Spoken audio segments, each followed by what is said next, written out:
can, again, go around this Mega Absol. Such an awkward customer when you don't have access to your missed energy.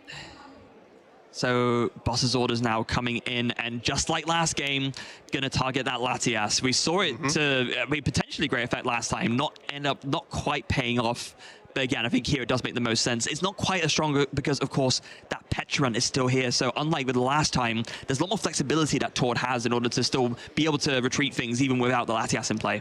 The good news is that Vo is now threatening terminal period any turn of the game on that final Kangaskhan to just win the game. So Vo is making it as awkward as possible. I think just debating whether or not to use Skyliner or use Petrunts here. Just to maybe put a bit more damage on yourself. Yeah, I mean, we saw that's basically the one way that Vo has of doing it, given that there's no risky ruin. So I think it does make a lot of sense here. Yeah, so there it is, Claw of Darkness. Now, what does Vo choose to discard here? This is going to be a very, very important choice. So that's a massive hand size. One Boss's Orders is in there. One Night Stretcher might be tempting as well. There's Ino in that hand if you like your hand. Yes, so just to kind of keep yourself able to play that hand. The boss always seems tempting, though. Even though both players play 4 and Pokegears, it still always feels tempting. Like, it's so often, like, the way you close out games, right? So, yeah, going to go for the boss's orders, deny an extra gusting option for Tord. Could maybe find one of the Pokegear, but just taking away the guaranteed out to it, as Vo recognizes this is a way that Tord can come back here. So, in this game number 2, Vo is putting themselves just one mega knockout away from the win. Tord could quite easily bounce back with a 2-prize KO, but it's going to be difficult to find a 3-prize KO, or is it? Key top deck here, Tord does find the energy switch, so now he can potentially get 2 Monkey Dory online this turn. You know, you energy switch this, well, you can go for the run errand first. No, the penny off the 2 draws. No way. That's going to give us access with Night Stretcher. There we go, we can draw with Pheasantipity as well. We can penny up our Mega Kangaskhan. We can grab back that Darkness energy, attach it to a Monkey Dory, Night Stretcher, Energy Switch. We have the combo, Freya. That poison choice from Vo is really punishing him here. Right, because he only needs 2 Adrenabrains instead of 3 to get the... Oh my goodness, the math works out perfectly! Do we have access to the risky ruins? That's the final piece of the puzzle. We only have 2 counters on our own Pokemon here. Right, yes, that's the one thing that you're missing. And of course, we know one's gone. And the other one's not in the prize cards, but it's so close. A massive close. hand. I can't quite tell if it's there. I don't think it is. I think I see it right there at the bottom of the deck. Well, he wouldn't be nest balling before Risky Ruins if he did have access to it, so it must be in the deck. His hand and deck are basically the same size. Yeah, it's a little bit hard to tell, isn't it? Failing one, then using the other. Oh my We're goodness. gonna grab one Monkey Dory here. He could still penny the Kangaskhan and then choose something else to get the 2 damage if he does have Risky Ruins in hand, but I'm not sure if it's there. Would you not want to energy switch first? Or, because then you get the energy off the Mega Kang and then you can still, you know, do some more penetration gangs that way. I can see the energy switch. Is the Ruins in hand? No, I don't think it is. Tord's sifting through so many cards here. But yeah, energy switch coming in first, like we discussed right at the beginning of the turn. So that's 1 Adrenabrain powered up. No, I don't see the Risky Ruins. Night Stretcher for Darkness Energy is good. I'll get the second one going. Yeah. But we're just missing that 2 damage to be able to put together this Terminal Period combo. So Tord going to have to Turbo Energize on this Monkey Dory here and launch an Ino by the looks of things. Turbo Energize might just be fodder, just get it out the hand so you never see it again. But either way... Is there anything that Tord can draw into to still put together this combo? Well, the good news is that there's only 1 Monkey Dory on Vo's side of the board and no energy on it, so there's no real way that Terminal Period can punish you. Oh, in return, yeah, that's true. So you can just go low hand size, Core of Darkness here. Say you're going to 2-shot this Absol. Yeah, and then you just move the damage, and then you can kind of clean up by doing a Adrenabrain next turn, and then just taking a 2 prizes to finish off. And I think that's what he's going to go for here. Yeah, Ino plus Claw of Darkness in order to just try to make Vo have as terrible a hand as possible. And also, with no KO here, no flip the script either. Yeah, that means there's going to be very little draws coming in. Oh, that wow. hand is really poor. I think taking away the energy switch is very reasonable here. There it goes. I think it's the only card that actually does anything. Yes.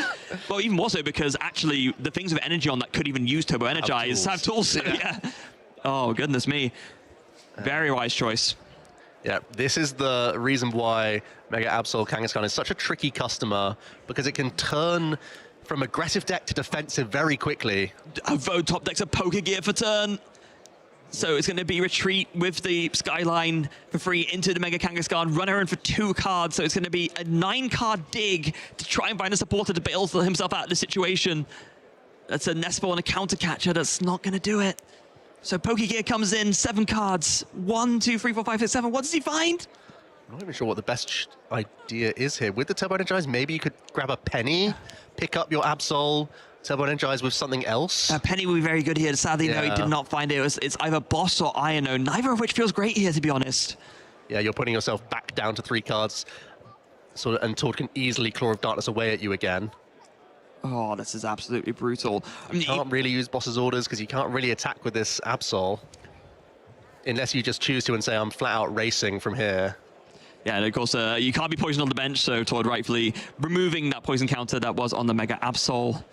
Oh, if you do boldly take a knockout here as Vo, you're basically saying you have to ignore the Mega Pokemon for the remainder of the game. You have to try and find runner gusting effects and probably look towards either your Pecharunt TX or your Blood Moon Ursaluna as your finisher. Yeah. So instead going for the Iono, saying it's too difficult to construct that combo, even with Flip the Script potentially available for you. It's so easy that Claw of Darkness takes away one of those combo pieces. Yeah, I mean, that would have to be for a later turn, of course, because Flip Script not a thing this turn at least. Right. But it is, it's such a tough decision here. Yeah, because it's a whole debate about playing to not lose versus playing to win, right? Because there could be an argument to just like say, I don't win unless I hit this runner combo, so I'm going to go for that because that is my only out. But instead, going for the Iono and seeing 3 cards that don't really do much of anything for you right now. Yeah, unfortunately, no energy in the discard for the Night Stretcher. So can't even weave in Monkey Dory or an energy on Pecharunt TX, which could have been handy. There's 250 damage currently on this Mega Absol. You can poison yourself if you have to. Get back into the action. If you do that, though, that's terrible, because then you Adrenabrain, because Tord is poisoned, so that would go to 2, and that would be an instant KO. So you cannot, in good conscience, do that. Oh, does he realize? Well, the Bravery Charm is keeping you out of that range. Right. Oh, right. Yeah, the Great Bravery Charm's still on, and there's no tool removal in the deck, so Tord would need more like self-damaging options to do that, so that makes this safe. So it is going to be a Claw of Darkness then, though having used the Iono, putting Tord down to 5 cards, will be able to take another resource out of the hand. I mean, there's only one supporter. Is that the Lily's Determination? Yeah, but I think maybe that is the pick here, because otherwise it's kind of hard to... Everything else is either an energy or a way to get energy in some way. So yeah, just take away the supporter, take away the draw options. Claw of Darkness coming in. One more poison counter tick coming in. As now that Mega Absol is on 260 damage, which is a big reach. So let's see the draw for the turn. Boss's Orders, not really something you're interested in that much this turn. I think taking out the Absol is by far the most important thing Tord can do here. I think with no access to Latias, is there ever going to be a hard retreat here into Kangaskhan's run errands? Possibly, because what you can do here is that you can send this Mega Kangaskhan into the active, Adrenabrain twice, move 60 over, and pass for the KO. That's a nice flip the script. That does. That would be exactly enough, right? It also removes any means of you losing next turn, because you wouldn't have any easy 3-prize damaged Pokemon. We are gonna... Was that manual retreat? I think Tord's trying to weave in like a Penny or something like that this turn. You can still make that Adrenabrain pass play. You can bring Pheasantipity EX into the active position, then manually retreat it for 1, but instead we're going to hard retreat 2 energy here. Just wanting to get the option to, bring them back from the discard pile. Run errand for 2 cards finds, Bravery Charm and Risky Ruins. Okay. There's not really any way to weave it in. There's no Penny in the hand, so you're not really doing much if you put down that Risky Ruins here. Yeah, it's getting pretty treacherous. Tord can start to reload the Absol. But Tord is in danger of losing the game next turn. You're not disrupting your opponent's hand naturally. You are playing around the Flip the Script, which I think is one of the only selling points of this turn. But at the same time, what can Vo use to finish off this Absol to take the last few prizes? Is that, Blood Moon Ursaluna, exactly. You can energy switch and get your Pecharunt into the mix. I suppose so, yeah. It would have to be a gusting effect as well, of course, but... Yeah, you need Blood Moon plus a energy plus a gusting effect. Yeah, because that's the frequent combo you need, and I don't believe... Okay, all going to come down to this. Pass for the KO with the poison damage. Run errand the Mega Kangaskhan coming into the active. It's going to be a draw for turn plus a run errand and a Pokegear to try and put together this win by KOing the Mega Absol. And weirdly, you might have to Pokegear first here, because that's the easier reach to find something. It's actually harder for you to find the Blood Moon Ursaluna. Yeah, it is, isn't it? Here's the draw. You do... Energy Switch could be useful as well. There's no boss's orders there. There's no... There's no gusting. None at all. You only got 1 out of 3 pieces, so I don't, unless I'm missing something, I don't think there's a way for Vo to put it together with that hand. So now it becomes, can you use Iono, find a missed energy, missed whatever active Pokemon you have. Yes. And so that Tord can't win immediately from Terminal Period, because Tord is threatening that Mega Absol to close the game on anything unless there's a missed energy on it. I guess, wait, another option for Vo is, because Vo is losing the game right now, technically speaking, so I guess Counter Catcher plus Blood Moon, that could be defined. That would be another way for him to play it together. So maybe it's a Lily rather than an Iono here. Just to see more cards, that would be pretty all in, but respectable as well. Night Stretcher will grab the Pecharunt, sorry, the Darkness Energy for Pecharunt here. But, so we're locking in towards Energy Switch off the active Pokemon. Dude, but the Energy Switch isn't in hand, so that kind of just changes the combo piece you need to find, surely. But you can still use Lily and find Counter Catcher plus Energy Switch. Oh, yeah, I guess so. That would be your combination to win here. It just changes the item you need to find, I guess, yeah. Well, yeah, now you need 2 items. Yeah. But you are seeing 6. Yeah. It's in the sense because you get Nest Ball to find the Mega, to find the Blood Moon Ursaluna, right, would also work. But yeah, it just changes the kind of outs you're going for. Pokegear, 7 cards. What does he find here? Just really kind of sort of punishing himself with the slow reveal. Finds a Penny and the... Penny not useful. Arven can be a guaranteed counter catcher, but you're not there. No, you don't have that. There's Blood Moon Ursaluna, but... yeah, just a little bit away. Yeah, you need 2 items here. You need the counter catcher, and you need the Energy Switch, and Arven will only get you 1 out of the 2. The only upside of using Lily is that you also give yourself higher odds of finding Miss Energy to not immediately lose the game as well. Basically, it gives you an out to you'll not lose as well as you're out to win. So yeah, so that makes sense. And there are a lot of cards that Vo can play out of his hand as well to increase his odds from this Lily, and I imagine he'll probably be playing out as many of them as he can before going for this Lily and seeing what he makes of it. So Defiance Band just goes, onto the Pecharunt, why not, make it do more damage. And then the Yveltal coming down as well. Yep, and then it's just going to be a Lily and cross your fingers and hope to find that 2-card combo to win. Here we go then. Lily giving us a fresh 6 cards. We have spent our manual attachment. If we do find Energy Switch, we could try and clutch this Kangaskhan as well, could we not? Oh no, there's already the Pecharunt. Is there yeah, there's Pecharunt. Yeah, there's Pecharunt, that wouldn't work. That doesn't work out. No, this really needs to be exactly Counter Catcher, Energy Switch, or Miss Energy, and then Tord can flash a boss's orders. Hold on a second, we were talking about the game. We're in time. Oh, here we go, okay. Wait, when did that happen? Hold on, did that just happen? Okay, that just happened now. So Tord can have 1 more turn still. So yeah, Vo needs to find his combo this turn, and that's just to make it a tie. Ooh. These are the margins. I think both players are being told that it is now time. The game could very much still end with 1 turn remaining for both players here. Vo could win right now from these 6 cards. 6 cards to drawn. There's a missed energy. Just the missed energy. So you're not losing on board, but if Tord flashes a boss's orders, it's over. So retreat into your Yveltal.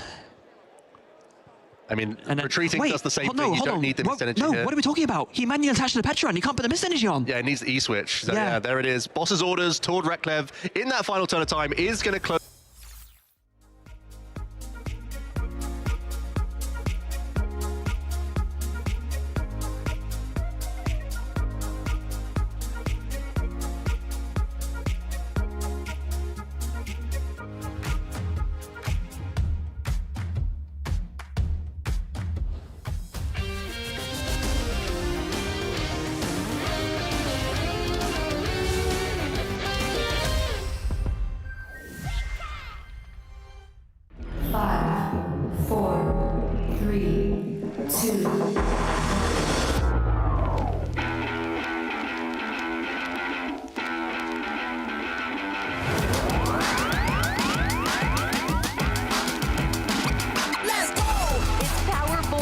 Against it and then applied with that fairy zone on the Lily. Oh, he's ready to just give up the game. It's over.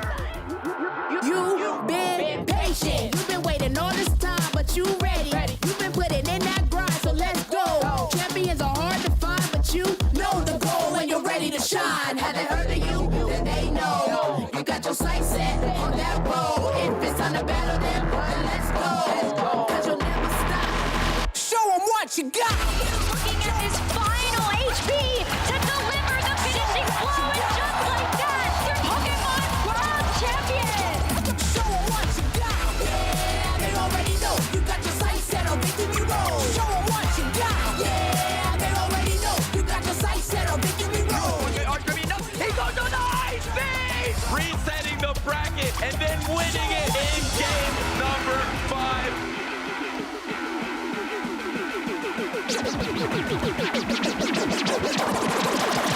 Show 'em what you got. Yeah, they already know. You got your sights set on victory road. Show 'em what you got. Yeah, they already know. You got your sights set on victory road. Put your hands up. Put your hands.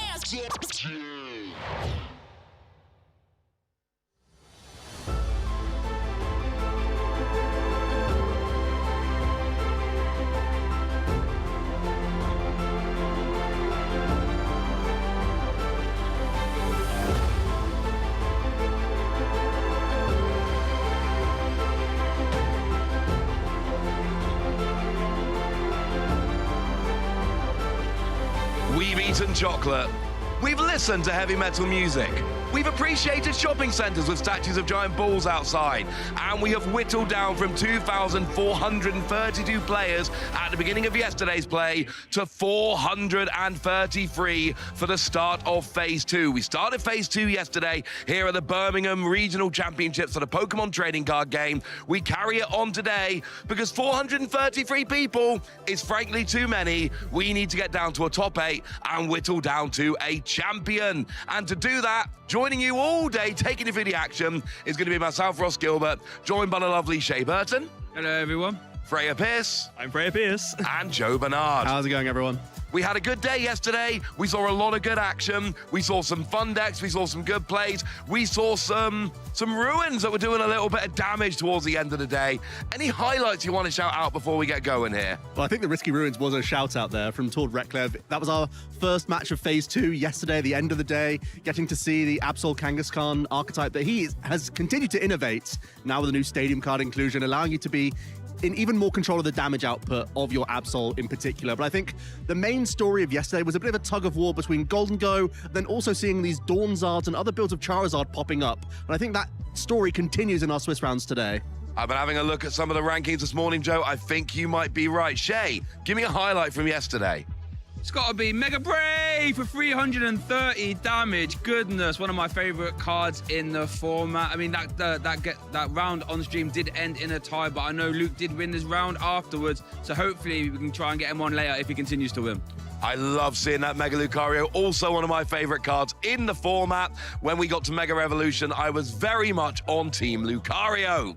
So we're going to be having fun in Birmingham this weekend, but this is not the end of the story for the season. We have a lot of events coming up. So, let's take a look at some of these cities we're going to be visiting before all said and done. Yeah, I mean, we're not going very far for the next one. Of course, over in London, the European International Championships will be happening just next month. We're basically at the halfway point in our season calendar here, and there's going to be the last opportunity with it here and there to get your travel stipends in for the North American International Championships in New Orleans. And in between the European and the North American Internationals, we have some lovely European destinations. We've got Seville, we've got Prague, we've got Utrecht, we've got Turin. We're going all over Europe on a little European tour, and some places we've been to before, some we've not been in a long while, so it's going to be a fun time. And where does it culminate, Russ? Well, we culminate at the World Championships in San Francisco with Pokemon XP and the Pokemon World Championships. Such a gigantic event this year. We're splitting it into two with the fan experience and the World Championships all being represented. I have no idea what it's going to look like in San Francisco, but I can tell you that I'm going to find a way to make my way over there and see it in person because it sounds absolutely phenomenal. But if you want to make your way over to any event, whether that is the World Championships, Regional Championships, International, well, we've got a handy website for you. rk9.gg/events/Pokemon.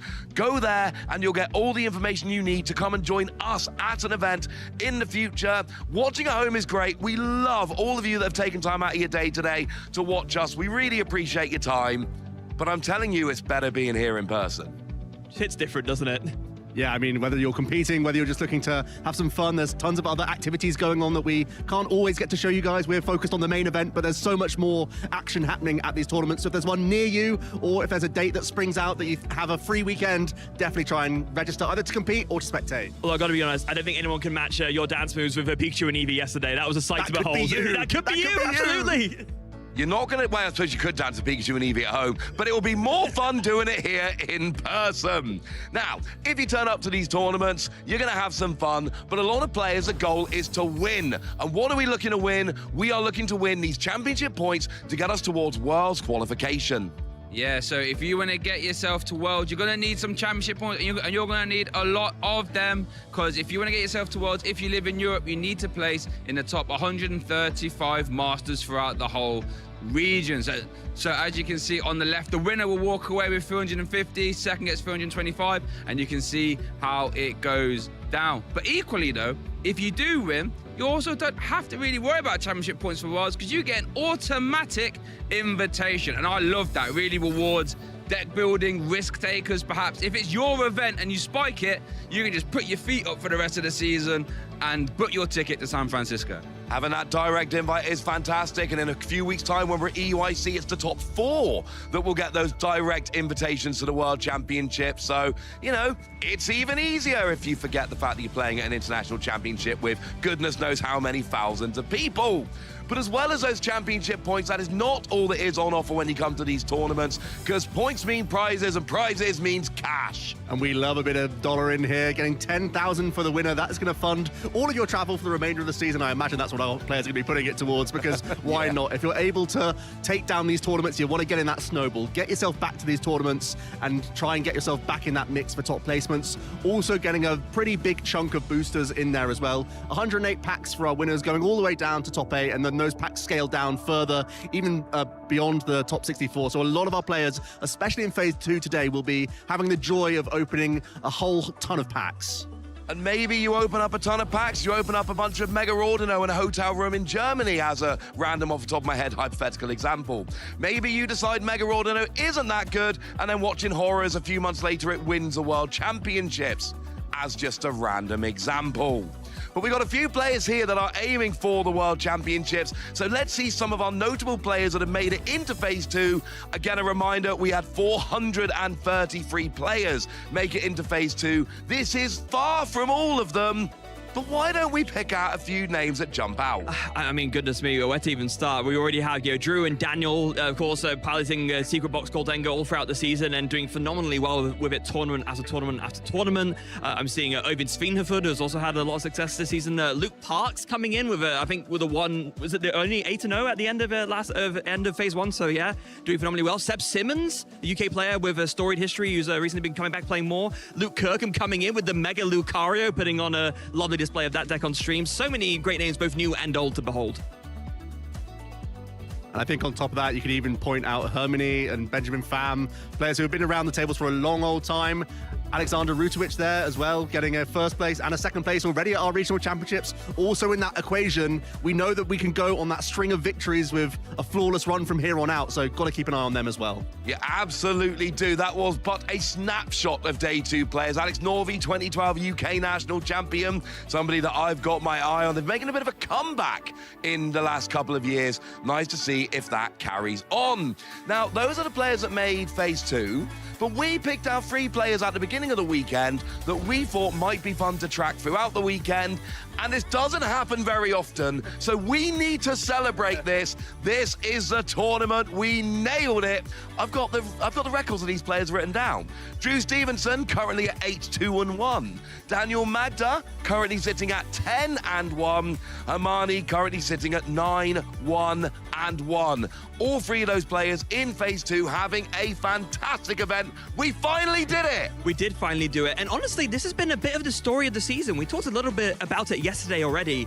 It seems to be that once you have that big breakout result, you can really kind of snowball from there. And we see these same players making, phase 2 or even, asymmetrical top cut over and over, winning multiple events. It's really shows how skill expression is really, really strong in this format, especially. It feels like there's so much complexity within all those matchups. Those archetypes, they all are getting towards that 50-50 mark, whether it's tech cards trying to change things up, but ultimately it comes down to that in-game play. That's what's setting these players apart at every tournament. No, I think you're absolutely right on that. And look, seriously, in future events, we're not going to get it so right. I need everyone watching at home to remember this weekend. Please. Now, we have, of course, had a lot of players playing a lot of decks here, so let's take a look at the most popular decks that were here at the start of Phase 1 yesterday. And it starts off mostly with a familiar story. Yeah, you know, who would have thought Golden Go EX was the most popular? You know, shock. And then we had Dragapult EX Dust Noir always knocking about. Charizard Dust Noir, I think, is a bit of an interesting story. The third most popular deck. Even if you add up both the Gardevoir variants, they're still just over. But I think the big story on this graph has to be the unclassifieds coming in at 7%. That means 7% walked into this room thinking, I want to try and beat the big four decks in format. How can I do it? And they entered the room and they tried their best. And they did, and it's interesting, back in Stuttgart we had this, but there was an explanation. It was largely Mega Lopunny decks. We've been having a look a lot of yesterday. I'm not seeing any real pattern here. Anyone seen any unclassified decks that have jumped out to you? Well, there is still Mega Lopunny. There is a lot of Toxtricity. I think there's a few in Phase 2 as well. I know Benji Hutchins, one of the players that we're familiar with, rocking a Toxtricity Toolbox deck. That's within the unclassified. I think I even saw some Paldean Tauros in that mix. There's two of them out there. Some Espathra EX. There's all sorts in that mix. There's also a bit of Alakazam. I've seen a bit of that knocking about. You know? I think that's well, got that its is own not little, best of the rest. That gets its own slot on the best of the rest. Nice transition there. Thank you very much. Here we go. We've also got Enzora. We've got some Raging Bolt. And that Mega Absol Mega Kangaskhan, not played in high numbers, but we saw Tord of it on stream. We saw some notable Japanese players as well bringing it along this weekend. It's so funny with this deck especially because it never really got worse, right? I mean, it's always been around. The fundamentals for it was still there, but a lot of people seem to have kind of not really favored playing it as much, towards saying, no, you know what, I've innovated this archetype. I still think it's very, very strong. I have new additions to it, as we saw on the last stream game yesterday with Risky Ruins, and I'm bringing it, and I still think it can win a tournament, and that seems to be paying off right now. Yeah, I think that was the big puzzle piece that the deck had to go back to the drawing board, because in Phantasmal Flames, Golden Go got wall-breaking answers. Mega Lopunny easily came into the deck. Mega Morwell was already seeing success, and that was the main defense that the Mega deck had against Golden Go. So now we're starting to see those innovations come in with the Moltres. Multiple players, not just Tord, are opting to have that within their list. Also seeing it in some of the Enzoroark builds as well that are doing well. So it finally seems like Moltres has come to the table to meet these Golden Go. And it seems to be working quite nicely for now. Well, that was Phase 1. How did things look when we got into Phase 2? Do we see any major changes? Hold on a second. Dragapult on top. And is that Marnie's Grimmsnarl that I see creeping up onto the first part of our breakdown here? That's not something we've seen in a while. I think Dragapult jumping up to the #1 deck is very, very notable. For a while now, really since Phantasmal Flames came in, it's just been a given. Golden Go is the most played deck in Phase 1. It's the deck that has the most representation in Phase 2. It's very, very, very close. Joe, do you have a hot take for us as to what might have happened? Well, it feels like the Golden Go deck has only really one mode, and I think now that we're seeing Charizard come into that equation, Golden Go's matchup spread now becomes balanced into Dragapult, awkward into Charizard, still has to face a bunch of mirror matches, and that Gardevoir can go either way as well. So it's like Golden Go is the best sort of deck in a vacuum, but now all the other decks around it are starting to create those plans to make it close into everything. So that's why we're seeing some meta pulled away from Golden Go, because everyone's anticipating it and teching correctly against it. And an important point on Marnie's Grimmsnarl as well. We did just find out, of course, over in Auckland at the special event over there, did take second place in the hands of Kato Arise. So maybe making a bit of a comeback here. And there was a couple of them, the asymmetrical cuts in Toronto. Oh, okay. So I think Grimmsnarl is making a claim to be the fifth deck in the game right now. It absolutely is. Well, let's take a look at the best of the rest of the decks that didn't go in huge numbers, but did find their way in. And, well, we've got our classic fringe decks. Alakazam, Mega Rabson, Mega Kangaskhan, Raging Bolt. Hang on a second. Tengra Ninja. We have not seen that before. Absolutely love to see that. I mean, that Mirage Barrage, quite honestly, when it gets rolling, can just devastate boards. I actually want to give a little call out, though, to the Dragapult Charizard as well, because that wasn't even on best of the rest on Phase 1.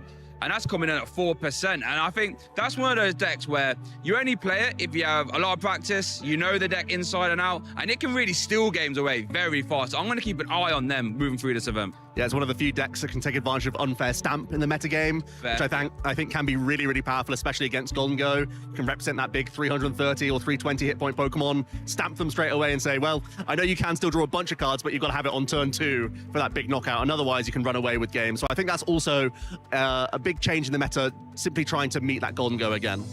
It is, and I know what some of you at home are thinking. You're thinking, Wassy, this is fine. What about the conversion rate? Let's do some maths up in here. Well, wonderful news. We've done it for you. Look at those two. There's two decks there that really stand out. This is essentially how many of the decks converted from phase 1 into phase 2, and 20% is about decent. That's about what we see. 28 and 29% for Gardevoir and Marnie's Grimmsnarl. They are coming through hot. Even Gardevoir Jelly coming in at 23 as well. I mean, that's like, what, the third highest here? So, yeah, Gardevoir and Marnie's Grimmsnarl doing very well. Yeah, and I think that 29% for Marnie's Grimmsnarl, I think there's somewhat of a myth of how difficult the Golden Go matchup is. I think it actually can get pretty close, especially when the Golden Goes are moving away from the picnic basket text that we've seen as of late. I think that can make a big difference as a one card includes. But the Golden Goes have been moving away to deal with more item locking strategies, fitting in the Mega Lopunny, that sort of thing. So when you cut that key one of inclusion, the Grimmsnarl has a pretty balanced time of things and loves to devolve against all the other stage 2s. So I can see why that's doing well. Absolutely, it loves that devolution, and it is absolutely working for it. So, now that we've seen what was doing well in phase 1, and we've seen what was doing well in phase 2, that leaves a fairly obvious question. Yes, our players to watch, we nailed it this weekend, but did we nail our caster predictions? Did we see what was going to be happening this weekend? How successful were we in predicting what the meta was going to look like? And why don't we start with anyone that isn't me?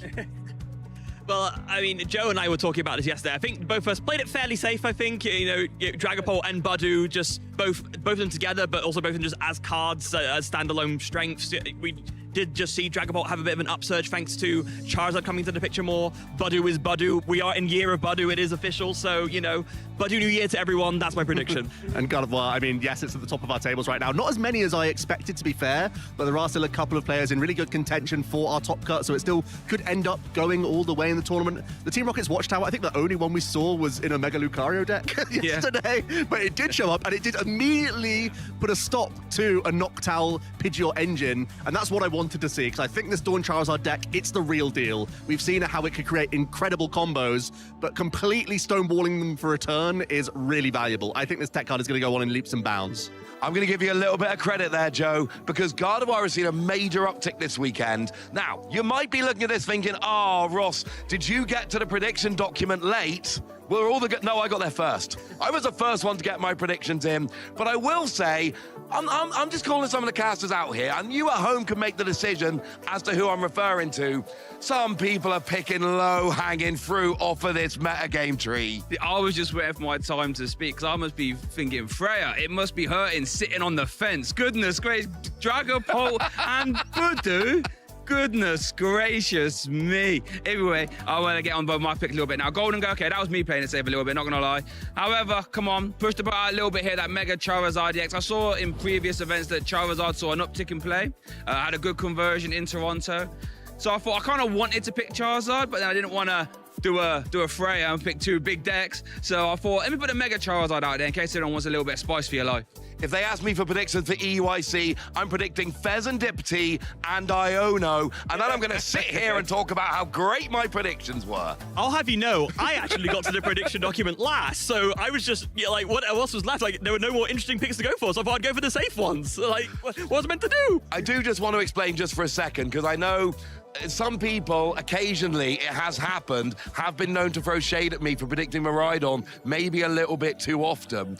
And it is worth noting, Miraidon has seen a little bit of love lately. Jesse Parker, of course, who got 4th place at the World Championships in Honolulu with Miraidon, has been playing it, seeing a little bit of success, espousing its virtues over on social media. And I thought there was a good chance this weekend that some people were going to be taking that and then running with it. And I was expecting a couple to make a phase 2 run. It didn't happen, but I just want you guys to know, I think there is room for Miraidon out there. Well, Jesse is our strongest soldier of Miraidon, and yeah, like, I saw the list, I thought, okay, let's give this a couple of games. I played like 2 Carmines, and I was like, I'm not playing this ever again. Also, Ross, let's be real. Miraidon could have a 0% usage in any given tournament, and you would still have it as your prediction. I mean, am I wrong? No, this is the first time in like 3 or 4 events I predicted Miraidon. I came off it because it was no longer viable. But That's not the only one. There's been a few in the room. There were a few that came close to phase 2. I think there are still some in phase 2. There we go, see? And you never know. You never know we're getting a bit late, but you never know it could happen. So that's our predictions. That's the metagame. That is everything you need to know to get yourself ready for, well, this Sunday of action here in Birmingham. But make sure you are checking out Pokemon.com/broadcast. My computer tells me I visit this website often. You should as well. It's going to tell you where the broadcasts are happening, which casters are going to be taking you through the action, and providing you handy links to find them. So get over there. Do not miss a broadcast, because otherwise things are going to happen and you're not going to know about them, and that's just going to be sad. I wouldn't want that to be me. I'd be very sad. I've missed streams before. Doesn't feel good. Don't be me. Don't be missing streams. And of course, we don't just want you to watch a stream. We want you to interact with the stream. We want to hear from you, and we can do that on various social media platforms. X @PlayPokemon, YouTube/Pokemon, Facebook/Pokemon, and Instagram/Pokemon. And do not forget our very favorite hashtag in the whole wide world, #PlayPokemon. And if you make a really good point, we might even share it on the stream. Yeah, we're keeping our eye on Birmingham, but if you've been in Auckland, if you've been in Merida, now you're turning on to watch the stream, let us know your stories of those tournaments. If you're in the venue or watching at home, we want to hear how your weekend's been. It's been a glorious weekend of Pokemon, and we're really happy to bring you more of it today. And of course, we've got that broadcast website, but don't forget to follow the channels on YouTube and on Twitch. Play Pokemon on YouTube, Pokemon TCG specifically over on Twitch. And then you can be told when broadcasts are happening. You can come and join in, you can come and watch, and you can frankly come and have a jolly old good time with us. And speaking of which, games are going to be starting soon. We've got some action to show you, but before we get there, maybe we should just do one quick reminder about the format in which we're going to be playing this weekend. This weekend, the 2026 Regional Championships are bringing the electrifying action of the Pokemon trading card game to the global stage. Top trainers from across the world have gathered to compete for a share of over $125,000 in cash prizes, travel awards, and the all-important championship points that could secure their spot at Worlds 2026 in San Francisco, California. It's a two-day battle for glory. Trainers kick off the weekend in Swiss rounds, with each match being a best-of-3 showdown. To advance to Phase 2, trainers need to rack up total match points to exceed the threshold for their division. In Phase 2, the pressure intensifies as the remaining trainers face off in more Swiss rounds to determine who advances to the top cut. After all Swiss rounds are completed, the top 8 competitors, plus up to 8 additional competitors with the same number of match points as 8th place, will advance into an asymmetrical top cut single elimination bracket. Win, and you move on. Lose, and your journey ends. Only one trainer will rise above the rest to claim the title of regional champion. Who will etch their name into the history books this weekend? And who will punch their ticket to Worlds 2026 in San Francisco? Don't miss a minute of the action. Stay tuned all weekend long to watch the battles unfold live. To stay up to date on future Play Pokemon events, visit championships.pokemon.com. All right then. Oops, I'm gonna say, so we've run around. We're here getting ready for our first bit of action here in Phase 2. I'm Shea Burton, joined by Ross. How are we feeling? I got it just in time. You may have noticed me flicking the wire. It was a run. It was a rush, but we made it just in time because we have got action to be getting to here at the Birmingham Regional Championships. Is there anything you spied in the room yesterday, Shay, that you wanted to have a little bit of a gander at, but you just never got the chance? I really want to see this Alakazam deck in action, you know. I mean, sure, you know, it's a pretty well-known archetype at this point. We all know its play style, but when I was walking around the top tables on my breaks, I did manage to see a lot of it. And I just kind of want to see it in action. You know, it's very good, you know, looking over someone's shoulder and seeing it, but I want to see it, you know, top-down camera on the big stage, seeing how that pans out. Also, we talked about it a little bit just on the sofa, those 10, I think, Greninja, EX, Terra. I mean, I have had the pleasure of casting one of those one of those decks before. Beautiful. Honestly, when that deck gets rolling, it's wonderful. Scary to deal with. So that's another thing I would like to try and get on if possible. We had a tournament not too long ago. It might have been in Lille, it might have been somewhere else. We had a tournament where our French contingent, a lot of them brought that Terra Greninja and had some decent runs with it. Here's an interesting question, right? We know rotation's coming up with Perfect Order, and we're not there yet. but we're not too far away. We're like, 2 or 3 months away from rotation. Okay, yeah. Decks like Alakazam are going to get a lot better post-rotation than they are now. Right now, it's a fringe deck. We expect it to be much better when the rotation hits. Okay. Do you think players gain a really good advantage getting used to that deck now in this format to get themselves a leg up for these decks that might be better post-rotation? Oh, yeah, 100%. I think a lot of the time, when you're playing a game like Pokemon, variants and sort of... I think one of the biggest things is, like, have you seen a situation before and you sort of know what you're doing with a deck? And that only comes with playing it multiple times, getting the reps in. So I think if you were playing a lot of Alakazam now, I think Mega Lucario is another deck that gets potentially better in the post-rotation format. Having those reps in now means when you transition later on, it's just going to make it much easier, I think. Yeah, you sort of know, right, my turn 1 needs to be this with this, my turn 2 with that. And I also think as well, it just gives you just a better overall understanding, I think, yes. I agree entirely. We're not at post-rotation yet, but I'm seeing some of these decks like Lucario and Alakazam, really fringe decks now. We got players playing and having success. Just got me thinking a little bit about how they might be positioned when we get there. For now, for me, Zoroark. That is a deck which is very good right now, and that is a deck which we got people like Seb Simmons who are here and playing and having a little bit of success. We've seen it on the fringes for a little while. We've seen it have some good runs, and it's got built-in draw power. It's got a nice outrage attack. It's got some big attacks. It can potentially, if you're playing it with a Darmanitan, which not everybody is, you can go after both the active and the bench at the same time. So Zoroark is a deck I've got my eye on this weekend. I think it could be kind of fun.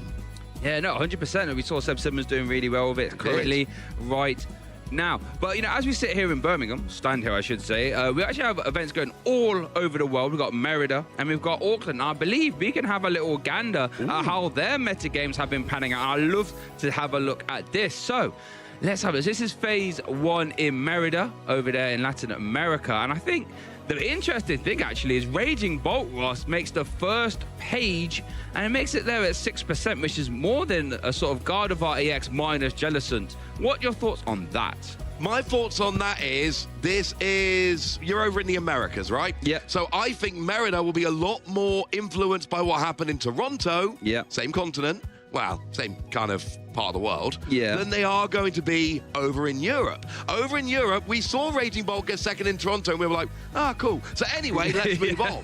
Whereas over in Merida, I know a lot of North American players have made it over there. I know a lot of players that would have been playing in Toronto are now down in Merida. I've seen them all over social media. They made the trip last weekend. They made it this weekend. I hear the travel has been a little bit taxing, going to those back-to-back. But those are the kind of players who would have seen it do well in Toronto and reacted to it. In Europe, we haven't had that same kind of reaction, but I think because of the much more shared player base, that has been where we are. That was phase 1, over into phase 2, and just like here, Shay, Dragapult's jumped Golden Go. It has, and just like here as well, Marnie's Grimmsnarl slides up a little bit. Unfortunately, as we talk about Raging Bolt, it has slid straight off the graph. It's no longer represented, so maybe Toronto was its flash in the pan. I don't know. Maybe we'll see if it can convert into asymmetrical top cuts and beyond. But it's kind of interesting, isn't it, how even though we're on opposite sides of the world, literally, the metagames tend to pan out the same. Marnie's Grimmsnarl slides up, Dragapult EX slides up. It's just really interesting how the metagames pan out, right? I think you referred to it yesterday. We're in the information age right now. And I think a lot of people, Dragapult has changed a tiny little bit, or even just changed its play style, not necessarily even too many cards, to try and beat Golden Go. And now it's jumped it because the best Dragapult players are having that success. The same kind of people are playing Marnie's Grimmsnarl all over, and that is getting it up on the list. Can I make a controversial statement? And I definitely can. And I'd like you to react to it. Okay. Raging Bolt is not that well positioned right now. It has too many bad matchups, but if you have a good run of matchups and some good draws, you can have a very good run with a deck that isn't that well positioned. Was that meant to be controversial? If you have a good run, you can do well. I mean... No, I'm saying with Raging Bolt, it's not well positioned, and you can only do well if you have a particularly good run. Yes, I think... That's a sensible conclusion to come to, I think. Yeah, if you look at something like Toronto, I think, as you say, a lot of us all looked to that and thought, you know, good for them. That's a good Raging Bolt. Congratulations. No one over here sleeved up, realistically. You know what I mean? It's like, yeah, fair enough. You done well. Bit of a wonder one, bit of a Cinderella one. I would have loved for it to have won that final. That would have been amazing to see.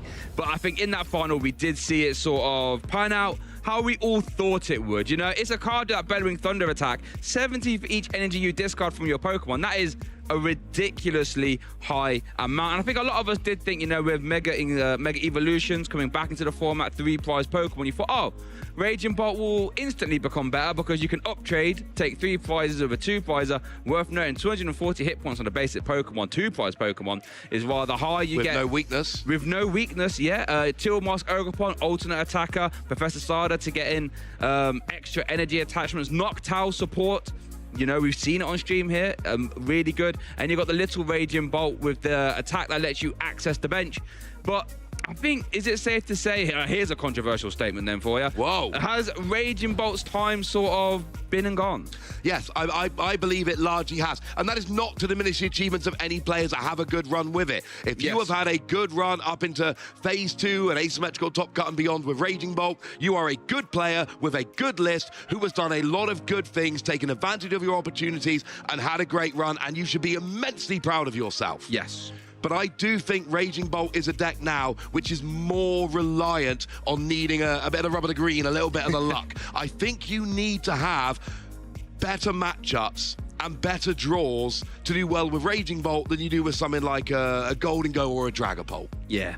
And yeah, if the metagame develops to where, you know, everyone's playing Mega Kangaskhan, Mega Absol, maybe, now we're talking, you know what I mean? But I think unless that happens, which, you know, we've seen players doing really well with it here this weekend. Maybe if Mega Kangaskhan, Mega Absol does do really well this weekend, maybe your Raging Bolt percentage can flip back the other way. But I think for now, well, it's just one to keep an eye on a little bit. No, I agree entirely. One of the problems Raging Bolt has had, there just aren't very many Megas in the format right now. We got Mega Kangaskhan Absol. That's about it. That's pretty much it, yeah. That is a list of Mega decks doing very well right now. Yeah, it's Mega Lucario, but that's a bit of a fringe pick as well, isn't it? Mega Lucario is there. Mega Diancie is seeing a fair bit of play in these Gardevoir decks. Mega Gardevoir is not, incidentally. It really is Mega Diancie making its way in there. We see a little bit of Mega Moral being teched into some decks here and there. Mega Lopunny in a similar vein. Exactly, but we don't have a metagame filled with Mega EX decks, and that is what the Raging Bolt fans were hoping for. They really were, and unfortunately, that didn't pan out. So for our players, you know, who are in our, we're going into our second round, I think, here of Phase 2. What do you think is going through their heads? Because I think if you're in Phase 2 and you've got a good record and you're starting to think about asymmetrical top cut and beyond, what do you think is going through their heads right now? Honestly, for a lot of players, it's a calculation. Okay. Because there are people who are in for ASIM. Unfortunately, look, we start with 433 players. There's not many of them going to get into ASIM. No. So you're trying to think, can I make the asymmetrical top cut? For some players, that's still a realistic possibility. For others, less so. So you're thinking, can I make top 16? Can I make top 32? Can I make top 64? And players will know how many championship points, what the cash prizing is like, how many boosters are going to be on offer. That is what they are doing. And I speak to players about this a lot. And at this point, for the top players in the game, it is the calculation. It is what realistically is going to be my finish and what can I get for that. And if you're on for ASIM, it is like I said yesterday, calm it down, breathe, chill. Don't get too excited, as mean as that might sound, because that's how you end up losing and making mistakes. But for a lot of players, it's, well, ASIM might not work, but I can still get top 32, and that means this much money and these booster prizes and this many championship points. Or even, you know, championship points for the travel awards we mentioned a little bit yesterday on the sofa. You know, closing out for the next travel award, you've got Birmingham and then EUIC, right? Yes. So all the championship points matters because, you know, you can put that money towards getting to the next event. And the things with those travel awards, they sort of snowball, right? If you get one, it's easier to get the next one. Easier to get the next one, easier to play Pokemon, easier to win money, easier to win booster packs. Quite honestly, it is a fun time as we do look here at the Travel Awards. How important or impactful would you say these are to a player that's sort of in and around the mix of these? There are several reasons why these travel awards are quite important. For some players, it gives them an opportunity to go to a tournament they would not be going to. Right. There are players who win a travel award to NAIC who, for various reasons, would not be making that trip otherwise. But then you get that travel award and you're like, oh, hang on a second. Now I can afford to go to NAIC, now I will. There are other players for whom it is a measure of success, a mark of success. It is, I got the travel award. I was one of the top 16, whatever, players in the region. I got that travel award, and it is a confidence boost more than the actual award itself, which is relevant to them. So it's different for different players, but it is incredibly important. And also, if you're going to be going there anyway, getting the whole or some of your trip paid for you, yes. Yeah, it's so true. And I think it reminds me of last season where a good friend of mine, Harvey Scheinman, got top 4 in Seville with Enzorok, one of the sort of first premier finishes with that deck. And then in the group chat, it was just like, oh, I'm in the mix of Traveler Wars now, so I got to go here. And I ended up getting it. So it just can really re-energize a season on the back of a big finish and beyond. Yeah, absolutely. And like you said yourself, it does tend to kind of go from there. Well, I got the travel award for NAIC, so now I can go to NAIC. Oh, I had a really good finish at NAIC. Oh, hang on a second. Now I've got my Worlds invite, which I was not necessarily expecting. And then you come in the next season and everything, it's a whole different ball game at that point. It really is. That's a real sort of cool part of the season that I like to keep an eye on. One thing I want to draw attention to, as we talked a little bit about it in phase 1, but now we're going to talk about again, I think in phase 2, as we creep closer towards asymmetrical top cut, is the open deck list rule. This was only in effect for Toronto, our last event. We're going to have it here to where when you get into asymmetrical top cut, all the deck lists become open. So you sit down with your opponent, I think you get 2 minutes to look at their deck list before you have to return it, and then you play your game of Pokemon. How much does that change the sort of later aspects of the tournament and beyond? It changes it immensely, because when you're playing a game of Pokemon, a lot of the game is prediction. What does my opponent have access to? Are they playing 4 INO or 3? Are they playing 3 Boss's Orders or 2? If I know for a fact my opponent is out of Gusting, I can play riskier Pokemon to the bench knowing they're safe. If I know my opponent is out of hand disruption cards, I can build up my hand and search for things knowing they're going to be available next turn. Unusual. I have lost so many games because I'm like, there's no way my opponent plays a second ace roller. Oh no. And then it all goes wrong. So knowing their count, and you've got to remember, and you've got to be smart enough and knowledgeable enough to be able to take advantage. But yeah, it makes a gigantic difference because you can make plays with certainty that previously were predictions. Yeah, it's interesting. So I know, I don't know if you went into this problem, but you know when you're testing and you know your opponent's list or your friend's list, because you're testing with your friend, and you're like, well, I should play this way because I know the count's on your list, but if he was at a regional, I wouldn't have that perfect information, so let me play how I normally would. And I guess now maybe, do you think that sort of the top tier players who, let's say, expect to get asymmetrical top cut and beyond, do you think they now do you reckon they test and practice with open deck lists so they can play optimally to sort of simulate a top cut and beyond? 100%. But I think there's also a lot of theory modding as well. That's a phrase we use kind of casually in the community for working through hypothetical situations. Without actually playing the game. And Drew Stevenson talked about it yesterday in our interview, running through scenarios in your head. A lot of that will be done as well. And if you can do that, then it makes asymmetrical top cut with open lists a lot easier. Speaking of, you said about players expecting to make asymmetrical top cut. Let's take a look at the EU leaderboard for a second, which is going to be full of these kind of players. Yeah, and if you look to the left, you see some people have that golden ticket invite. That means they have won a regional championship. So regardless of how much championship points they end the season with, they will be attending the World Championships. I mean, obviously you can see it, as they're all in the top 4, chances are they would have had an invite anyway.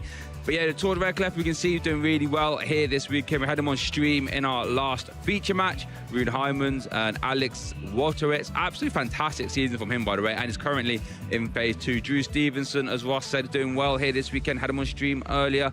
Kai Wainwright, Hermani, our players to watch, by the way, as well as Daniel, Magda, quite honestly, this is just an all-star lineup with any players, as you did rightfully say, you can expect to see a top cut and beyond. It's like a who's who of fantastic European players. There's more than one player on this list who's won more than one international championship, and then there's a whole bunch of other players who have just had success all over. And then you've got, you know, almost like the new guard, players like Drew Stevenson, who a couple of years ago, we didn't really know who they were, and now, well, I mean, I did it yesterday, the average attendance at a European regional this season is over 2,000 players, and Drew's average finish is 16th. That is an incredible stat. Someone else want to give a shout out to, there's Emma Hagen, second place, will end the season saying, I want to have the most championship points from anyone of Norway. Yeah, I think, and if you're from any other country, she got a quite easy time. Unfortunately, Tord Reklev happens to be from Norway as well, so she has to battle it out with him. But doing a fantastic job right now, currently in second. You know what's funny? What's that? If she had set her goal as, I want to have more championship points than anyone in Europe not from Norway, she would currently be winning. But because she's trying to beat Norway, that means you are trying to beat Tord. And right now, I want to try and beat you. Okay. I want to play a game of Guess That Pokemon. Oh, here we go. But the question is, are we going to do it kind of like friendly, or are we going to go a little bit competitive? How do you want to play this, Shay? Go competitive, come on. Okay. Let's go competitive. You said you want to try and beat me, so I'll try and beat you. So. Now, I want to remind everyone at home yesterday, we played one round of this, and I got it right, and Shay didn't. And with that, let's get going. It was Badoo. You never said Badoo. I said Badoo. I was right. We were playing as a team there, though. Oh, weren't we now? This Pokemon migrated to Paldea from distant lands long ago. The gel secreted by its feathers repels water and grime. Paldea. It's a new one. Migrated to Paldea. I have a guess. Its feathers repels water and grime. I have a guess as well, I think. And since we're doing competitive, we cannot confer. All right, so you ready, then? I'm not going to lie. If it's the same guess, I'm going to say if it's not. Okay, fair enough. You go first, then. I'm going for Surfetched. Because I'm thinking migrated to Paldea from distant lands. So we have a Paldean form of an existing Pokemon. In this case, Farfetch'd, a Cantonian Pokemon. And then we've got feathers, so we're talking about a bird Pokemon. So we're talking about bird Pokemon that migrated from another region. So I'm thinking about a Paldean form of a Pokemon that exists in another region that is a bird, and I came to Surfetch. I'm not sure about water and grime, but Surfetch does have that look of nothing bothers me. Fair enough. I was going to say Flamingo. If I got my regions mixed up here, but I'll stick true. Flamingo was not Paldea. What region's that one then? Was Flamingo's most recent one. The most recent? Yeah. I'm thinking Galar. Yes, you messed up, my friend. I messed up. Yes. Okay. Show me. No, don't show. No. Oh, Quaxley. That's my boy as well. If it makes you feel better, I was never going to get that. Yeah. We could have been here until the finals finish. I was not going to. I suppose maybe if I just started guessing bird Pokemon. Yeah. But it's a duck Pokemon. Yeah, and ducks are famous for having feathers. Yeah. It's like water off a duck's back. Yeah, that's a very British phrase. British phrase. We could have got that. Go on, you read this one out then. Solar energy is a source of its power, so it is strong during the daytime. When it spins, its body shines. Oh, I think I might have this. I have to say, the first one that came into my head is my favourite Pokemon, so I have to say it. Whether it's right or wrong, I have to. Sunflora doesn't spin, mate. Well, no, in the games, when you do the gym challenge, it spins around a lot, actually. We do round them up, so... Okay, now apparently I'm terrible at this game today, but I have an idea. Okay, go on then. I'm thinking Claydol. Oh, that's clever. When you think about, that thing spins, my friend. Oh. We're really bad at this. I mean, it said solar energy and the answer was solar. Yeah. We should be embarrassed, my friend. We should be. And I see so much play. Yeah, I know. They're doing us over, the production staff are looking at me right now. Look, he's nodding his head like, no, why are you there, brother? We can see the production staff judging us from where we're stood. It's nimble. Has a very flexible body. Not me, then. If you get a hold of it, it will slip right out of your arms. There's not a lot to go off on these, you know. It's nimble and has a very flexible. I'm trying to think. I'm going to help you out a little bit. I'm trying to think what Pokemon in the video games has the ability nimble, or limbo, I should say. I was giving everyone a clue as to my guess a second ago. If you were given a hint, did you just say? Wow, Buffett. Oh. Try grabbing a Wobbuffet. That thing's slipping out, my friend. Really interesting. I don't think that's the right answer. I don't think it's that either.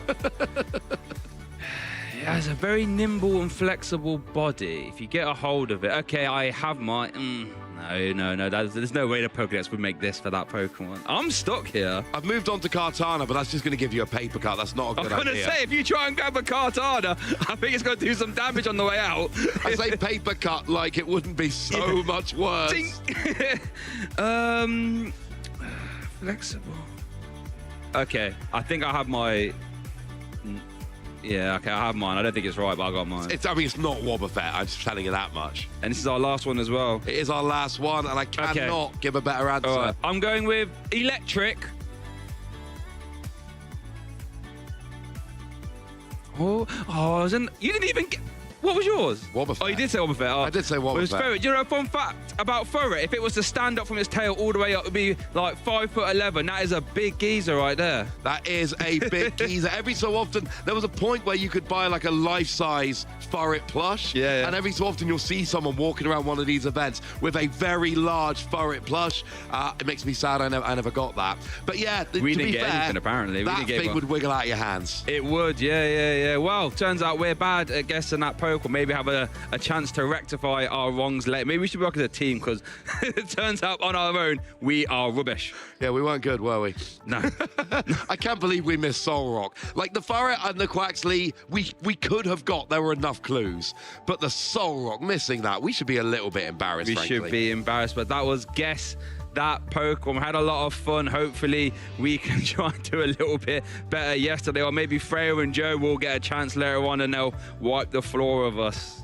Maybe. Well, the good news is we are ready for round 13 action, and we are going to be showing a player who should be quite familiar to a lot of you people watching at home. We refer to him as friend of the stream. We're going to have Ethan Wild on the stream, a player who over the past couple seasons has been stacking up quite an impressive amount of wins. So that's going to be a player you can all look forward to watching. I ran into him as we were leaving the venue yesterday. Yeah. And I did tell him, look, mate, if you keep winning, maybe we'll get you on stream.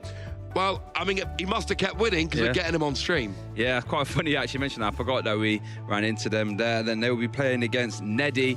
So it's going to be a fantastic match. You know, Ethan knows his way around the top tables, has a lot of good top cut finishes. And yeah, I just can't wait to see what he's playing and, you know, how this game is going to pan out. But I believe we actually managed to catch up with Ethan earlier. So let's hear a little bit from him. I'm Ethan Wild, and I'm just here to play Pokemon and have fun. So I started playing about 5.5 years ago, and it was just to pick up something new. I wanted to get out and about and start doing things not in front of a screen and meet new people. I think the favorite deck that I've played is Mew VMAX. It's not legal anymore, but it was really fun to play. You just drew so many cards, you had so much flexibility, you could use single prize attackers, you'd stop your opponent from doing anything, like with Judge and Path. It was just very versatile. I think the community is just an amazing factor. There are so many nice people, and just seeing friends regularly at regionals and ICs is really fun. Yeah, I just enjoy meeting people from all around the world. Well, I enjoy meeting Ethan every time I get the opportunity, and we can see him sitting at the table here. Yesterday, he was heading out to tea. Today, he is sitting at the table ready for our round 13 feature match. And look at those achievements. Lille Regional top 8, Stuttgart top 8, Birmingham top 32. No stranger to doing well in Birmingham. And a top 128 at NAIC, just in case the rest of it wasn't convenient enough. Yeah, and always a stylish looking fellow as well. Loves his fashion, does Ethan. His opponent, though, will be Neddy. And look at those achievements. Lille Regional top 16, Stockholm Regional top 32, Birmingham Regional top 32. Knows his way around Birmingham venue as well, might I say then. And EUIC last year, top 128 as well. Top 128 in international championships is no easy feat. So Neddy will be trying his best to topple Ethan here and catapult himself into the asymmetrical top cut and possibly further. Look at these records, Ross. Both players on 10 wins, 1 tie, 1 loss. Yeah, it is impressive to get 12 rounds in and have taken 1 loss and 1 tie. Looks like we are going to be having a look at the prizes here. What are we going to see? Anything too bad? There is 1 Dusclops, but there are 2 there. That is both of Neddy's only Dragapult, I should say. Yes, he will not have access to any Dragapult until he takes them out of the prize cards. It is worth noting Neddy is playing, well, we'll get to that in a second. It's a win and then give me a nice friendly fist bump. Let's get round 13 rolling. There's the fist bump. Round 13 is going, and Neddy is starting here, not playing a traditional Dragapult deck. You might have just spied that Charmander. It is the lesser spotted Dragapult Charizard deck. Tell us a bit about this, would you, Shay? Well, it combines Terra Charizard EX and Dragapult EX, as we do see a turn attachment to the active Charmander. Really fun archetype. Basically saying, you know, in the early game, I'm going to try and Phantom Dive, disrupt your active, doing 200 damage there, 6 damage counters onto the bench, and then in the late game, when your opponent dares to take prize cards, you can slam Charizard up there, doing Burning, Darkness, 180 damage plus 30 for each prize card your opponent has taken. So it's a bit of a... I always call this like a bit of not an anti-meta deck, but it's not something you see in crazy high numbers, but it is a deck that is well represented. And, you know, you do have cards like Monkey Dory and Halucha and Budu just to be a bit of an irritant. And as Joe said on the couch, one of the only decks in this format that plays Unfair Stamp. So Unfair Stamp is a crazy strong card. If you're behind, if your opponent took a prize card last turn, you can reset your opponent's hand down to 2, and then you get a hand of 5. And that's on an item card, by the way, so you can play a supporter before or after it as well. But one thing I want you to keep an eye on here is that Neddy did bench that Dreepy, and since there is no Dragapult EX or that he has access to, that's going to stay as a Dreepy or a Dracloak as he passes over to Ethan. Now, Ethan, for his point, has started off with Budu, which is a lot of the time what you want to be starting with here. Ethan is playing a far more traditional Dragapult deck with Dusknoir. And the theory here is that same Dragapult with that Phantom Dive attack, doing 200 to the active and dropping 6 damage counters. Dusknoir can KO itself to drop extra damage. Dusclops, the stage 1, drops 5 in one place. Dusknoir drops 13.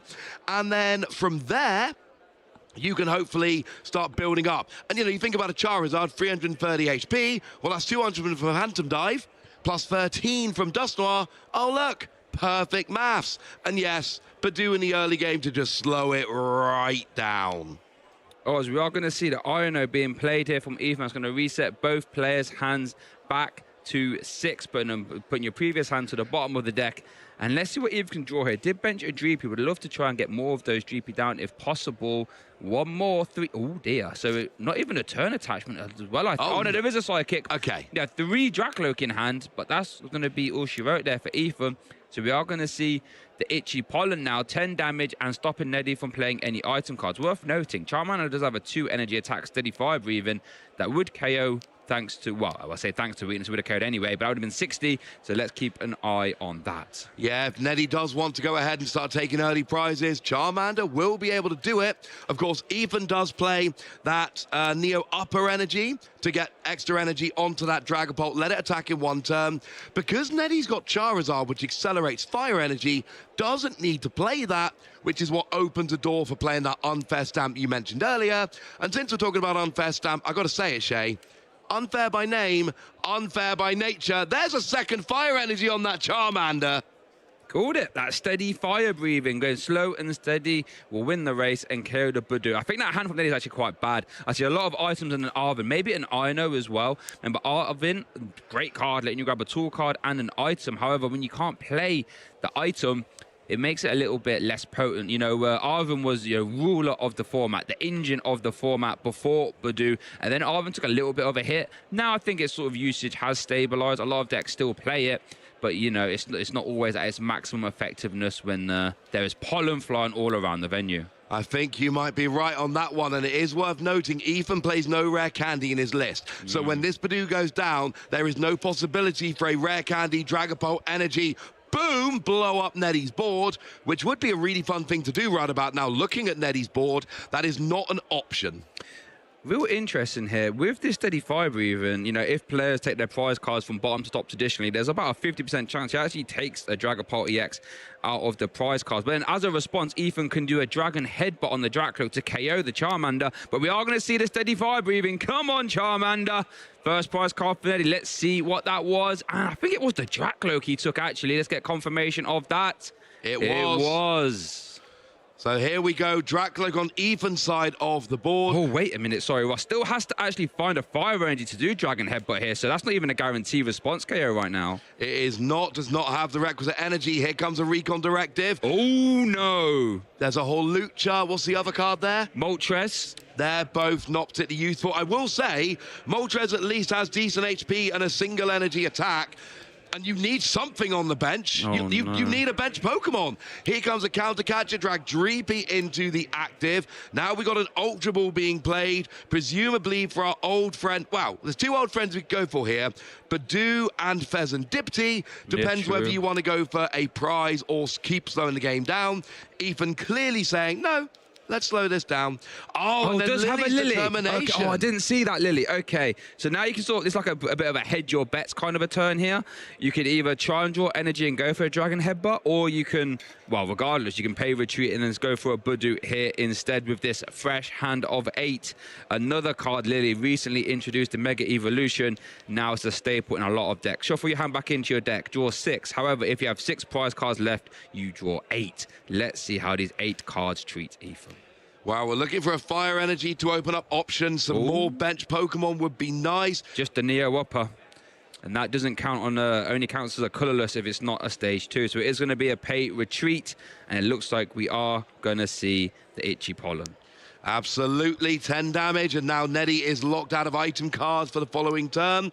And now Neddy does play a couple of rare candy. Neither of those are going to be usable here. There is a possibility next turn Ethan could go Dragapult, Neo Upper Energy, both your Pokemon are KO'd and actually win the game. Good. Neddy needs a bench Pokemon.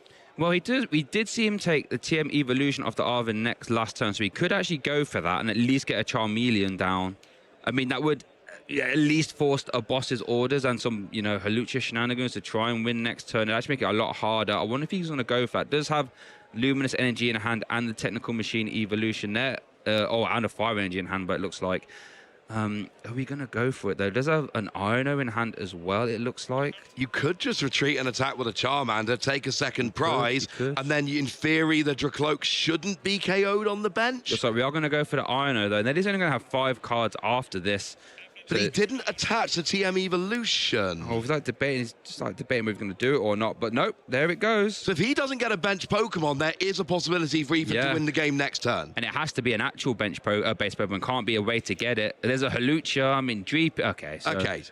That's really good because Ethan could literally have benched Neddy next turn by knocking out all of his Pokemon. So it's going to be a pay retreat. And I think it is going to be the steady fire breathing again. Come on, chat. How many times do we see this? Steady fire breathing twice and taking prize cards twice as well. And look, it's not your plan A. It is not your optimal plan. It is not what Nebby really wants to be doing at this stage in the game. But look, you've taken 2 prizes, and remember... Oh, sorry not to cut you off, but there's a Hilda. Hilda could find Dragapult EX and that Neo Upper Energy that was just sent straight to the bottom of the deck off that Iono. I wonder if that's what Ethan's going to be eyeing up here. And I like the idea of this because your Dragapult's not getting KO'd next turn. There's nothing that he's really threatening to get the KO with. I was just going to say, remember, when Ethan takes a prize, oh, we're going to see an unfair stamp. Yeah. Like, it's going to happen. That Hilda's a fantastic card. We're going to see Buddy Puffin and then the Nest Ball here for Ethan as well. I wonder if you're going to grab Pheasant Dipty here, perhaps. I think he's been quite, it looks like could be eyeing it up here. But yeah, that Hilda's a fantastic card. Doesn't see, you know, as much play as I would like, but I love it. Lets you grab an Evolution Pokemon and an Energy card and doesn't have to be basic. So it can grab the Neo Upper Energy or Luminous Energy, any special energy it can grab. It's a really, really nice card. And in situations like this, it becomes absolutely perfect because you can draw with Dracloak with a Recon Directive, which is what we're seeing here. You can draw free with your Pheasant Dipty. Oh, counter catcher. That is huge. That means you can KO Charmander with the bench residual damage from Phantom Dive and then pick off the Dracloak, ideally as well. Really forcing Neddy to jump through a lot of hoops to issue a response. Here is that Hilda then, Ross. That card from White Flare. Then you grab an Evolution Pokemon and a Special Energy. I could put money on this now. I think it's going to be... There it is. Neo Upper Energy and that stunning Dragapult EX. And then all you need to do is evolve, attach the energy, counter catcher the Dracloak into the active. You are going to leave Neddy with just a Dreepy on the bench. Now, the good news is Neddy does play Rare Candy to go up into a Dragapult. Yeah. The bad news is doesn't play Neo Upper Energy. Ooh. Now, we are, of course, seeing this counter catcher exactly as predicted. Fezandipity still going to draw you free cards. Your bench state, you might as well get some. That was a Dreepy, a Dragapult, and I believe a Boss's Orders. So that is going to set up nicely. There's a jamming tower to turn tools off, and here's a big 2-prize KO coming down. Wonderful play by Ethan, absolutely in the driver's seat now for that game. Fantastic turn, Neddy. This is Neddy's first turn we can use items, funnily enough, and that is what Badoo's there to do. Even if you fall behind, it's fine, because your opponent's setup will get limited, and you can have the chance to Dragapult yourself back into the lead. Let's see what Neddy can do here. Remember, has actually taken a Dragapult EX out of the prize cards now. It's currently in the hand, but it's going to have to try and reload a Charmander now.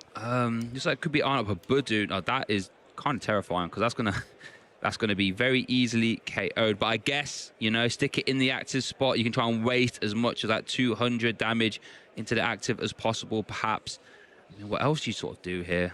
You cross your fingers desperately, and I mean desperately, hoping your opponent doesn't have access to a Hawlucha. Because Hawlucha, Boss's Orders, Fezandipity into the active. This is going to help massively. Now there's no item cards, but it is just a retreat cost of 1. You can manually retreat. Hawlucha here could bring either Charmander or Dreepy down to 60 HP, get KO'd by residual damage. Hope your opponent doesn't have a Hawlucha. Well, it's interesting because there's Latias in hand, so that would actually give you free retreat thanks to Skyliner. So you have to sort of pick between Hawlucha or that. It looks like we are going to see Latias. We are going to see a turn attachment to Dreepy. So that means it's going to be free retreat. Now, I know Ethan has Boss's Orders in hand as well. A terrifying and into a concession. Ethan Wild with the back-to-back gusting effects, even taking the win here in game 1. Wow, what a convincing win that was. That was a very, very convincing win from Ethan. Bit of a slow start, took a turn or two to get going, but then after that we had 2 big turns in a row, 2 gigantic KOs in a row, and just left Neddy completely out of options, and Neddy went, I'm not playing this anymore. We start off with a Badoo. It's getting a little bit itchy in here, and then Neddy's like, oh, so I can KO that, and Ethan's like, yeah, but I can counter catcher, and then I can go and evolve up into my... Oh, wait, no, we can't catch it, but for a minute, we're just going to do a bit more Badoo. And Neddy's taking out those Badoo. Here we see the Hilda grab a Dragapult and a Neo Upper Energy with a counter catcher onto the Dracloak, taking out both the Dracloak and the Charmander in one turn, leaving Neddy with just a Dreepy. This alone was enough to see that the game might have been over, but Neddy went, well, you know what, let's give it one more turn. Well, even use that one more turn to go ahead and get free retreat on that Fezandipity with Latias, and then gust up the Charmander, another double prize, and then he went, yeah, cool, no, let's go to game 2. Yep, don't blame him for that. Would have been left with a paltry, probably would have been a Charmander or even a Dreepy at that point. Just said, I'm not going to win with this. And how impactful do you think Neddy prizing those 2 Dragapult EX were? Do you think that was actually impactful, or did it not matter? From what I saw in the game, I don't think it was that impactful. Neddy was struggling to get evolved up, and he took an early prize, and that early prize was a Dragapult. Yep. So he had access to it from fairly early on in the game, but I never really saw a board. Even, you know, there was that turn where he could have rare candied into a Dragapult, but then he would have had 1 energy for a jet head. Oh no, he's done it again, Ross! He's done it again! How has he done it again, Shay? Both the Dragapult EX, and this time one of them isn't even at the bottom, so it could be Charizard and beyond, but it is over to our game 2 here in our Swiss round 13 feature match here. Winning in action for asymmetrical top cut and beyond. Neddy has led the Badoo. Ethan has led the Blood Moon Ursaluna. Stunning artwork on that, might I say. That could be a bit awkward, because I think now Ethan has to prioritize getting the Latias, I should say, down, which does free up a bench spot, which, as we did allude to in the last game, Hawlucha could have been really impactful. So you've given up a bench spot early. 2 bench spots, because of course the Blood Moon Ursaluna is doing nothing at this stage of the game, so that is bad. Everything else is looking tidy. Neddy's going to search his deck in a minute, and he is going to wonder how that could possibly happen 2 games out of 2. For Ethan's turn, all he really needs here is multiple Dreepy, and he needs one of them to have an energy. He's got multiple Dreepy. One of them's got an energy. This is all, you're not going to be using Itchy Pollen turn 1 going first. For your first turn going first, this is literally all Leafin actually needs. Well, one thing I want to keep an eye on here, though, is that actually maneuvering that Bloodmoon out the active when you haven't got items is going to be a lot harder. You have to sort of draw into your Latias, as it were. We are going to see Neddy Ultra Balling away Arven and Air Balloon. We'll get a chance to consult his deck again and realise these Dragapult EX, they're really not feeling it. Maybe they're just scared of Ethan and think, no, I don't want no part of this. Charizard, you can handle this one. But he is going to consult the deck here. And I think I might have saw a Lily in that hand. Not 100% sure. But if we did, at least Neddy has a chance to reload the hand. Because turn 1 Ultra Ball, you'd love to be using your Buddy Puffin early on to find your basics. Then you can use Ultra Ball to catapult yourself into your evolutions. But right now, looks like going to conclude, I imagine, for a Dreepy or Charmander. Well, probably Charmander, actually. Oh, no Dreepy. It is a Dreepy. Now, interestingly enough, Neddy has been able to search his deck. He knows, or at least should know, that both Dragapult are prized, that he's not going to be evolving up into a Dragapult, and yet has still gone Dreepy over Charmander. That is an interesting decision, but he may well have more search, and that will then get him towards that Charmander as well, because right now, Charmander needs to be the priority you would expect. We are going to see a turn attachment to Monkey Door. We're going to activate Adrenabrain usage at some point in the game, letting you maneuver 3 damage counts from one of your Pokemon over to your opponents. And then we are going to see that fantastic turn 1 Lily's Determination. Eddie will have a big hand refresh up to 8. And I guess in theory you can bench the Dree because you can still get access to Dracloak's draw power via its ability Recon Directive at the very least. That's probably what Neddy is valuing here. But will he see a Charmander? We really hope so. Otherwise, that Charizard EX threat could be far away. Let's have a look. 8 cards. What are we going to see? Well, part of the problem last game is Neddy ever got a really good attacker going. I'm seeing a Charmander. I'm seeing a Dreepy.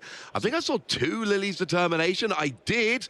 Sneaking in that hand as well. Yeah. So you're going to have a draw power for next turn. You've got a Buddy Puffin in addition to the Charmander and the Dreepy. So this is fantastic. It basically means Neddy is choosing his perfect bench at this point, and it is going to be 2 Dreepy, 2 Charmander, 1 Monkey Dory, but doing the active. That is exactly the bench you would want at this point. Yep, no threat of getting benched out this game. I can tell you that for Neddy. It is over to Ethan. Ooh, was that Professor Tora off the top? Love to see that. Goodness.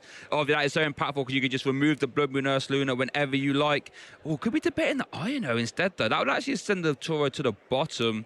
Yeah, and it looks like you are going to use it. Okay. But here's the problem. You use Turo, you pick up Blood Moon Ursaluna, you're bored as a Dreepy with an energy and a second Dreepy, and you got very little in your hand. Yeah. You need the hand refresh. Don't get me wrong, Turo would be amazing.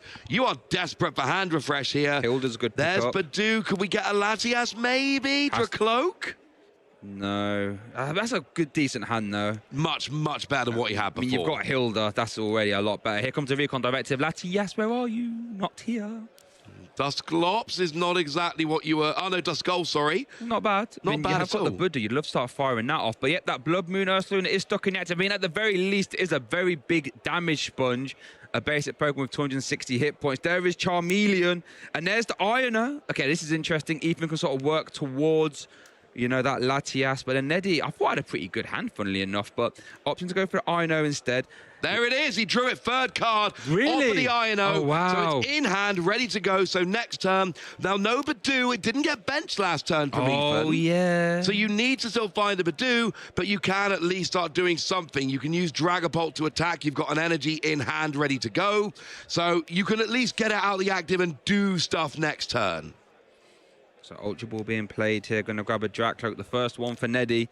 Recon Directive is live. Worth noting, Charmeleon has come down as well. So that means Charizard EX is a lot easier. I love seeing the sort of thematic attacks on the Charmander and the Charmeleon. Steady 5 even does 30 on Charmander, does 40 on Charmeleon. There is the Recon Directive. I think that was Boss's Orders and an Energy, perhaps? Let's have a look. I didn't catch it, I'm afraid. I didn't see. I think one of them was definitely Cyrus Boss's Orders. Well... it was an Ultra Ball's been picked up. There goes your the Itchy Pollen. Now, what can we manufacture here, Ross? Well, there's no item cards. So first, we're going to start with a Recon Directive. We're going to grab an Ino or a Counter Catcher. Oh, I want them both. Yeah, you got to go Ino. You need the hand refresh, but Counter Catcher could be so good. Oh, yeah, we'd love to see the Hilda, but that's been sent to the bottom of the deck, and we can't shuffle the decks. We are going to see turn attachment. Latias has come down. I mean, Dragon Headbutt would take a KO, but that's really risky, committing 2 energy. Oh, no, I love this. He's eyeing up the Hawlucha. If the Hawlucha comes down, which I think it's going to, that is going to put the Dreepy and the Charmander down to 60 HP each remaining. Then you Iono searching for a Dragapult. If you hit Dragapult of Iono, this is not just a KO on the Badoo, but it's a KO on either the Dreepy or the Charmander as well. No items because of Itchy Pollen. This is a big draw, Shay. It really is. Are we going to see Dragapult EX? No. Have got Recon Directive usage, though. No. We have got... Can we use... Yeah, we can use 1 use of Recon Directive, though. This one here. 2 cards. Dragapult EX. Are you there? No. Ooh, okay. Let's compose ourselves now, then. Take a deep breath. Now, what do you think Ethan's turn's going to look like?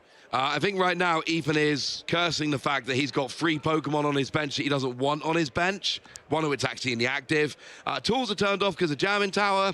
But right now, yeah, you're going to go back and you're going to put a Hawlucha in the active. You don't want to take a attack with Drakloak because you don't want to risk a Charizard coming down and KOing your Drakloak with 2 energy on. Yep. It had to be a Dragapult. So Ethan's taking another turn off of attacking here. And that was a risk. It didn't pay off, and now you've got 3 Pokemon out of 6 that you don't really want on the field. That is true. Oh, and Eddie has got the Charizard in hand as well currently. So we can see that start swinging. Or you could opt to still use Itchy Pollen. You have got Adrenabrain targets now as well. Recon Directive first. Draw some cards. Let's see what they are. 1 out of 2. One goes to your hand, one goes to the bottom of your deck. Hawlucha's definitely been sent to the bottom. I didn't quite catch what he took, though. Oh, I saw it. And it's the Boss's orders. Ooh, so you could go Boss's orders, Drakloak, evolve into Charizard and KO it. That could be what we're eyeing up here. Oh, that's got to be the play. There's 2 energy on that Drakloak. Now, there is 1 on the other, to be fair, but you are, against the Dragapult deck, you know they're not playing a lot of energy acceleration. So if you can hunt the energy down early game, you can gain a big advantage. There's 2 energy on the Charizard and 1 on the Dragapult, showcasing why you don't need things like Neo Upper in this build. Yep. And this is already infinitely better than it was for Nebby back in game 1. Yeah, I think Neddy is definitely in the driver's seat here. Going to shuffle up. This is looking remarkably strong. Now, we do know that Ethan does play Neo Upper, and I guess has got 1 energy developed on the bench. So it's not like end of the world. No. But he's definitely putting a foot on the accelerator pedal and saying, you have to dance to my tune, Ethan, to win this game. Yeah, and that's the thing. You're absolutely right. There's still 2 options potentially for getting rolling. Just add an energy to the bench. Oh, it's actually going to be the Latias we're going for here. Okay. Now, it is worth noting, Latias, you may have forgotten, is weak to darkness energy. Not you, Shay, but some people. And this should be... Yeah, now we're moving the energy over with... Damage. The damage over, thank you. But we're going to be doing a lot of damage with Charizard here.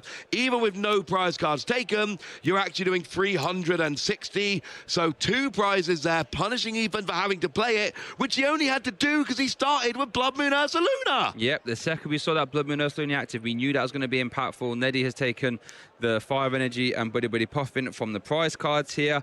So now this is Ethan's first turn with items. Does have access to Counter Catcher in the hand. Let's see what we can do.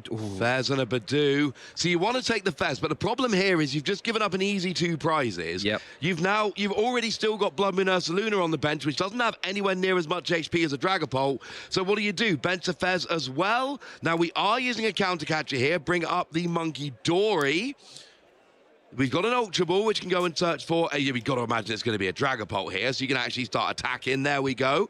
Going up into the active, that lovely Prismatic Evolutions print of it. Now, do you bench Pheasantipty? No. Straight for Lily's Determination. And that's the thing. You are opening up a situation where your opponent could have gone Latias, Blood Moon, Pheasantipty. I'm not carrying a Dragapult because I don't have to. Yep, and that's, I think, one of the concessions. You can see just how impactful that Blood Moon being in play when it really shouldn't have been has really changed Ethan's play style here and really has to adapt on the fly. You would love to get some free cards off Flip the Script, but you just can't afford to do it. You have to try and force your opponent to take at least 2 hard prize cards.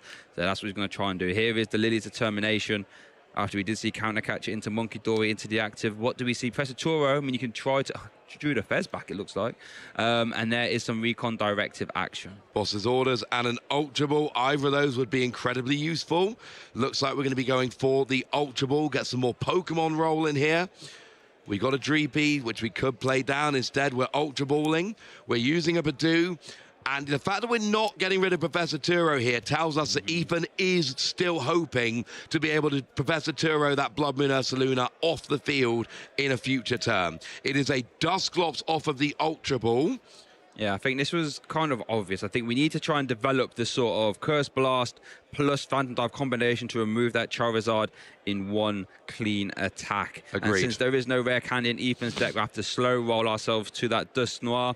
And that's what that Ultra Ball there is going to develop that threat. There's a bench Dreepy as well. And as you rightfully said, Near Whopper Energy currently in hand. Oh, we're going to see Curse Blast now, it looks like. I was going to say, if you hit the Dracloak here, then you can KO the Monkey Dory, and then the residual damage will KO the Dracloak. You are getting 2 prizes, and you are cutting your opponent off from one of their 2 Dragapult. But crucially, the one with energy on. So the chance of getting a Dragapult attacking next turn, it's not 0. But it's much lower. You need Rare Candy, Charizard, and Dragapult in order to pull that off. So you're kind of locking your opponent into Charizard as an attacker for the time being. And I guess with Dragapult EX's hefty hit points, you can sort of you don't have to worry about burning darkness for a while. And that's one of the concessions of the Charizard Dragapult archetype, is that you cannot play any cursed blasters, so you haven't got that massive upswing in damage that you traditionally otherwise normally would have. Is over to Neddy though, going to start the turn off by promoting the Badoo. Obviously has a free retreat cost, that makes sense. And it's a bit of a scary situation here for Neddy. It is. It's not like, hasn't got, you know, was in the driver's seat, but a fantastic turn from Ethan there has really swung the pendulum of power back, I think.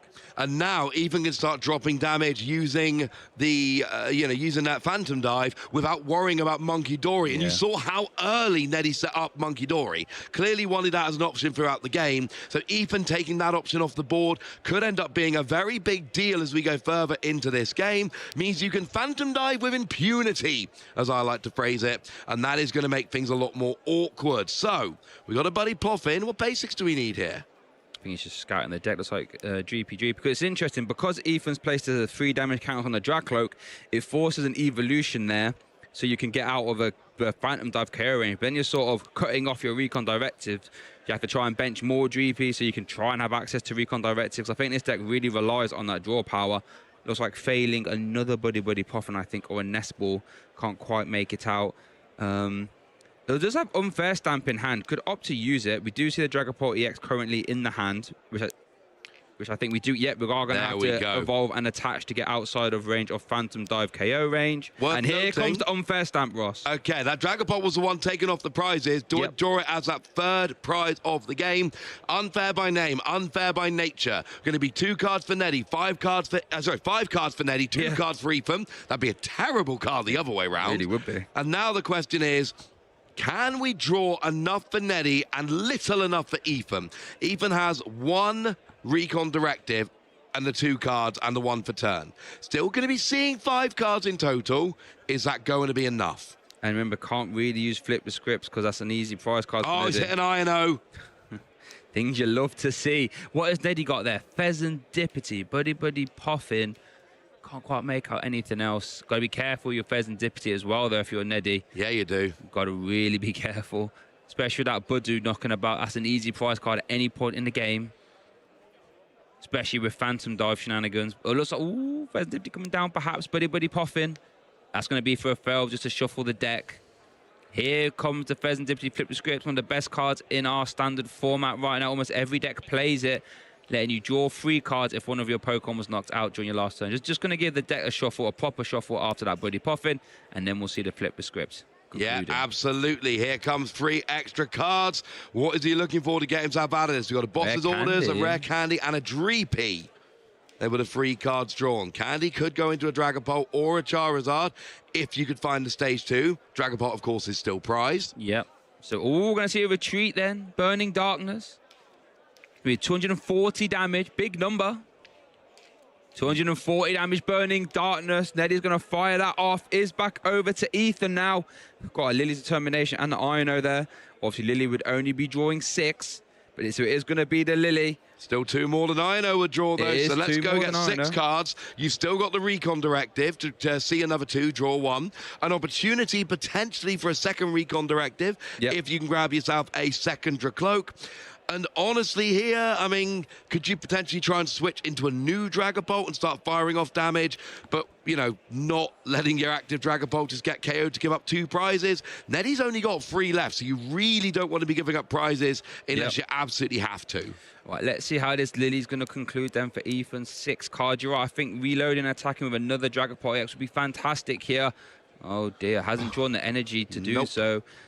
Hasn't even drawn the EX either. We are going to need the Recon Directive. Oh, Night Stretcher could get you there, though. Okay, so Night Stretcher for a Psychic Energy, Ultra Ball for a Dragapult would be an option. Oh, there's no Psychic in the discard pile. If there was Psychic in the discard. But then you could retreat the active to discard the Psychic and then Night Stretcher it back after an Ultra Ball. So you can reload if you want to. Did he take the Night Stretcher, though? I don't know. The honest answer. We'll have a gander. We'll have a gander. No, he didn't. He's on the bottom of the deck. Okay. So there we go. So we're going to see another Dracloak. I mean, I can see some other cards as well. Yes, it can. That's the real good thing about the Dragapult engine is that it relies on the stage 1s, but that's fine because the stage 1s draw you cards. You know, you can see an extra 6 cards a turn if you play if you have 3 Dracloaks in play. So let's see how this other Recon Directive treats Ethan here. 2 cards, 1 goes to your hand, 1 goes to the bottom of your deck. 2 supporters. There's that Choro back. Yeah, that's been flicking in and out of hand all game so far.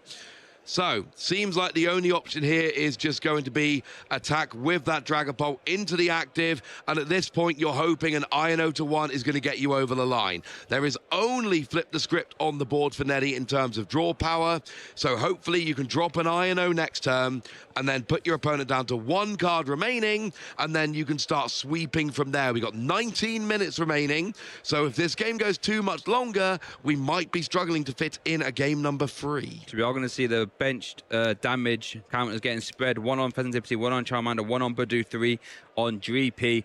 Ethan can very easily take 4 prize cards next turn. That would be very easy to do. Let's see if Neddy can stop him.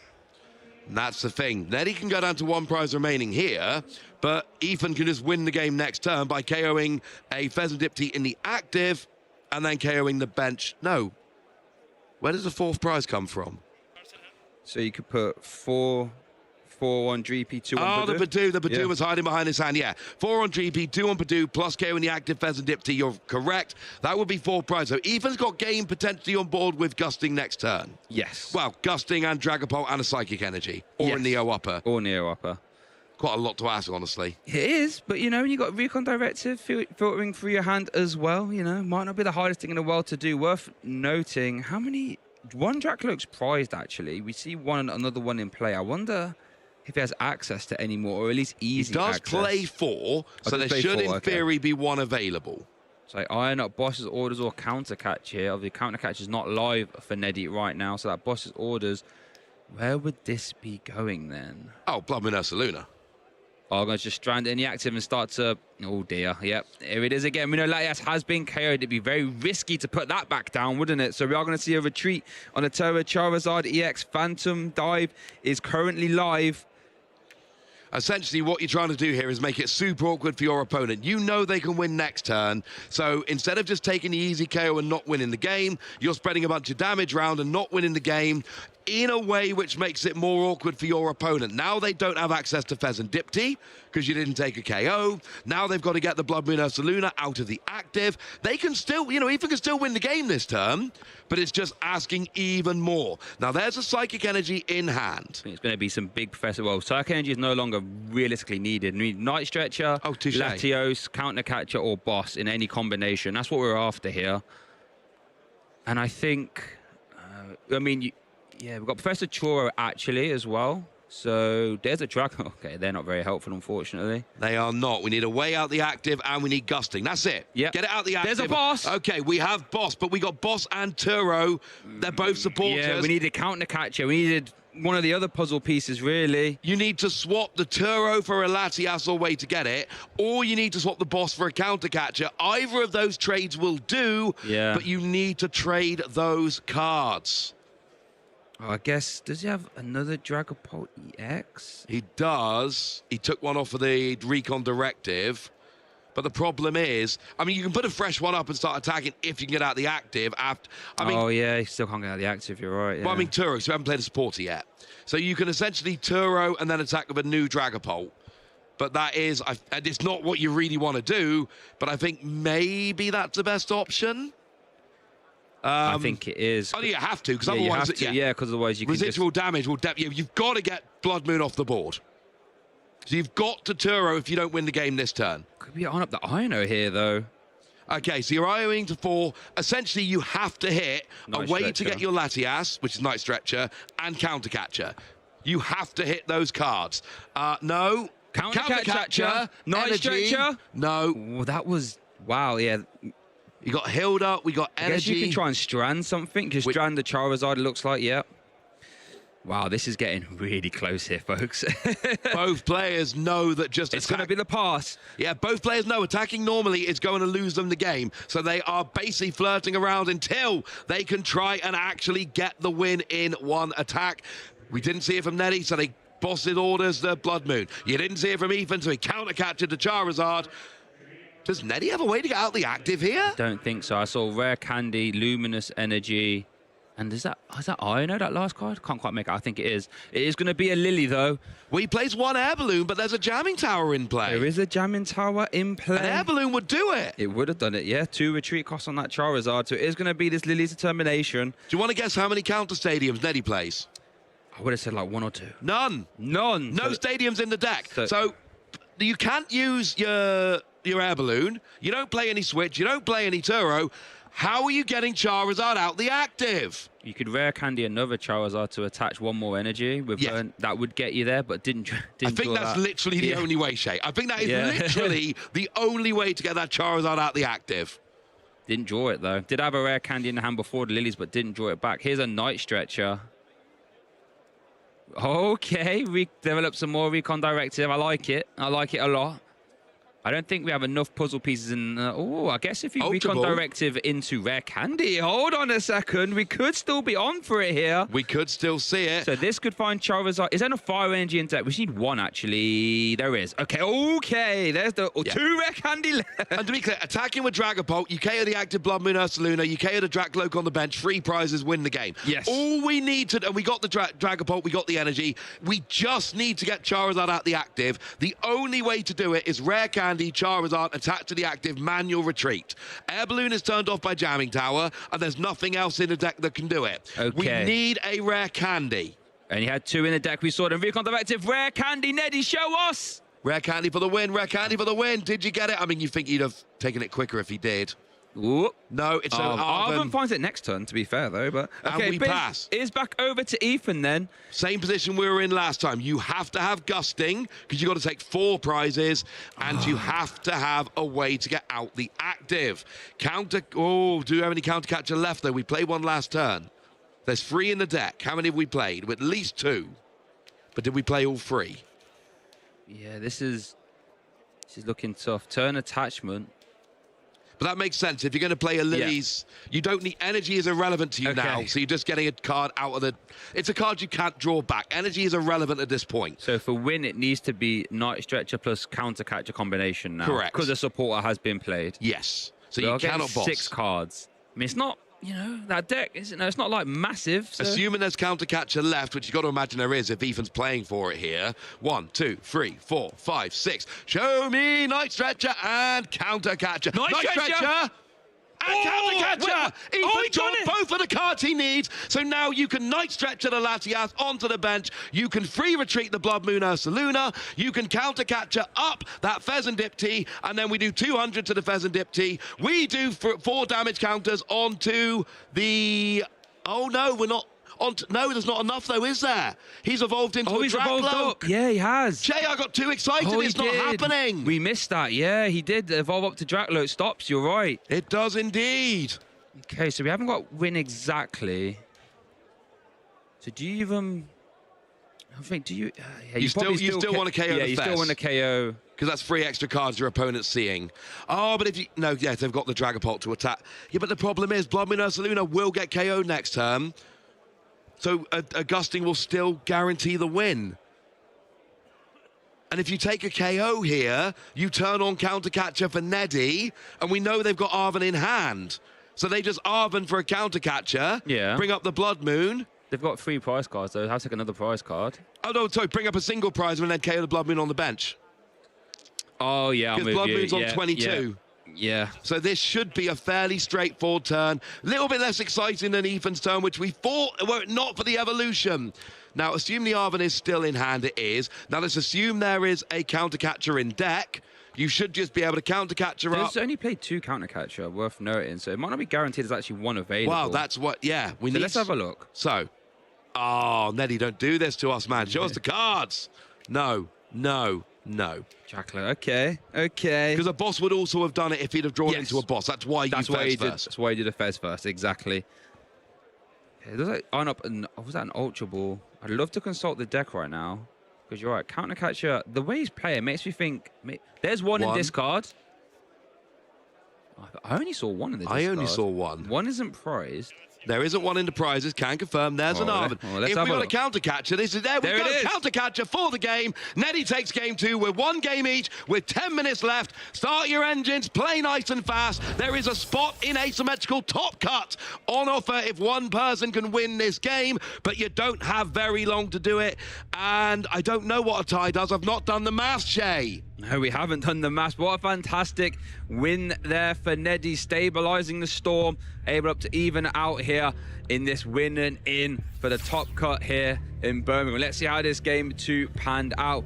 It's a bit of an interesting one. We did say at the start of the game, no, Neddy started us off here at the races, taking the big KO here on this Latias thanks to weakness. Again, was able to navigate prizing both the Dragapult EX, funnily enough, and was able to just weather this storm and made Ethan start to skip to his beat. And this was all, Ethan was able to manufacture a good setup for sure. But there we saw the early game Charizard, and as you can see, it was just Neddy after Neddy leading that Blood Moon Ursaluna. Catastrophic there for Ethan. Sure, you can navigate around, but it meant bench management was tough. It meant easy prize cards were on the board, and it meant that Latias had to get played, had to get KO'd, and had to come back via the Night Stretcher. All Neddy had to do was just, extreme attacks, and he was able to do that. We saw that was the turn there where could have been able to rare candy to maneuver out the active. Did miss it, unfortunately, but there we did see that counter catcher, and that's all we wrote for game 2. Both players getting in for a game 3.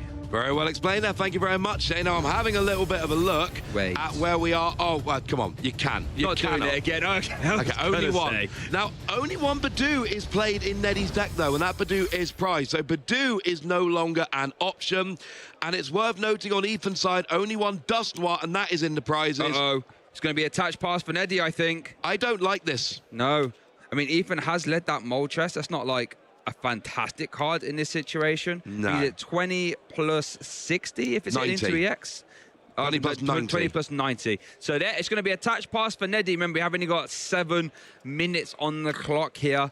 So we'll keep an eye on that one. There's an Arven in Neddy's hand, and I think I might have seen a Lily as well. Oh, yeah, there's loads of supporters in that hand, but you can't play those if you're going first, right? So Ethan has 2 GP, got a Buddy Poffin, Badoo, and Duskull, I think, is there. A Lily's there as well, just a bit able to play that. I like Hilda. I'm going to go for the Hilda instead, just in case. I like this play, actually, because then if Neddy does go for a Badoo, he's not to know that the only one for Neddy is prized, of course, that at least you have access to your evolution and energy, and then you can also do a quick little deck search as well. Yeah, worth noting, playing this does allow him to have another look at his deck. Of course, he's already played a Buddy Poffin, but it does it almost kind of guarantees you a turn 3 Dragapult. That's a problem with a deck like Ethan's. If you see your opponent struggling to set up, you can't really take advantage of it. It's not what the deck does. You hope that playing Badoo and locking him out of items is going to be enough here, because even though you've got a supporter, there's no Buddy Poffin. Yeah. There's no Ultra Ball. Yep. So there is a chance Neddy has a very slow setup. Yep. Ethan gets a turn 3 Dragapult and goes, and Phantom Dive right up in your face and I win. Yep. You're going to see a turn attachment to the Active Monkadori. That means Mind Bend is going to be an option. 60 damage, more enough to KO Badoo, of course. And here you're going to see this Lily. Now, this is going to be a massive Lily. Keep an eye on this, because as you say, because of those item cards being locked off, we have to draw into our basics. We have to draw into our energy or anything like this. We can't draw into cards like Ultra Ball, Buddy Buddy Puffin. I mean, sure, you can, but you can't use them, of course. 8 cards here for Neddy. This could quite honestly be very, very impactful as we're looking at 6 minutes on the clock. Remember, as per our new time rules, both players will have 1 turn or 10 minutes, whichever one expires first, and then that will conclude that game. 8 cards here for Neddy. Let's see what... No Pokemon there, Ross. No Pokemon. No, we got the basic Chi-Yu. Better than nothing. Probably the worst one you could put down right now, though, outside of Fez, maybe. Okay, better than nothing, but like really like bad. barely better than nothing. Yeah. It's kind of like when you wake up and your bread's a bit stale, but it's the only bread you got to make toast with, and it will kind of do, but it's not very nice bread. But at least it's technically toast. That's how I feel about this Chi-Yu right now. That's how I feel about this whole turn for Neddy. Realistically, you're playing Charizard, Dragapult, and your turn 2 is no Charmander, no Dreep, and you're announcing Mind Bend as your attack. That's not really what you want to be doing. It's not what you want to be doing, and here we go with a Mind Bend. It will be enough to KO the Badoo, but there's 2 energy attachments you're not really using. Now, there is a potential here for maybe using a... We could go Curse Blast plus Dragon. No, you can't, because Neo Upper Energy only works for stage 2. It does, unfortunately. So we don't have the energy right now. What we really need is an energy on the Dracloak, and... Oh, Latias comes out. You feel better about it this game than you did in last game. Yes. Yeah, I was going to say, we need Badoo back, but it looks like that is going to happen very nicely with the Night Stretcher. Now, we go for Badoo. We need energy still. Yeah. Oh, yeah, here we go. Here's Lily's. Okay. If you get an energy this turn, then you are setting yourself up for potentially a win next turn. Oh, 100%. Yeah, yeah. Because Curse Blast onto the Chi-Yu and then a Phantom Dive will KO both those Pokemon and catapult you.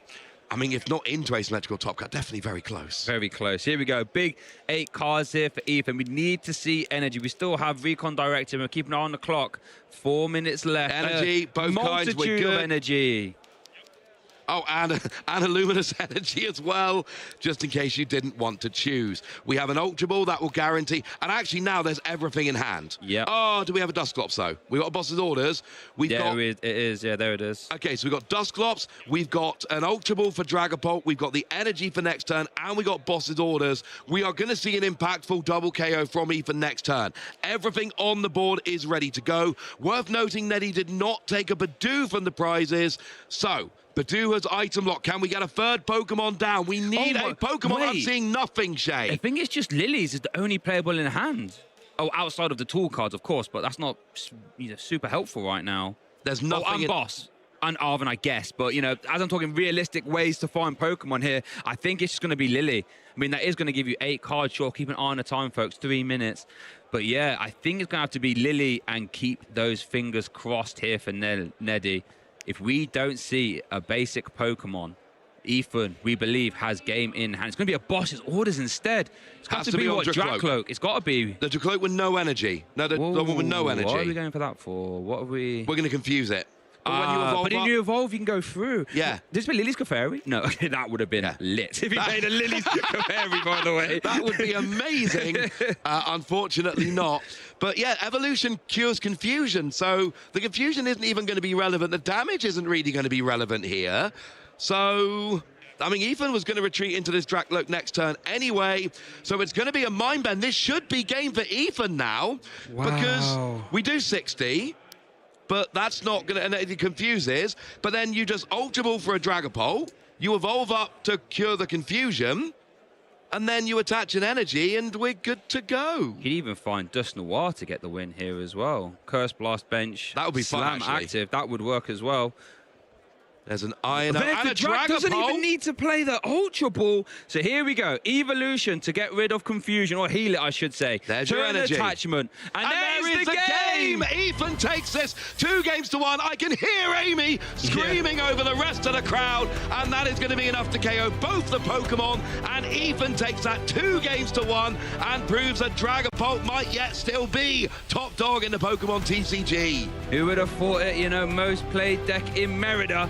I mean, most played in Phase 2 in Merida, most played in Phase 2 here as well. Overtaking Golden Go, and Ethan Dragapult catapulting himself into asymmetrical top cut. Let's look at these highlights. Wow, over back in Game 1, we saw Ethan having a very nice start here. We get the Badoo coming up and slowing the game down, while Neddy is forced to double attach to a Charmander to start KOing Badoo, never where you want to be. We see the Dragapult come up with a counter catcher, taking a crucial double KO on a Dracloak and on a Charmander, leaving just a Dreepy on the field and nothing else, putting Neddy in a horrendous position. We see Neddy try and make a bit of a comeback with Badoo, but the problem is Ethan's doing Ethan things. We see the retreat into a Dragapult, and then we see a boss to KO another 2 Pokemon, and Neddy goes, you know what, let's go to Game 2. Yeah, that's really, really impactful, and had to really, you know, Ethan had to skip to Neddy's tune here, as it were. But I really liked this play from Ethan going into the Game 3. Both players realizing, you know, time is going to be a factor, so we have to sort of play a little bit faster, and Ethan did exactly what he needed to do. This was the turn here that I think really closed it up, well, at least really made it hard for Ethan to win. This big attack there into the active Blood Moon Ursaluna was always just there, as we do see the boss's orders on it here. Just really, really scary times. That Blood Moon Ursaluna is just so hard to maneuver. Massive retreat cost, forcing Latias that gets KO'd, so you have to try and put it back.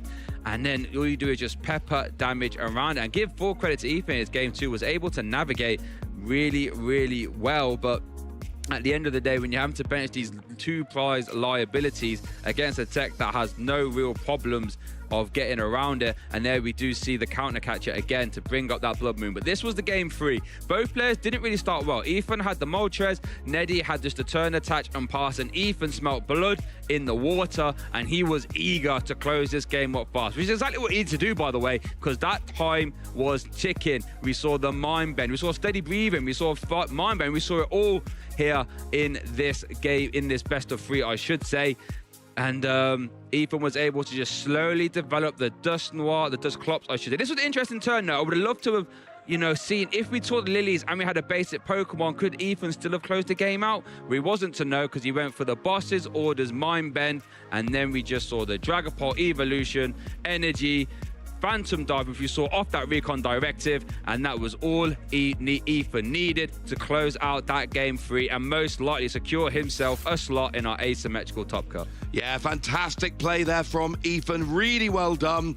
And you saw the multiple KOs that Dragapult is so famous for coming absolutely to the front in that particular matchup, and having to play around a lot of stuff. And that Game 2, looking back through the replay there where you were explaining it so beautifully, it all came down to that Blood Moon Ursaluna. It really did. Starting it off, having a bench to Latias, which then got KO'd for 2 prizes, and then not ever having an opportunity. I know the Turo was in hand a few times, but there was never a chance to actually play it.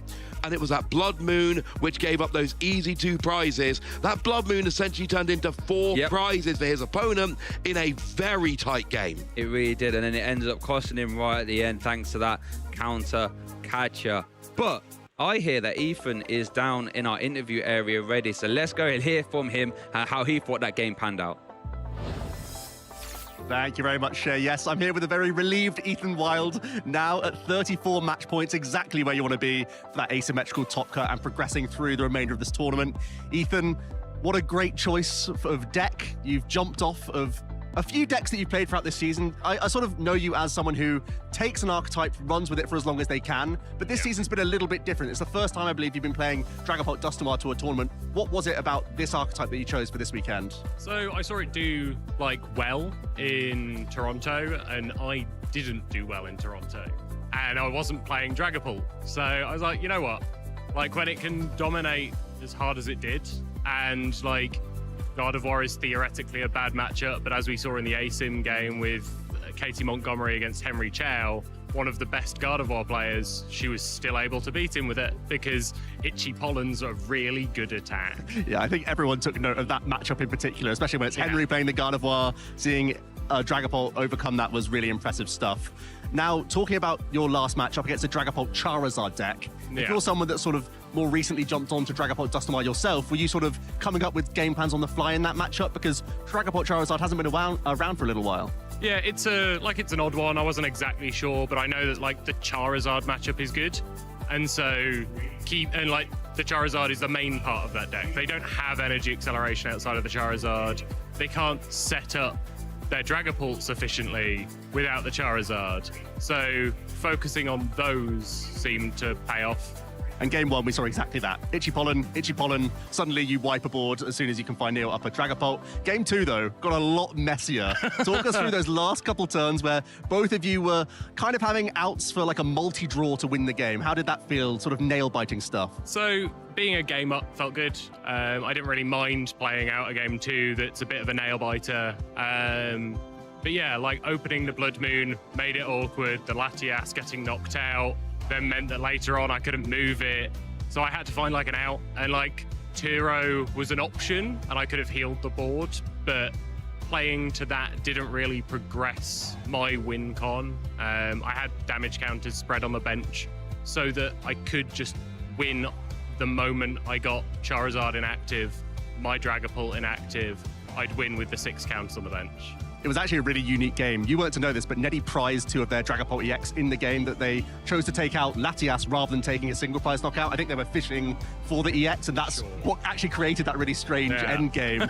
And then you sort of take that defeat in that second match, and then you're thinking maybe it's going to be a tie, or were you like really hoping to just churn through those games in game 3? I was assuming it was going to be a tie. Like I checked how long we had left, and they said like 9 minutes, and I was like, a game of Dragapult normally takes like 20 minutes, so this is going to be a while. Yeah, so again, real relief. We were just talking before we came on that you were just very happy to have actually got that opportunity to get yourself back into the top cut. And now that you've done so with Dragapult, is this going to be a deck that you're looking towards with the EUIC over the horizon as well? Pokepad looks like a good card, and specifically in Dragapult, you know, Ultra Ball is a good card, but discards can be weird at times. Pokepad finding all of my basics, all of my Dracloaks, all of my Dusknoir line just seems really good. Yeah, Dragapult has pretty much the best stage 1 in the game for a draw engine for a single prize mon, so definitely seems like that could be something to keep an eye on. Dragapult, definitely a great choice. Now, I know you love it here in Birmingham. You've had some good results here multiple times. Talk us through certainly how your sort of undefeated run went in day 1, and I think a few of your teammates have also had a great time here today. Yeah, so I went 7-0-1 in phase 1 yesterday. I managed to dodge most of the bad matchups. I hit one Jelly Guardy, but managed to get a win out of that because they couldn't get Gardevoir into play 2 games, and that's kind of how the matchup goes. My one tie was to a Absol Kangaskhan. I missed game. I was seeing like 13 cards at the end of game 2. Just needed to find Blood Moon for game. Did not find Blood Moon. So ended with in a tie. We had 6 minutes left for game 3. I opened double Poffin. Then you shake hands at that. Yeah. You fist bump and say, yeah, we're going to be tied from here. Yeah. And some of your friends as well also doing well. I know you're in a bit of a team and a testing group. Do you sort of attribute some of your success to that? Yeah, so the team's doing well. Christian started 7-1. Nikolai started 7-1 as well. I think Nikolai is pretty locked for cut as well. Same points as you. And then I've got a couple of people played the same 60 as me. So Harry Dunn is playing day 2 with the same 60. Pierce unfortunately missed it, but yeah, the list has had good results. Yeah, and I feel like you're playing a fairly stock build Dragapult, and there's nothing bad about that. You're just playing the list that has been tried and trusted for so long, and it's an archetype that's been tried and trusted. Well, Ethan, thanks so much for chatting. I'm going to let you take a breather now because it looks like you've got more games to play. Ethan Wild, we're going to be seeing in the asymmetrical top cut. So back to you for the casters to have a bit of a deeper dive into how that all played out. Thank you for that, Joey. It's always nice hearing from Ethan, hearing that him and his teammates are all doing rather well, and hearing how it's always fun hearing the intricacies that we're about to talk about, well, very soon, and hearing it from the player's perspective. Yeah, it's always really nice. And Ethan is one of those players that are exceptionally good at the game, and you have to be. To be a high-level Dragapult player, you have to be very, very good, because you basically got to look into the future. You are dropping damage counters with Phantom Dive now, and you need to go, right, if they don't evolve, this is my plan. If they do evolve, I will then switch to this plan. So you're dropping damage counters, basically going, here are the plans for the next 3 turns, depending on what my opponent does. And, you know, a mid to average Dragapult player, you will drop damage counters, and then a couple turns later, you'll go, oh, if I'd have just put 1 here 2 turns ago, I'd be winning. The good Dragapult players did put 1 there 2 turns ago. You're talking about Dragapult players looking forward into the future, but let's have a look in the past and see at those sort of key plays. I think our first one here is in game 1 where we saw the counter catcher. So let's have a look and talk through this one then, Ross. Right, so let's have a look here. So we got this key moment from early on, fairly early on in the game there. And we've got Ethan just setting up that Dragapult. We've seen the Hilda, and then we see the evolution. We'll stop it there, and we see the counter catcher coming down. And here's the thing. We look at this active Charmander. It's getting easily KO'd, right? You're doing 200 damage. Problem is, it's got 1 damage counter on, and this 1 damage counter, very, very, very, very, very important, because that brings it down to 60 HP remaining, which is the residual damage that we saw from that Phantom Dive earlier on. We don't need that in the active. This Dragapult, this Dracloak, however, sitting on the bench, that's got 80 HP remaining. The residual damage is not going to get the KO. That's the problem. But what we can do is we can switch them around. We play the counter catcher. Now all of a sudden the Dracloak is in the active. The Charmander is sitting on the bench. And at that point, we do 200 to the active and this gets KO'd. We do 60 to the bench. And the Charmander gets KO'd, and now all of a sudden we get that KO. Jobs are good, and then we take 2 key prizes early in the game, and that puts us in great stead to go and move on. Yeah, fantastic turn. That's what really, well, that was the winning play there for game 1. Yeah, that Hilda coming up so much, because even had that jamming tower, as you said, would have been a permanent stadium, just removing everything. And Eddie said, no, that's enough. We'll keep it moving from there. Fantastic play. No, absolutely, and that is the key point with Dragapult. You've got to make the most of your damage counters. You've got to take those key KOs, because in that clip we just watched, you lost the Charmander, so there will be no Charizard, which is your energy acceleration. We lost the Dracloak, which was your easy evolution into a Dragapult and was your draw engine. What are you left with? A Dreepy, but no way to get 2 energy on when it becomes a Dragapult to then actually get these really good attacks going off. Yeah, that's sort of scary thing about Dragapult. If you're not playing a new upper energy or rare candy, you've got no sort of bailout sort of condition, if you know what I mean. Like, oh, everything's gone rare candy, new upper energy, at least I can fire a response. That's the sort of downside if you are playing a card like a reset stamp or a bit of a reactive one. You haven't got that sort of turbo card, or engine I should say, to fire off attacks. Now, I believe we have another big play. I think this one's from game 2. Let's have a little gander at this one and take you through it here. So this is from Neddy. Looks like we are going to see some boss's orders stranding up there into the Itchy Pollen. And this game, oh, this is still game 1, I apologize. So let's have a look at what was panning out here, Ross. So we got that Itchy Pollen just kind of keeping that Pheasantipity in the active. Neddy is trying to buy a little bit of time here, basically saying, I think you're going to be in trouble. So what happens? Ethan just drops down that Latias, which means you can get that Pheasantipity out of the active. Now Dragapult comes up into the active, and now we can just boss up, and that was the end of the game. And again, that was, you know, there was still something left on the board, but there it was, 2 prizes. You take both of them as KOs, and it come from that Latias. Yes, in game 2, the Latias did not go so well. Yes. But in game 1, gave that crucial retreat. Yeah, that was just, it just goes to show you that when if you're on the back foot and the bailout Budoos don't, you know, save you, games can end really, really fast. Dragapult. It's probably the best deck in format outside of maybe a Greninja EX that can just utterly decimate your opponent's board. And you can just see, you can often win games as Dragon Ball. I think Ethan only announced Phantom Dive twice in that game one, right? And that's all you need if your opponent is slow out the races, if you can slow them down with Budu. Now, our last clip we're going to look at here today is from the game 3. So let's have a look at this one here. This is when Neddy was on the back foot. So I believe, oh yeah, this was, let me pause it here. So this was when we saw the support of a turn was that boss's orders. Now, we were sort of discussing this during Ethan's player interview, because he actually had the chance to play Boss's Orders or the Lilies. And I think the sort of reasoning for playing Lilies would be you get a fresh hand of 8, you find literally any basic Pokemon, and you don't instantly lose on the spot. Now, going for the Boss's Orders, you swap the active out, but you know, Ethan did have the Latias in play, so maneuvering your active isn't really a problem. Sure, it could confuse. I was panicking thinking, do you don't have Lily's Clefairy? Because if you had Lily's Clefairy, that actually would have been really good, because you would have actually KO'd thanks to weakness. What do you think was going through Neddy's head here, Ross, for him to go for the Boss's Orders instead?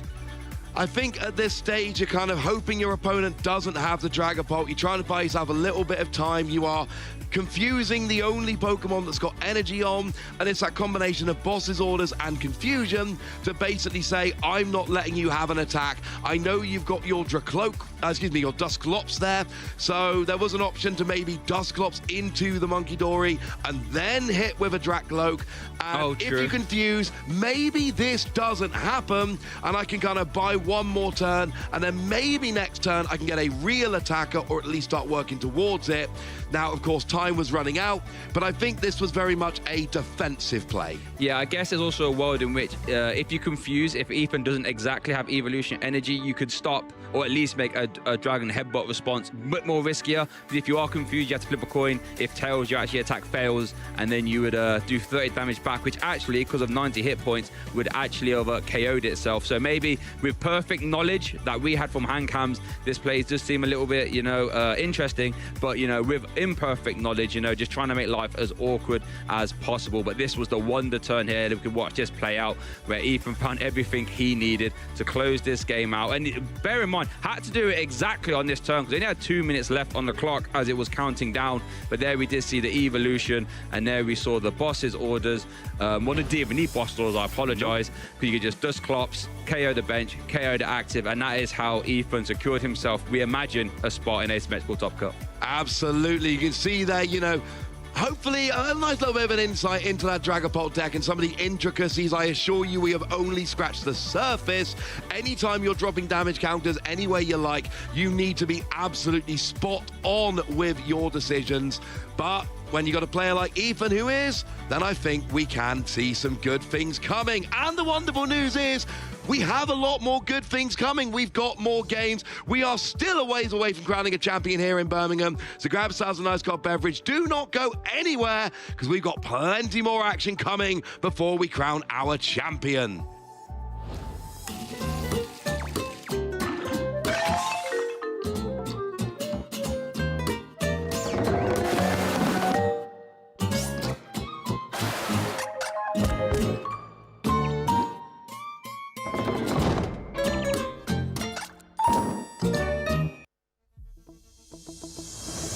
Hey trainers, my name's Ross Gilbert, and today I'm going to try and do something which should be very, very easy indeed.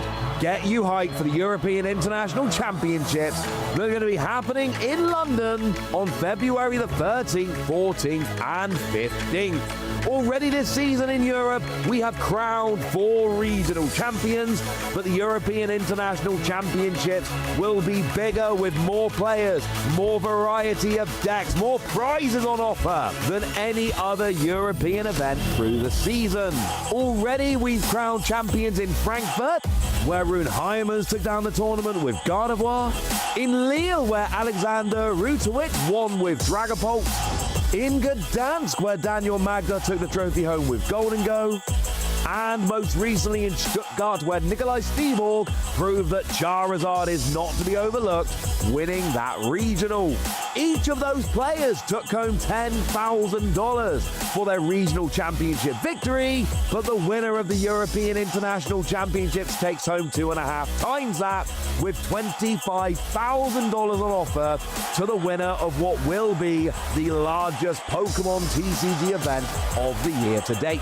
And I'd like to thank those players because they have shown us the 4 best decks in the metagame. But which players should we be looking out for when we get to London in February? Well, one name on everybody's lips is Brent Tonneson, who was last season the #1 player in the entire world on championship points, amassing 2,020, nearly 300 more than their nearest rival on the leaderboard. But of course, while we're talking about top-level Australian TCG players, we have to mention Henry Brand, your 2019 Pokemon Trading Card Game World Champion, with his deck that was Perfection by Name and Perfection by Nature, Mewtwo and Mew GX. The Henry used to prove they were, in fact, the very best player in the world that season. Or maybe we should be looking towards another Henry. Henry Chow won 3 regionals last season in Baltimore, San Antonio, and Atlanta, using that favored Gardevoir deck. And although they had a disappointing European International Championships when they switched to Golden Go, they went back to Gardevoir and secured a top 8 finish at the North American International Championships. Maybe we should look closer to home with Tord Reklev, widely regarded as one of the very best players ever to play the game, who won the European Championships in 2018 and in 2024, and was a finalist in 2023, and finished in the top 4 in 2017, and the top 8 in 2022, and who can lay a very bold claim to being the most successful player in the history of the European International Championships. Or maybe we should look further afield. Ryuki Okada won the European International Championship last year with the more unusual Cloth deck, having already secured a direct invite to the World Championships, winning Dortmund Regionals in Europe as well. But don't think they're going to be coming to EUIC desperate to get a direct invite. They've already got one. They won Brisbane Regionals. Of course, they had a direct invite last year, and they still came and won the whole tournament. Will it be one of the 4 decks I've mentioned? Will it be one of the players I've mentioned? The only thing we know for sure is that it's going to be huge, it's going to be exciting, and it's something for which you should definitely be getting hyped.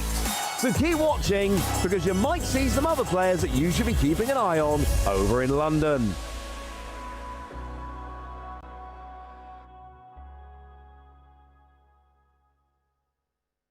My name's Demetrius Eaton and I'm a top trainer in the Pokémon TCG.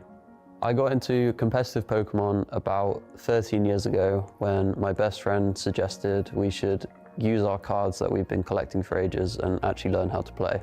My first official tournament I played was a Battle Roads in 2011. I didn't know what to expect really. I wasn't ready for it at all. I didn't have a good deck and I got completely destroyed.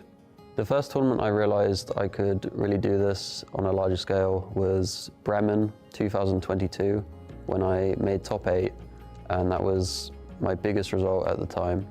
My greatest accomplishment is second place at Toronto Regionals in 2023.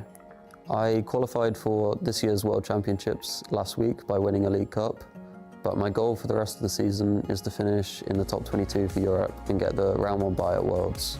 So my top tip for anyone looking to get good at the Pokémon TCG is to think about the mistakes you made in each game. I think it's a lot more common to lose a game due to your mistakes than it is to just being unlucky. My favourite card in Pokémon is the Oxysy X because I won Nationals with it and it's one of my favourite Pokémon. So I've had a great season so far, but my goal going forward is to win a Regionals and then win the World Championships.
You know, Joe, I think if there's anything to learn from that experience that has just been shown to the world is sometimes you just need to change your perspective. That's a great point. That's fantastic. I wish I had. It was heavier than it looked, I promise you that. It was a real multi-person job. Yeah, it sure looked like it. Anyway, I'm Freya Pierce. I'm here with Joe. Can't push over a Snorlax Bernard. And, well, I mean, that obstacle aside, there is nothing left for us except one more round of Swiss to determine who's going to make top cut here at the Birmingham Regionals. And I think I'll give you an update on the players who have been unstoppable so far in the tournament. Nikolai Styborg, once again, 34 match points heading into the final round of Swiss, is probably in a great position for that asymmetrical top cut. Still rocking that Charizard Dawn build, as you would expect. Emma Hagen, a name that you'd also know, very popular on our streams, has had a great couple of runs in recent regionals, famously posts her list days before a tournament and is brazenly happy to do so. Aura farming absolutely every single time, and you know, we can see the full Swiss rankings breakdown, so you can see some of these names. I mean, it feels like a bit of deja vu here, and I know we talked about it a lot, but it bears repeating.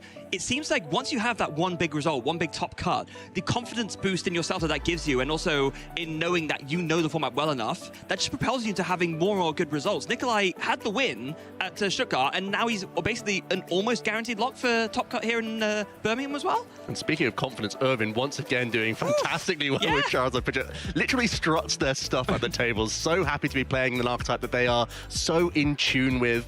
Great to see Yoshiyuki Yamaguchi also making the trip over, having a great time with that Mega Absol, Mega Kangaskhan box, very similar build to what Tord Reklev is running. Also still in that mix, still in the equation to once again make it our asymmetrical cut. Yeah, and a few more like big names still making a big name for themselves. Hermione and Daniel, of course, are two of our players to watch, both on a very, very good record at 10, 2, and 1, still in a great position to make top cut as well. And again, just keep on that streak of high performances, tournament after tournament after tournament. And that means we're getting into winning in action here in our next round coming up. It does seem to be a decent spread of archetypes. I was a little bit worried earlier on in Phase 2, Freya, that it was going to be a feast of Golden Go. That seemed to be our story of Phase 1, but it does seem to be that things have ironed out that little bit. I'm seeing a couple of the Grimmsnarls. I'm seeing some of those Mega Absols squeezing in. So it seems like some archetypes have found the answer to Golden Go.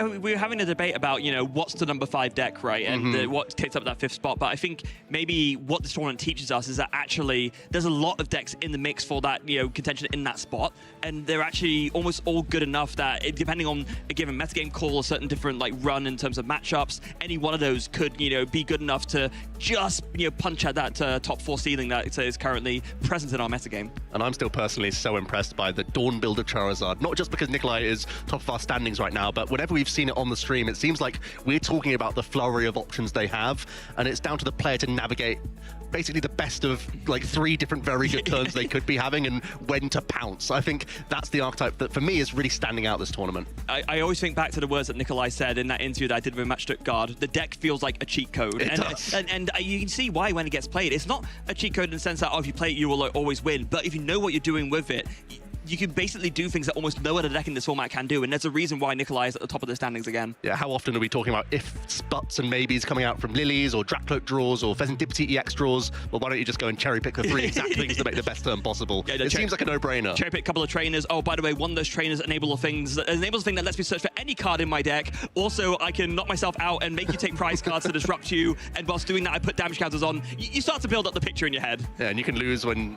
they have 4 prize cards remaining. That seems like so insane to do. It feels like only Dragapult was able to do that previously. Now Charizard sort of joins that ranks of a deck that can really steal a game away from an opponent. Even if they have that slower start, sometimes they can win in just 2 attacks. That's what makes it so lethal. And I think that makes it kind of very important to mention. What do Dragapult and Charizard have in common?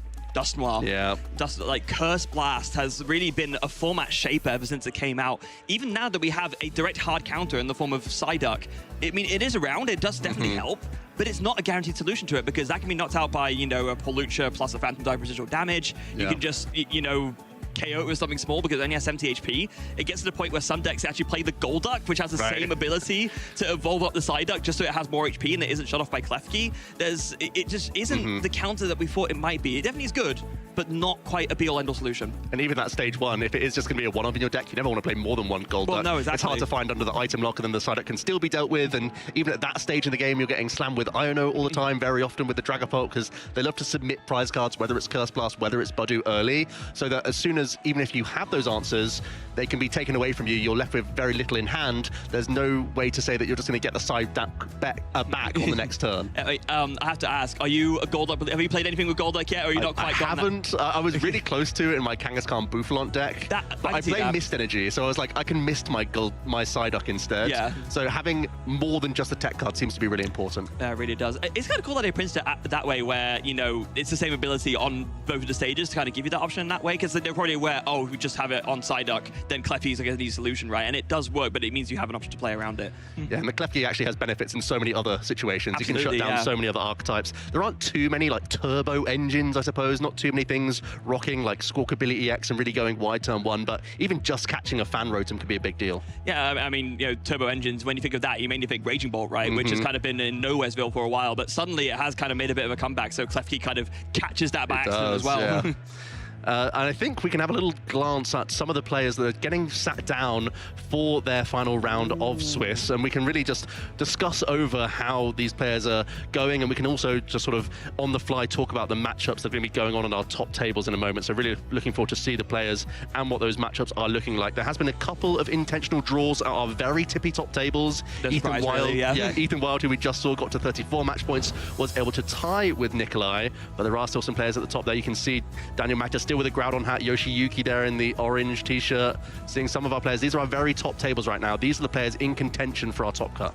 Yeah, it's really great to kind of see at this level of competition. It's so intense, right? It's intense throughout the whole weekend, but this is the make or break round that can determine whether you make it into top cut or not. So these players are going to be extra focused to make sure that they give themselves the best chance to either make top cut or even make it in for points or cash, right? There's still a lot on the line, even if you don't make the top cut. Yeah, every match point matters now. Those championship points are going to all accumulate towards the World Championships. That's what all of our players at this stage in the tournament are thinking about. They can get into great cash. Yes, they could get an asymmetrical cut, but even getting that close, they're still walking away with a lot. Yeah, I mean, and remember that key number 135. That's the position that's the top of you need to be in Europe in order to make it to Worlds. Unless you win a regional, of course, that's another easy way to do it. But otherwise, you need as many points as possible to stay within that top 135 of players in Europe. And I love the exclusivity of it personally myself. I think it's amazing to really just have the cream of the crop players at the World Championships. It means that every single round is going to be really tooth and nail when you actually make it to that tournament. And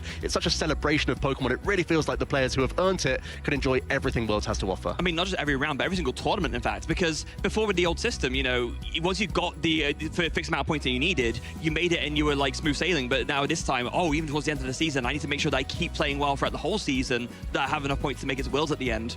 And talking of players who've been doing well all season, we have some of them at our tables ready for this final round. We have Hermione on the right up against Ethan Chow on the left.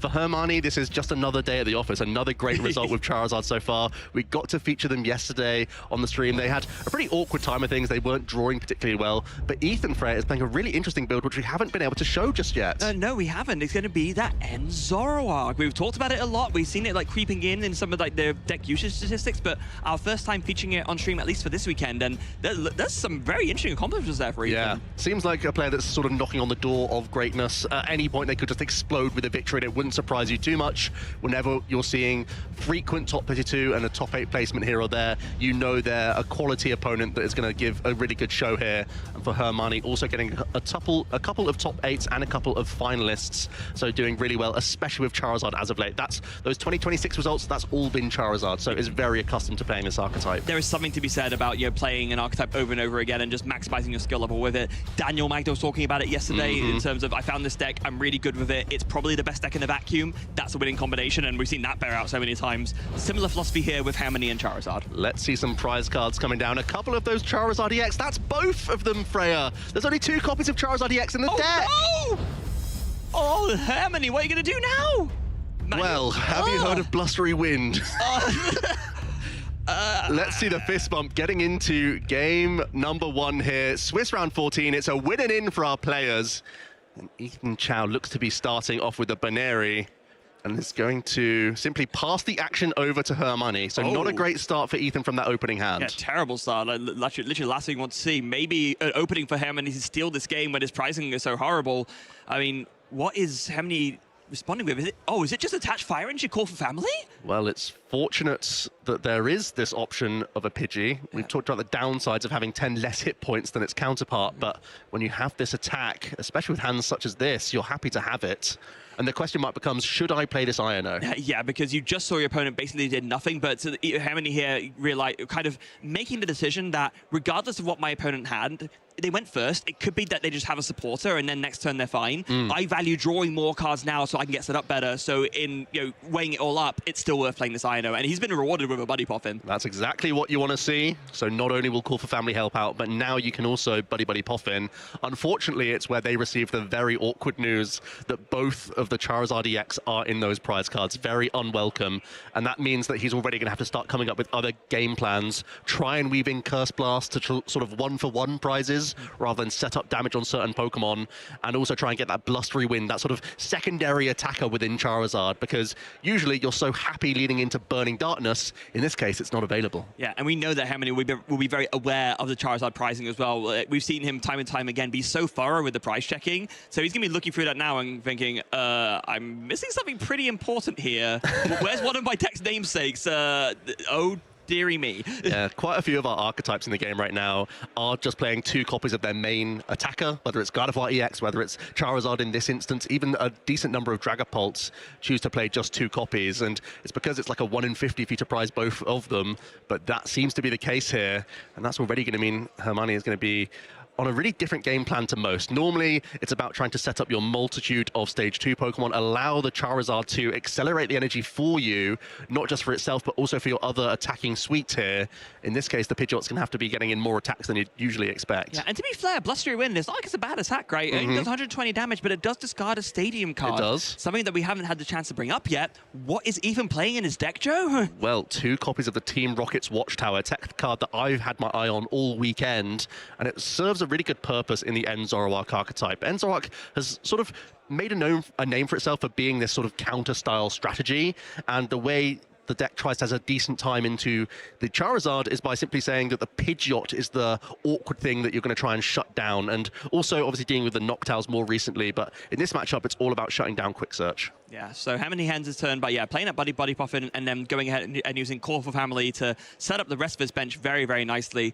Quite smartly here, even with Hermione knowing that there's no access to a Charizard, not going to give away that information to Ethan, still going to put down those Charmanders, because you can evolve into Charmeleon and you can just kind of make that threat going, and Ethan is not going to even realize that that's what Hermione has prized. And it's not super likely to find the one of Mega Lopunny EX on that first turn, especially before trade is online.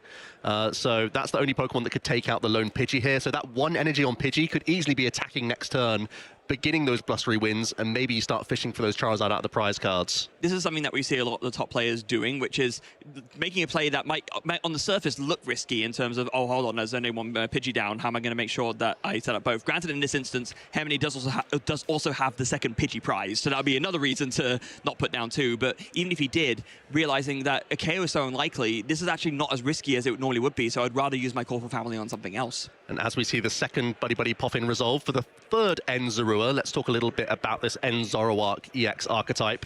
Right now, the build is playing a 1/1 line of that Mega Lopunny EX. There's going to be a wall-breaking Pokemon. There are some annoying Crustle and Cornerstone Mask Ogerpon around that would otherwise be a real challenge for End Zoroark. Equally, it's a higher hit point Pokemon you can lean into and might be really important in this matchup.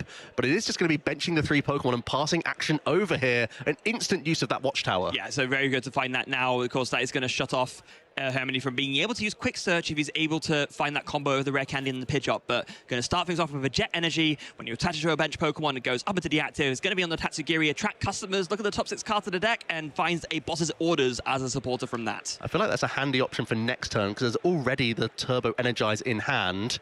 This is where you could go into Pidgeotto as well as a Charmeleon. So not Turbo Energize, that's an evolution. Oh, sorry, TM Evolution, Yes. that's right. Evolving up into our Stage 1 Pokemon.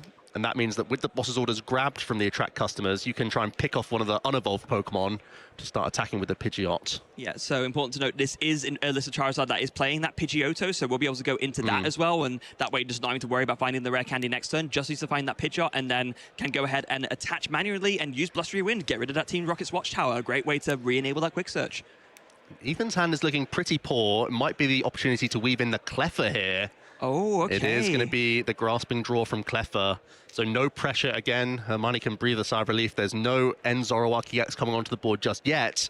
But thanks to this little inclusion, the grasping draw will allow Ethan to see a chunk more cards. Drawing up until you have 7 cards in the hand is pretty much all you can ask for here. Yeah, I mean, you know, funnily enough, I can use the boss's orders as well to bring up the dust flops. No, this is smart because now it forces Hermione to either find a way to retreat it or just to preemptively Curse Blast and give Ethan a prize. But you're actually a little afraid of Curse Blast, honestly. But I think it's mostly just to take a card out of the hand to see +1 from this grasping draw. Incidentally, action back to Hermione and straight away into the Dust Noir.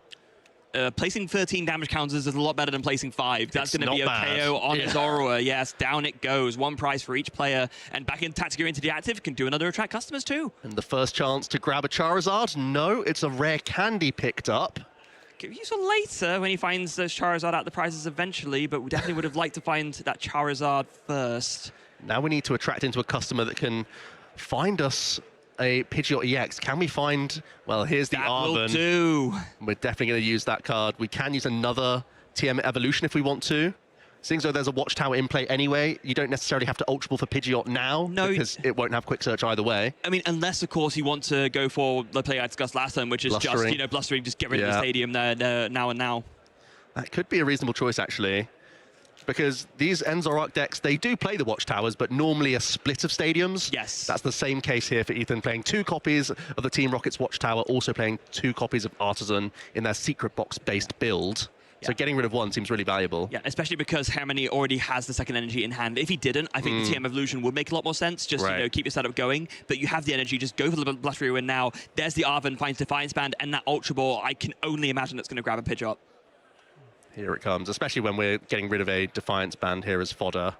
Definitely makes a lot of sense here. There goes the Klefki as well. Definitely not useful in this matchup. No, not for this situation. Here comes the Pidgeot EX, and I think just racing for these prizes becomes a no-brainer when there are those Charizards you're seeking. Yeah, it's double benefit, right? You race for those prizes, you get a KO in, you clear off the annoying stadium off the board that stops you from quick searching. There's a lot of very good reasons and justifications to do this play right now. And you know your Pidgeot EX is safe, at the very least. That 280 hit point threshold is plenty. It's going to keep you well out of range of End Zoroark and even that Mega Lopunny EX. So you can pretty freely get an attack in, knowing that you're likely to also announce an attack next turn with it. Yeah, there's basically no way for Ethan to put out big damage. That's kind of one of the drawbacks of the End Zoroark deck, is that you're kind of capped at 170 unless you have more damage on you yourself. So knowing that, yeah, safe to put up the Pidgeot. 280 is going to be far out of reach for anything that Ethan can do, and it's going to be Blustery Wind, KO, get rid of that Team Rocket's Watchtower. How does Ethan respond here?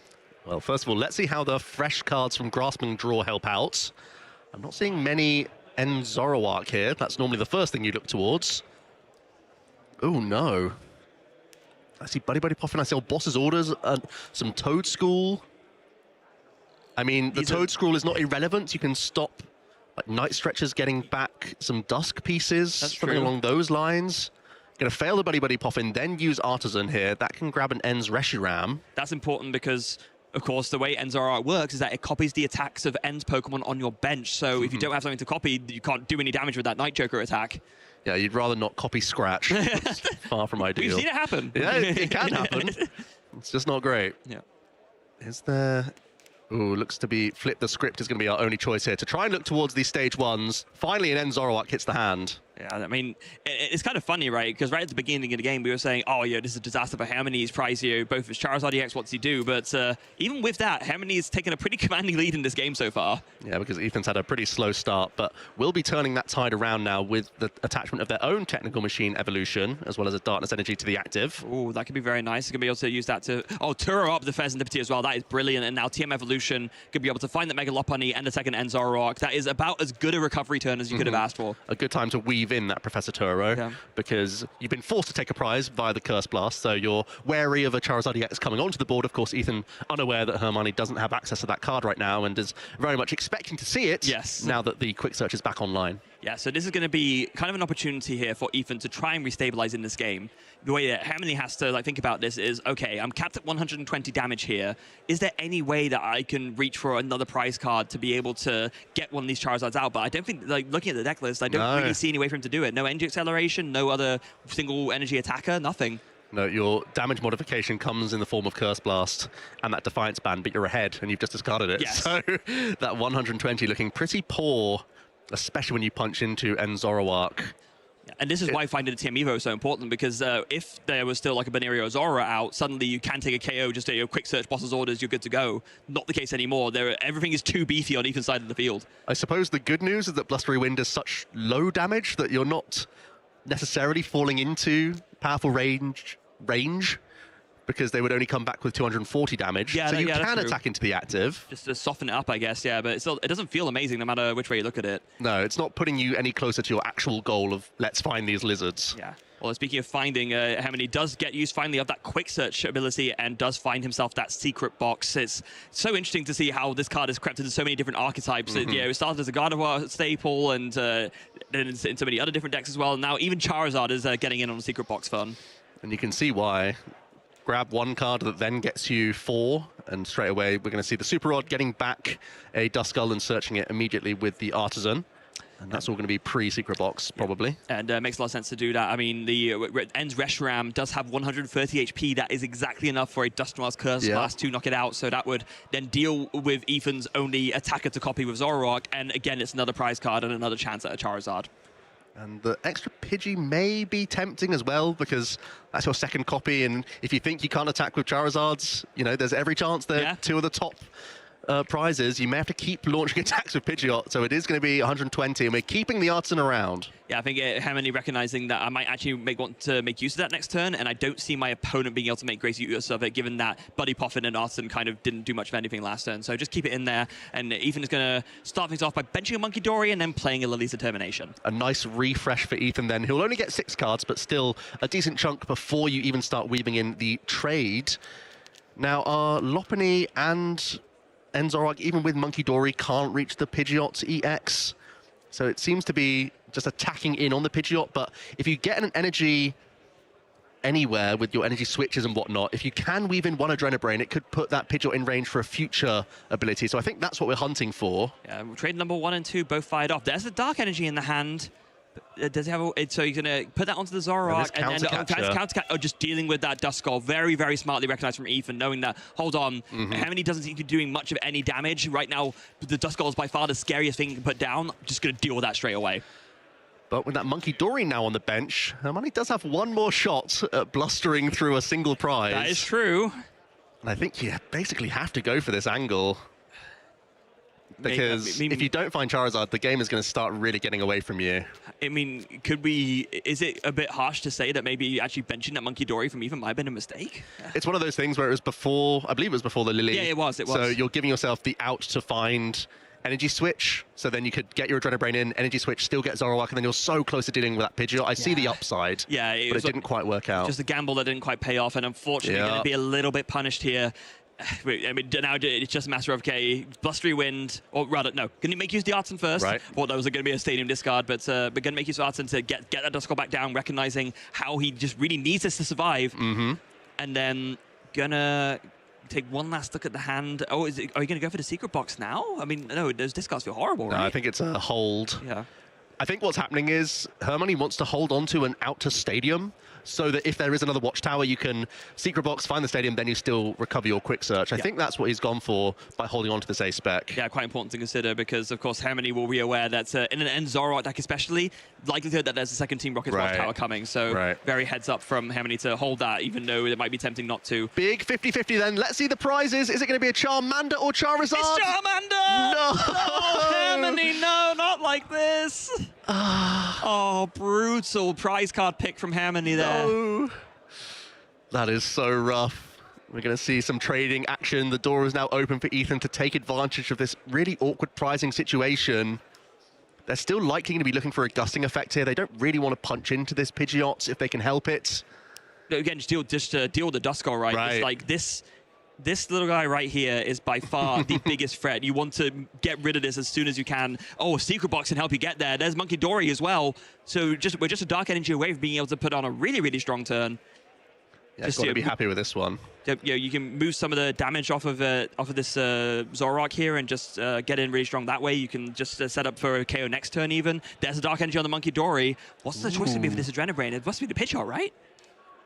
No, it's going to be on to... Is it the Pidgey? No, it's going to be on the Duskull. So are we going to be fishing for, again, Energy Switch, second Monkey Dory shenanigans? Oh, already has the Energy Switch. That's going to go to a Zoroark, though.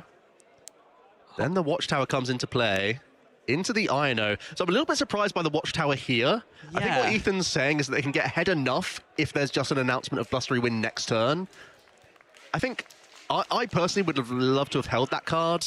But I suppose you're Ionoing yourself to a lower amount here regardless, so you may just think you may not see it again. Yeah, so just get that second Zoroark powered up while you can, and just hope that Harmony doesn't find it out to evolve up that Dust Noir before you can do anything with it. And yeah, just going to be Night Joker copying the End's Restaurant to do 170 damage, or 180? 180 with the Rage. We're doing 10 more damage with the Powerful Rage. Oh, brilliant. That's okay, right, so copying the Powerful Rage instead. Why not? Yep, 10 more damage. We'll take it. Is that the final boss's orders in Hermione's hand? Yes, it is. We can have one more chance for the Charizard.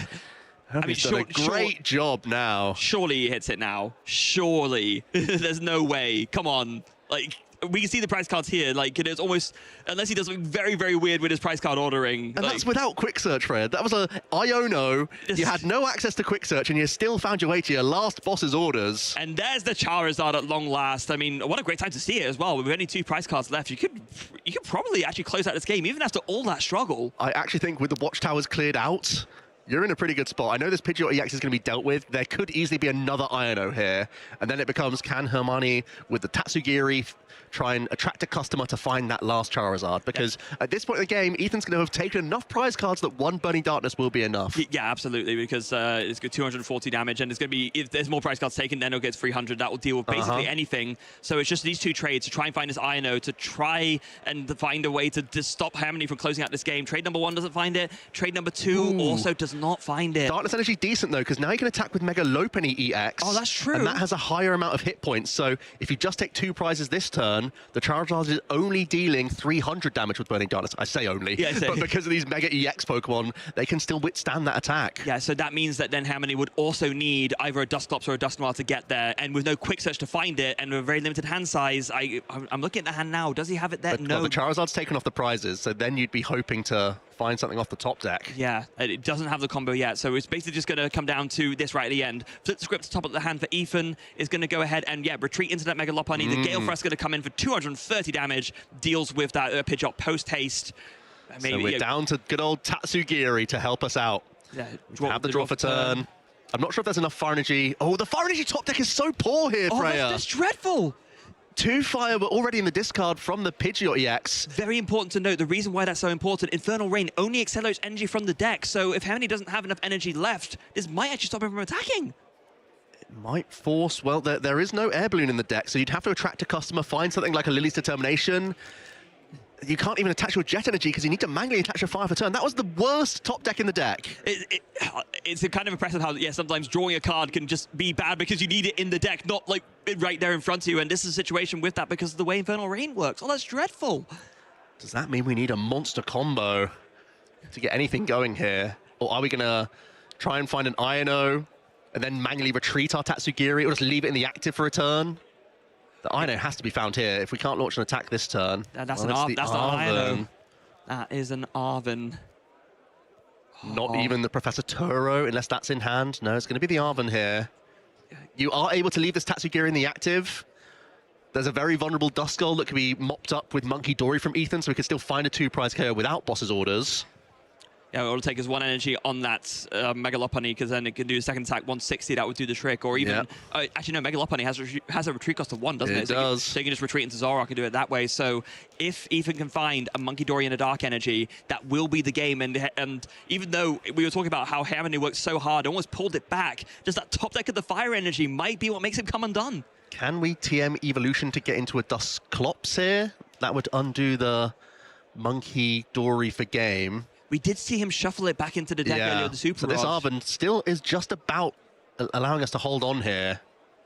Denies that opportunity for Ethan to finish off the game by just using Monkey Dory to KO that Duskull. You could also Ultra Ball into the Dusclops now, and then Evo into Dust Noir if you wish. That could also be very strong. But it's if you prefer to attach the energy to the Charizard rather than Tatsugiri this turn. It's so tough, the manner which we're looking at. You can see Hamon is really struggling with this decision. He's recognizing... I think attaching to the Charizard feels a little bit better, because if you're saying you're not going to lose next turn, and this Dusclops alone does that, if you have the energy on Charizard, even if you get hit with an INO, Charizard is still checkmating this board. They can't take the single prize knockout on Tatsugiri. So it might just come down to that.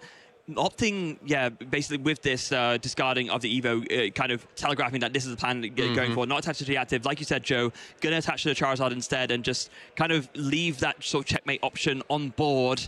What does Ethan find now? There's an Enzora being discarded. Be traded, yeah. I think what you can do is still just put your opponent in... Ooh, it's getting a lot closer here. Let's get rid of the Zorua. Boss's orders is taken. I think Ino definitely seems like the strongest choice still here. Yeah, Boss's so orders get rid of Lily. Boss's orders doesn't win you the game here. You can't do enough damage to this Charizard. There's a Monkey Dory. Yeah, let's keep ticking some damage onto some single prizes. Or at this point, just put the damage onto Charizard and pass. Yeah, that also works. Just like soften it up so you can get into range with. I mean, you're quite far away, so maybe you're still hunting down single prizes. We're going to bring up Charmander, deny the option for Tatsugiri. Makes a lot of sense to me. And then actually going to go ahead and put it. I think on the Pidgey here makes the most sense, because the Pidgeotto, you know, is in the discard pile, so you'd have to have a rare candy combo. So it makes it less likely to be able to put out of range, whereas if Hamony just finds a Dust Noir, that will do it there. So yeah, I actually agree with this. This is perfectly done. You can also hit for 60 if you want to, into the active with Gale Thrust. Or you can just retreat into Monkey Dory as well. Just you put a one-pricer. Yeah, it means you're fearful of any attack here. There's the energy. Retreat into Charizard. Do we have, well, Dusclops onto the Monkey Dory, into Counter Catcher. That will do it. Counter Catcher, because now Harmony puts himself behind on prizes, brings up a 2-prizer to close out the game, and Harmony, having 2 Charizard prized, still finds a way to take down that game 1. You've got to be feeling good about that one, Freya. It took so long to find that Charizard, but the Pidgeot EX that could, blustering its way through, what was it, 3 attacks that it got, or 2 attacks in for prize cards? My goodness. Like, Harmony's facial expression there says it all, just looking at the camera, shaking his head, like, how did I get away with that one? And I think we're sat here thinking the same thing. Super, super impressive play in a very back-against-the-wall situation. Let's go back over that game and take a look at how it panned out. I think the only saving grace was that Ethan also had a fairly slower start. Had to rely on Cleffa for that grasping draw. Couldn't really access those Enzoroark in any timely fashion. So it allowed to get the Tatsugiri involved. We eventually evolved up into this Pidgeot, and it started to take some prize cards alongside the Curse Blast. So Hermione, despite having no main attacker, was still able to go a little bit ahead in this race. Yeah, he was, and it was enabled by the fact that, like you said, even had the slower start, and also was just benching these Pokemon that were just in range. Right. You said, was it 1 or 2? It was actually 3 prize cards taken from Blustery Wind and 1 from a Curse Blast. That just meant that as the late game creeps up, Burning Darkness becomes oh so devastating. And even great use there of the Dusclops. It kept Hermione out of range of losing on that turn, but not only that, it allowed them to close out really smoothly here. Attach, retreat into Charizard, pop your own Dusclops, and suddenly you have your Counter Catcher available for the game. Yeah, and this is why we were just talking at the start of the match, right, about how this Duskull, Dusclops, Dust Noir line is so strong. It's because not only are you putting damage counters on your opponent's stuff, but it lets you use comeback cards like Counter Catcher and Ino proactively. And what a beautiful demonstration of it we saw right there and how powerful it can be. It literally won in the game. Feels like everything but Golden Go, all of our other best decks in the game, all love to be in charge of Counter Catcher and Ino. Yes. And there's a pattern there. It's because you can brute force your way down, and already we see some terrible prizes, Freya. Oh, 2 out of... I mean, at least it's 2 out of 4 instead of 2 out of 2, but that is still not great. And Watchtower as well. One of your 2 copies of Watchtower. Hermione had the rough start in game number 1, still was able to win the game, now has far more favorable prize cards. Yeah, I mean, 1 Pidgey, you have a second one, who cares, right? You're fine. They have been forced first, but has a number of basics. Has the Duskull, has the Pidgey, and looks like it's holding on to Secret Box as well. Ooh. So a very good turn 1 there. Yeah, and do you consider firing this off now? I mean, there's Defiance Band, Chi-Yu, and an Ultra Ball. I think you're happy to discard these, maybe. Yeah, the cards aren't amazing. The Defiance Band can have its uses if your opponent's trying to play around your damage. I don't know, there's a temptation to hold as well. There's a real temptation to hold Metagoza Flip for candy. Yeah. Fair, honestly. Yeah, absolutely. That is, I'm sure he's done that at least once over this tournament already. And obviously, even playing lightning fast here, recognizing that was a bit of a slower game one that he lost, and it's just going bam, Nest Ball, Enzora, and then Lily's Determination for 8 cards this time. Yep, got to be done, and has to be relatively happy with the opener. It's not just getting your additional basics down, but your energy acceleration's a little bit slow in the Enzora arc. You have just 1 copy of the Enz PP up. So these manual attachments are great. We do see the early technical machine evolution from the Lily's Determination 8 cards, so we can at least get 1 Enzora arc established. Yeah, the top deck, Freya, is a Lily's Determination. That could be slightly better fodder for your secret box. It means you don't have to throw away your Defiance Band. And for sure, that's what he's thinking about. Chiyu is definitely not something in this matchup that I think is going to come up. Yeah, Lily's Determination, you can just search for another one, so yeah, why not? That feels great. It means that you keep that one-off tech option for later in case you need it. How much of a gamer is Hermione feeling right now? The Mesagoza one-off stadium is in the deck for a reason, and it might be times like this. Do we ever go Mesagoza, Candy, have the backup play of Lily's Determination or Arven if we need to? I mean, going for the rare Candy, Mesagoza, like wombo combo, high roll, if it pays off, it's amazing. But either way, right, if you take a Lily to play afterwards, you're in a good position no matter what, because you're drawing 8 cards and that, so maybe that is actually just worth the gamble right there. Oh, he's thinking about Ino instead? I think just some deck searching, the supporters, okay. Yeah, it doesn't want to be caught short without Charizard again, but can be a lot happier about this situation. They're thinking, oh, right, yes, sensible prize cards. Even Arven can be the sort of backup play, because you can still take Candy and Arven, then Arven can either get you TM Evolution or an Ultra Ball, so you can guarantee one of your stage 2s if you wish. But I like the option of going 50-50 here. Yeah, just go for the Lilies, just see if it pays off. Although, is he committed to it? Yeah, I don't see him taking the rare Candy. Actually, no, he's just going to go wide of his setup. Also, honestly, probably maybe a little bit more sensible than what we were thinking about. Look, I just want to see some big Mesagoza flips out here. So yeah, instead just going to be no stadium at all. Actually, interesting. Well, I mean, if you're just going to Lily anyway, there's probably no point grabbing it, right? I think you feel content enough with what's on your bench to just set it up with Buddy Poffin, and if you grab Artisan, then that just gives you an out to your opponent to find Bozora. So yeah, just go for the Buddy Poffin. Don't even bother with the stadium at that point. I entirely agree. But what if you flipped heads? I think you were talking to Shay too much. Yeah. or me, for that matter. I've been a coin flip gamer in the past as well. We all are at some point in our lives. It's if you're playing Pokemon, I think you kind of have to accept that sometimes you're going to end up in the coin flip gamer situation. But no coin flip game really here. Nice. Just TM Evo with Defiance Band and Lily's Determination to draw a lovely 8 cards. Super strong turn. Yeah, the Mesagoza are more of a panic play. It seems to be a much safer route for Hermione, who could still draw rare Candy pieces from this 8-card hand. That's the beauty of this Lily's Determination. That's why so many of our Stage 2 archetypes are ruling the metagame right now. This support is amazing for setup decks. I was going to say, watch him draw a rare Candy picture up right now. Or rare Candy Mesagoza, and we still go for the flip. Well, there's the Charizard. No Candy? No, not even one, or a Mesagoza for that matter. So sorry to the folks at home. We're not going to see any crazy coin flip shenanigans this time, but we do see an Ultra Ball. Yeah, this is looking pretty handy. You can get rid of a couple of those Buddy Poffin. You've already accessed a number of your basics early here. We can get multiple stage 1s into the equation. And actually, going into Pidgeotto now means you can TM Evolution into a Pidgeot EX safely. Yeah, that's really, really nice. Even more so because it's not guaranteed play, but sometimes these Enzora decks can take in TM Devolution, so why not protect yourself against that a little bit more by making sure that your stage 2 comes with a stage 1 rather than skipping it. Even just energy, boss's orders isn't out of the equation, so make sure you're nice and healthy, 280 hit points, well out of range of any of Enzora shenanigans. So a really good turn from Hermione here. The secret box paying dividends again. Yeah, again, much more sensible turn, I think, than what we had in mind, and is paying off in spades, to say the least. Even for what it's worth, wasting no time and just fires off Ino before Hammond even finishes shuffling his deck for the TM Evo. And looks like we've got one trade before anything else. The secret box has been found as well here. Going to get rid of a Toad School. We finally find the Enz Reshiram, which is an important attacking piece. Yeah, also Poffin number 2, so we'll be able to use that to get more of the Zoroark out, and of course we'll get the bad news that there's a couple of Zoroark in the prizes, so going to be a maximum of 2 trades per turn until, especially because they're right at the top of the prize cards as well, so it's going to be unlikely that he hits those at any point soon. Yeah, it might dissuade you from putting 2 down, but it is going to still be 2 Enzurua here. There is the Baneri as well, so that's at least one thing going for you, and it's actually a really good attacker in this matchup, thanks to the bulk of the Megalopony. So was the Baneri already in the hand? Is that why? Yeah. Okay, so that's why he didn't go for it off the Buddy Poffin. That makes sense. Right. It's going to be kept as well. This is the discard from the secret box, pitching the Pheasant Tipper EX, the Enz Reshiram, and the Lily's Determination. That's going to grab us an item card, a tool, a stadium, and a supporter of our choosing. It might be another TM evolution this turn. You could get your final End Zoroark and your Mega Lopunny out of the deck here, Freya.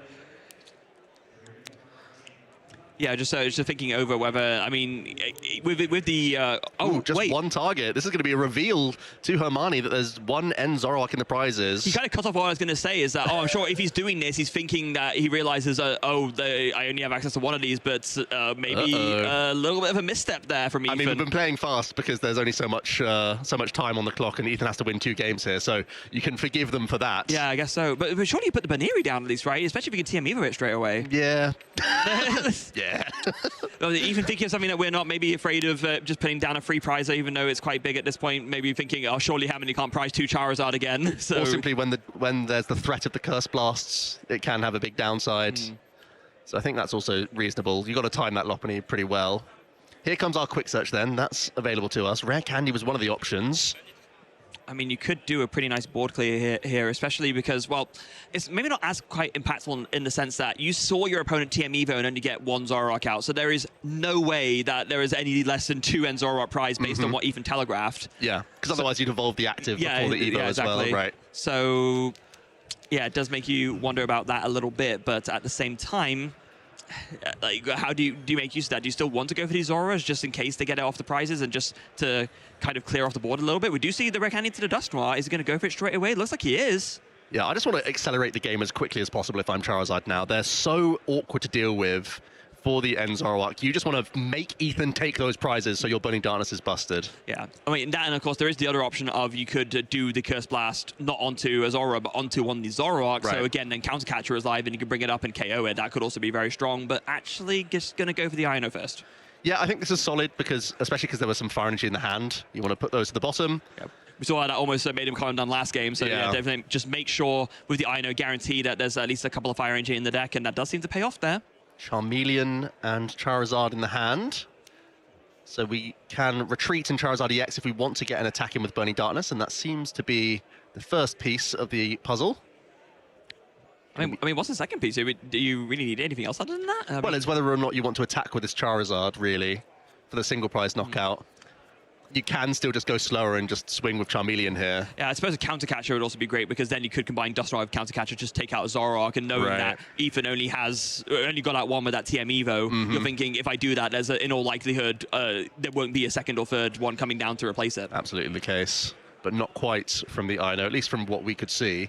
If there is a Counter Catcher, that play is always happening, but no, it doesn't look like it, no. There's the Mesa Ghost, though. Yeah, we are going to get into the action with the Charizard EX, though. Yeah, and Charmeleon to get measure. Yep, has that high retreat cost, so you've got to retreat first. Yep. But there's just the 1 prize knockout, going to hold on to our Curse Blast so that we can power through some of these End Zoroark when we need to. I mean, this is something that the strongest Dust Noir deck players do, right? Sometimes it's more correct to just do it straight away. Sometimes just holding it for when it's most valuable makes the most sense. Like, for example, to just blow away an End's Reshiram that's just been benched. Yep. And I think, like you said, Freya, we're just going to keep hunting the End Zoroark as quickly as possible because Ethan kind of doesn't have a great best turn here. Like, maybe dealing exactly with Dustoir is the best play that we have available, but that's going to require an End's PP up, an energy attachment, a way to move, and a gusting effect. That's a lot. It's a lot, and especially off of only 2 trades as well, which we know there's no more trades coming, given that those 2 other copies of End Zoroark are in the prize cards. I'm even looking at the hand here. I see no energy, Freya. I see no way to refresh the hand either. We have Turo, we have Boss's Orders. It's going to be a stalling Boss's Orders play by the looks of things, but this does not feel great, especially against Quick Search. That's absolutely the last place they want to be right now. Just Harmony very clearly in the driver's seat in this game. If your opponent is just like boss stalling and doing nothing, that you know that you are in command and you want to make use of that commanding position as best as possible. And there's a couple of ways you can do it. Especially because you come on so much stronger in the late game as Charizard. So having the best of the early game just feels so strong. That's like, this is not usually what happens. Like, usually I come alive later on, but I'm already in the lead and I'm a comeback deck. It's like Gardevoir, right? Gardevoir is a similar kind of thing. It tends to be more of a comeback deck. So if you take a lead with Gardevoir, you know that your opponent is already in a very bad way. And here comes the second Charizard EX then, Infernal Raining. Just 1 fire energy, as there's 1 in the hand for Hermione, so isn't going to be slowed down at all. We'll be able to take advantage of their opponent's Artisan as well. Tatsugiri a really nice fallback for if ever there is some Watchtower shenanigans coming into the mix, especially when there are a couple Jet Energy rooting around in the deck for Hermione. Also, not only that, but given that there are so many energy already committed to Charizards, maybe the blustery win strategy to get rid of the Team Rocket's Watchtower won't be quite as available as it was in the last game, where it basically just carried him all the way through. So instead, yeah, just going to manually attach that second energy to the Charizard, and then just, yeah, Burning Darkness, just take those prize cards. Not much else necessary for Hermione, who has 4 stage 2s set up on this board. Got to be pretty happy with that one. I mean, you know, we've played in a few formats where stage 2s have not been much of a thing. Can you imagine us being in this position now where we're having a deck with 4 stage 2s set up and 3 of them are different? Yeah, it's crazy. That's the consistency of the format that we're in right now. We're going to see an Artisan finally grabbing that Baneri from Ethan. And I mean, we were talking about, you know, why did not bench that before? Because if he did, I think he would have had a much stronger potential best turn, because you can at least do 230 to something, maybe, you know, soften up this Pidgeot or even deal with the Dust Noir. But just the draws for Ethan and the prizes cards have been so poor. Yeah, I think we've seen 1 trade, 1 pop in, and now we're going to see the Ino with 1 trade remaining. We just really start seeing some attachments, to be honest with you, Freya. We're so far behind here. If we have another turn of no pressure, it's going to be a point where Hermione doesn't even care about Powerful Rage. They'll just start announcing attacks. Is that no energy again, or is that 1? 1 more trade. Come on, finally a Darkness Energy. Oh, goodness. That was far too hard considering everything else. Well, we have a Watchtower. Okay. So cross your fingers. There's just 1 copy because the other's currently the prize cards for Ethan. So you really got to get some mileage out of this one. It is interesting, actually, that Ethan opted not to discard the energy that was already in hand with the trade, but I guess there's already 1 in there, so he felt safe doing that and thinking, I just need to see the PP up. Sadly, did not find it. And so now it's back on Hermione to just continue to clench his draws on this game. There's so many options that he has available to him. Yeah, you have Quick Search. You can just pick out the perfect card at any given turn from your deck. Not at the moment. That's the only good news. But the perfect turn is still pretty easy. You just Curse Blast the active, attack the active. That's already really, really good. We're going to try and get a customer first, though. Use one of our Jet Energy. The one ability you can use right now. Or, you know, you have plenty, actually, but the Tatsugiri being important here. I think just trying to get another Dust Noir this turn, or even a Dust Clops this turn would feel really good. I mean, if you get... Hold on, if you get double Dust Noir, don't you just win this game?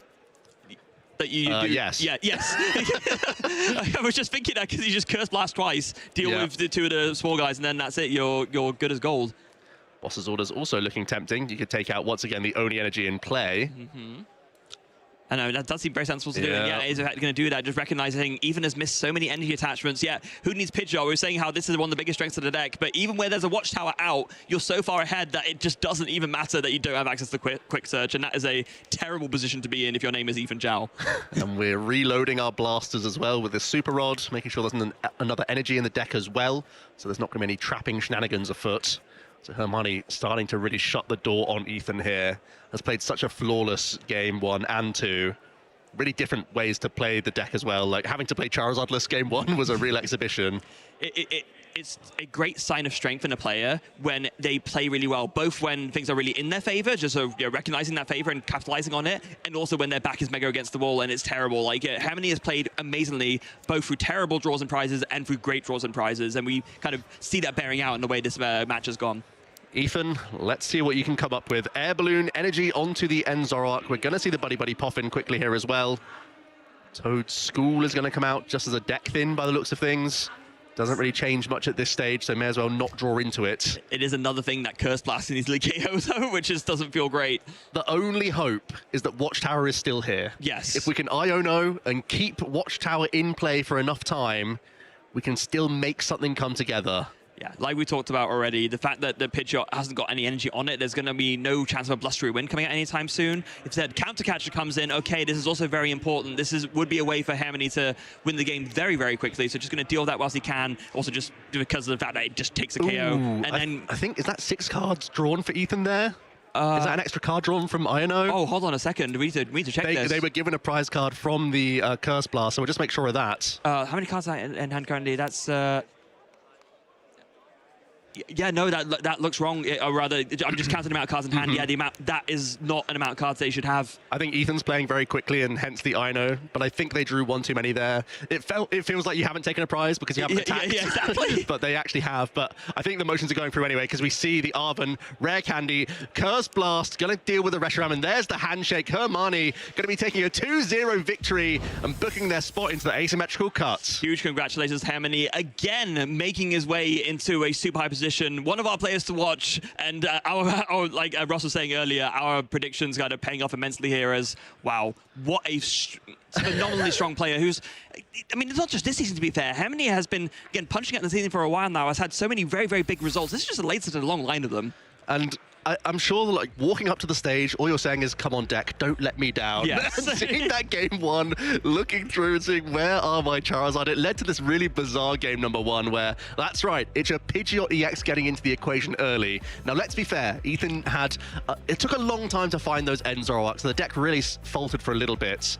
And actually, the Monkey Dory pickoffs were exactly what Hermione needed here to eventually finally find that Charizard. Yeah, and I mean, when he got there, at that point, it was as good as done right. When you have a Pidgeot taking, what, 3 or 4 prize cards and then fighting against that Charizard when you only have 2 prize cards left, and your opponent has been taking prize cards as well, so that Charizard is doing more than enough damage. We saw it bear out right here at the end, Infernal Rain, and then just combined with the Dust Globs and the Counter Catcher just to finish things off after basically 1 Burning Darkness was all it took to finish that game. Yeah, it actually would have been a turn earlier had Hermione not drawn the one card in the deck that stops Burning Darkness winning the turn before. So, overcoming bad prizes, bad draws, and still coming away with a winning that game number one. Game two went a lot better. You're seeing multiple of these basics coming into play, even able to search a Pidgeotto so that you could TM Evolution into a Pidgeot.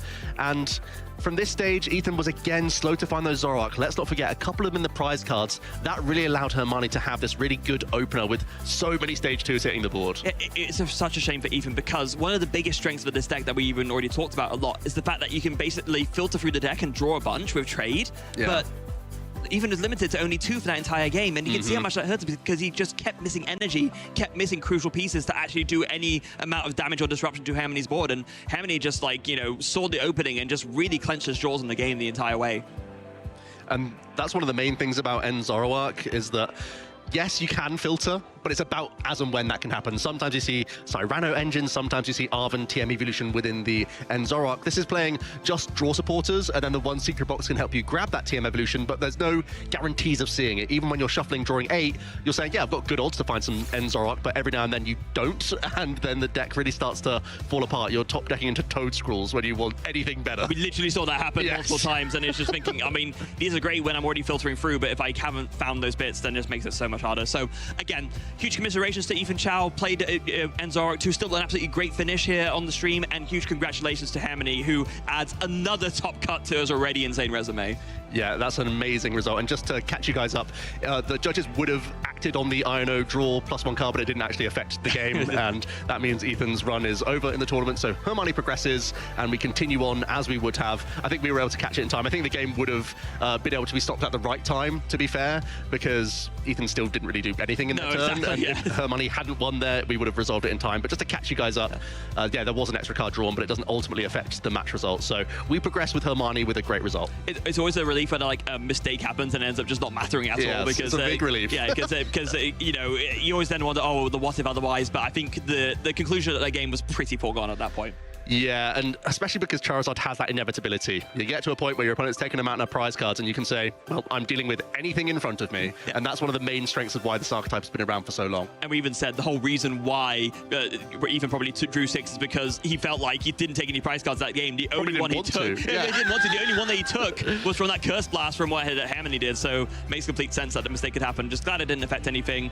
Commiserations to Ethan, rather. Congratulations to Hermione. We'll be seeing you more than likely in asymmetrical top cut. Yeah, looking really good, but also great to see that End Zoroark. I know it wasn't the outcome people were hoping for, but just seeing that deck from the outside looking in, it does seem like it has the space within the list to make those tech inclusions week by week. So I think people are still going to be backing this archetype heading into the EUIC, especially because we have some really strong North American players who love to pilot that archetype and have had some really good results behind it. I think it has just enough of like unique attackers with the Lopunny sneaking into the deck. The Toad Scroll could be very useful. I know Seb Simmons also on a really good record with the End Zoroark, haven't quite seen how their final match has played out, actually playing the Moltres tech inclusion. So people are finding different ways to sort of make that puzzle all come together. Yeah, no, I don't know about you. I think we've yapped enough. I think we need to give the stage over to Hermione to yap very deservedly about his win. So let's take it away with Hermione at our feature match winner.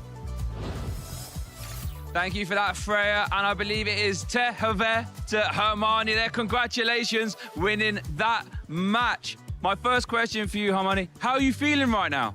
Well, that game was, I mean, the second game was really easy, but that first game, I had to think so hard. What am I going to do without my Charizards? But I'm really happy I could pull it off.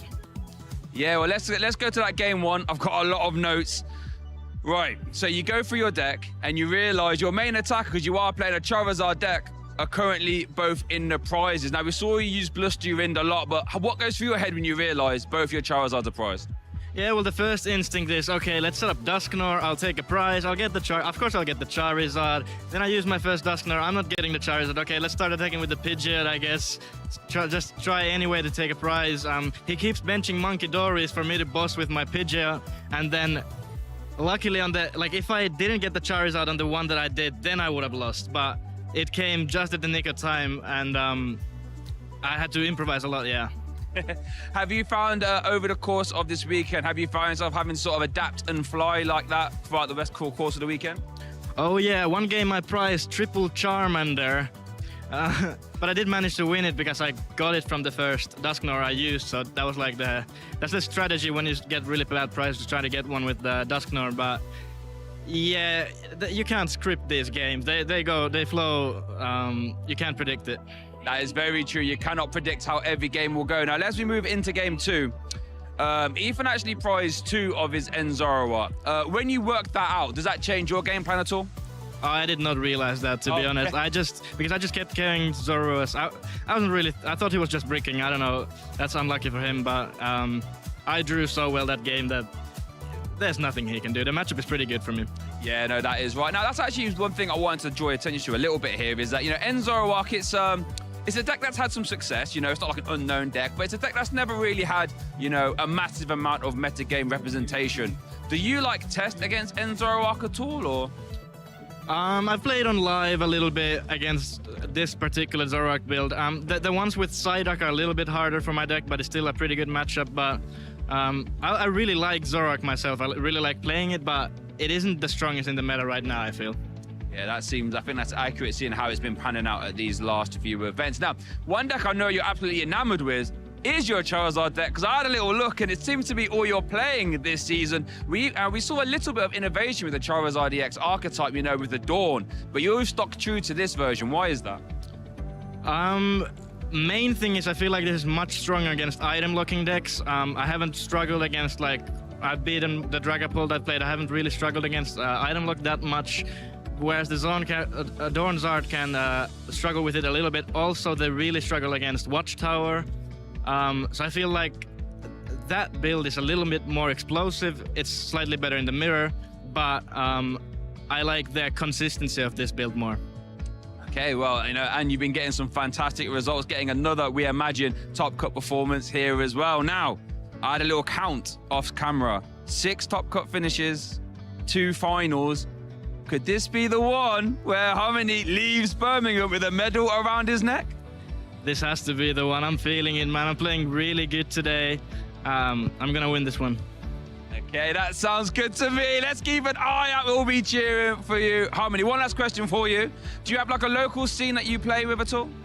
Yes, definitely. We have a really big local scene in Finland. Right now, Öyvind, who won Birmingham last year, he just made Top Cut 2, basically playing the same deck as me, and he's a good friend of mine, and I hope to see him in the finals.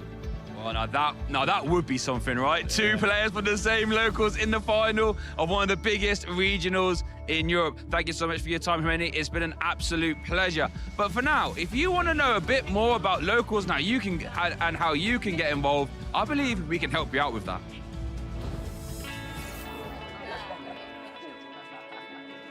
Hey, do you want to play? Yeah.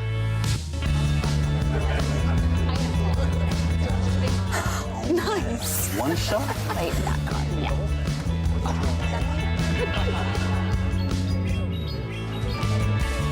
I'll use Twin Cannons. Great game, guys. Bye. See you next week. Come play at your local Pokémon League. Yeah, find a Pokemon event near you. Go ahead and whip out your phone, scan that QR code. You can use our Pokemon event finder to find a league location near you. You can join in on all the fun. You can start your journey as a competitive Pokemon trainer. I mean, it's how we both started, right? It absolutely is, and they're not all going to be as difficult as having Hermione and Irvin in the same local area. That's going to be a really tough one if you are at your locals, but no better experience getting that practice in for these top tournaments. But it's not just about trying to play competitively. It's finding like-minded players who just love playing Pokemon, watching Pokemon, doing anything to do with Pokemon. You know, there's everything you can share a hobby with. You're going to find friends for life. I know I did. Yeah, absolutely. Same here. I mean, I've played in a few different locals in my time. Of course, I used to live in the UK. I've been there for most of my life, but now I live in Denmark. And, you know, imagine my luck that now I've moved to Denmark, that Mr. Nikolai Steborg, student champion, he is one of my locals, along with, you know, Uffe, Mads Jensen, like a bunch of, like, basically, Denmark is so relatively small. All the best players go to all of like the League Cups and League Challenges, so doing well in Denmark is hard. I can imagine so. And it's a similar thing in Finland, I imagine, as well. It sounds like it, but that's what you want to do. If you want to face the top competitors, they're going to be there at the locals, testing out ideas. I'm sure at one point, the Dawn Trials were just a harebrained scheme from these players. Played at the local level, play it online, then bring it to the majors and really surprise the nation. Yeah, and Surprise Nation, you can do as well. If you have a concoction that you come up with at your local league with your friends, come and surprise us here on the world stage for all of the internet to see. Now, I don't know about you, Joe. I think I need a bit of a wind down after that game. I've imagined the folks at home might need it as well. So we're going to be back very soon. Don't go anywhere because we have asymmetrical top cut coming up very, very soon.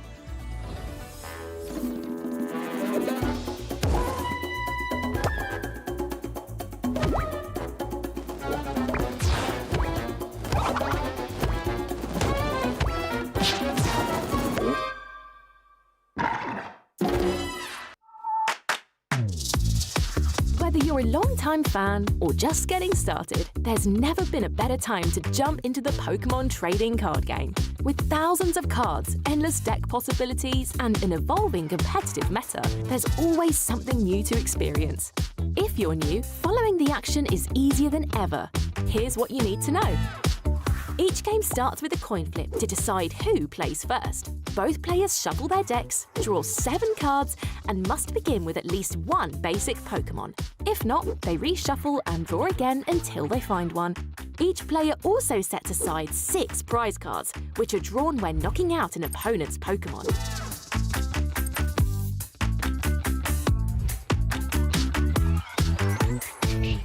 The active spot is where battles happen. A Pokémon stays there until it retreats, gets switched out, or is knocked out. Damage is tracked using dice, usually in multiples of 10. Special conditions, such as poisoned, burned, or asleep, can be lingering effects that last longer than a single turn. On the bench, Pokémon can't attack, but they're still in play. There are 4 kinds of trainer cards: Item, Supporter, Stadium, and Pokémon Tool. Each one brings unique effects to the game, adding new twists and strategies to every match. To win, a player must draw all 6 prize cards by knocking out opposing Pokémon, but that's not the only way to win. With so many strategies and surprises, anything can happen in the Pokémon TCG. If you're ever unsure, just listen to our expert casters. They'll break it all down. Cards, no ancient card yet. There's 2. The pair will be discarded now. Here we go. This is the comeback, taking 4 prize cards in 1 turn. Just going to conclude that Earthen Vessel. Plus, our on-screen graphics are there to help you follow the action every step of the way. Stick around and dive deeper into the world of Pokémon TCG.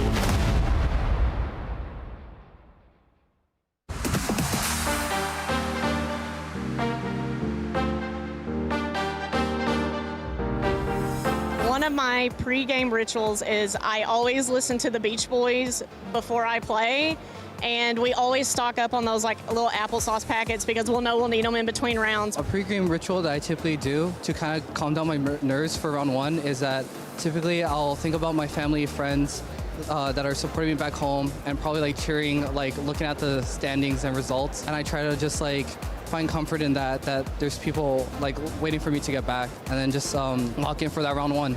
As of the last couple regionals I've attended, definitely eating breakfast. The first couple I tried doing on an empty stomach, and that is not a great way to go. I found myself a bit tired in the afternoon, so definitely get a breakfast, even if it's light, a banana, a granola bar. Get something in your body, get yourself ready to go, and you'll have a great day. Pre-game rituals I swear by are probably just not even looking at my deck box. I test the night before, and I don't want to see my deck until I'm queued up against the first player and I'm flipping over that first card. So for me, when I'm prepping for a game, I'm getting ready.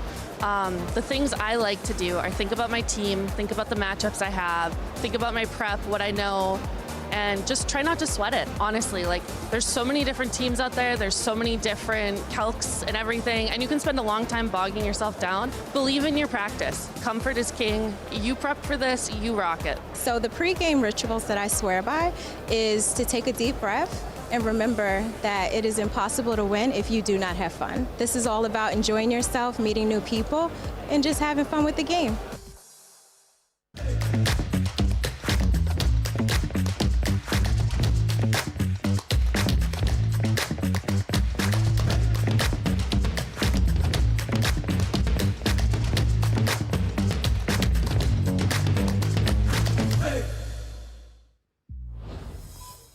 All right, it is time for some tantalizing top cut action here at the Birmingham Regional Championships. I'm Shay Byrne and I'm joined by Ross Gilbert, and we're about to have a little deep dive into what our next few rounds are gonna look like. Ross, take it away. Well, I've been doing some sums when I'm not on stream. I'm not just sitting down there having a little drink and, you know, just ignoring everyone. No.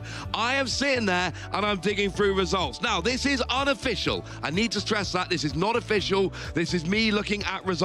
Until we get official word, these are subject to change. You've been warned. We have 11 players who have reached 34 match points or above. That gives us an asymmetrical top cut of 11. That means 5 players are in. They do not have to play anymore. They can go straight to top 8. 6 players will play a game, and that means that we have the 3 winners. We'll add those 5 that are already in. That will make up our top 8, and then we play single elimination until the end. So this is why seeding is important. Yep. Top 5 seeds, they're in.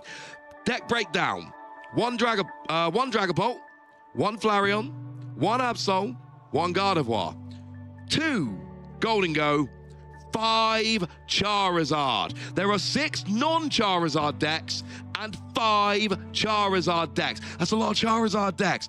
Charizard officially the story of this tournament right now, and a long way to go, bunch of games left to play.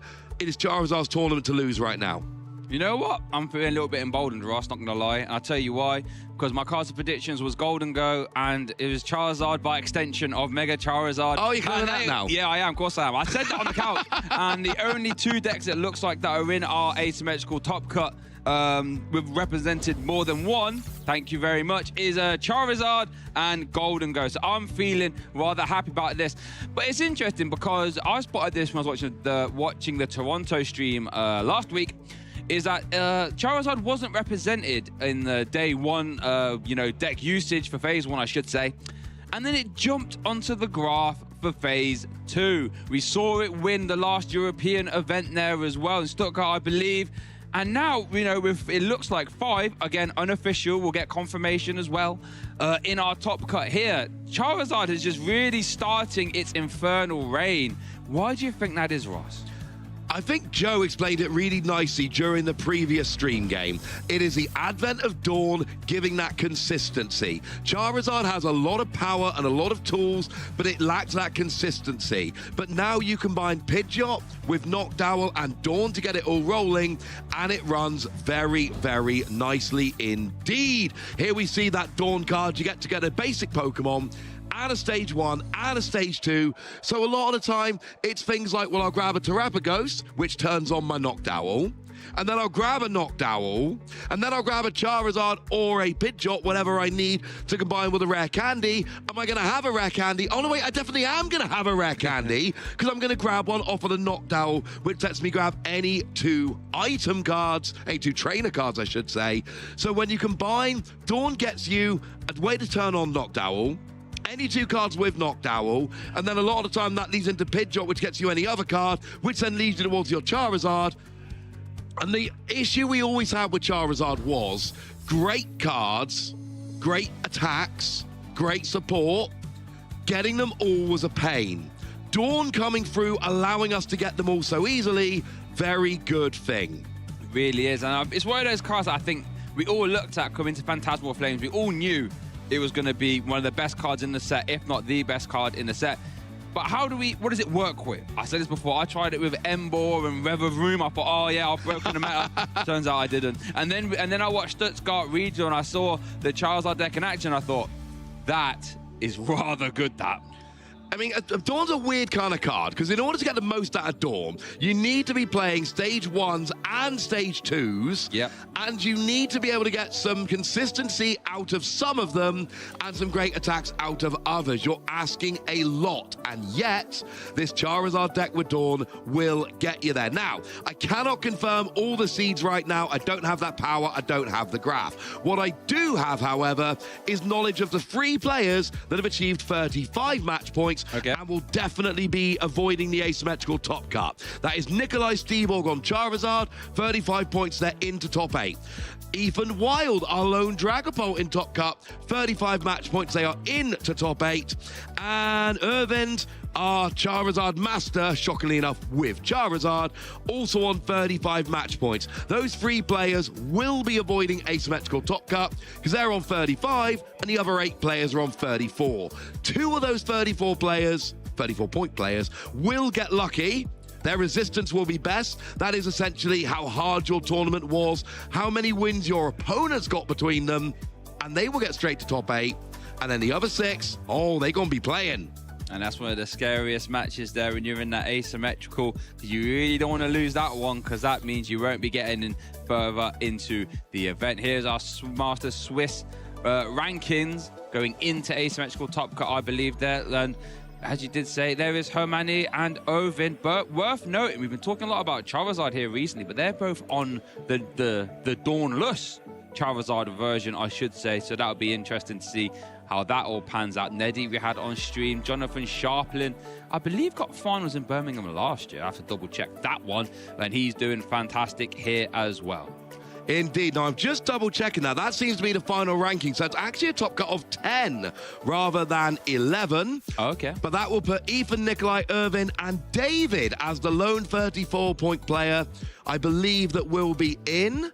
No, 6 will be in and 4 will be playing. So that also puts Amani and Jonathan in, and then the other 4 players will be playing to try and make those last 2 top 8 spaces. So Jonathan up is in, and from Vigente down to Emma, they are going to have to play one more game to earn their way into top 8. And yep, I just checked. I was right. Jonathan Sharplin did make the finals of Birmingham last year. So at the bare minimum, Jonathan has gone finals and then top cut. And the bare maximum, he could go finals into a win. Jonathan Sharplin blows his way around the NEC, that's for sure. But yep, that will be our top cut there. So what did you say? Sorry, 5 in and 4 playing, did you say? Well, it seemed like 6 in and 4 playing. I had it down that we had 11 in. The rankings we just had popped up showed 11 in, so showed 10 in. So we're going to get some confirmation on that for the time being. But either way, we've got our 3 35-point players. They will be in. And the story of the top cut so far, Charizard. Yes. So many Charizard getting up there. That is pretty impressive. And it wasn't the most played deck, but 5 of them into ASIM, that is frankly unexpected. I don't know. Like I said, I saw how it panned out in Toronto. We saw it win Stuttgart. And as I said, I did unofficially pick it with the Mega Charizard pick. I could see the meta was sort of going that way. That Dawn, it just gives the deck so much more consistency. We're seeing some innovations with the Dawnless Charizard there from Hermione and Orvind as well.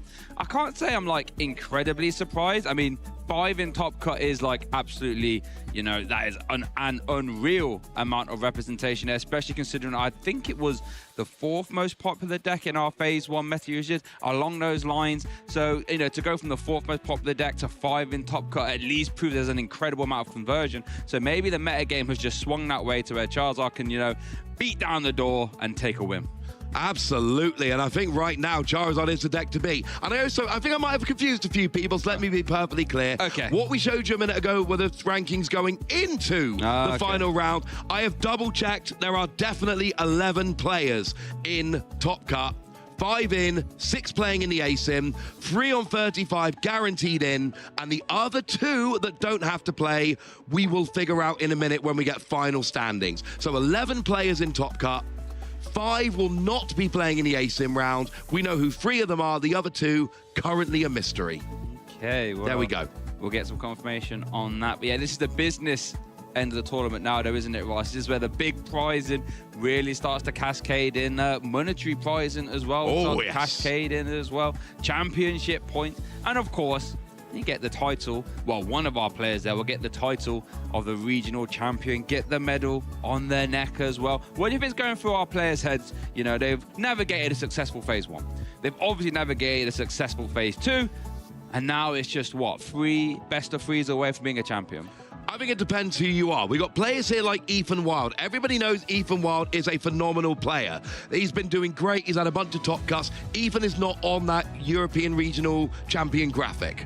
Ethan wants on that graphic. Ethan doesn't need to prove to us that he's good enough for a top 8. We know that, Ethan. He doesn't need to prove anything other than winning a regional. Ethan still needs to prove to us that he is one of those players that can win a regional and be on that graphic. For a player like him, it's about winning. It's not about top cut. It's not about top 4. We know Ethan is that good. Ethan wants on that graphic.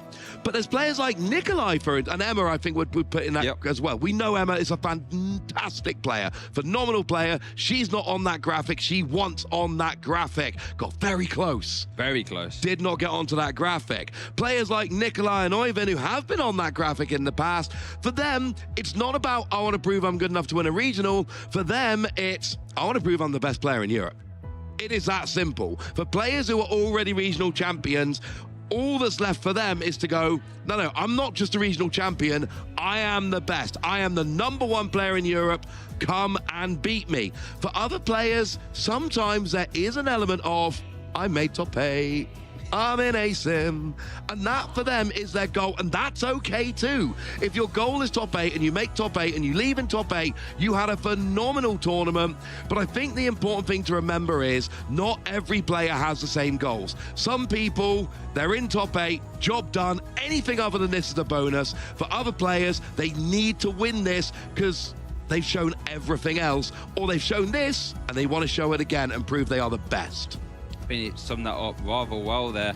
I think I'll be one of those, I'm just happy to be there, people, to be honest with you, and then just take the next couple as it plays out. But now that we know our Masters sort of asymmetrical top cut and beyond, I would like to see how the metagame has reflected in our lower age divisions as well. So I believe we can have a little gander at that.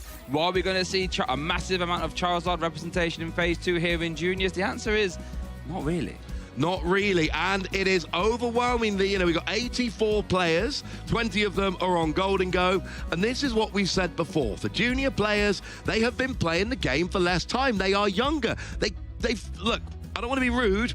There is not a junior player alive who has been playing the game as long as I have, because I have been playing the game longer than they have been alive. So for those players, you do tend towards these more linear decks, these more straightforward decks that don't require quite so much in terms of in-game decision-making for a lot of players, not for all. And that leads to Golden Go being by far the #1 deck. And then we've got Dragapult, Charizard, Gardevoir.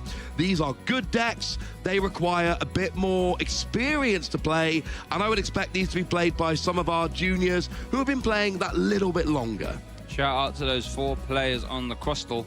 Oh, love yeah. to see that mysterious rock in saying no damage from the X's from me. Thank you very much. I'm intrigued to see how those Crystal can pan out. Now, I believe you also have seniors. It'd be nice to have a little gander at them.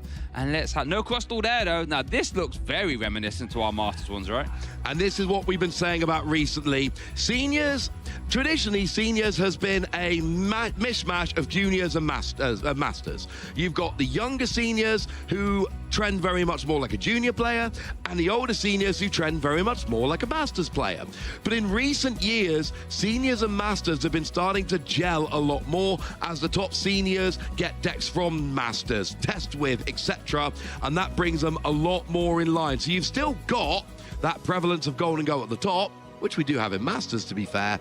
But then it's Dragapult, Charizard, Gardevoir in much bigger numbers, and something like Crustle is generally not making it on that list. I tell you what's super interesting as well, though, because we saw in our Masters on our best of the rest, phase 2, I'd like to say, is that Dragapult Charizard EX Hybrid archetype also managed to sneak on in. And it's on the exact same thing here in phase 2 for the seniors division. I find it fascinating how metagames, whether it's between age divisions or across the world, as we have multiple regionals going on this weekend as well, or 2 regionals and a special, I should say, yes, is how the metagame can still pan out and develop and unfold in very similar ways. No, it really can. It's absolutely fascinating to me to see how this happens. I'm a big fan of following the Japanese metagame, and it's easier to do that than it ever is before. Yep. Now, a lot of Japanese tournaments play as best of 1, not best of 3, so that does make their results very interesting in that regard. You get a lot less control, you get a lot more aggressive decks, but it's always fun for me because Japan tends to be a couple months ahead. So I'm always a fan of looking at the Japanese metagame, seeing what they're playing over there, and then seeing how it translates over here. And we also kind of see that a little bit in what the Japanese players choose to play when they come over, because they're playing in a very different format. Like when a Japanese player comes over, and I don't believe we've got any in Asymmetrical Top Cup, but we had a few this weekend that came close, they're stepping back in time, because they've got Perfect Order legal over there right now. Yep. Well, their equivalent thereof is Nile 0 or something along those lines. Munich is 0, literally. And so they're stepping back in time, but they're also going to a best of 3 where they'd be used to playing a best of 1. Having to adapt is just mind-blowing to me that these top players can do it. I believe Freya mentioned Kato Arai when he got 2nd place in Auckland this weekend. Being able to play in the Japanese metagame and then coming over to a Western tournament in a quite different metagame and format and still being able to get a result like that is just very impressive. And obviously Ryuki Okada is probably the most poster player of that, right? Winning, yes, was it a Dortmund regional last season? Yep. And then winning EUIC before Natalie could even take a single turn in game 3. How do you think... And then Brisbane this year. Oh, and Brisbane this year as well, yeah. I forgot. Ryuki's locked in for Worlds already. Wow. That's good. That's mental. You know, he just won EUIC last year. Yes. How do you think... ESA players who maybe haven't had a successful Birmingham, let's say, but have got a registered place for EUIC, how do you think this changes their preparation? Because I haven't got that much amount of time left. I have had far too many tournaments in my life where I get 2 or 3 rounds into the tournament and I go, I have made a mistake here. Yes. This is not the deck I should have brought, or this is not the build I should have brought, or I did not respect this deck enough, for instance. I love having a tournament before a big tournament. And this is a big tournament, don't get me wrong, but it's not as big as EUIC.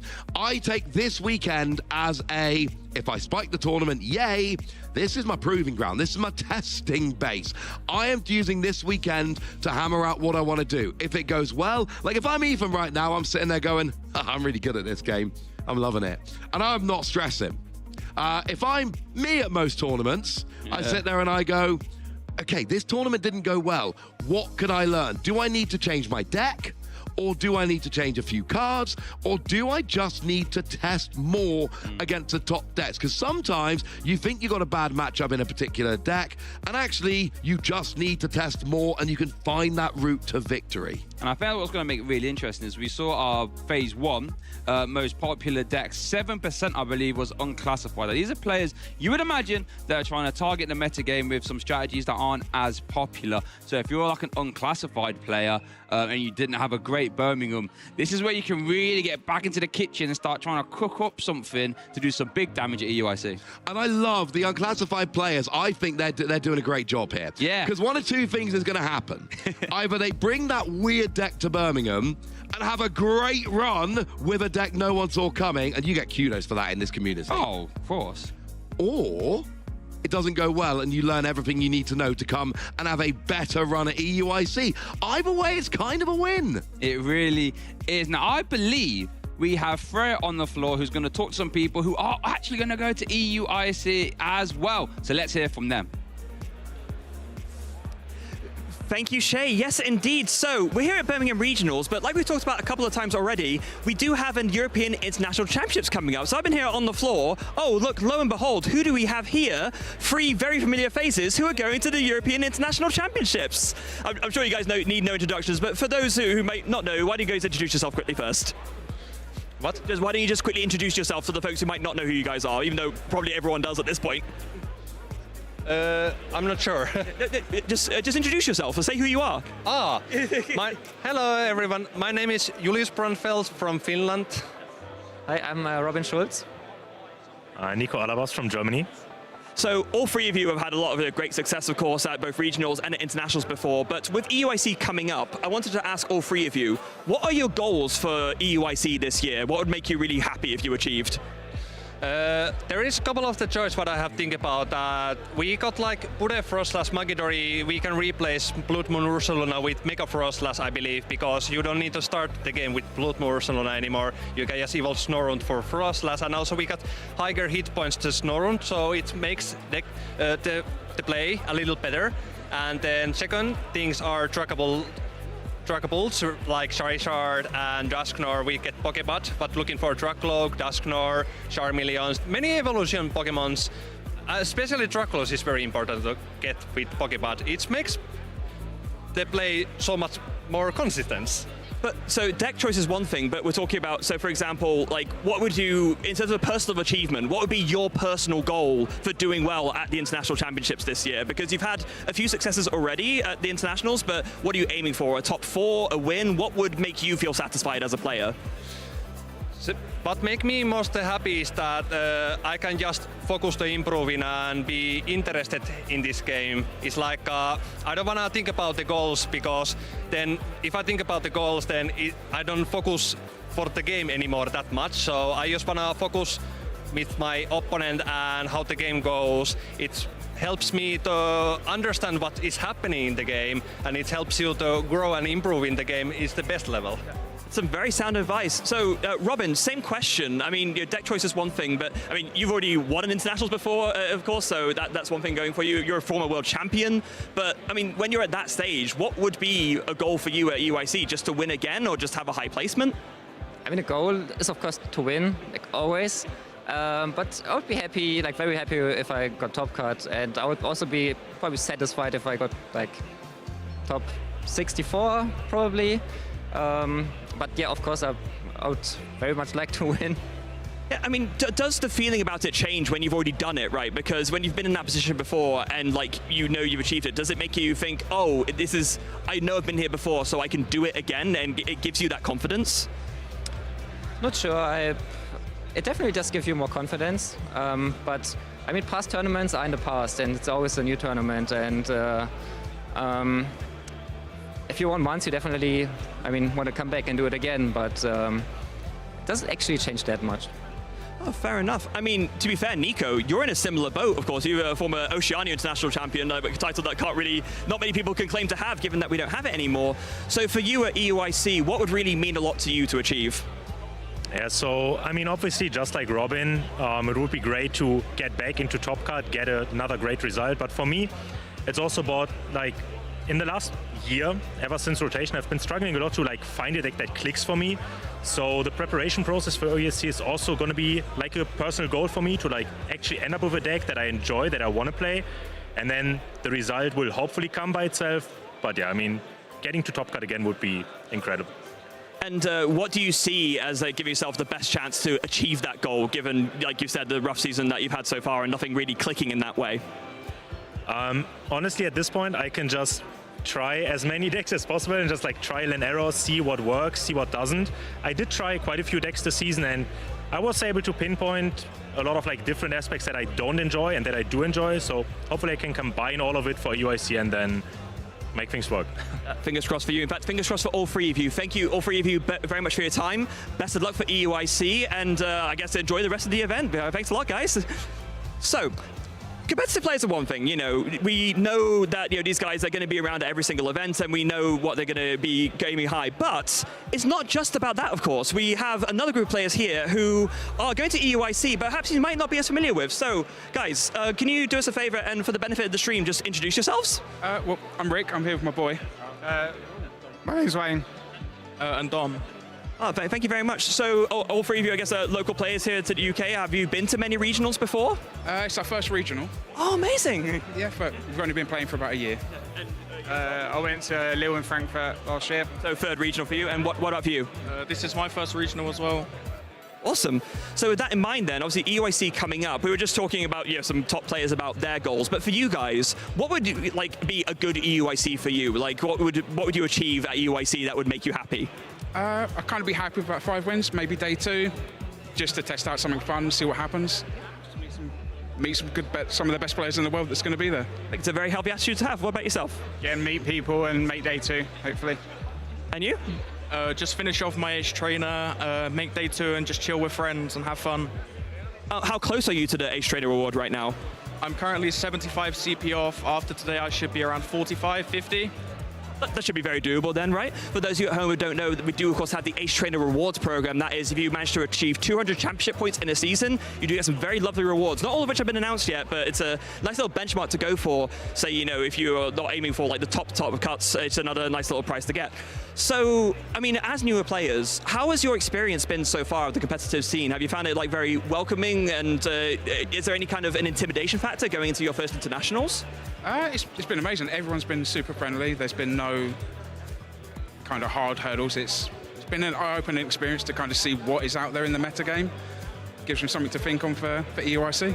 That's really wonderful. So, same question.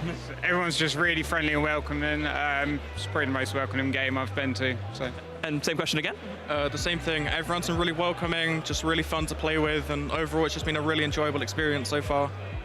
Really, really glad to hear that. Now, we've talked a lot on the stream a few times about how, you know, at local leagues, that's like the place to start. So I guess I'll ask you guys, do you guys have a local league that you play out that you want to shout out? Yeah, kind of Monster Collectibles in Southampton. Oh, that's where I went to university. Yeah, they're very familiar. What about yourself? Same Southampton. So all part of the same group, yeah. And what is the community like there? It's really good. Yeah. The judges, there's actually a couple of judges here today judging. Oh, okay. Amazing, super supportive, just high standard, amazing. And how long has that league been going on now? Past 2-3 years. It's been quite a while now, but it's been good. Yeah, everyone's friendly and we all get on like a little family. So yeah. Really, really lovely. And to wrap things up, what would be like a message that you would send to the guys at home? Given that you guys are here, what's the message you would give in terms of encouraging people to come along and participate either at regionals or at locals? Just pick up a deck you enjoy and just don't think about it too much and just enjoy your time. Same, just pick up a deck, meet people, have fun. Find a card you enjoy, build something around it, don't get inside your own head. When you are losing, don't worry about it, just pick yourself up, carry on. Next game's always different. Beautifully said by all three of you. Thank you all very, very much for your time. It's a pleasure having you on. But we have a top cut to get to, so I think it's about time that we get started with that. Don't go anywhere. Thank you for that, Frey. Yep, it was always lovely to hear from some players, some star-studded players there with Julian, Nico and Robin, and then some players who, a couple of which said it was their first ever regional, closing out for their Ace Trainer Award. What a fantastic thing that Ace Trainer Award is, by the way. Big fan of that, incentivizing competitive play, you know, whether it's in a big hall like this in Birmingham or at your local league cups and stores as well. And of course, we said it on the intro, but why don't we tell you again? There is a website, rk9.gg/event/Pokemon. Register to compete. If you don't feel confident competing, register to spectate. See what events are going on in your local region. Come along, have some fun. I assure you, as much fun as it looks on screen, and thank you as always for giving some of us, giving us some of your time and watching the stream today. As good as it is on stream, so much more fun in person. Yeah, there's so much going on, quite honestly. We could be here for hours with a cameraman going around seeing all the different things going on. There's so much more side events and activities for people of all ages. You know, there's like old N64s and all that jazz kicking off. There's literally everything under one roof. So at the bare minimum, you're going to be in a room with thousands of people that all love Pokemon. And I don't know about you, but that's the kind of rooms I want to be in. When I was at the World Championships in Anaheim this past year, I was doing the pin rally.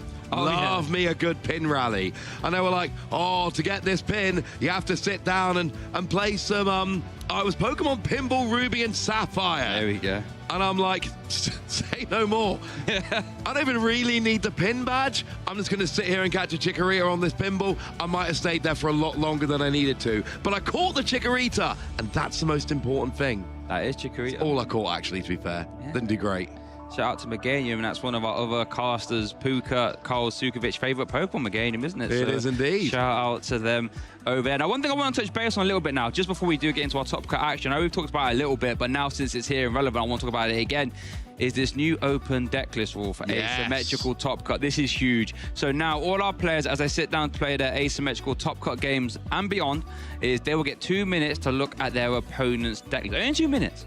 This is brand new. Before, Pokemon was always a closed deck list affair. This is a new rule that got implemented for the calendar year of 2026. So we saw it at Toronto. This is our first European event with this rule. Ross, talk to us. How does this change things? Well, it changes things because there's no surprises going on. And I should say the reason, if it feels like it's taking a minute to get into the top cup, it is because we are explaining to our players this is the first tournament in Europe, so we're making sure the players know exactly what the deal is. Let's take an example. Let's say, for argument's sake, you're playing a deck and you've gone, I will not lose to Golden Go. I am playing a 2-2 Toadstool line and I'm playing a bunch of Pokemon Recovery. So you sit down, you see the open deck list. If you are a Golden Go player, you see that list, you're like, they're playing all the counters, I've got to play around them super carefully. But here's the thing, if I'm not a Golden Go player, I'm sitting there going, enjoy your 6 useless spots in your deck that are going to do nothing against me, and then that's going to give me a little bit of insight. They have had to cut stuff to make room for that Toadstool line. If it counters me, I feel bad. If it doesn't, I feel good. We saw an example last weekend in Toronto. Golden Go decks playing Genesect. If your opponent is playing a Moltres single energy basic, super easy KO on a Genesect, you cannot bench that Genesect. So you would look at that and go, they're playing a Moltres, Genesect is staying in my deck, I cannot bench it. And that's really interesting. This is our first event, as you do say, here in the European region, where we will get to see this in action. It just means you can, there are no surprises, or even it could maybe make you a bit disheartened if you think, oh no, my opponent plays this, and this. I'm in for a tough time. But I actually don't think we've managed to have a good look and a gander at our top cut players and who they are seeded against. So let's have a look at this. So we do see, and so we knew that Ethan was in on 35 points, as was Nikolai, as was Irvind. So the other players that have gone straight through are Hermione and David. Those 2 players have not played in the asymmetrical top cut. They have gone straight into top 8, and we got Ted against Neddy, Elan against Jonathan, and Vincenze against Emma. Those 6 players are not in the top 8. They have to play. So right, and we don't have a dex on there, but we can go through and have a look. So, Ted is on Gardevoir, playing against Neddy, who is a Charizard player. Okay. We've got Island, who is a Golden Go, going up against Jonathan Sharpling, who is on Charizard. We've got Vincenze, who is on Golden Go, going up against Emma, who we know is on that Flareon list. Those are your 3 asymmetrical cut matchups. And we actually have 1 top 8 already locked in. It is Hermione, who is on Charizard, Dusknoir, Pidgeot, going up against David, who is on Mega Absol, Mega Kangaskhan. And I can also confirm that is going to be our next feature match there. Hermione versus Dave with that Mega Kangaskhan, Mega Absol deck, which he did manage to get on stream yesterday via Tord, but now we're going to get to see it again. And it's a deck that's had a really interesting story. You know, gained popularity via Tour de Redcliffe, you know, a few days before an event. I think it was Las Vegas, it was the event he won, I think, funnily enough, where a lot of hype on social media. The deck exploded in popularity. We saw at Las Vegas a lot of top players piloted it, and it burst onto the metagame scene. And I think it's safe to say ever since that success in Las Vegas, it has just been on a slow decline. Why do you think that is, Ross? I'm not sure the deck is actually that good. And here's one now. Firstly, I've tried it out. Maybe I'm just not the right player for it. But I interviewed Tord yesterday. We talked about this deck, and Tord said he's not sure it's the best deck right now. He's the innovator of the deck. Yep. He's won a regional this season with that deck. He's had a really good run this weekend with that deck. and he's saying he's not sure it's the strongest deck. You've had to take Cornerstone Mask Ogerpon out because decks like Golden Go that it was so good against have adapted with things like Mega Lopunny. Yeah. So now you've had to bring up, and you're constantly, it feels like a deck where you're constantly fighting fires. Cornerstone Mask Ogerpon doesn't work anymore. But maybe if I go for like Risky Ruins with Precious Trolley, I can get enough self damage to throw over with Monkey Dory and then take KOs. And it feels like a deck where everything's got to go right. You've got to make perfect decisions, and you're constantly adapting your matchups. That's a deck not a lot of people are going to want to play.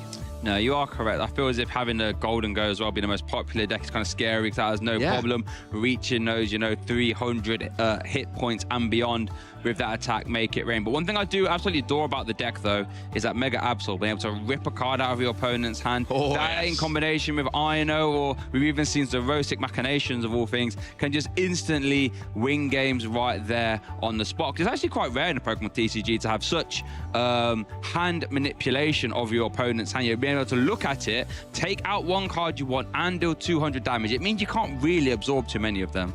No, you absolutely cannot. Absol, very much the heart and soul of that deck. And yes, you've got that instant KO if a Pokemon's got 6 damage counters on, and you try and manipulate that with Monkey Dory, but the deck traditionally doesn't generate its own pool of damage. No. There is a list with Toxtricity where you accelerate energy and you take damage.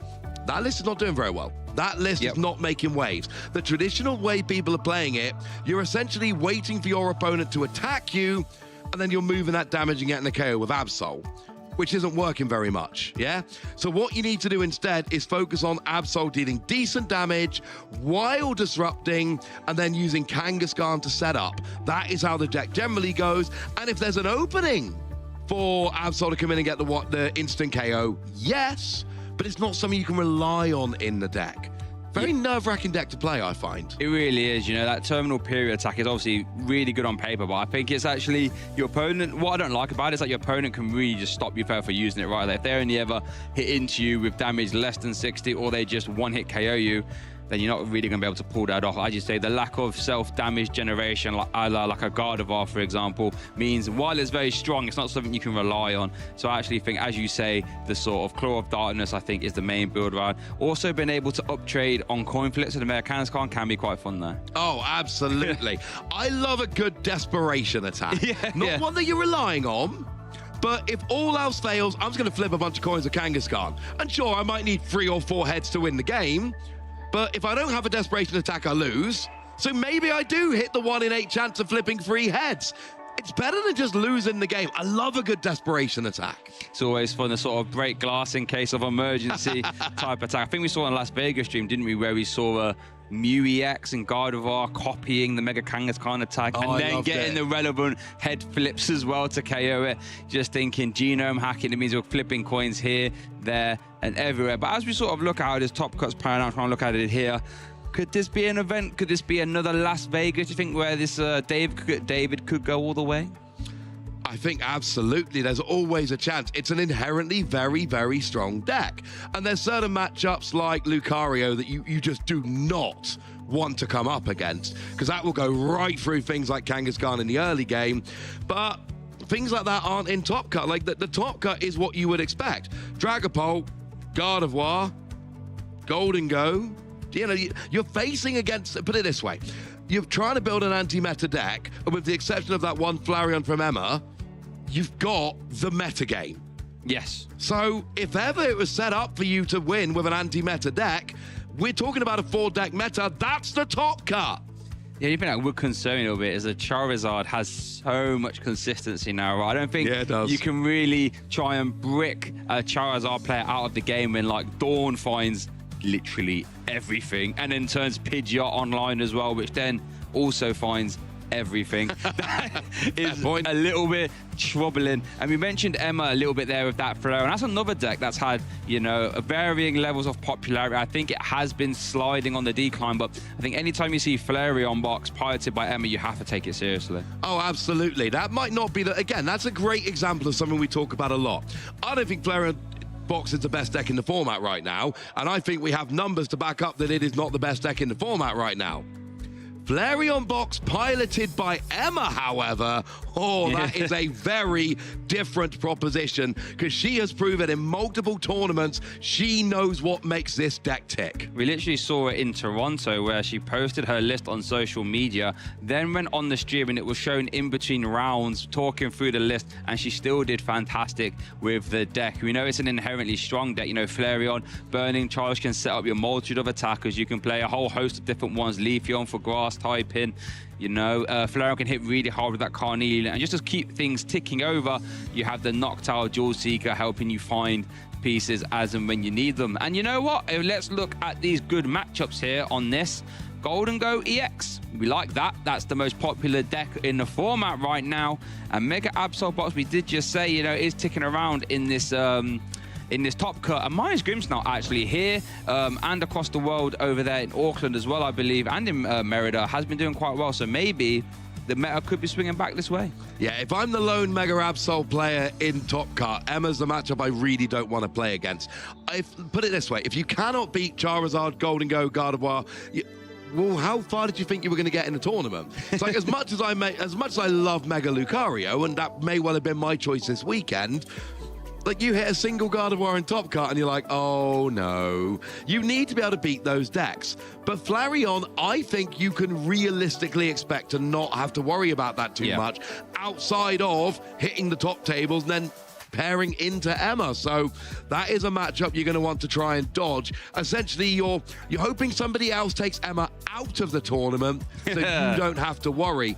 Worth noting, both the Golden Go, if I remember correctly, both the Golden Go are in ASIM, not straight into top 8. Okay, not playing each other.